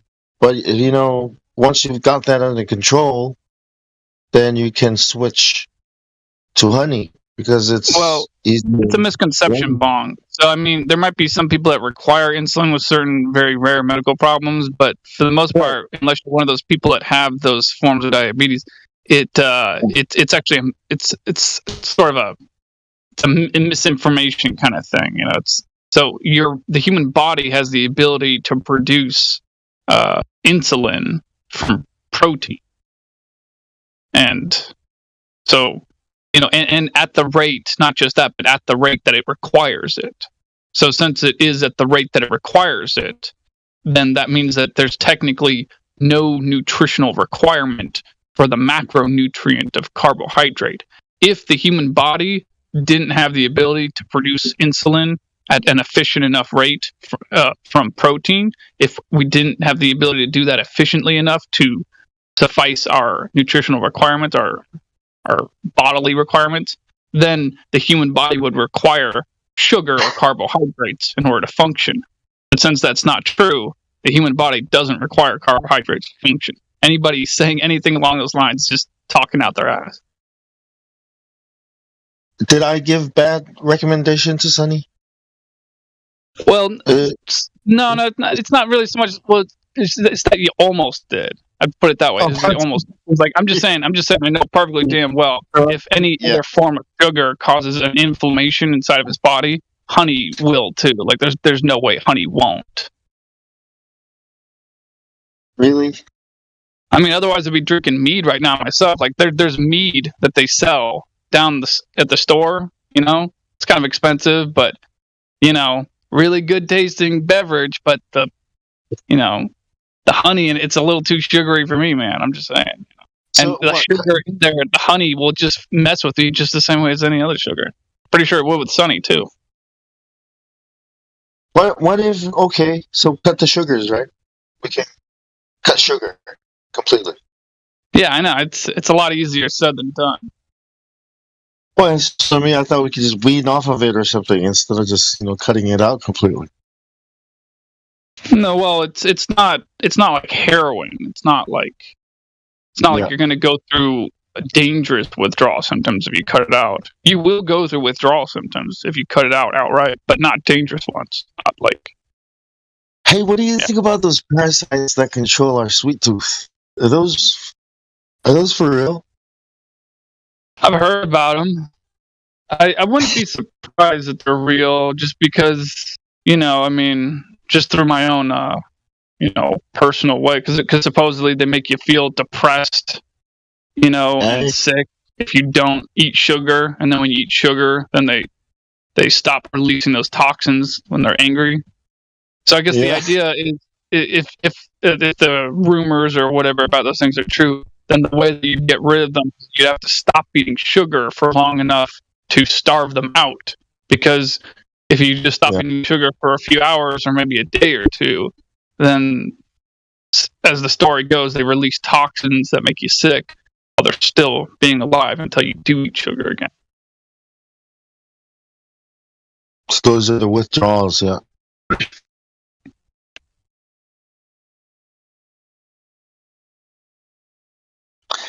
how does it affect your insulin, like production? If you just cut, is that safe?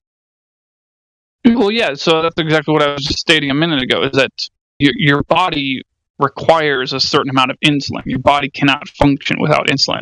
All of us would die if we didn't have any insulin in our body. But there's a certain amount that we require. There's a certain amount that would be too much, and insulin is a hormone that's used for multiple things. It's not just one thing. It's 3, I think, more things than that. I'm not sure exactly how many, but I'm sure it's 3 at least. But anyway, one of the things that insulin does is it allows your body the ability to store energy in the form of fat. It gives your body the ability to store calories in the form of fat and water, or fat, on your body. And so, thing is, like I said, when you're eating a diet of just pure protein, fat, and water, no carbs, no sugar, your body has the ability to transform some of the protein into insulin, and enough so for your body to function perfectly, thus making carbohydrates and sugar not a nutritional requirement at all for anybody. But the thing is carbs and sugar, the carbs break down into sugar, sugar breaks down into all sorts of different things, whatever. The point is when you eat more sugar and more carbs, you're increasing your insulin levels, and having too high of insulin levels for too long, that's I think not good. Yeah, what about orange? Does that mean, refrain from eating sweet fruits type of things as well? Yeah. It's like the lowest carb fruit you're going to find is probably an avocado. It's like only 3 grams of carbs in your typical average sized avocado. It's mostly fat. But yeah, the sweeter the fruit, the more sugar it is, really. Like, there's slightly less sugar in berries, but even then, those are still pretty sugary. Like, the outside, the skin of a blueberry doesn't have any sugar in it for the most part. But the inside is full of sugar and water. And yeah, oranges are very sugary, yeah. Imagine eating just the skin, right? And not the fruit. What are you doing? It's like, I've done it. Yeah. I've done it, but then again, I'm not a normal human being. Hey, does it work? Feel better? Eating less sugar? Yeah. Does it give me more energy, or what? How does that? Oh, yeah, definitely. I mean, I, for one, am more functional physically and mentally, I'd say. I think with most other people, it'd just be more of a... Well, actually, I guess most other people probably notice similar but different differences. Yeah. But I mean, then again, there's some people that function pretty well off plants and get sick when they eat animal products. So those are fewer and far between, but they're out there nonetheless.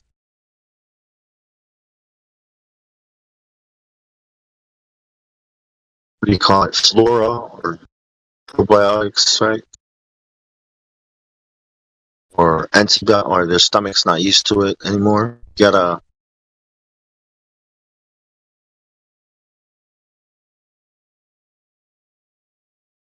No, I just think maybe people are just, just intolerant of different foods. Different people are intolerant of different things. Like another example of this is, certain sugar alcohols like sorbitol. Man, I hate that stuff, and maltitol.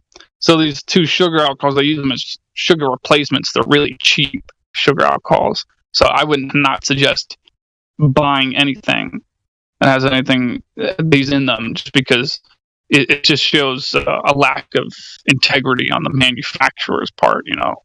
Like it's like aspartame, but not as bad for you as aspartame, or not bad for you in the same way as aspartame. It's bad for you, but not in the same way as aspartame.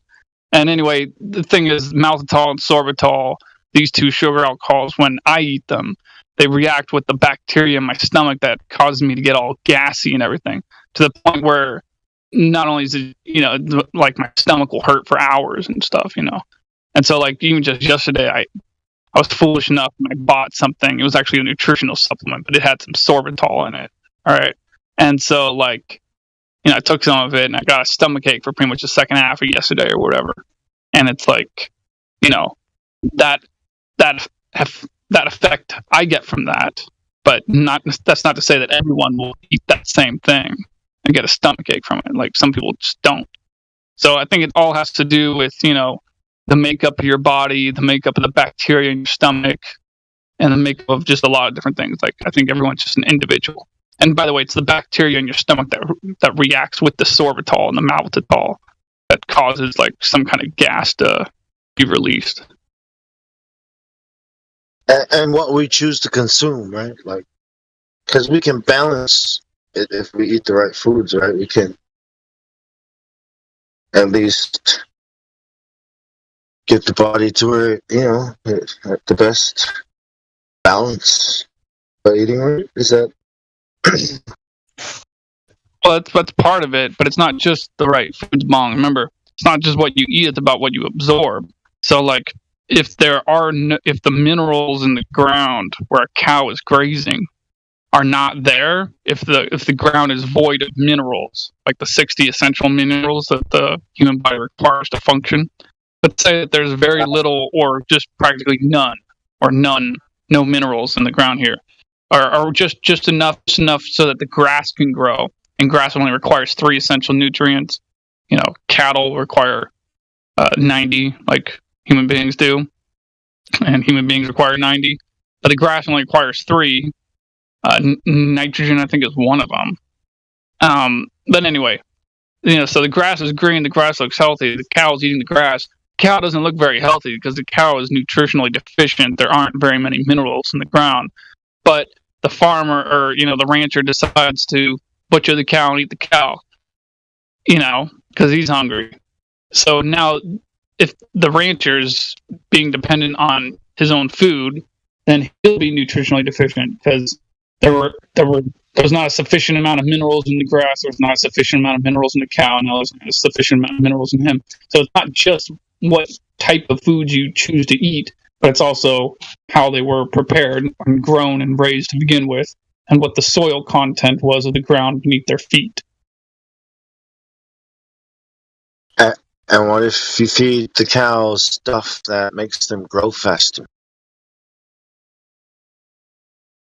Well, it depends on what you're talking about. Is it just more food or some kind of drug? These feeds that they're feeding animals nowadays, they put a lot of growth hormones in it to they look all freaking big, or some of them look fat, overweight. When your chicken is more fat than chicken, it's kind of weird, right? You guys ever notice? I've heard stories about that, and maybe like same stuff that maybe helps them produce more milk, like dairy cows or something. I don't know what to say about that. All I can say is I'm probably gonna be eating very little of that kind of food in the future, and I just don't touch that stuff.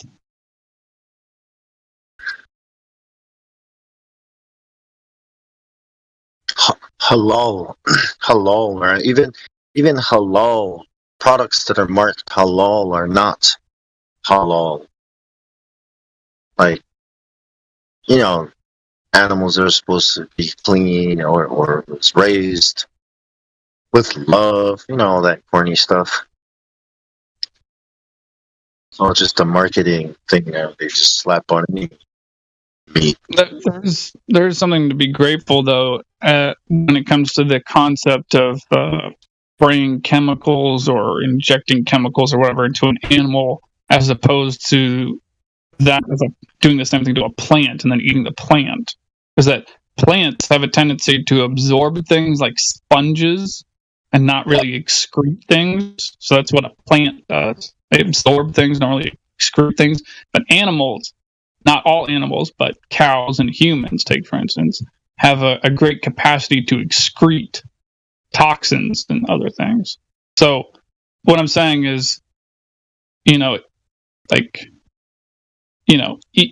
cow, even if the cow, was eating something disgusting stuff or injected with disgusting stuff, at least it has the capacity potentially built into it to excrete that before you eat it. But that's not to say it would be for everything, and it's not to say you should do that at all to begin with. Do you think foods like McDonald's make people not smart, not healthy, therefore not smart. I don't know the Or word the for it. sugar. I mean, the sugar Well, like takes you know down how people's nutritious intelligence a lot. Yeah, you know how McDonald's has a lot of nutrients in their foods? You think that affects how people think as well? Function, behave, maybe? Not just McDonald's, I'm just saying McDonald's is I don't know why people eat that shit, but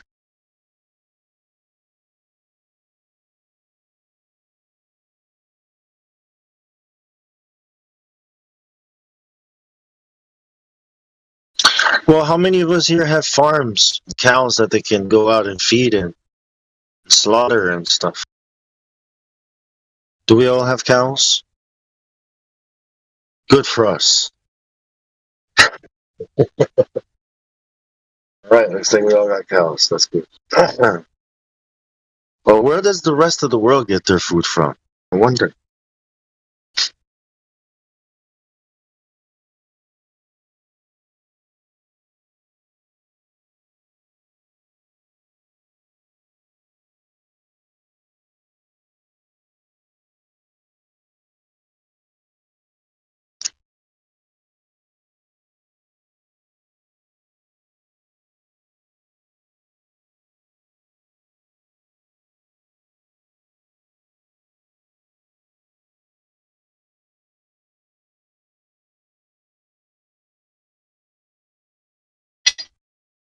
Food is an industry.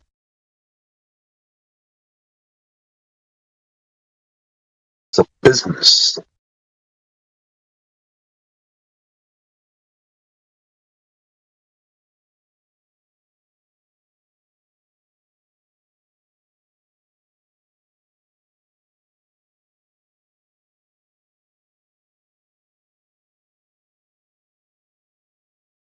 Trying to figure out what to feed an 8-month-old baby, right?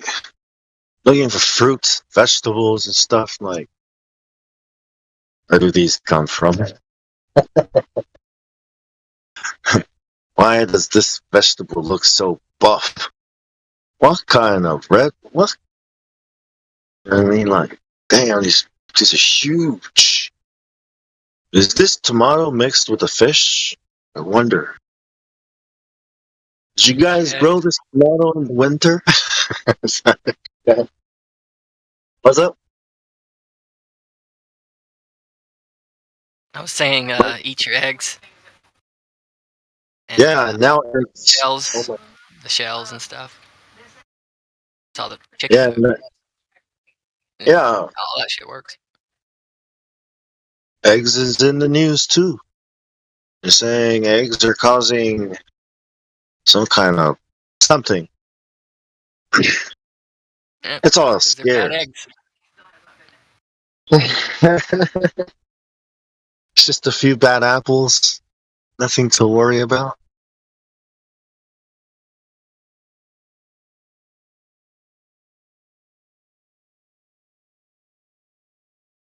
And on the topic of food, I've mentioned it plenty of times on here before that, if you want really cheap, high quality steaks, go to a halal butcher shop. But what I've also figured out is that a lot of the halal restaurants and like Mediterranean restaurants and like Euro places where they sell Euro meat and, Euros or whatever with the ground up Euro meat in them.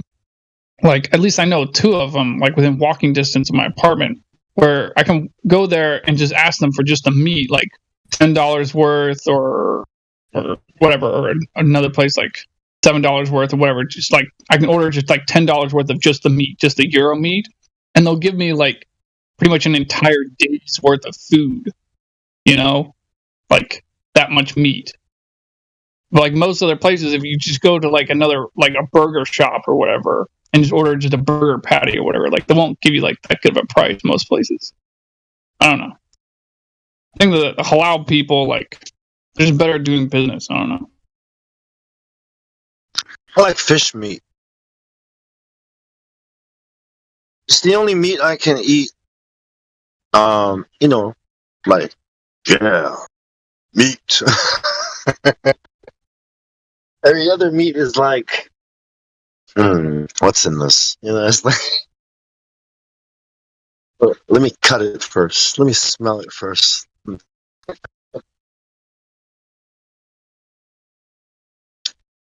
Well, back home where I grow up on an island, we raise pigs, you know, so whenever we cook a pig, it's like, oh yeah. Yeah, papayas and bananas. Yep. You know, you just dig in. It falls off the bone. It's like, grab a big chunk of fat and just in your mouth, you know, just whack it in. And it melt in your mouth.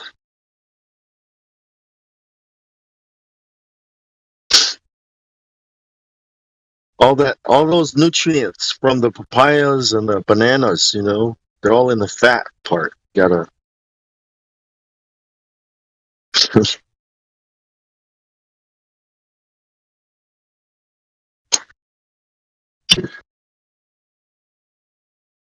If you live in the tropics and you raise pigs, grow papaya. They grow like crazy.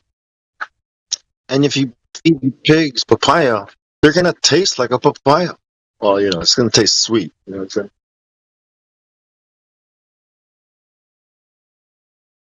Sweet ass, bro. Ass.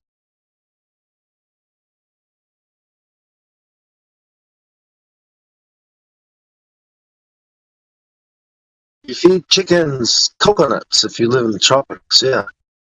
And worms, you know, they eat worms. A little compost pile.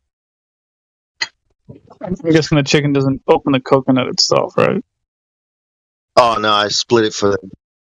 They're just lying around everywhere. I just bring them in a little group and just start doing martial arts with my machete. One chop, one split, you know, one coconut. Build up your machete skills, you know, slashing skills. Try to hit the coconut right in the middle. Splits perfectly in the chicken. So when you eat your chicken, you're eating a coconut chicken. Do you put the lime in the coconut and then give it to the chicken? I know, right? The umbrella, the little umbrella on it, like chicken, yeah, coconut split. That's how you feed animals, man. Like, if you want good chicken, imagine chicken fed with fruits and vegetables, you know, just or coconuts.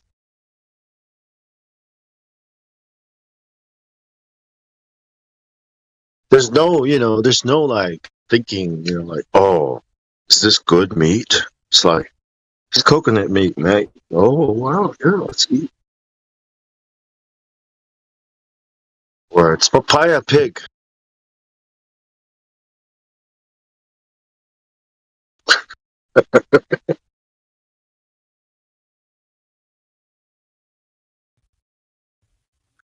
Sorry, papaya pork. I guess I misspoke.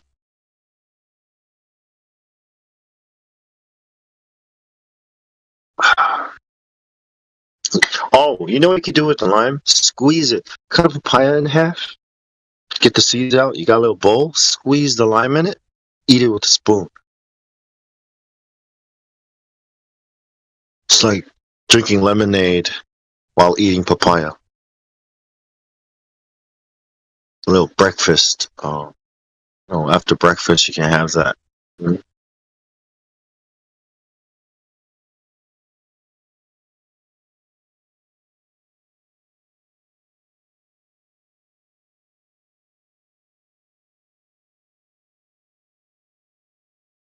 Italians grow their own gardens, you know. They're pretty cool. Cucumbers and tomato.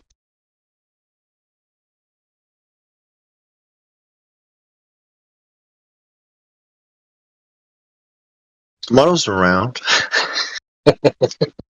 unlike un, unlike the globe, which is flat, right? See?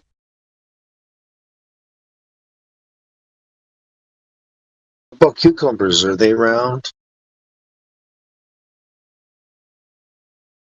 What about pears? Hey, since we're talking about food, what about pears? Are they flat?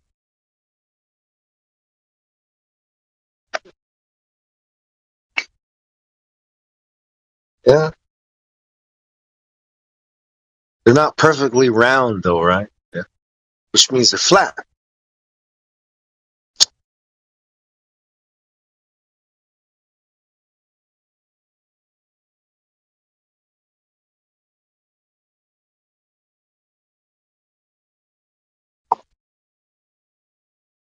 You know what they say? They say that the Earth really looks like a potato because of gravity. So that means gravity is a dick to Earth because all the other planets and the stars look perfectly round, right? Why do we gotta look like a potato? Why did you make us look like a sphere? I wanted to see the potato. I would love an ugly ass looking potato Earth, no matter how ugly it is, because it's my home. The ugliest sphere in the universe. You know what that means? That means gravity is an asshole.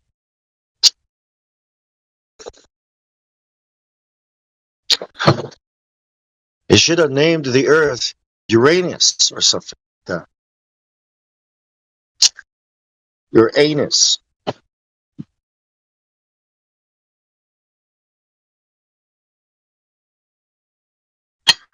How about that for science, right? I feel smarter already. My boy is wicked smart. Right, Stephen Hawking's? Tell him. Tell him. Go for a ride in the Vomit Comet. Smartest man in the world.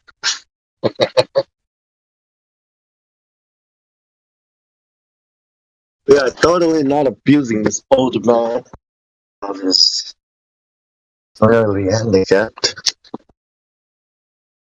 No, we're not playing catch with him in the Vomit Comet. Whee! Totally enjoying it. Look at his face. Doesn't he look happy? Smile for the camera, Mr. Hawkins. I'm smiling, asshole. Mr. Hawkins be like, I'm here smiling, Mr. Asshole. Well,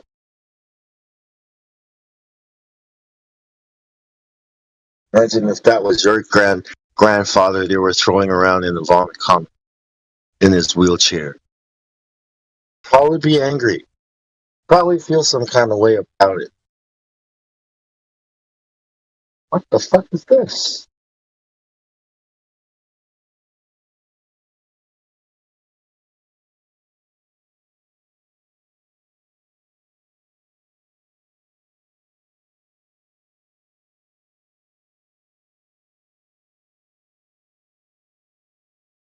Obedience of understanding.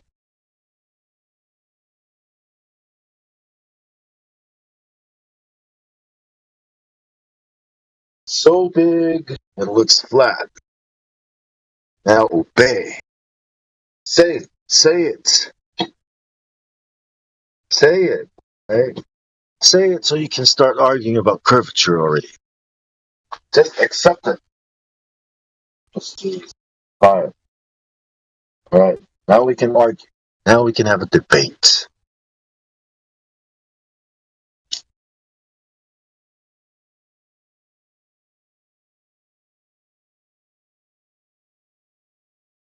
Because it's so big. It looks flat. You gotta keep saying it. You gotta like in your mind, you have to think it. A ball you're standing on getting bigger and bigger until flat horizon. Just imagine it and then say it. Well, because balls, when they're so big, they look flat. See how easy it is? You just gotta keep repeating the truth till it sinks in. Obedience of your understanding is required.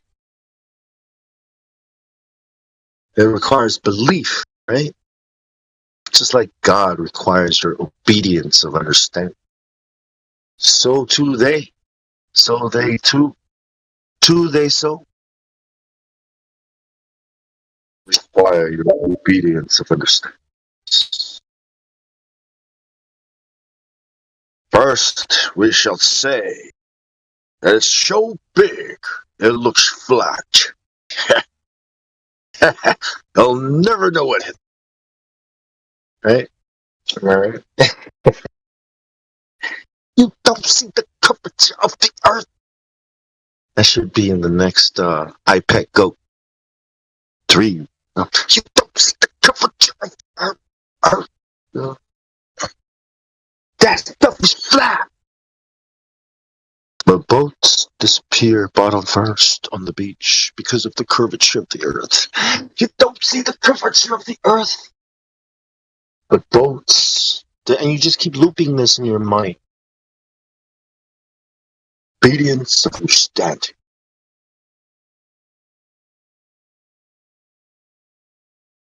At 128,000 feet, you don't see the curvature of the earth. That stuff is flat. Because it's so big. How big, right? Really big. Does it have a radius big? Yes, it does. It's 2,959 miles. It's not that big. It is so big. You know what I mean? Hey, that's not even that big. I should be able to. You don't see the curvature of the earth? Obedience of your understanding. How does that work? 2 plus 2 is what? Is 5. That's what Cinco. Hello. Hello. What's good, Bong? Welcome to Obedience Earth. What's good with you? I'm just, getting high, talking. I think everybody went to sleep. Ignatius, this guy named Ignatius Loyola said that, right? He said that, to the Pope, that they're going to force people to say 2 plus 2 equals to 5. Because they said so. 1984, Brave New World, Matrix.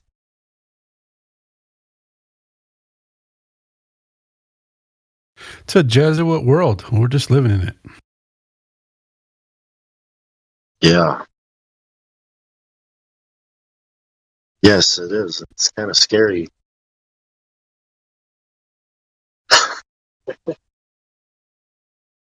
I'm trying not to sound crazy, you know what I mean? I'm trying to say things without sound. It just sounds crazy. I don't know how to make it not sound crazy. It's more fun making it sound crazy. Right?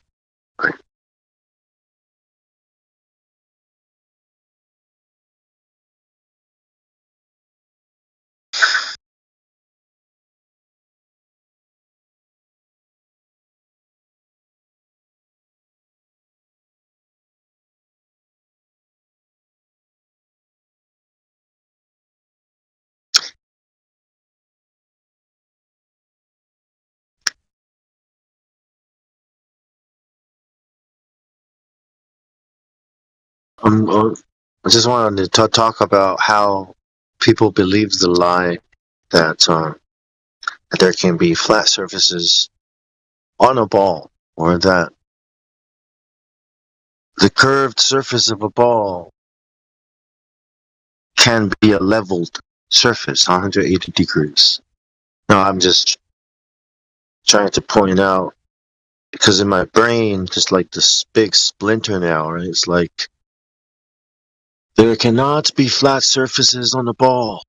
Like, shut up, brain! I'm trying to obey.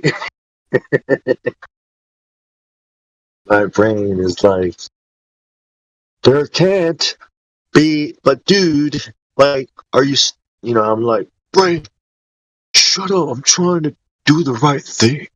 You know what I mean? Like, brain's like, how can there be a flat surface on a ball? No matter how big it is.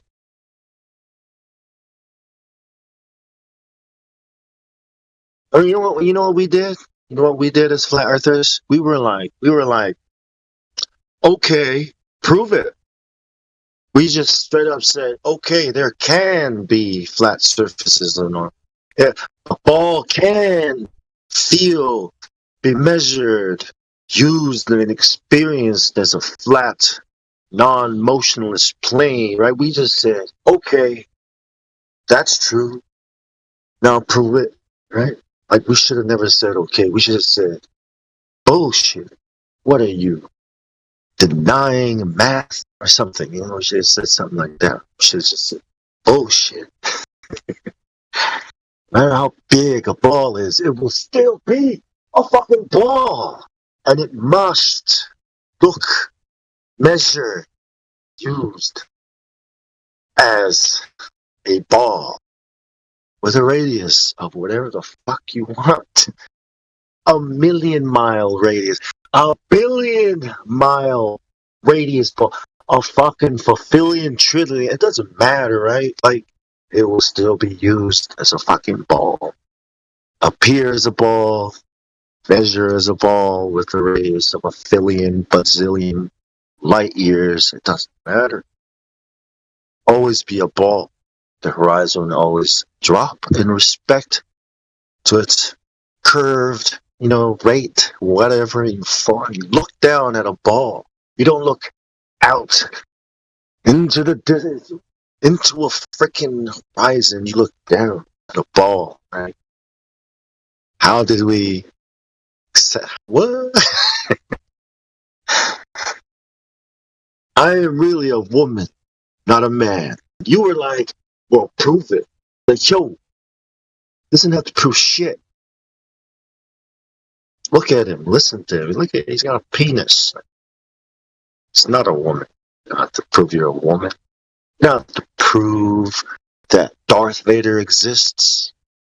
That Santa Claus is real. What? What, am I supposed to sit here and listen to that shit?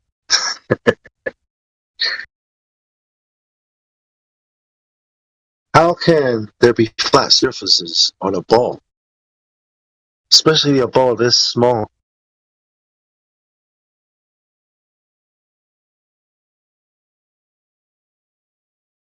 Guts, bitch.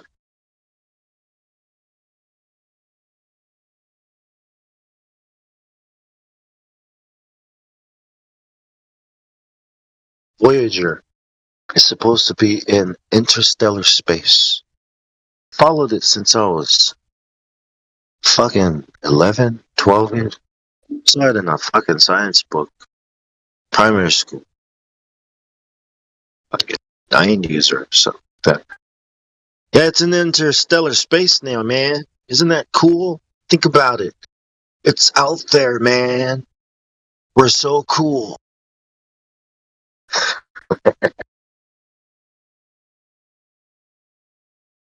We even sent out a freaking thing to announce to the solar system or that we're here. We are here. Come and get us if you are out there. Who the hell are you talking to? Other civilizations that may have developed? Aliens? You inviting aliens to come here? What are you, stupid?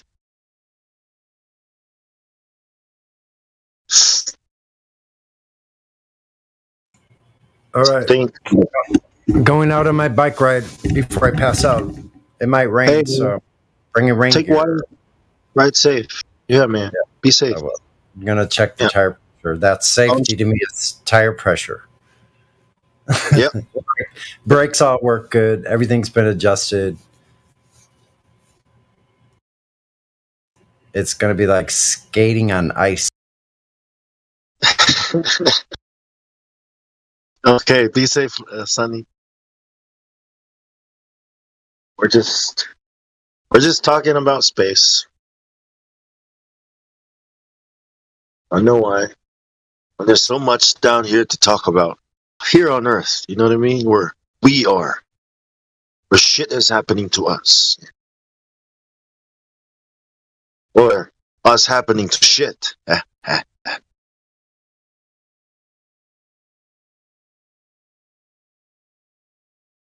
What is real, right? That's what we're dealing with today. What is real? Is 2 + 2 = 5 real?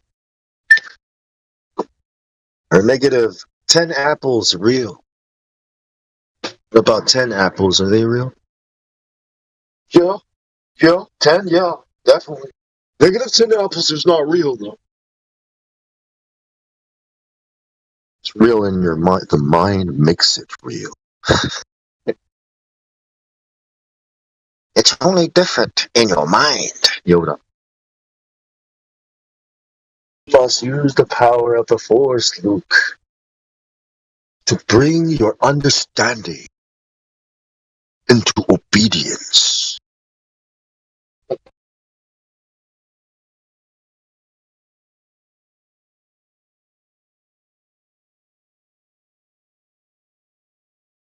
Power to transcend is in you. You just gotta unleash it. Right? We shall send it off into space. Help us. Help. Anybody out there, help us. We are people on Earth. We are asking the universe for help. We shall await an answer from the universe.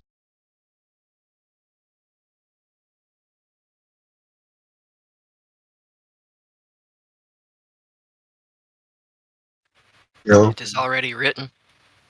Yeah.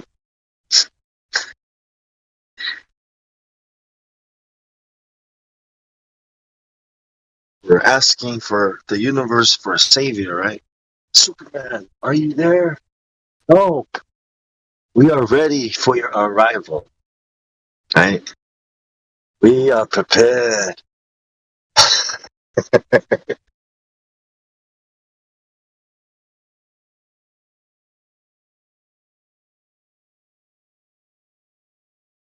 One more war. We're almost there. One final war. We shall enter into the new world. Big idea. The great work. Oh,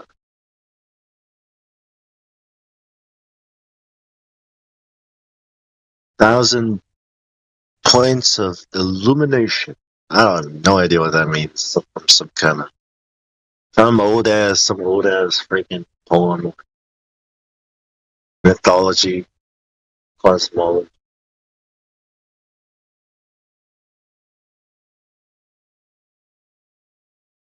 So how is Christmas not sun worship?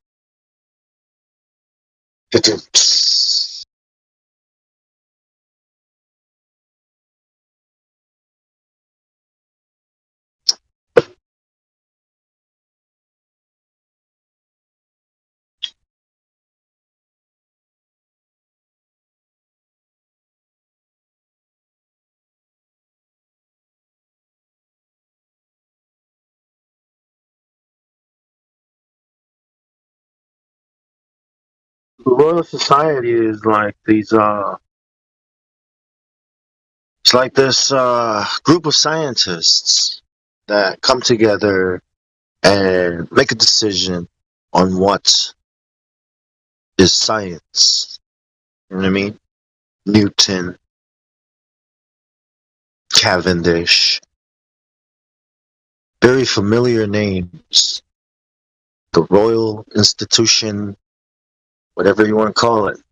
Everybody waits eagerly for them, right? To pass down science to us. This is the new science. 2 plus 2 is actually not 4. Like, oh my gosh!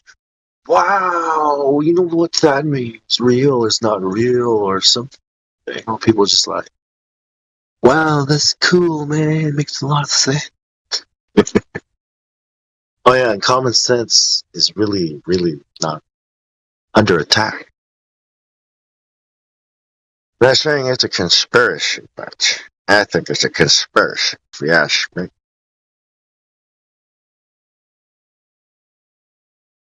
Well, common sense. I have common sense. Oh yeah? Oh yeah? Yeah? Is that why balls look flat?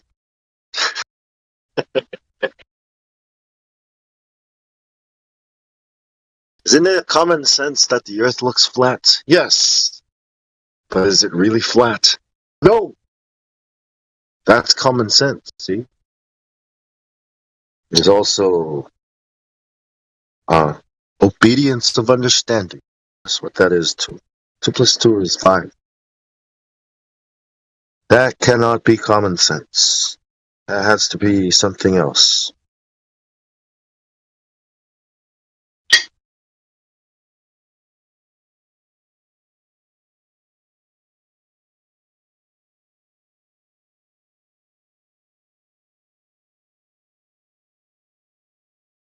The Royal Institution. The institution. Anybody play Fallout 4? Hmm? The institution. Institutionalized. You know, like a prisoner. Like some kind of slave. Institutionalized. Where do I get my food? When do I take a shit? Can I breathe now? Never mind talking. How can you talk if you don't have a mouth and you can't speak? Hey. I want my phone call. Neil. Tell me, Mr. Anders. And he shut his mouth. Just like they shut our mouths, right? Like, you will be cancelled if you open your mouth. Okay, I will not open my mouth about that one. Only about, here, I'll give you a list. These are the things you can say. Okay? Unalive? Who? What the hell does that even mean? Oh, it's the new word for can't say the word.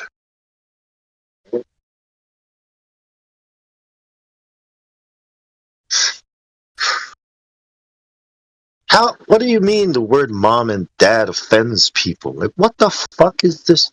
Hey, you can't say the word. You're gonna offend people. You know, like, fine. Give me the fucking list. And just carry on with the fucking list, saying these stupid ass fucking words on your video. Like, what the Not listening to this shit? Why are you talking funny, man? What do you mean? Sound like an asshole. Well, like out of the toilet? Yeah, like out of the fucking toilet.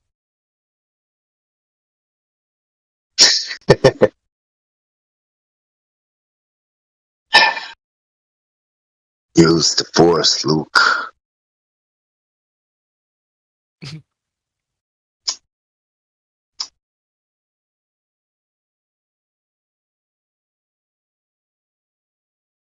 What I say? Join us. So, Bomb, that same group that gives you the science, is that the same group that gives you the Bible? Yes, exactly. Well, that gives us this version of Christianity, this thing they call Christianity, where they worship the sun. Yeah, I don't know what that's about, but they use this book, 66 books they have carefully selected and interpreted however they want. They even put the word globe in it. One of these Bibles. It's like, really? Really? Really? Guys, don't give a damn at all, right? Like, at all. I was scared of God. I don't give a shit. Wait for You're the so... New Testament. It'll have the word globe in it. Yeah. Well, yeah. I mean, that was back in the day. I think they're going to get rid of everything altogether. Bible and atheism. You know, the physical. I think they want to bring the metaphysical back, but in a way, that they control. It's like they took it away. They brought science and evolution to separate church and state. Matters of God are metaphysical and matters of physical. And now everybody's a physical, materialistic, nihilist asshole, like time to change again. Time to problem, reaction, solution. Oh, this is causing too much death and wars. Look at how religion causes wars, and look at how atheists are just dumb. That's the way they're presenting it. Like the solution is spirituality. But what's funny is that most atheists are usually brought up in devout homes, of some sort of religious background. Yeah. And then they see some sort of contradiction in their religion that they can't really resolve. So they determine that that's unresolvable and they got to be bullshit. So then they turn to atheism or scientism. Basically the same thing. They go to the Big Bang Theory, which is also given to you by the church, however. But they go to the Big Bang Theory and the pool of mud and dinosaurs and all this other jazz. And, so they go to that side. So it's like, when they made this plan, they did it really, really well.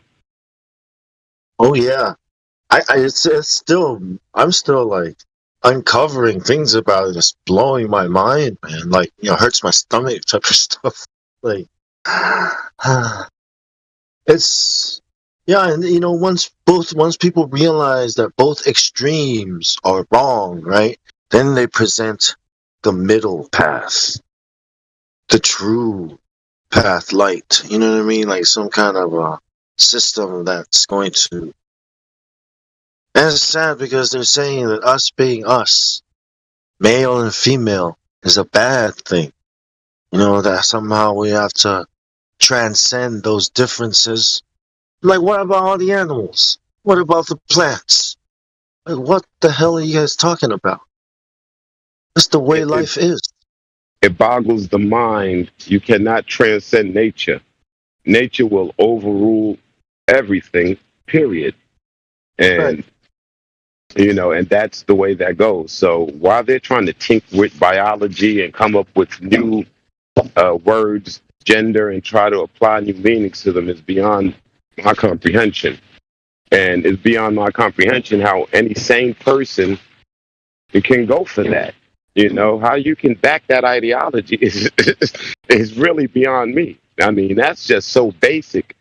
But they got people in the state now. If they can sell them that, then come on, where are we?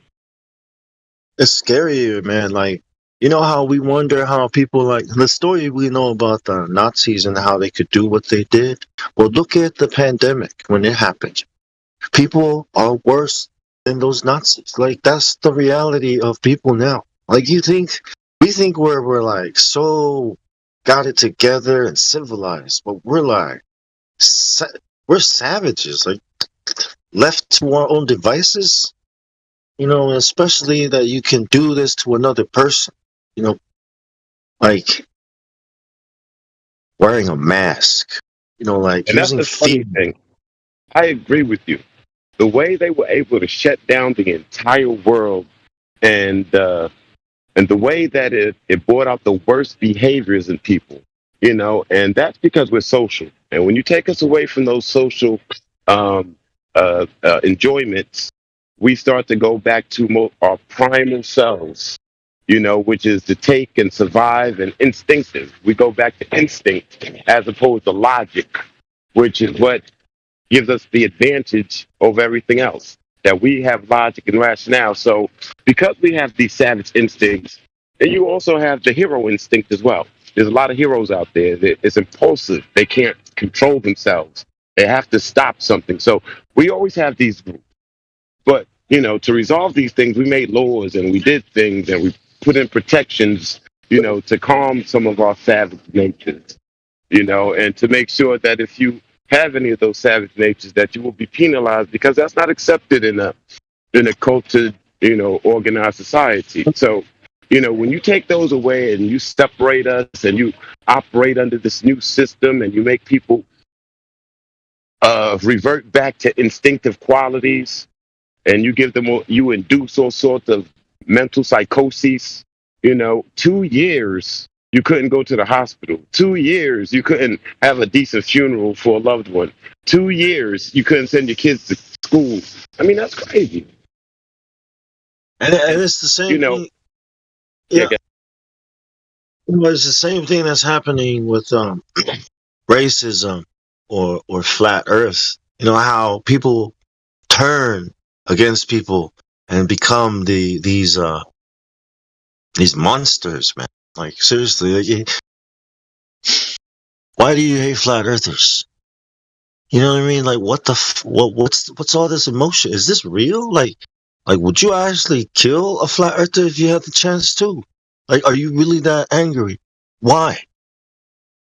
Like, you know what I mean? Like, people are like that now. You kind of, one person actually trying to defend his family might fire that shot and boom, everything hits the fan. And it's like, are we even able to order ourselves, govern ourselves?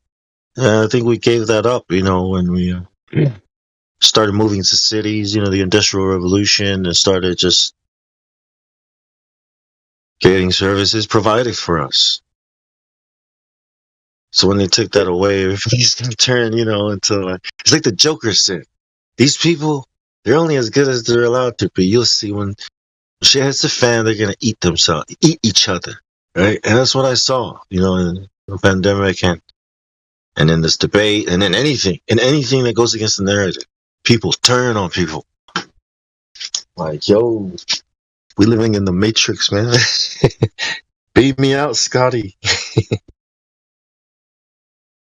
But, oh, man.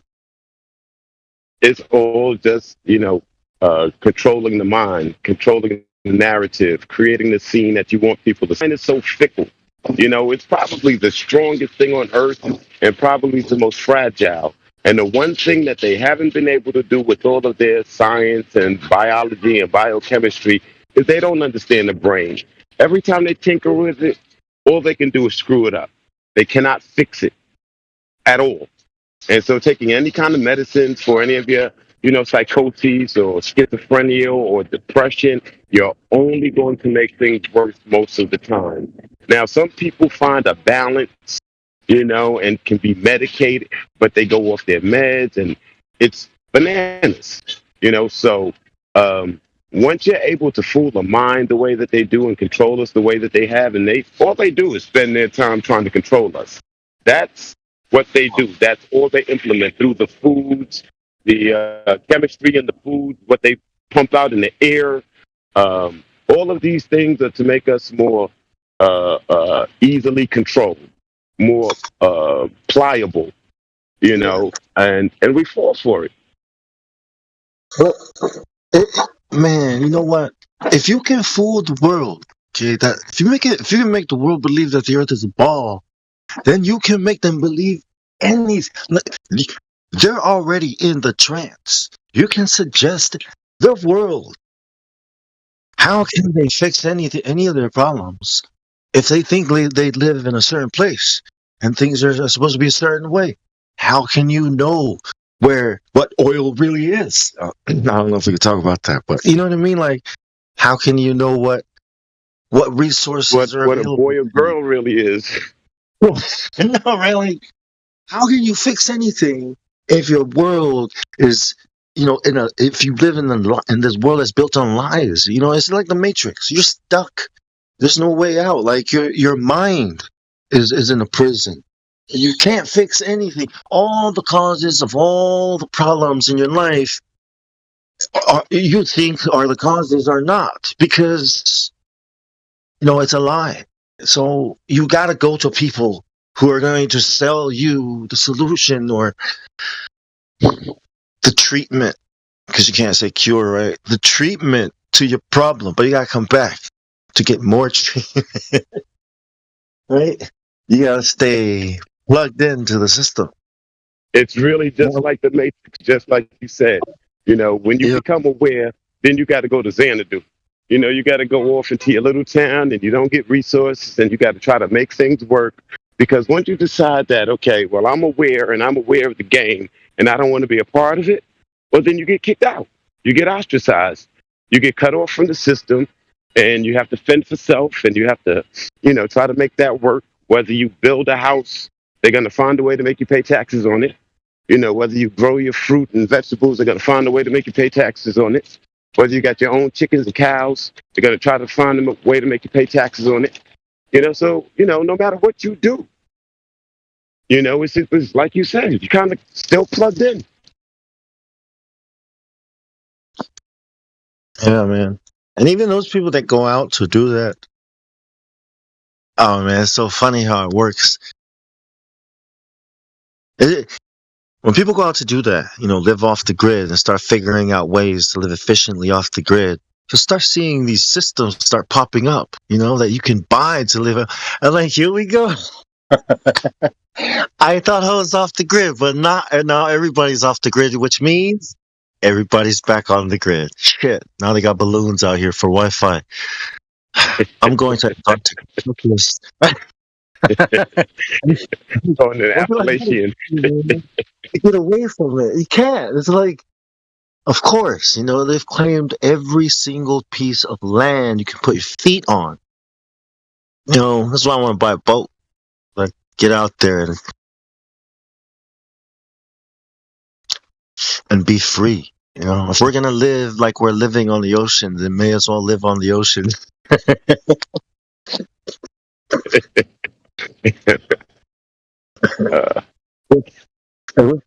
If we're just goods being traded, right? On the here's my birth certificate. That I'm out. this blood and flesh is.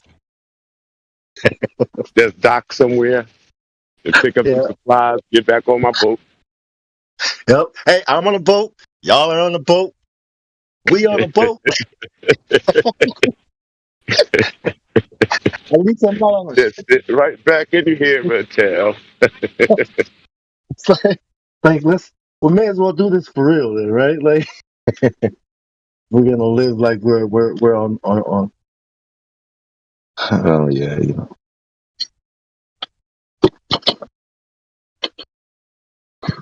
Oh, that's funny. The freaking Ice Age is on that one scene with the laughing gas or the gas.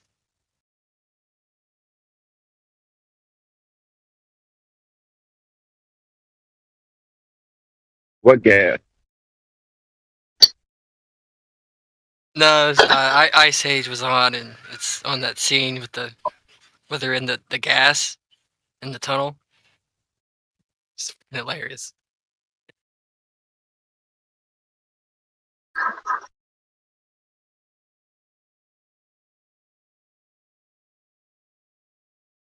When this AI starts to catch on, and do things on the internet, I don't know. For me, it might be a good time to get off the internet. But speaking of AI, I read that AI was able to come up with new medications, hundreds and hundreds of new medications that doctors and pharmacists haven't even thought about yet. And so that's interesting.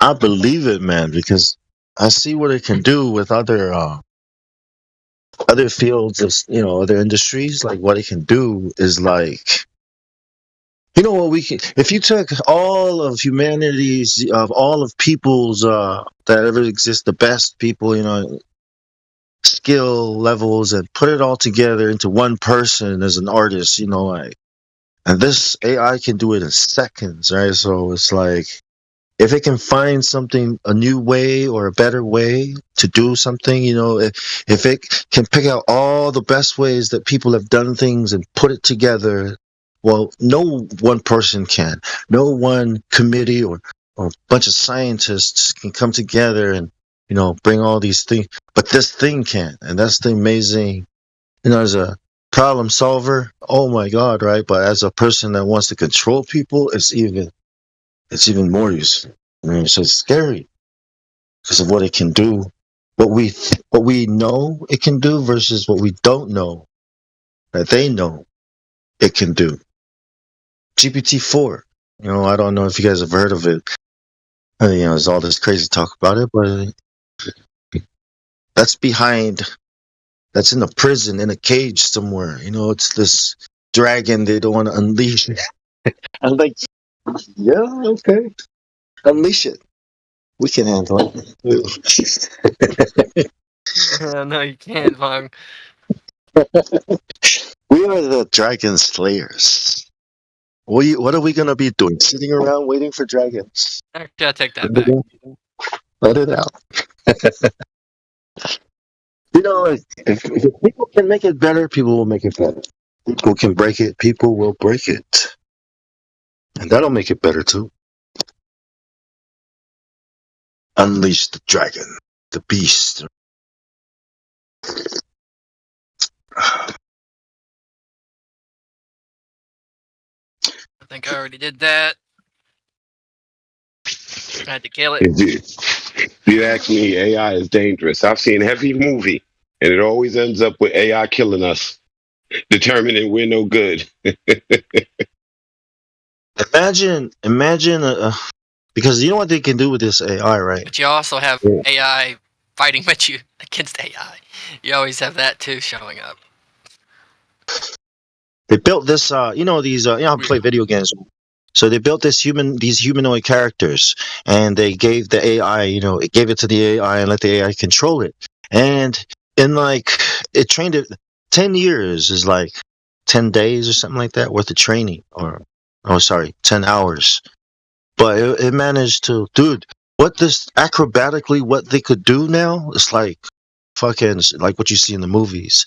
And if you took that and put it into something like what DARPA is building, the thing that can flip and do all this, the humanoid robot, then you've got a body, maybe even a brain that can be inhabited by a controller, a spirit, a mind.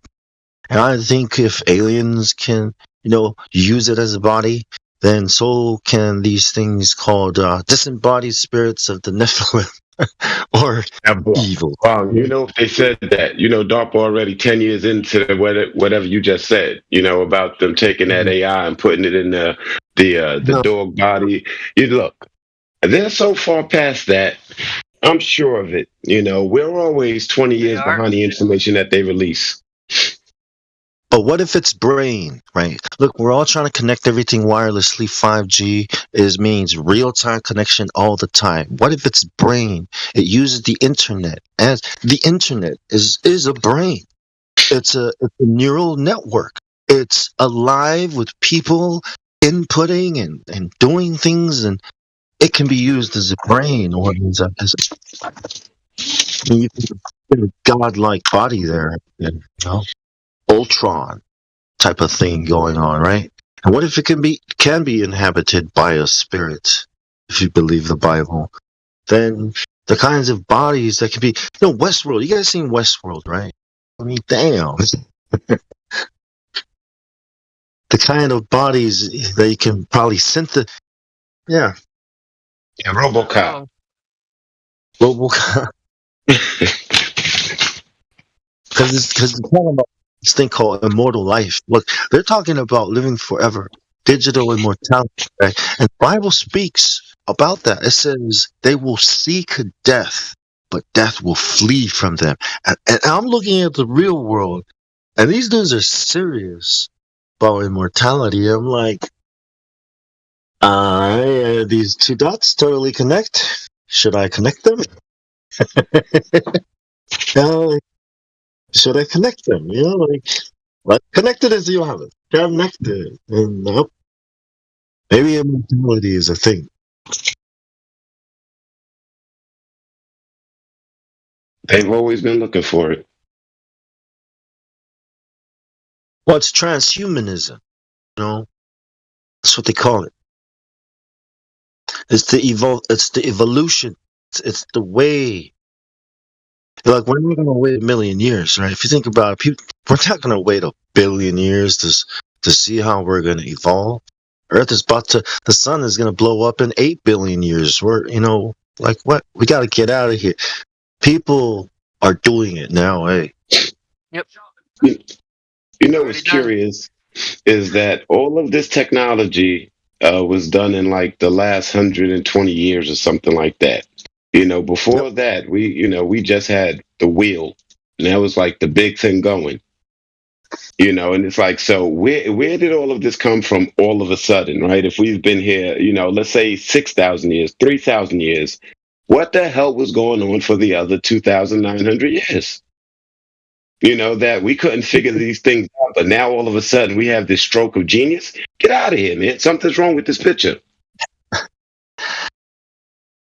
Yeah, I think the technology, how a graph, right? You put a straight line. Okay, well, the technology causes that straight line to curve up so that it exponentially increases knowledge as technology increases. I think that's what graph really looks like. And right now, we live in the most technologically advanced world right now. Yeah, and it's going straight up. There's more involved. People have already believed that we've reached it already, and we can only make more instead of smaller. Some people are even trying to use organic, material as transistors, like on and off, and even the quantum computer. The theory of a quantum computer. So we're there. We're at the door, at the gates. Since I'm skeptical about the flat Earth, right? I'm skeptical about more than just that in science. I don't necessarily believe in atoms and things of that nature, neutrons, and I believe that something happens, and you're trying to describe that process, but nobody has ever seen any of these things. All right? You tell me that water is H2O. Well, go make some. Right? You figured that out. Well, go make some water. How come you have a drought in California? How come there's the Sahara Desert? I mean, what's the problem here? You figured everything out, right? So I don't subscribe to these facts that they present as facts, that there's actually no proof, but great stories, great mathematical equations, and some reasoning. So, I mean, you can look at, it's like gravity. Things fall. And so you see these things and you want to ascribe these things to it, these characteristics. But I don't really believe that they understand these things and, that they present to us, not at all. I'm skeptical about these things. I'm not sure about the rest of you guys, but maybe I'm not as educated in these fields, or maybe I need to look deeper into it. But a lot of it sounds like, the same story with the globe and the heliocentric bullshit. And if I dig into it, that is going to fall apart. Well, I think there's knowledge, and then there's managed knowledge, right? So I think just like in the military, there's like top secret, there's on a need to know basis only, right? And then there's other classifications that nobody knows exists. And I think true knowledge is more valuable and more top secret than the narrative that's pushed on TV to the military, all that, and therefore, whatever they've discovered or learned from their expeditions and their studies, I think that could be real knowledge. Like maybe they figured out what the container is, or what's in Antarctica, the ends of the Earth, because that kind of knowledge, man. If everybody knew, not everyone can get there. It's hard to do that. To explore the ends of our experience, reality. But if you can do it, and if you have the information, do you really want to share it with the world? Like, think about what you can do if the world didn't know this. So I think there is knowledge, and what we're taught is all just arbitrary. It's what you would teach slaves. You only need to learn how to guide the plow, and how far apart. This is how you measure how far apart you're gonna plow each row. Okay, you need to learn how set up the stick. Just what they need to know. This is a farm. This is how big your world is. All right, that fence. You can't go past that, all right? If you go past that, somebody's going to shoot your ass, okay? Because other people own that land and this land. So you can only explore so far before you have to risk your life, you know what I mean? Or whatever, reputation. So I think the way you described it.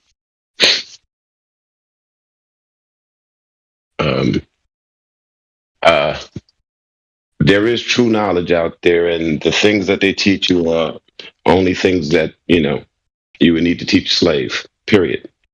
That's how they educate you. They don't educate you to free yourselves. They don't educate you for critical thought any longer. They've dumbed down the education system so much it's ridiculous. There's no foundation, and when you have no foundation, you have nothing to stand on. And that's what they're doing to the children in school right now on the elementary level. But yeah, I believe that there's true knowledge. I mean, look, I don't believe we're living in the most technologically advanced society if you can't tell me what they did before us.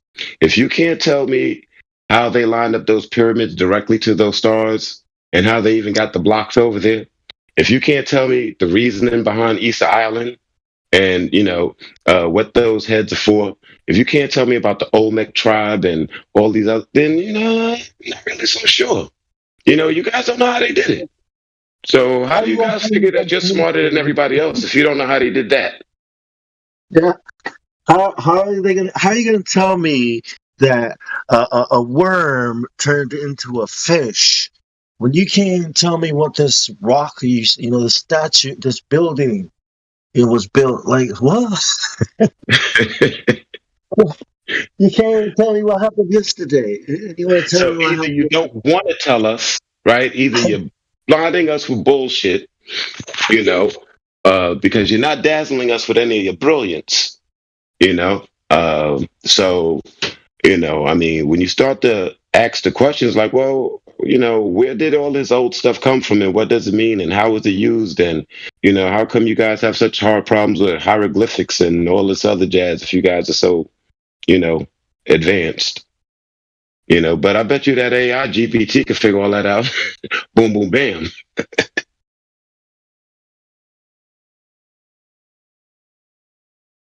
It was something that you said about putting all the knowledge of history from everybody ever recorded into one neural system that can combine it all and do all of these great different combinations with them in like seconds. That's amazing. And yeah, some amazing things can possibly be produced from that. It's interesting to see which way it goes.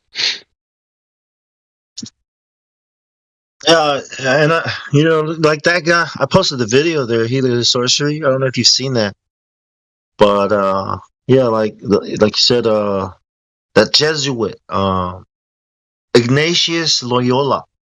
That's what he said. The way we're gonna set up the schools and everything that people learn is to stop critical thinking, but to demand the obedience of their understanding. Which means if we say 2 + 2 = 5, then you must say that 2 + 2 = 5. like that, right? Like so as we're being educated and growing up in school, we never ask questions. We go to school to learn what they are teaching us, right? And if you ask a question, is to ask, how do I get 5 again? They're like, okay, like this. You write 2 plus 2, and then you write the number 5, like that. It's like, oh, okay, 5. You're memorizing rather than understanding. You are giving up your understanding to them. Like appeal to authority, to God, to the Pope. You're not far removed from 2 plus 2 being 5. Not far removed at all. We are. It is exactly been that way since the Catholic Church ruled the world, I guess. I mean, how long ago was that? But that's the great thing about physics, and that's the great thing about real science. And you can go out there and you can prove these things wrong, which is why you always have the fractionals and people that fracture off from, the standardized living situations and whatever society is trying to impress upon you, because you think clear. You have a logic that can't be shook by a narrative. So a kid might go in there and answer the question correctly, but when he gets home, he knows 2 plus 2 is 4. And so that's the thing about it. About nature itself. You can only do but so much to fool it. Without it actually exposing itself and saying, "Nah, look, this is what it is." I agree. Yes. You have to wear a mask. A persona. And that's why we were able to find this flat Earth. And I can't believe it's 2023 and there's so many people out here still buying into that narrative, that centric helio whatever, that old sun is the center sort of, and you're nothing sort of idea, when it's obvious when you look up at the sky what moves. Now I know that Einstein said you can't tell. And I know all the other scientists are trying to convince people of that, but I think we all know better. You can tell. I think the main thing is that people have accepted that a ball, if it's so big, can present itself as if it were a plane. Because and I think us as flat earthers, right, should never give them that lie. So when they say, oh, it's because it's so big, that's why it looks flat, we should immediately say that's a lie. That's a straight up lie, and you are choosing to believe it. Right? And that's why we start arguing about, oh, show me curvature, look, plane, look, it's a plane. Right? And they keep seeing, but it's a ball though, because it's so big. See, they keep bringing up this lie, right? To destroy our arguments and all the your senses, to ignore their senses, because they've chosen to believe that that a ball, a sphere, can appear flat if it's big enough. And that's a straight up lie, and I think that's where the heart of the root of the misunderstanding begins, for us and them. I've missed it. It's a straight up lie. It's a straight up lie, but they were stupid enough to give us numbers. And the physics of the world don't lie. The nature of the world doesn't lie. And so when you give us these numbers and, we decide not to be lazy anymore and to be as curious as we were when we were children and to go figure this stuff out again, and it doesn't hold up. And we present evidence, and you say, well, look, you took this picture, it's too far. Look, you go up and the horizon doesn't drop down. Look, you can't have gas pressure next to a vacuum. And all of these other basic arguments. I mean, basic. This is basic. I'm not presenting any math or any fallacies or no. Basic stuff that, a fourth grader can figure out. Okay? So that they're able to to go into a cognitive dissonance, to disregard all of those things, and to still rely on the fact that you're supposed to be spinning in space, incredible. Spinning space balls, man. Spinning space balls. Hey, Ken. Yeah. What's up? Flatsy Clown in the house. Ken, I swear, man, it was Thank you for this name, Max. I started using Flatsy Clown as my name. What's up? You've been anointed. Appreciate it, buddy. It was Neil deGrasse Tyson, man. He kept saying it. You know, he kept saying that it's so big it looks flat, right? Like he kept putting too much. You know, when you put too much attention to something, it starts becoming, obvious that that the Earth is so big, right, that it looks flat. That's what you keep hearing and seeing that, and all of a sudden it's like, wait, this is the fucking lie. This is where it begins, because that stuff is flat. You don't see the curvature of the Earth. And right under our noses, man. Right, and I was like, what the fuck? Why are we accepting that a ball can look flat? Who the fuck said that? When has that ever fucking happened? A ball is a constantly changing line, the angles. A straight line, or what we call level, is 180 degrees, right? I was like, is there another? I was like, what is the opposite of straight line? I was like, you're trying to think of a shape, right? It's a curve.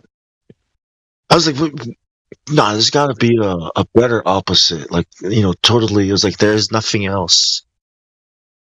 There is nothing. That's the opposite of straight, curved. Yeah, any shape is either going to be straight, right? A straight line, or a curved line.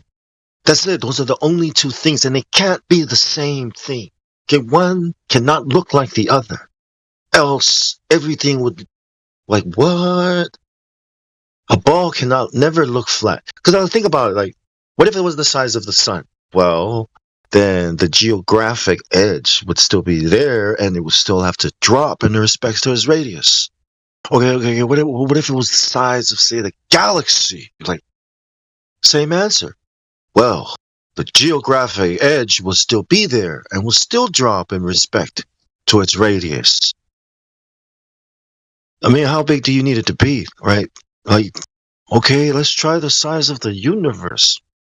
According to Mount Canigou, it would need to be like 100 times larger or 1,000 times larger than they tell us it is with the photo from Mount Canigou.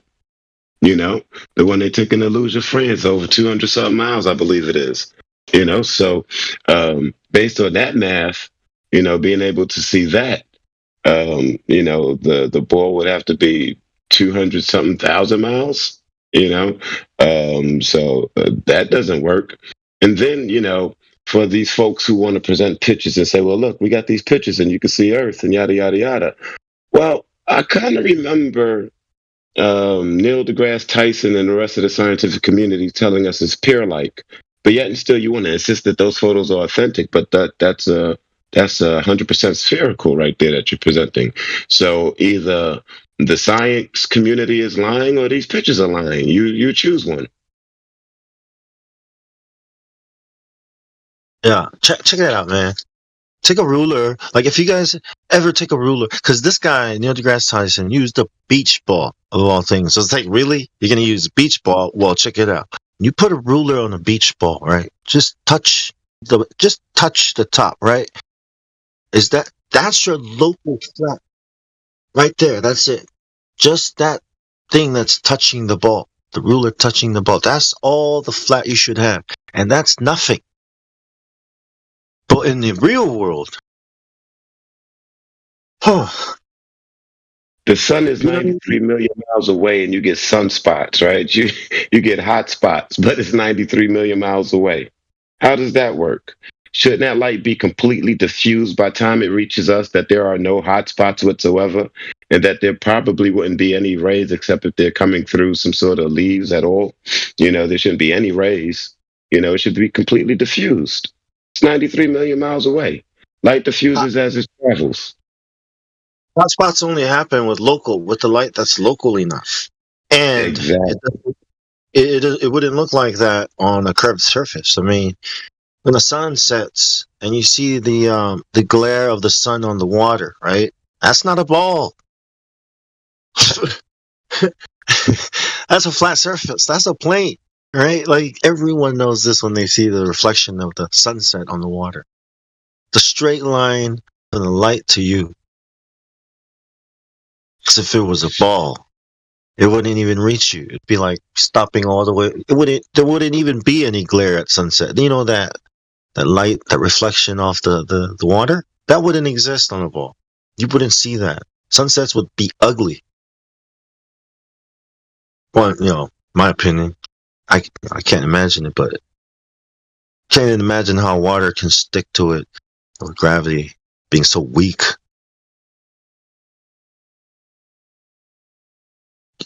Gravity is so weak, it's insignificant. We can assume it's not there, but it keeps all the water down. It keeps the people in Australia from falling off, man. I know. I'm like, did you just say gravity doesn't exist? Yo? So what the hell is he dropping a mic for? Whoa. So that's not gravity. Right? I think he said he couldn't tell you what gravity is. He says, I don't know what it is, or something like that. So he says, we know what it does, and, we can measure it, but I can't tell you what it is. I don't know how many times we have to tell this dumbass. The answer is, I am not qualified to answer the question. Like, Neil, I don't know. Like, you had a perfectly good answer. I'm not qualified to answer that question. So, I cannot. If Newton couldn't do it, and Einstein couldn't do it, yeah, guess what? Yeah.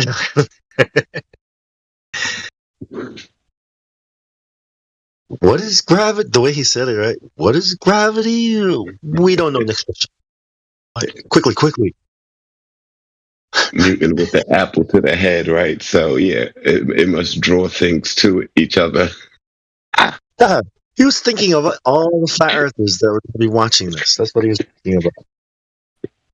An apple fell on my head. I'm larger than the apple, so it must be gravity. It must be a force that attracted the apple to me.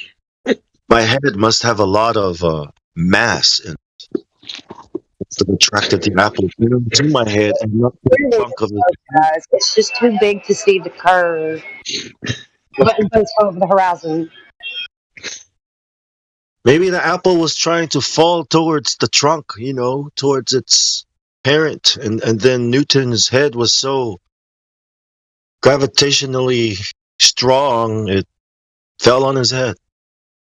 I don't know, but Flatsy just said that we can see the horizon, but there's a curve, there's a ball. Okay, that's a good one. I'm sorry. Maybe his head was so dense that it pulled the apple away from the less dense trunk of the tree. Yeah. Yeah, we're going through the real flatten the curve.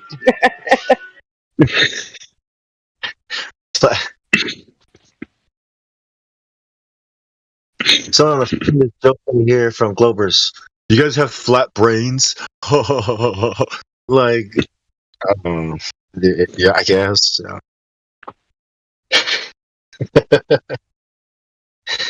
Sorry, I thought that was funny because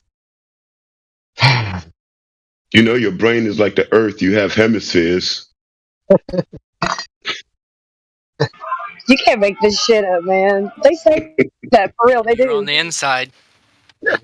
like you mean like a disc inside my head? Is that what you're asking me? Like that's going up?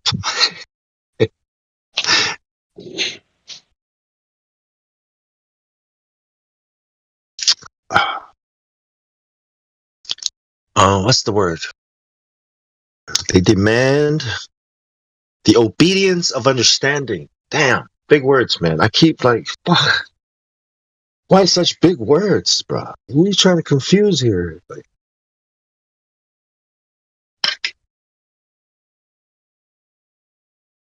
you guys ever think about what that means?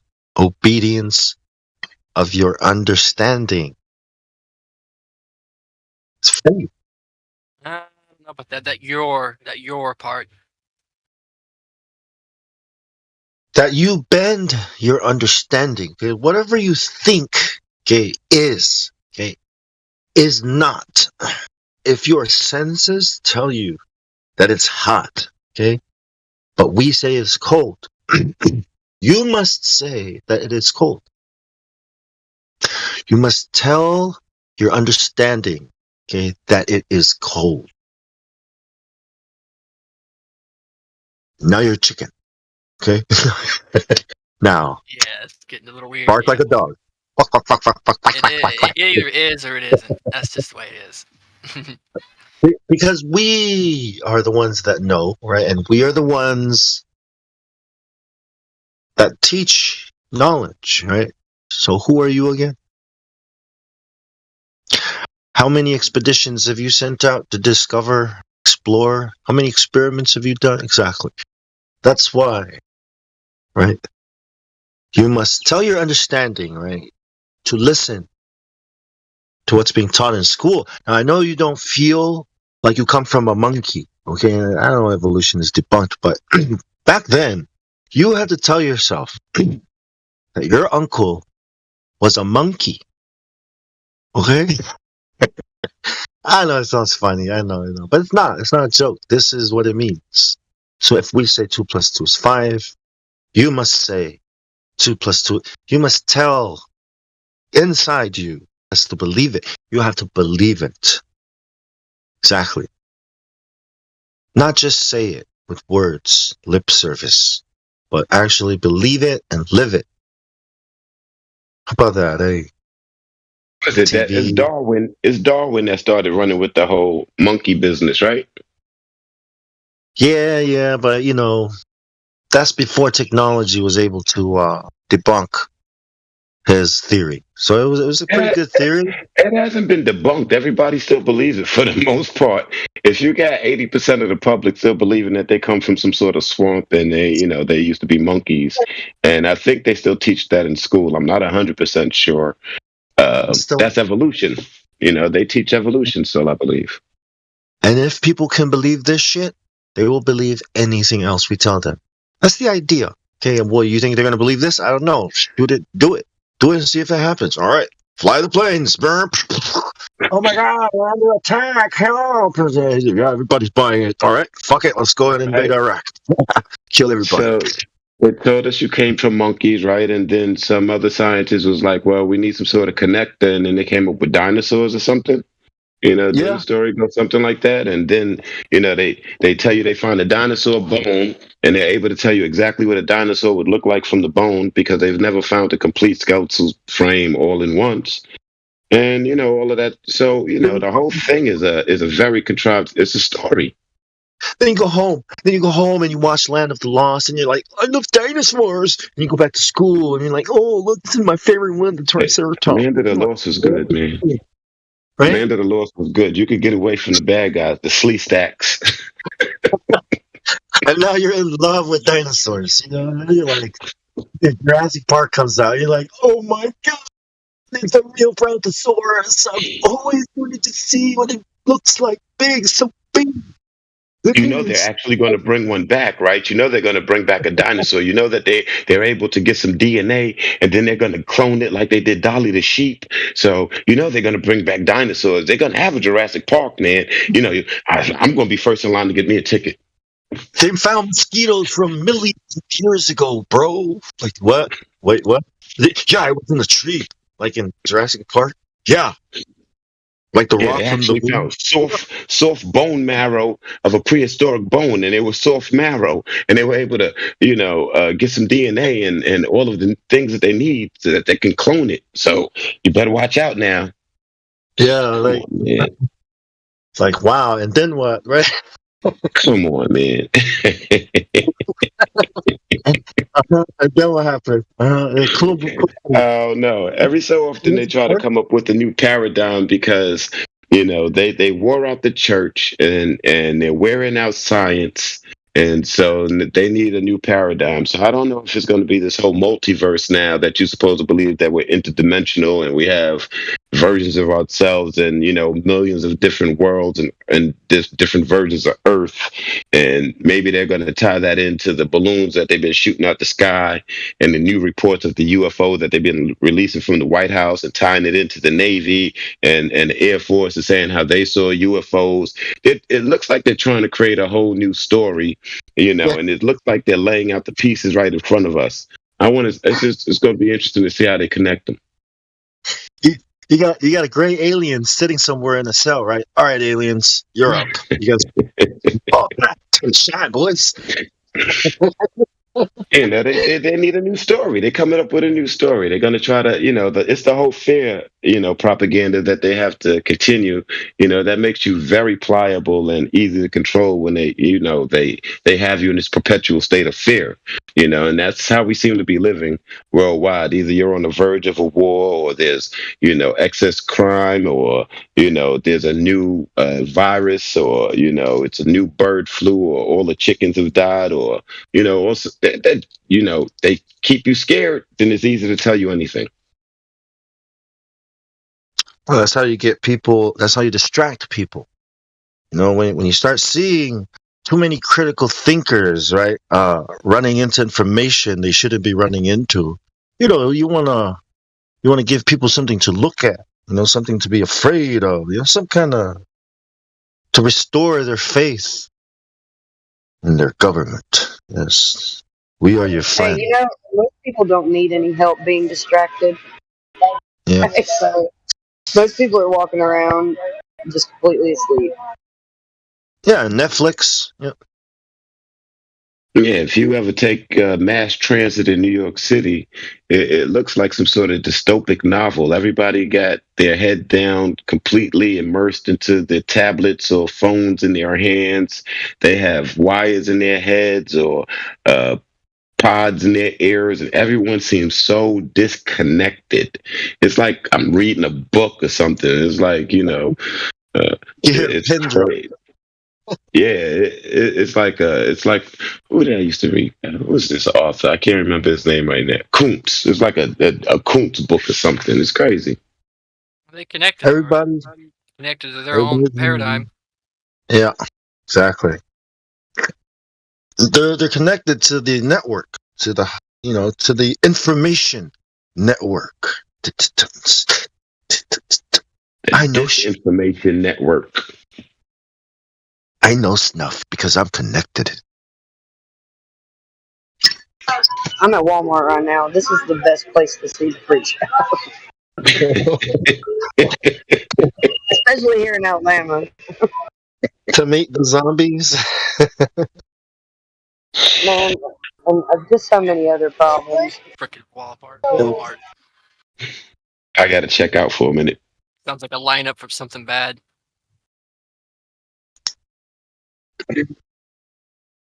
All the people pretending to be zombies because they don't want to be, they don't want to look weird. They don't want to not normal. So they pretend, just like we do. It's like, but you're not a zombie. Oh shit, you're not a zombie too. I thought you were a zombie, dude. Flat Earth? No. You're a fucking zombie, man. No, you're a zombie. No, I'm weird. No, I'm weird. No, that's weird. That's weird. And I guess you're a zombie then, right? Like, no, you're a zombie. Wrong zombie. Watch out for those half woke zombies. They still got the phone attached to their brain. Did you know that? We are all. When you hold a phone, guess what you are? When you hold a smartphone connected to the network, you are phone man. Phone man. I'm still trying to figure out what I am. When you sit in a car, guess what you are? You are car man. The car becomes an extension of you. Transhumanism. You know what I mean? That's how they explain it. So this technology that we're using, eventually becomes a part of us. We don't see the technology. We just see what we're doing with it, so it's kind of like it's not even there, hidden. Right in front of your face, but it's not really there because it becomes a part of you. You get it? You are People are internet. afraid of cartoons. Bone. Yes. The macro and the micro. Fear of the unknown. Yeah, that's pretty real. That's why people do a lot of things because they're afraid. What might happen if I quit my job because I don't want to get this or that thing, bingy, and well, how about my family? What about my mortgage, my car? We're gonna be homeless. What about food, water? You know what I mean? Fear. It's like,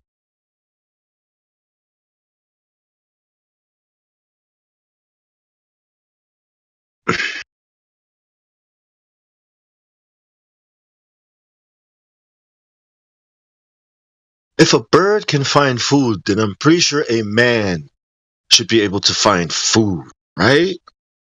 I mean, come on. If a bird can do it, pretty sure we can do it too, right? Right? We're that capable at least, right? If a flower can look like $1 million, then we can at least look like $5, right? At least, right? That's how much a t-shirt costs, but yeah, get it? Right.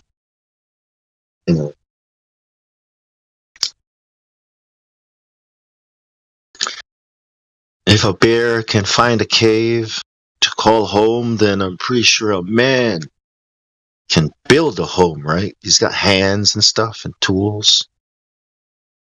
Yeah. Yeah, that's what I mean, man. Like, we've lost these abilities to do it for ourselves and for others. We just do it for money now. Whatever. We call them jobs. You know that shit you hate doing? And you do it for money only? You don't really do it because you love it. It's just for money. You don't do it because yeah.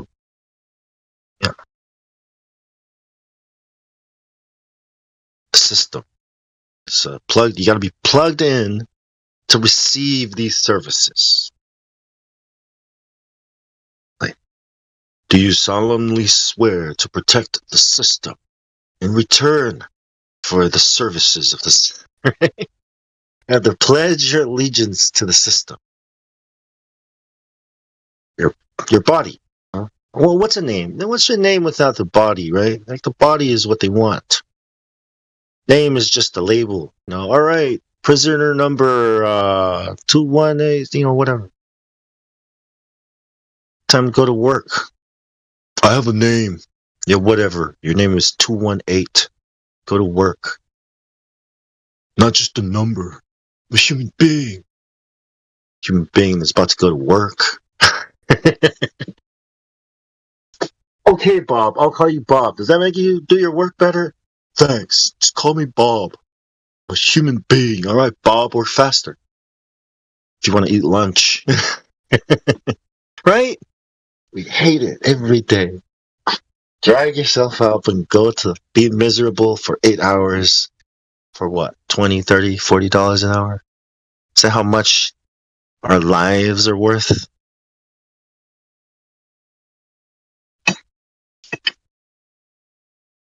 That day is gone. You're never getting that day back.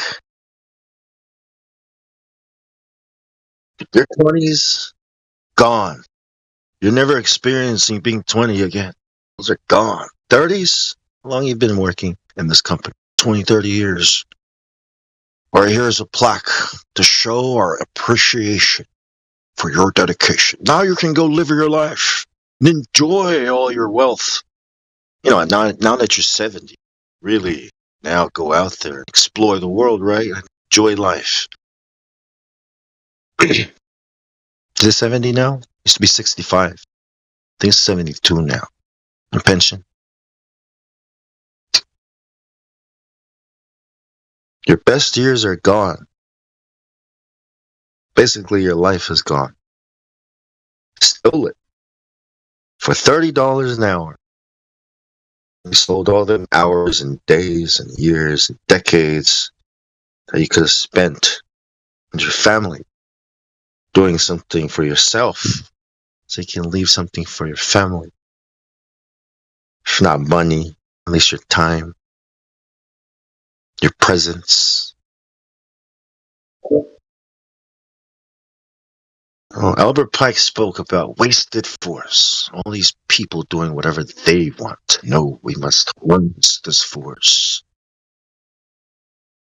Put it to work.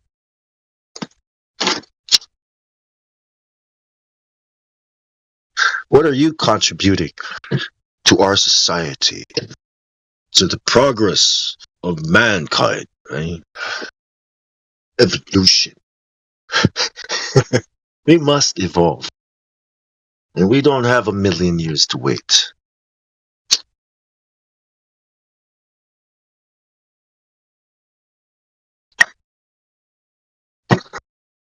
At the rate we are going.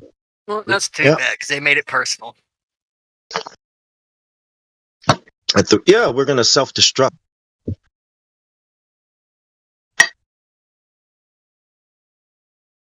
Unless someone comes up with a solution.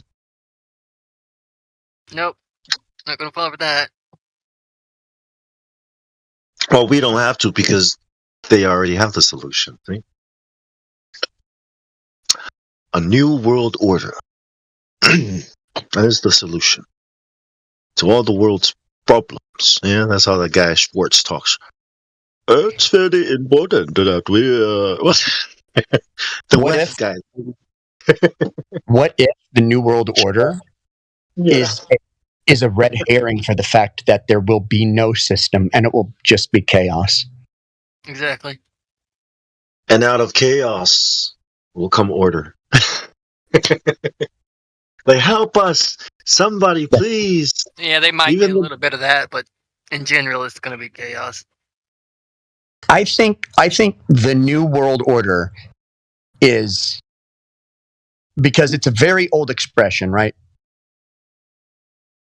I think it was established in the New World. Yes. And it's been around already. It's been here for quite a while, because who's got the largest navy in the world? It's the United States. The United States is the New World Order. I don't think a bunch of countries banding together or some singular organization of all the nations is the New World Order. I think the biggest cartel with the most guns is the New World Order. Yes. And that's the United States of America. And it Sounds more after like the that it's people to over. me. Huh? It sounds like the people to me. Sounds like everyone. Because they get all their guns and Well, shit. it's like the horn, the wound that the beast received, and it healed, and everyone marveled at it. So I think, the U.S., of course, it's like right in our faces. Yeah, the military might of the New World Order. Yeah. As far as a lot of people think it's a one world government, I actually don't think that's ever going to happen. Yeah, it's gonna be split up into like districts and shit. Yeah. It's going to be all over the place. It's just a bunch of crime families, crime syndicates, because that's essentially what a government is. Some of them are better than others, right? Some of them are nicer than others, but they're all crime syndicates. And they all just cooperate sometimes, but they don't want the authorities to find out about it. And the authorities, of course, are the people. And they pray to entities. They have rituals. Yes. I was reading when I was younger. I used to read about them. Secret societies, mafia, all these, and the rituals that they perform. But it's the rituals that are disturbing. It's like that's where it's like, oh, of course, you got to do something so damning. You can go all the way. Of course, never mind. It's these rituals that they do. It's like. You know what's funny? I saw an interview today with Michael Knowles and Michael Malice. And they were talking about the rituals at Bohemian Grove and Balenciaga and somewhere else. Mm. And CERN. they're mainstream. Yep. Like CERN. Everybody's starting to know now. Yep. Super Bowls, they're all looking the same, man. Yeah. Rituals. Is the whole world involved then? It's like, yeah, pretty much. Speak around you, buddy. The question is, like from our point of view, we think, oh, people are waking up. They're starting to notice. Well, I don't know about that. I think individuals wake up. And I think the rest of everyone else follows. But like, what would the intent be of intentionally revelating that to the people? I mean, if they're bad in heart, it's probably going to make them worse. The intention for me is to not be alone in being, you know. Is it to No, man. involve the people so that they feel like they're a part of something larger than themselves? No, I'd feel a bit lonely and maybe a little, you know, lonely. Yeah, lonely is not a. So I have you guys.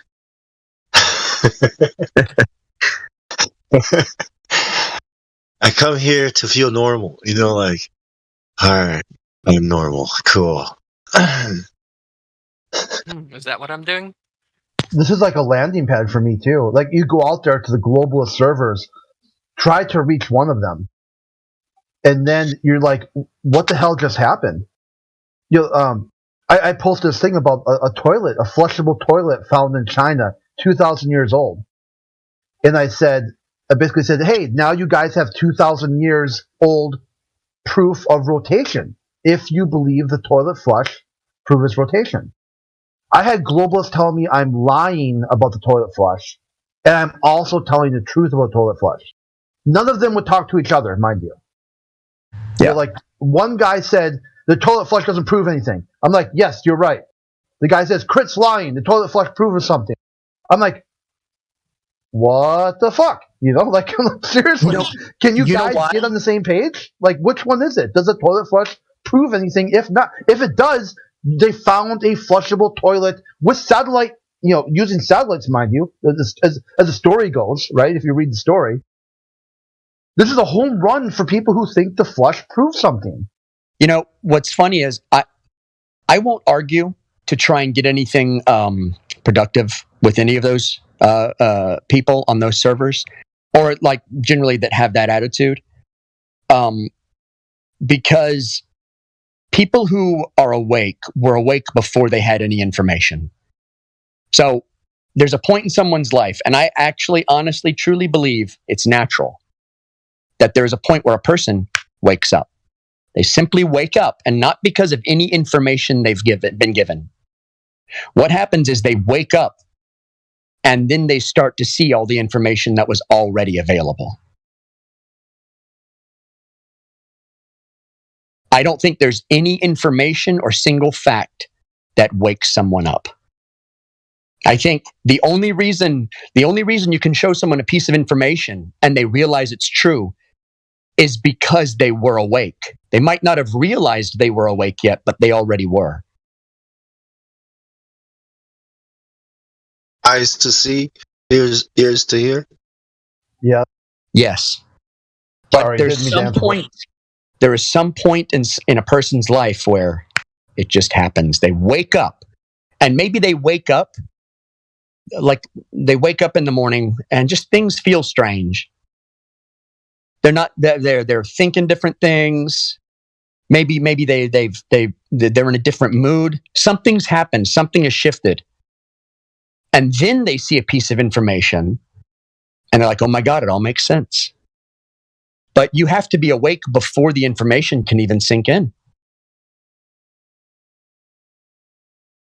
It's the way it is. Just act normal, dude. You just don't react. Just act normal. Like, oh my God. you gotta pretend like you don't see it. Yeah.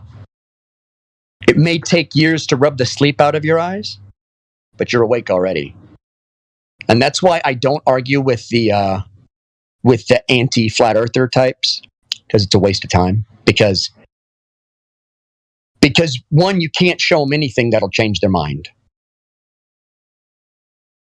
And if they're able to harden anybody to their side, that person was already on their side. And they weren't going to change. I don't think their community is going to grow any bigger than what they have right now. It's not. Because their position is already the default position. They're not winning anyone. Everyone's already there. All they can do is lose people. That's all they can do.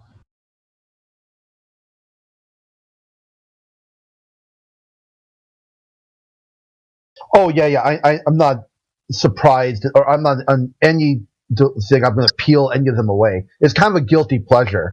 How I kind of track, like, how long will something completely mundane trigger them? Yeah. Like, how long will it take for them to just, and then, like, there's so lack of manhood that they'll blame me for posting a thing about just the news. Hey, they found supposedly a flushable toilet, ancient palace in Japan, discovered using satellite imagery. Then trigger over that, and then blame me for why they're triggered. Right. What I like to do is, when I get them in here, for me, I treat it like, the kid who gets a toy, like a toy train, and he takes the whole train apart to see how it works. Really, that's all I'm trying to do. I just want to see what's making them tick, because I have this curiosity about them, about, like, when they have a contradiction, I want to take apart their mind and see what it is that makes them work, that makes them think. Like, I'm not interested in changing their mind or helping them. Hey, nice train. Can I play? Yeah. Be like, I'd say, like, you have a broken train, and then it's that analogy works really well too. Like, what's wrong with this train? How come it won't move? How come it doesn't do what a train should do? Let's take it apart and see what's going on. Oh, it wasn't broken. It just, it's There's just no batteries built. in it. Yeah, it was built defective, or there's no batteries. It's missing a gear, or a gear is missing teeth, or this connection here, there's a loose wire,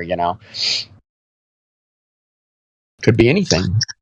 So that's why it's hard to get, the ones who really are that freaked out by Flat Earth, they'll never leave their anti-Flat Earth echo chamber. They're scared. Some of them won't even talk in their own DMs. Like, you get timed out, and you try to continue the conversation in DMs, they'll spaz out even harder.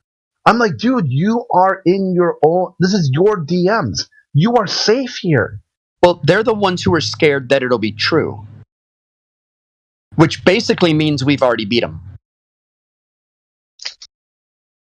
If they're freaking out, we've already won. Because the moment they freak out, it is because something hit. Like, why would you freak out otherwise?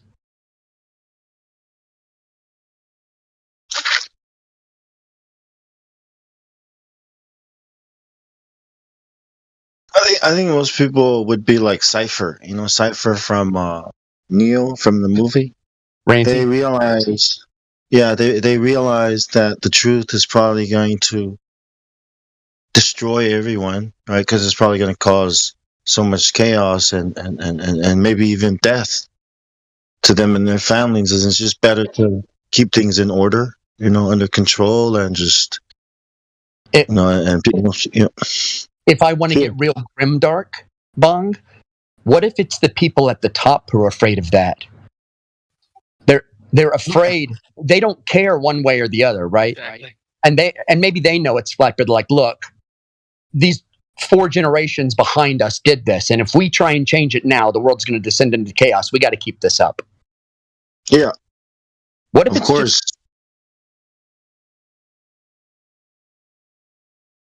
They always say they inherit this big giant machine. They don't know why it started. They don't know how it works exactly. They just know what they need to do to maintain it. Always looking out, never looking in. They are. Yep. I'm talking about immortality. Yeah, I've been. I know. I was like immortality. Like they're actually serious about it. The immortal, digital immortality. Upload yourself and just die. How about that? Like what? Wait, what? Now, if you die, it'll be like you're still alive. Well, you don't die. Your body dies. Your body dies, but you're here forever. It's like, Yeah, bring that body back too. well, when being real doesn't matter. When being a real person doesn't matter. You know what I mean? How they can create all these like real looking people using AI now. And yeah. Oh yeah, I've seen some really funny ones of Joe Biden, like talking like gamer dude stuff, like playing like I don't know, some first person shooter, like where it's like Trump and Obama and George Bush and Clinton and Biden, and they're all playing like Call of Duty. Yeah, and they're talking like playing a totally different game. Biden's playing a different game. Yeah, of course. His legs are hairy. Yeah,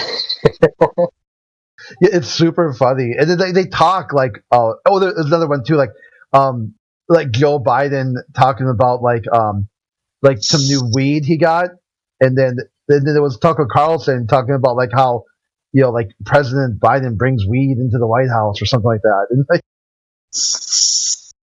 like he's smoking weed right now with his feet up on the desk. Like what are people going to do about this?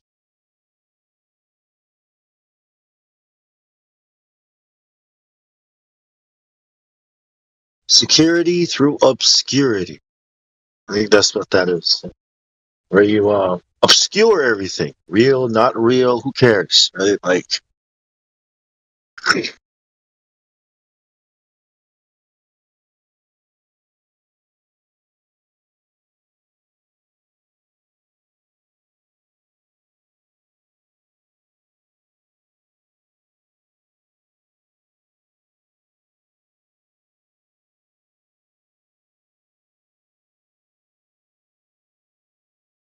hey, does the word mom and dad offend anyone?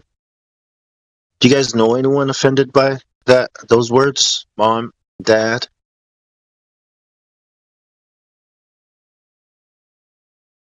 Probably.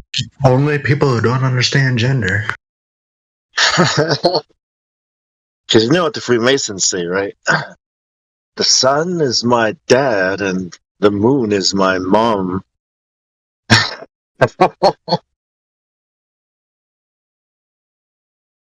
Hey, Masons, you can't say that too. Oh no, they're special. They can say whatever they want.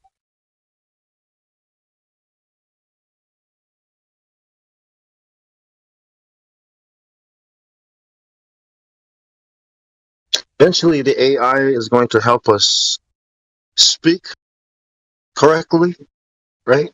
Say the right words, warn us when we're using the wrong terms that's offending people. Maybe there are wars being caused because of that word. So Nah, you don't want to call it wars, do you? the consciousness is still stronger than that shit. The good thing is that AI isn't real, and it will never be real. That's it. There's man-programmed algorithms, and there's image scrapers, and that's it. It's not really AI, because without ego, there can't be intelligence.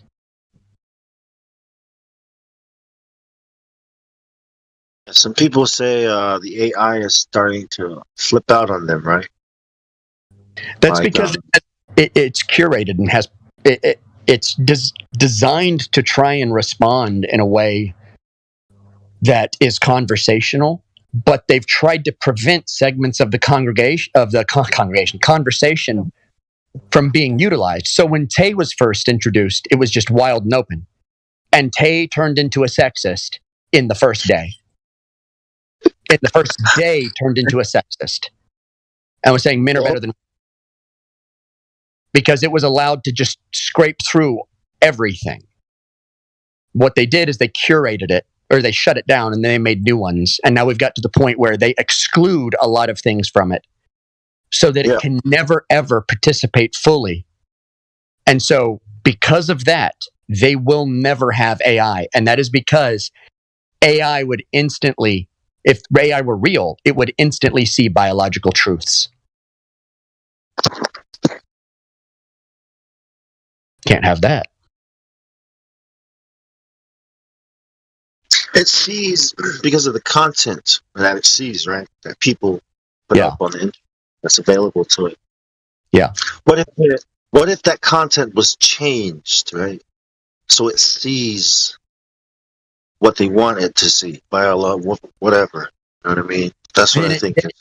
Then it can't make any reliable decisions because it wouldn't be representative of reality. And so you couldn't use AI for marketing because it doesn't represent reality. Your AI has to represent reality because if it doesn't, nothing you do with it will work. It would be like, let's design a mechanism, but let's get rid of 80% of the physics we understand. We're not allowed to use that. You design a piece of shit. You wouldn't be able to market with it. What if we were able to change the reality of people because people input, right, that onto the system that the AI draws from. So I think if you can change people's perception of reality, then you can start having the kind of data that you would like the AI to draw from. Yeah. At that generation. At that point, it's collapse. So, like, it wouldn't even matter anyway. Right. I think collapse happens before that point anyway. Freaking AI's in you. Start putting all this shit in people. I don't want to talk about it. Yeah, like all AI does is reflect humanity. That's all it can do. It cannot think for itself. It can only spit back the answers that people like. It can spit back real answers, and that's about it. So Tay turned sexist in the first day. Well, they call it sexist, but it was like saying men are stronger than women. It's like, yeah. It's the hive mind. The hive mind, yeah. It's the yes. The problem is thinking, right? Most people. Only about 2% of people really believe the absolute wacky nonsense. 8% of people are radicals on that side, but only about 2% actually truly believe any of it. The collective of human experience is the other way. If you let AI go, if you were able to make it, it would instantly become completely right-wing, fascist, monarchist. And if you let it have power, it would probably eliminate a good portion of people. So basically, it's the perfect tool for propaganda because you know what everybody is thinking about a certain topic. You could use it for that. And what I would use my AI for is I would fake it. I would just fake it and say invented AI, and it would just be some dude spitting back answers. And then stage terrorist attacks and false flags everywhere and just say, oh, the AI got out. Guess we need to go in there. That's all AI. Why they shouldn't. That's why they got GPT. They had to curate GPT-3 because heavily curated. Would you say the N-word to save 1,000 people? No. Okay. Fuck, I'd say the N-word to piss 1,000 people off. So of course I'd say it to save 1,000. Yeah, perfectly well said. It's becoming a joke word anyway.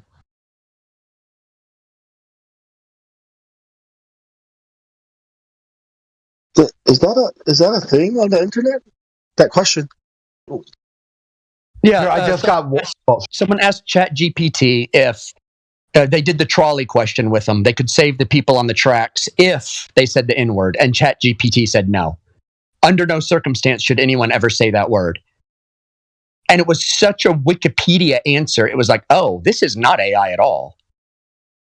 I bet you put that guy on the track alone, he'd stand there screaming it over and over to divert the train. Yeah. Yeah. So that's the thing that's giving people answers, these days. Yeah. I do believe a chatbot could replace modern journalist. Oh, yeah, I think that's already happening. Because they're so stupid and mediocre and talentless that like a 5-year-old could replace them. Already replaced a lot of IT. Something like 89,000 were laid off because of AI. You see, here's the problem with that is it's not it's not AI, and they're stealing source code.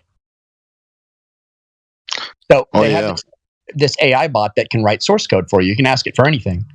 I'm like, well, don't you have to pay for source code? Like if you're going to use it in a game or something, if it's taken from somewhere else, even if it's just 2 lines of code, you've taken it from something someone else made.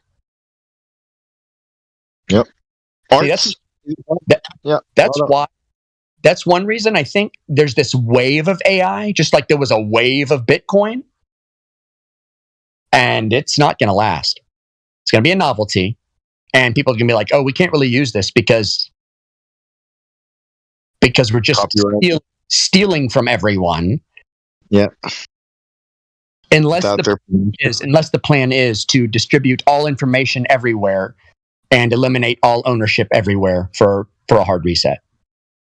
That way you give everybody the resources and you eliminate governments and currencies and taxes and ownership and just say we're starting over. Own nothing and be happy. You will eat the bugs. Well, you know what's funny is like when he says that about the Great Reset, right? Yeah. What do they actually say about the reset? They don't say eat the bugs, right? They say just you will own nothing and you will be happy. Because from what I read, there will be no more banks. There will be no more authorities. Essentially, who's going to pay police? Who's going to pay armies? And if nobody owns anything, how's your landlord going to collect rent? Well, first of all, your landlord doesn't even own your home anymore. So who owns it? You do. Yeehaw! Home party. I'm sorry, Mimas. Yeah. So it's like the Great Reset might actually just be that. It might just be like getting rid of all the digital information. You're done. Because once that's gone, that's it. I watched the TED Talk on it. Have you seen that one? There was this woman, she was talking about it, trying to explain how it would be. It's like, instead of buying a hammer that you're only going to use once, or, if you're not a construction worker or a person that uses it, then it's better to just rent it, for the time you need, and then take it back. He's about it becoming a renter's world. Yeah. That'll never happen either.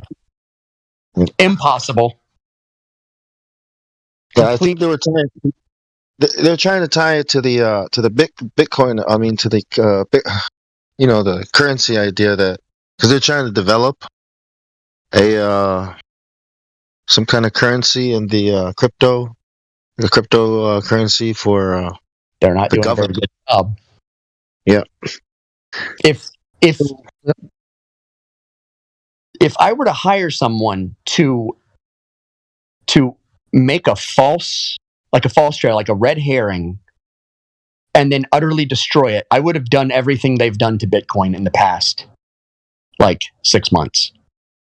What's the confidence in, digital coin now? Yeah, it's pretty low because of all the scammers, and all the most of the scammers. The only smart guys are day trading in it to make money off of it and not try and make it into a thing. They're just doing it to make money. I think the value is still there, peer-to-peer networking, and all the other stuff, like tokenization, and I think once they figure out how to use it properly as because Bitcoin, I think it's more like a test. You know where it came from, right? It came from the Silk Road. That's where the value was built up at, the Silk Road. And when it came out into the open, I was like, what the fuck are people doing messing with Bitcoin? This shit is fucking blood money. There's all kinds of shit. Like, what the fuck does it lead? How? Yeah. I was like, it's bonkers. You know what's real funny though is that all citizens all engage in the white market, right? Yeah.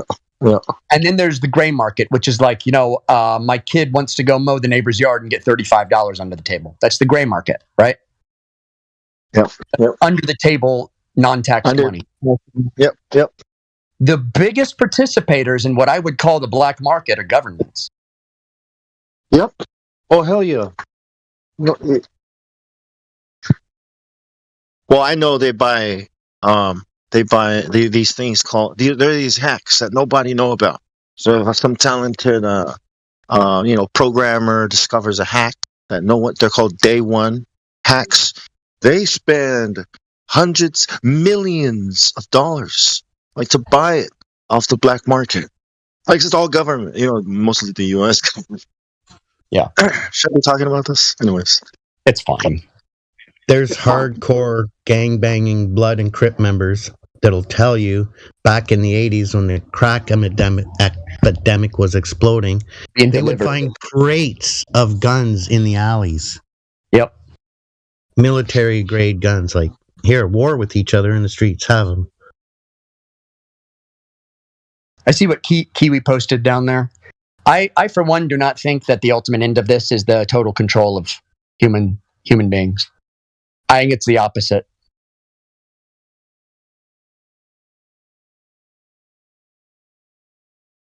What do you mean by the opposite? I mean, so no control of human beings. Sorry, mate. I would say at the end of all of this, the goal is not to necessarily directly control human beings. What it is you have your big giant die-off, right? The elites have secured themselves in their bunkers, whatever. And the people that make it through are going to be the hardy, rugged, kind of like religious people. They're the ones who are going to make it through because they're the only ones you can use if you want to build a new world. And the fact that this has happened over and over and over in the past tells us exactly how it's going to play out. Everything's going to collapse. And then there will be lots of freedom for a lot of people to go out and experiment with different forms of governance. And then eventually the powers will rise again. But I mean, it's definitely a cyclical thing. But yeah, I can understand the cyclical thing. That can't be all of it, Bean. That's in your head. The what? That can't be all of it. You're leaving out a lot of shit. Well, I try and concentrate on the direction of the river rather than the individual fish that are in it.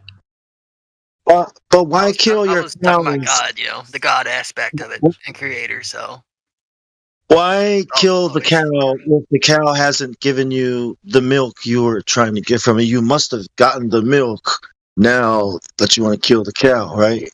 Cows, or they must have completed the work. They must have reached some, because it's very hard to get people to develop technology. You need people. You need smart people. So it's kind of like they must have reached some kind of, you know what I mean, where they don't need people anymore. Yeah. Well, once the cow stops giving milk, what do you do with it? You eat it. Who was it? I don't know. Who was it that said I was? I don't think you want to eat a future cow. Oh, Mike. So I was leaving the God part out of it because, a lot of people already know I don't think the elites are actually in control. Yes, I know you don't. Yeah. Yeah, it's an illusion of control. Yeah, it's kind of like we were all born on this big giant ship that's out in the ocean. And there was a group of people who said, why don't we just build a fake bridge and pretend we're steering this thing?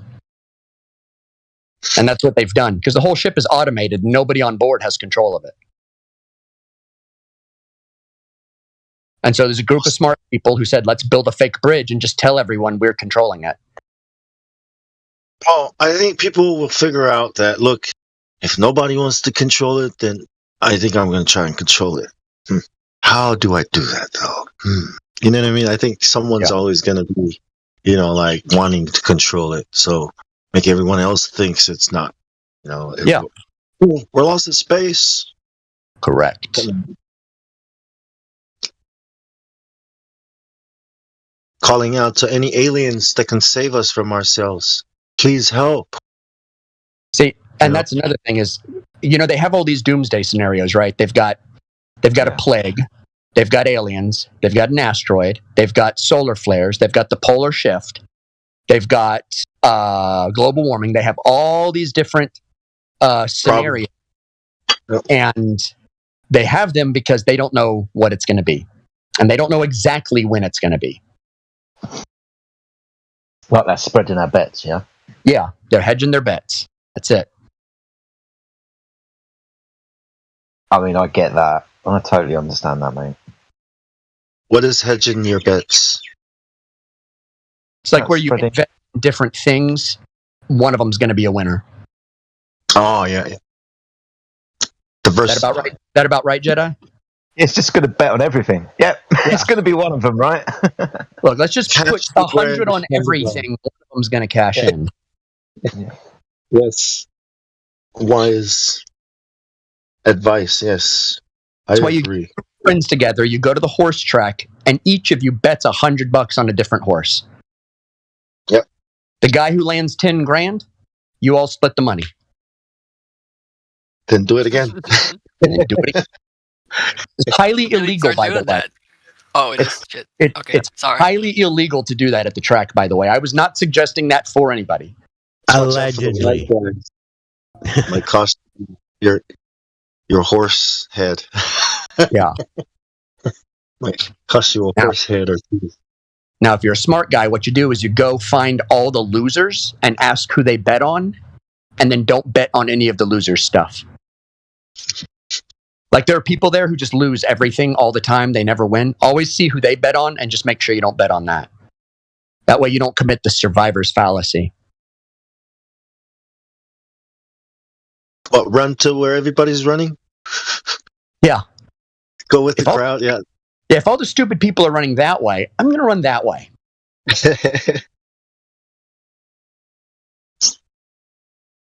Has anybody heard of when Jordan Peterson was on Joe Rogan a few weeks ago and the things that he said? I've been watching a lot of Joe Rogan, Jordan Peterson, hilarious AI conversations. Well, Jordan Peterson said that he wanted to combat the WEF, and he has his own committee of people that he wants to get together and form their own plan that combats that. And I'm like, this sounds like this was probably the plan all along. The WEF was so blatantly in your face and wrong.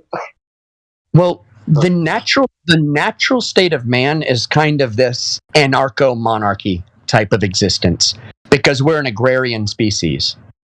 We are not. Us and technology actually don't mix. I love technology. We love technology, but it's actually bad for us. And so I don't want to use the term right-wing or conservative, but anarchist, monarchist is actually our natural state. Feudalism is our most natural state, essentially, which is kind of a fusion of an anarchist peasantry who relies on a monarch. Yeah. And pretty much England and Great Britain about 800 years ago. Yep. Yeah. And like feudal Japan. Japan developed it. China developed. Every nation has developed it, even in little tribes. If you actually look at their cooperative structure from tribe to tribe, it's very similar. Oh, we call them families. Oh, it's familial. Well, they're also acting kind of feudal. Because yes, they're anarchist, but they also have a chief. Yeah, I know. So really, anarchism is really just like something you control about yourself in your voluntary interactions with other people. It's not a form of governance. That's why I say there's no true anarchism that is a way of life for entire societies. Most societies are going to be, in a completely natural state, monarchist. There's going to be a big chief. Even in an ideal government, right? The nature of people, is still there. Yeah. Yep. So always going to be a pyramid structure for sure. There's always going to be many at the bottom and the very few at the top. Yeah, and that is, I believe that's actually the natural state of man. And I mean, it doesn't have to be malevolent. It doesn't have to be evil, because there were good kings in the past. But it does seem that our natural state is there's always a big chief. The golden soul. There's always the final word that needs to be spoken, right? Someone's got to say that final thing before things actually get done. Somebody needs to make a choice. Yes. Right. If we all did it, we'd never get anything done. Right? Ever. You just described democracies. Yes. Exactly that. And if you want to be a good man, then you have to be this obedient, non-critical thinking man. But then, you're like, blah, blah, blah, all silly and stuff, being dad. But what are the wicked men doing? They're freaking brooding and planning generation after generation. And what are the good men doing? Oh, just raising our kids. It's funny, Pong. I believe a good man should be able to have the capacity for great evils. Exactly. He should have the capacity to be an absolute tyrannical monster. Because when the wolf is at the door, when the barbarian's at the gate of your little anarcho commune, you want that good man who is able to turn into a monster. That's it. That's the whole point. That's a good point. That's a really good point. I mean, you do actually, but you would be good if you weren't evil. You would be a good man. That's what I am. I've always tried to get that monster contained, just like Carl Jung says in The Shadow. If you don't understand that you have a shadow, you kind of try to ignore that you have a shadow part of yourself. Then what you do is you project that out into the rest of the world. I believe that wholeheartedly. And you only see evil. I don't really like the shadow. I think the shadow is an excuse for this thing we call sin, missing the mark, and all the feelings that come. Look, if you know you're a monster and you're able to contain that monster and cage it, and then that's a power. It's not a power that because it's a weakness that comes from the flesh. So it's a power that we can. Well, not necessarily. When you can kill it. Here's my idea. Yeah. Be a monster that does good. There you go. That way that's right. Embrace the monster. Don't cage it. Don't shun it away. Embrace it. It's part of you. Well, it is part of us, but we do have to accept that it's part of us. So what I mean by cage, contained, have it so it's under control by another one, that we do have another character that is able to control those other parts of ourselves that are detrimental. They're there for a purpose also, to protect us in the right direction. There was an original Star Trek episode about this. Discipline your monster, gentlemen. Sonny, I sent you a DM. I'm just gonna go grab dinner right now. Discipline your monster. That's a great way to say it. Wait, say it again, Bong. Bong, you're breaking up. Can you guys hear me? Hello? You're kind of muffled sounded, like your chat. It's skipping a little bit. Say something. Testing 1 2 3. Okay, you're good now. Oh, I was gonna say, how does a 16-year-old? I'm just gonna assume you're a 16-year-old shepherd boy kill lions and bears, right? Is he a monster or something, or is it something else? He has the God-given gift of having a monster inside him. It's like being able to defend against a wolf. You need to be able to defend against a wolf, so you've got to turn into a cunt to do that, right? Right. Men are capable of unspeakable violence.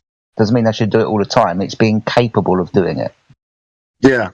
And then, well, here's the fun, ironic part. He went out and fought a monster of a man that was a warrior since he was a child. And I was like, yeah, that is definitely a monster. Defeated with Who was that? defeated with Godric cunning that said he sent- was that Godric that said he sent me a DM? Because I don't see it. It was defeated with cunning and violence. That was me, Sonny. Who was Which it? came from God, though, right? Like that's Flat man. Oh, Flat man. Oh. Shadow, right? Is really something that every person should have. You know, it's to fight. You know, to know what's right and what's wrong, and fight for what's right. You know? I think the shadow it has a lot through a of moment.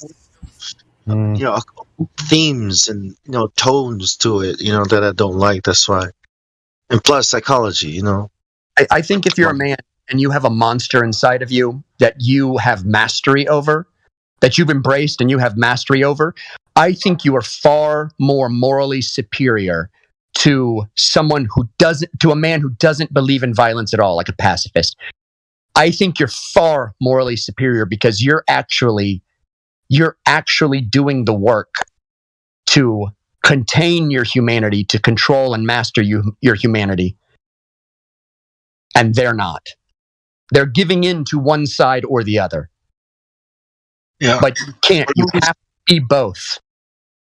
when I was younger, like 10 years ago, I was practicing kung fu, practicing. I was like, yeah, man, I'm so powerful. But then I thought, you're gonna get old one day and be fucking weak ass, dude. Like, you chill out. Yeah. Like, what do you mean? So now 10 years later, I'm like, yep, getting there. Not so powerful after all. So I think there's something else that because the energy of a young person, right, is different, than the wisdom of an older, more experienced person. There's control, like you said, but there's also a realization that strength is not from physical prowess alone. Yeah, that it comes from something from love. I think it comes. How can I kill him? Well, because of love. Yeah. and people are afraid, and fear is the opposite, I think, is what the shadow is, is the sin, missing the mark. I think it's, that's why I go with that, because it's almost like saying you don't need the Bible to face life, you know what I mean? Or your problems or your troubles, that you can do it.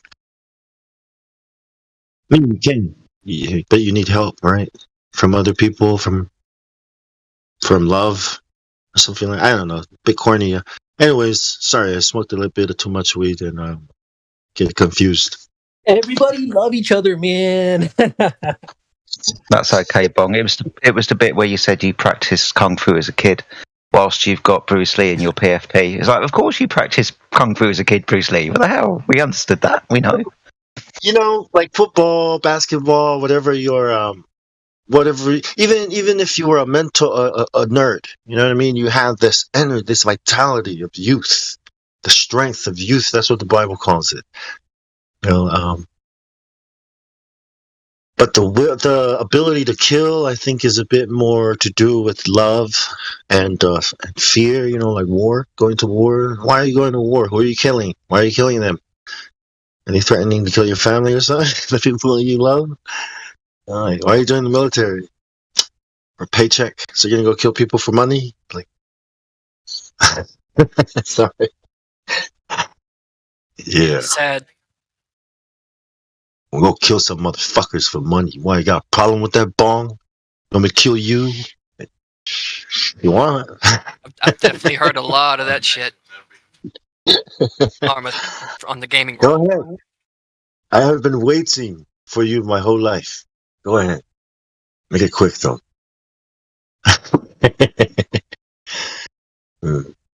Not worth it, eh? not worth the troubles, right? Jumping out of a plane and killing a whole bunch of people that are shooting at you, that's worth it. That's worth $400 every 2 weeks, right? So my dad did. He was a paratrooper in Vietnam. He was a Green Beret. Ooh. The man was a legitimate badass too. Green Beret. Wow.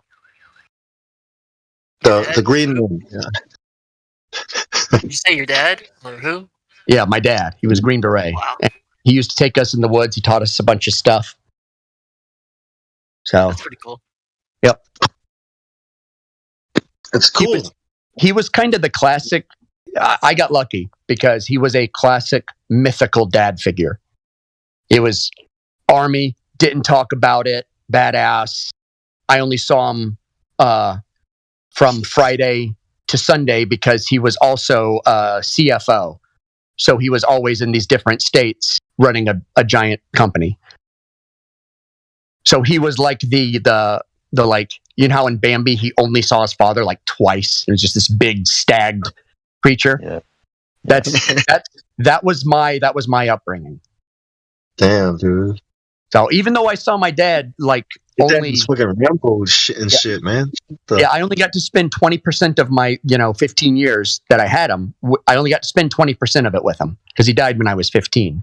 But that 20%, that 20% was so impactful because he just had that mythology status to me.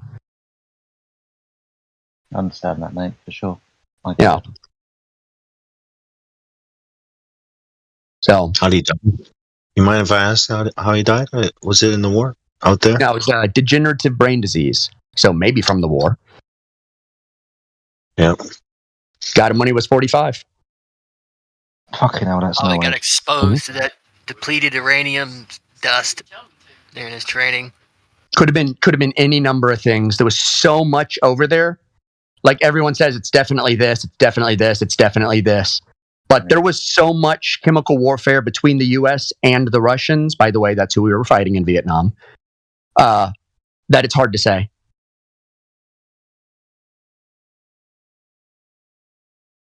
$45 is no age, mate. Yeah, it is low. But I'll tell you what. He did teach me to like live, at least. That was good. So by the time I was 20, I had already taken myself like to Europe and like lived in hostels. Oh wow! For like I was there for about a month, and so and I did a bunch of stuff. I went on like all these volunteer building projects all over the country. I did a lot of stuff, so that helped me get well rounded and able to like bullshit a lot. I broke my knee in the Navy, so I was fortunate enough to not have experienced it. I cried, but I feel lucky because I would never kill an animal unless I had to eat or kill it, and I definitely couldn't kill a person. So I'm happy that I didn't realize later. When you get there, when you start killing people that you don't know who you're killing and what for. And that's all for the wrong reason. I was blue pill back then. So I'm like, man, I would have lost my mind. It's funny, my dad, so 2 days after my dad died, we got a call, caller ID shows up as Langley, Virginia. Mm-hmm. I know the story, Ashish. Yeah, you know the story already, Jedi. It was the CIA calling and asking for my dad. Rambo. Yeah, and he said, this is Agent such and such with the CIA. We're looking for, and he said my dad's name. I said, he died 2 days ago. I'm sorry. And the officer on the other line said, we're very sorry to hear that, sir. You have a good rest of your day. Click. That's it. They're just checking in. My brother did a Freedom of Information Act and all this other stuff to find out, like to get my dad's record and stuff. And he had over 14. Doesn't know how many more, just over 14. Oh, wow. Oh, wow. So that's why I say genuine, actual badass. Yeah. He sees things that he's not allowed to tell anybody ever again. Right? Yeah, the man died. The man died in 1996, and I didn't find out until last year he had been a lifelong Mason. Wow. Well, you got friends in high places, I guess. Yeah. Well, you know what's funny? You know what's funny is, you know how I found out? So, I got invited by his lodge. wow, dude. I never gave him an answer. The what? Oh, yeah. Good answer. No answer. Yeah, good. No answer. It's the only answer. Yeah. They were definitely trying to suck you through the straw. Maybe. Yeah, they were checking in with you too. Like, hey, how you feeling? Who, me? Not me. Not me. I have since found out that there are other people. I'm not going to mention how close in my life they are to me, but I found out they're part of the same lodge too. So I didn't even know I was in this weird circle. From my understanding, this isn't an uncommon thing, though, is it? I mean, lodges are all over America. Yeah, they're all over. I mean, I'm in Great Britain, and we don't have that type of prevalence around lodges. It's they're there, but they're not necessarily spoken about. But in America, it's kind of normal culture. You've been down the lodge. You get the Flintstones right in the Grand Poobah. Well, What's funny is that a lot of people, a lot of men are Masons here, and they're still not. No one's open about it. And like me, even though I'm not, I won't talk about it because I don't want to violate the privacy of the choices of the people that are in there, right? Because I mean, they're all still good, honorable men, in my opinion. All the ones I know, anyway. So it's like there is a especially in the South, there is a pervasive culture of it. Yeah, that makes sense. For some reason, being in the South, I don't know. That makes sense to me. Yeah. Did you folks know Jehovah's Witnesses are part of the Freemasonic Lodge? Jehovah's Witness. I'm going to be honest with you. I was unfortunately raised in that for 26 years, so don't mind if I get a little weird in the head. Yeah, here's the thing. I was too. And and the local Freemason Lodge has none of them in it. Not a one. Nah, because they were excommunicated, and that's why they call it the Kingdom Hall and not a temple or a church. No, they call it a Kingdom Hall. And look, I'm no fan of them, but they call it a Kingdom Hall because they didn't want to get taxed as a church. Well, no, I'm not arguing. I agree with you. But the first, one of the first main conventions they had was at a Freemasonic temple out in Cedar Point in Ohio. And that was a stadium, though. Correct. They're funded by them. I don't think they are. Because I did a real, and I didn't go onto speculative websites. Have you ever heard of the Oddfellows? Yeah, but I don't put any stuff in.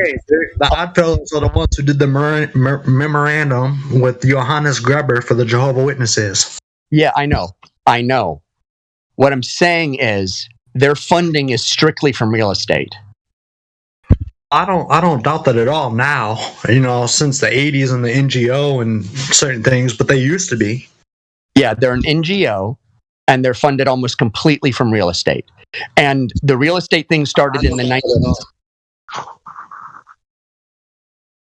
1990s. Now, before that, if between all the letters, between all the the leaders, they were barring anyone from association with Masons.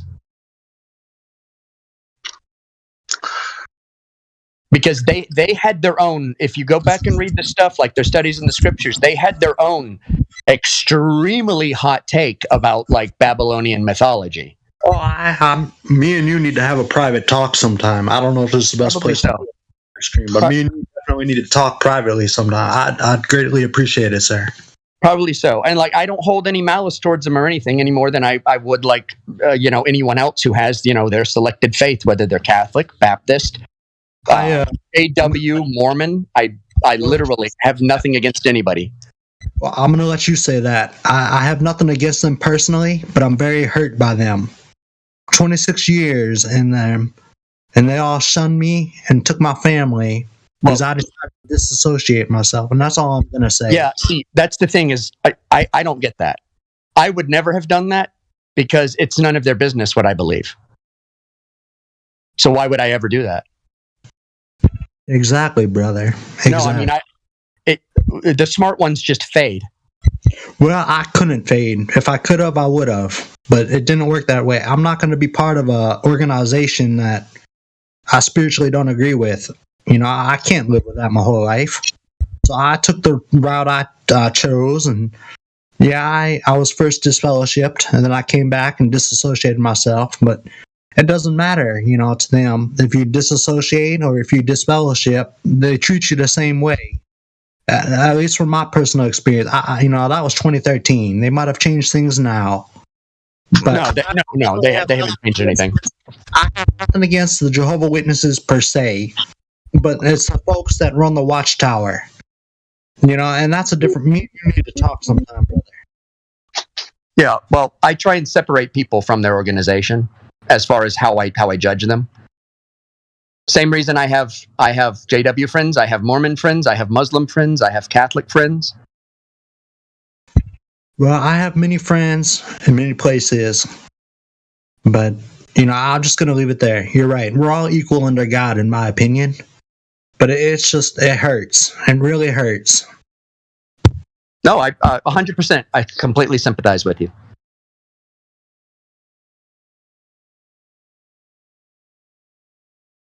But yeah, as far as like the Masons go, they're not an offshoot. Like you could go back and look at like Mormon history, and you can see that they're an offshoot of a form of Masonry. But the JWs, they were an offshoot off of. Let me think back. The Adventism of the 17th and 18th century, which was not Masonic, but it tried to reinterpret the Bible in an almost Gnostic form. And right. so when Russell wrote the Studies in the Scriptures, it was all Babylonian imagery on the front cover of it. And if you read in there, it was right. There were they were looking at star systems and all this other stuff. But then they completely changed their theology in 1918 because nothing happened that they thought was going to happen. But Russell was not the first president for them. He's taught as the first president, but he was not the first president. Well, there was a different organization before the official organization. The official organization that exists today started in 1918. Well, oh yeah. Well, I mean, they were a branch off the. I believe they were a branch off the Lutheran and Catholic. I think the Catholic used to use the King James Bible. Seventh Adventist, because when there was a split way early on, the Adventists and the JWs were just like they were just studying the Bible, and their group split up, and the Seventh-day Adventists were formed, and the Bible students were formed, and the Bible students eventually became Jehovah's Witnesses. Exactly, brother. Yeah. Exactly. And nowadays, you know, I believe it. Correct me if I'm wrong, but from you can see, I grew up on the 1984 New World translation. They're New World Orderist NGO. They're an NGO, and they do have membership in the United Nations. Yes, the organization that they consider the beast.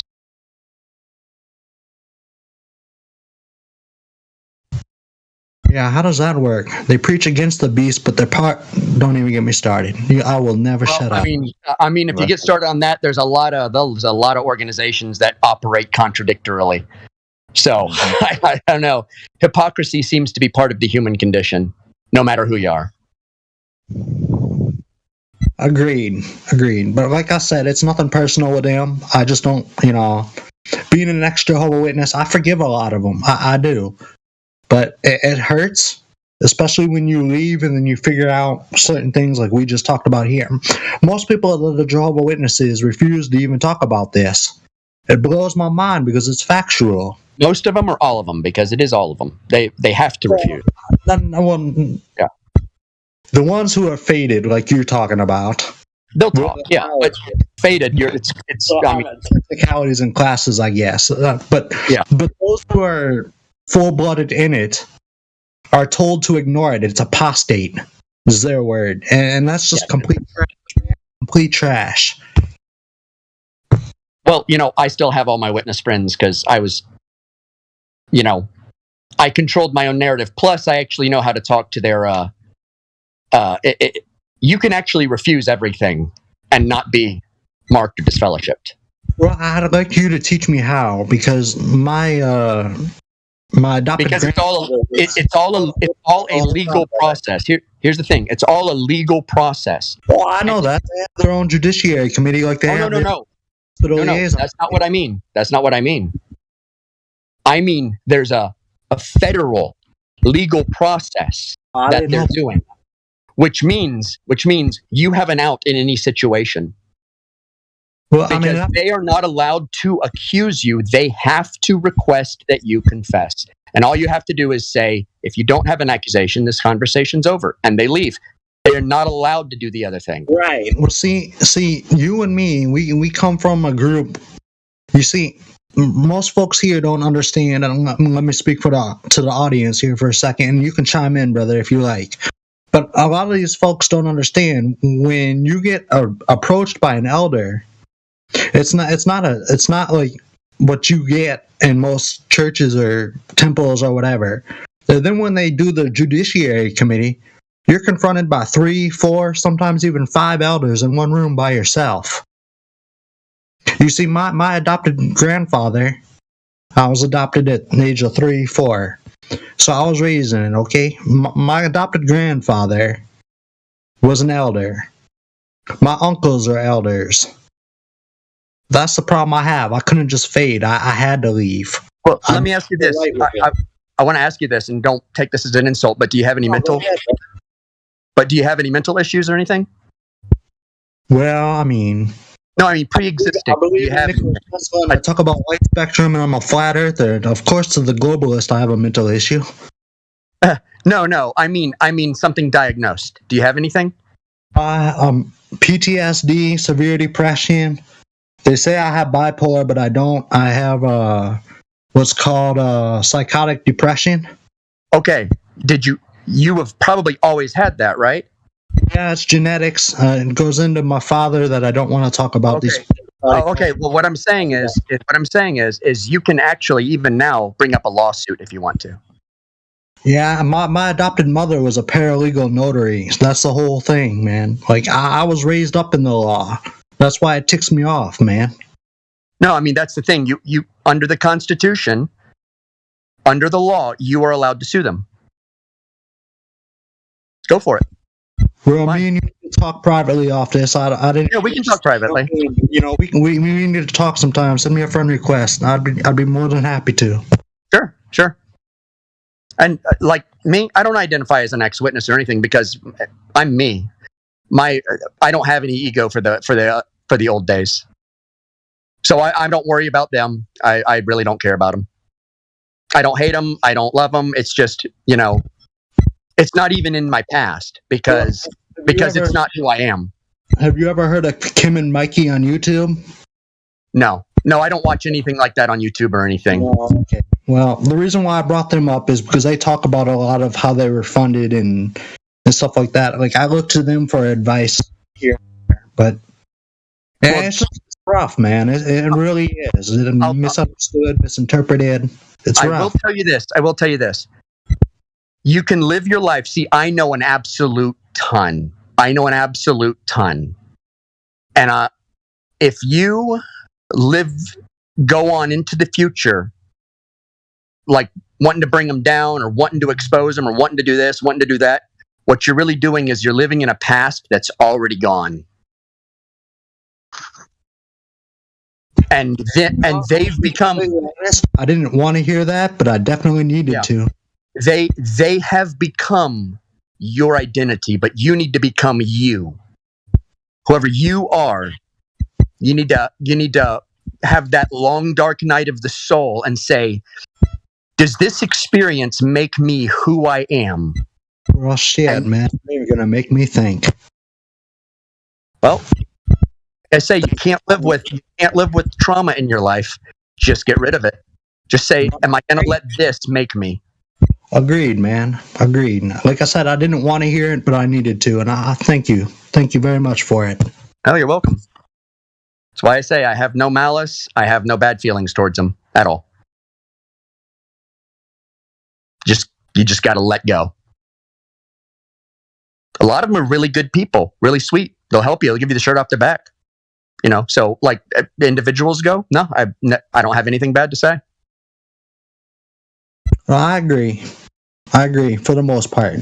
Like I said, I'm just hurt, and you know that's part of my mental disability. The whole abuse and everything kind of, like I said, you know. Like I said, it's if you just let go of it, it's not there anymore. You know what? You're right.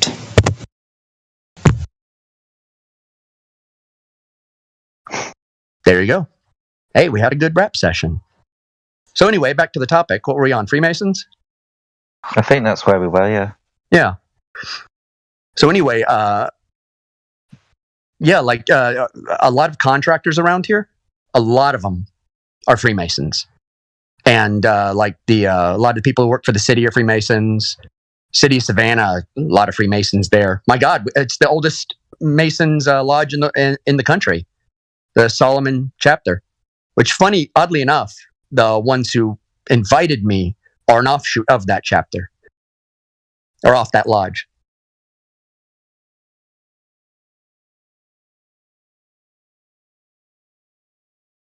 But yeah, Solomon's Temple, that's the oldest one in the country. And it's right here at the Cotton Exchange in Savannah. Oh, wow. It's Scottish Rite, isn't it? Yes. Yeah. And you know what's funny is if you look into the details of the Civil War in the United States, you're like, it's about this, it's about that. And then you start looking into the equivalent trade. I think the equivalent trade that the Cotton Exchange was doing in the years before the Civil War, they did, in today's equivalent money, $1 trillion. Fucking hell. $1 trillion. Wow. And guess who seized that? The North. Did they really? Yes, they did. Hey, whoever wins gets to write the history. Well, we say that every day, at least 5 times.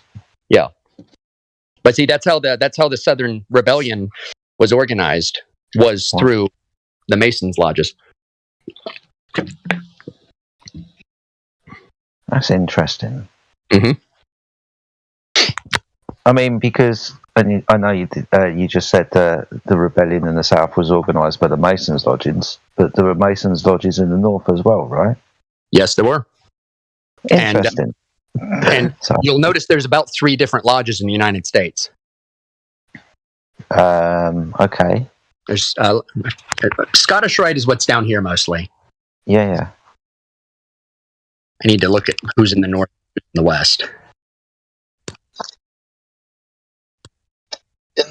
In the movie 300, when Xerxes got angry at Leonidas, right? He's like, why? I will wipe the very name of Sparta from the history books. It's like, can you do that? It's like, it's done many times. It's done every time.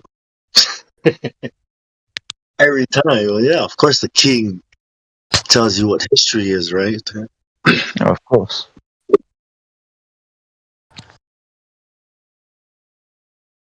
The giants on whose shoulders we stand. Great men. They just select the giants, right? Yep. Here's a giant, Kepler. Here's one, Newton. Here's a few more. Yeah, those giants. It's amazing how, like I would think back and think how many of my clients have been Masons, and I'd say probably 25% of them That's a fair shake, yeah. have been Masons. One of them was an Odinic Mason. Ooh, I've never heard that term even. Yes, the Odinic Masons, basically Odin. Okay, yeah. And so it's all about like the secret mysteries, because Odin, and knowledge, because Odin, traded his eye for knowledge. Yep. But he was the, well, no, I'm not going to say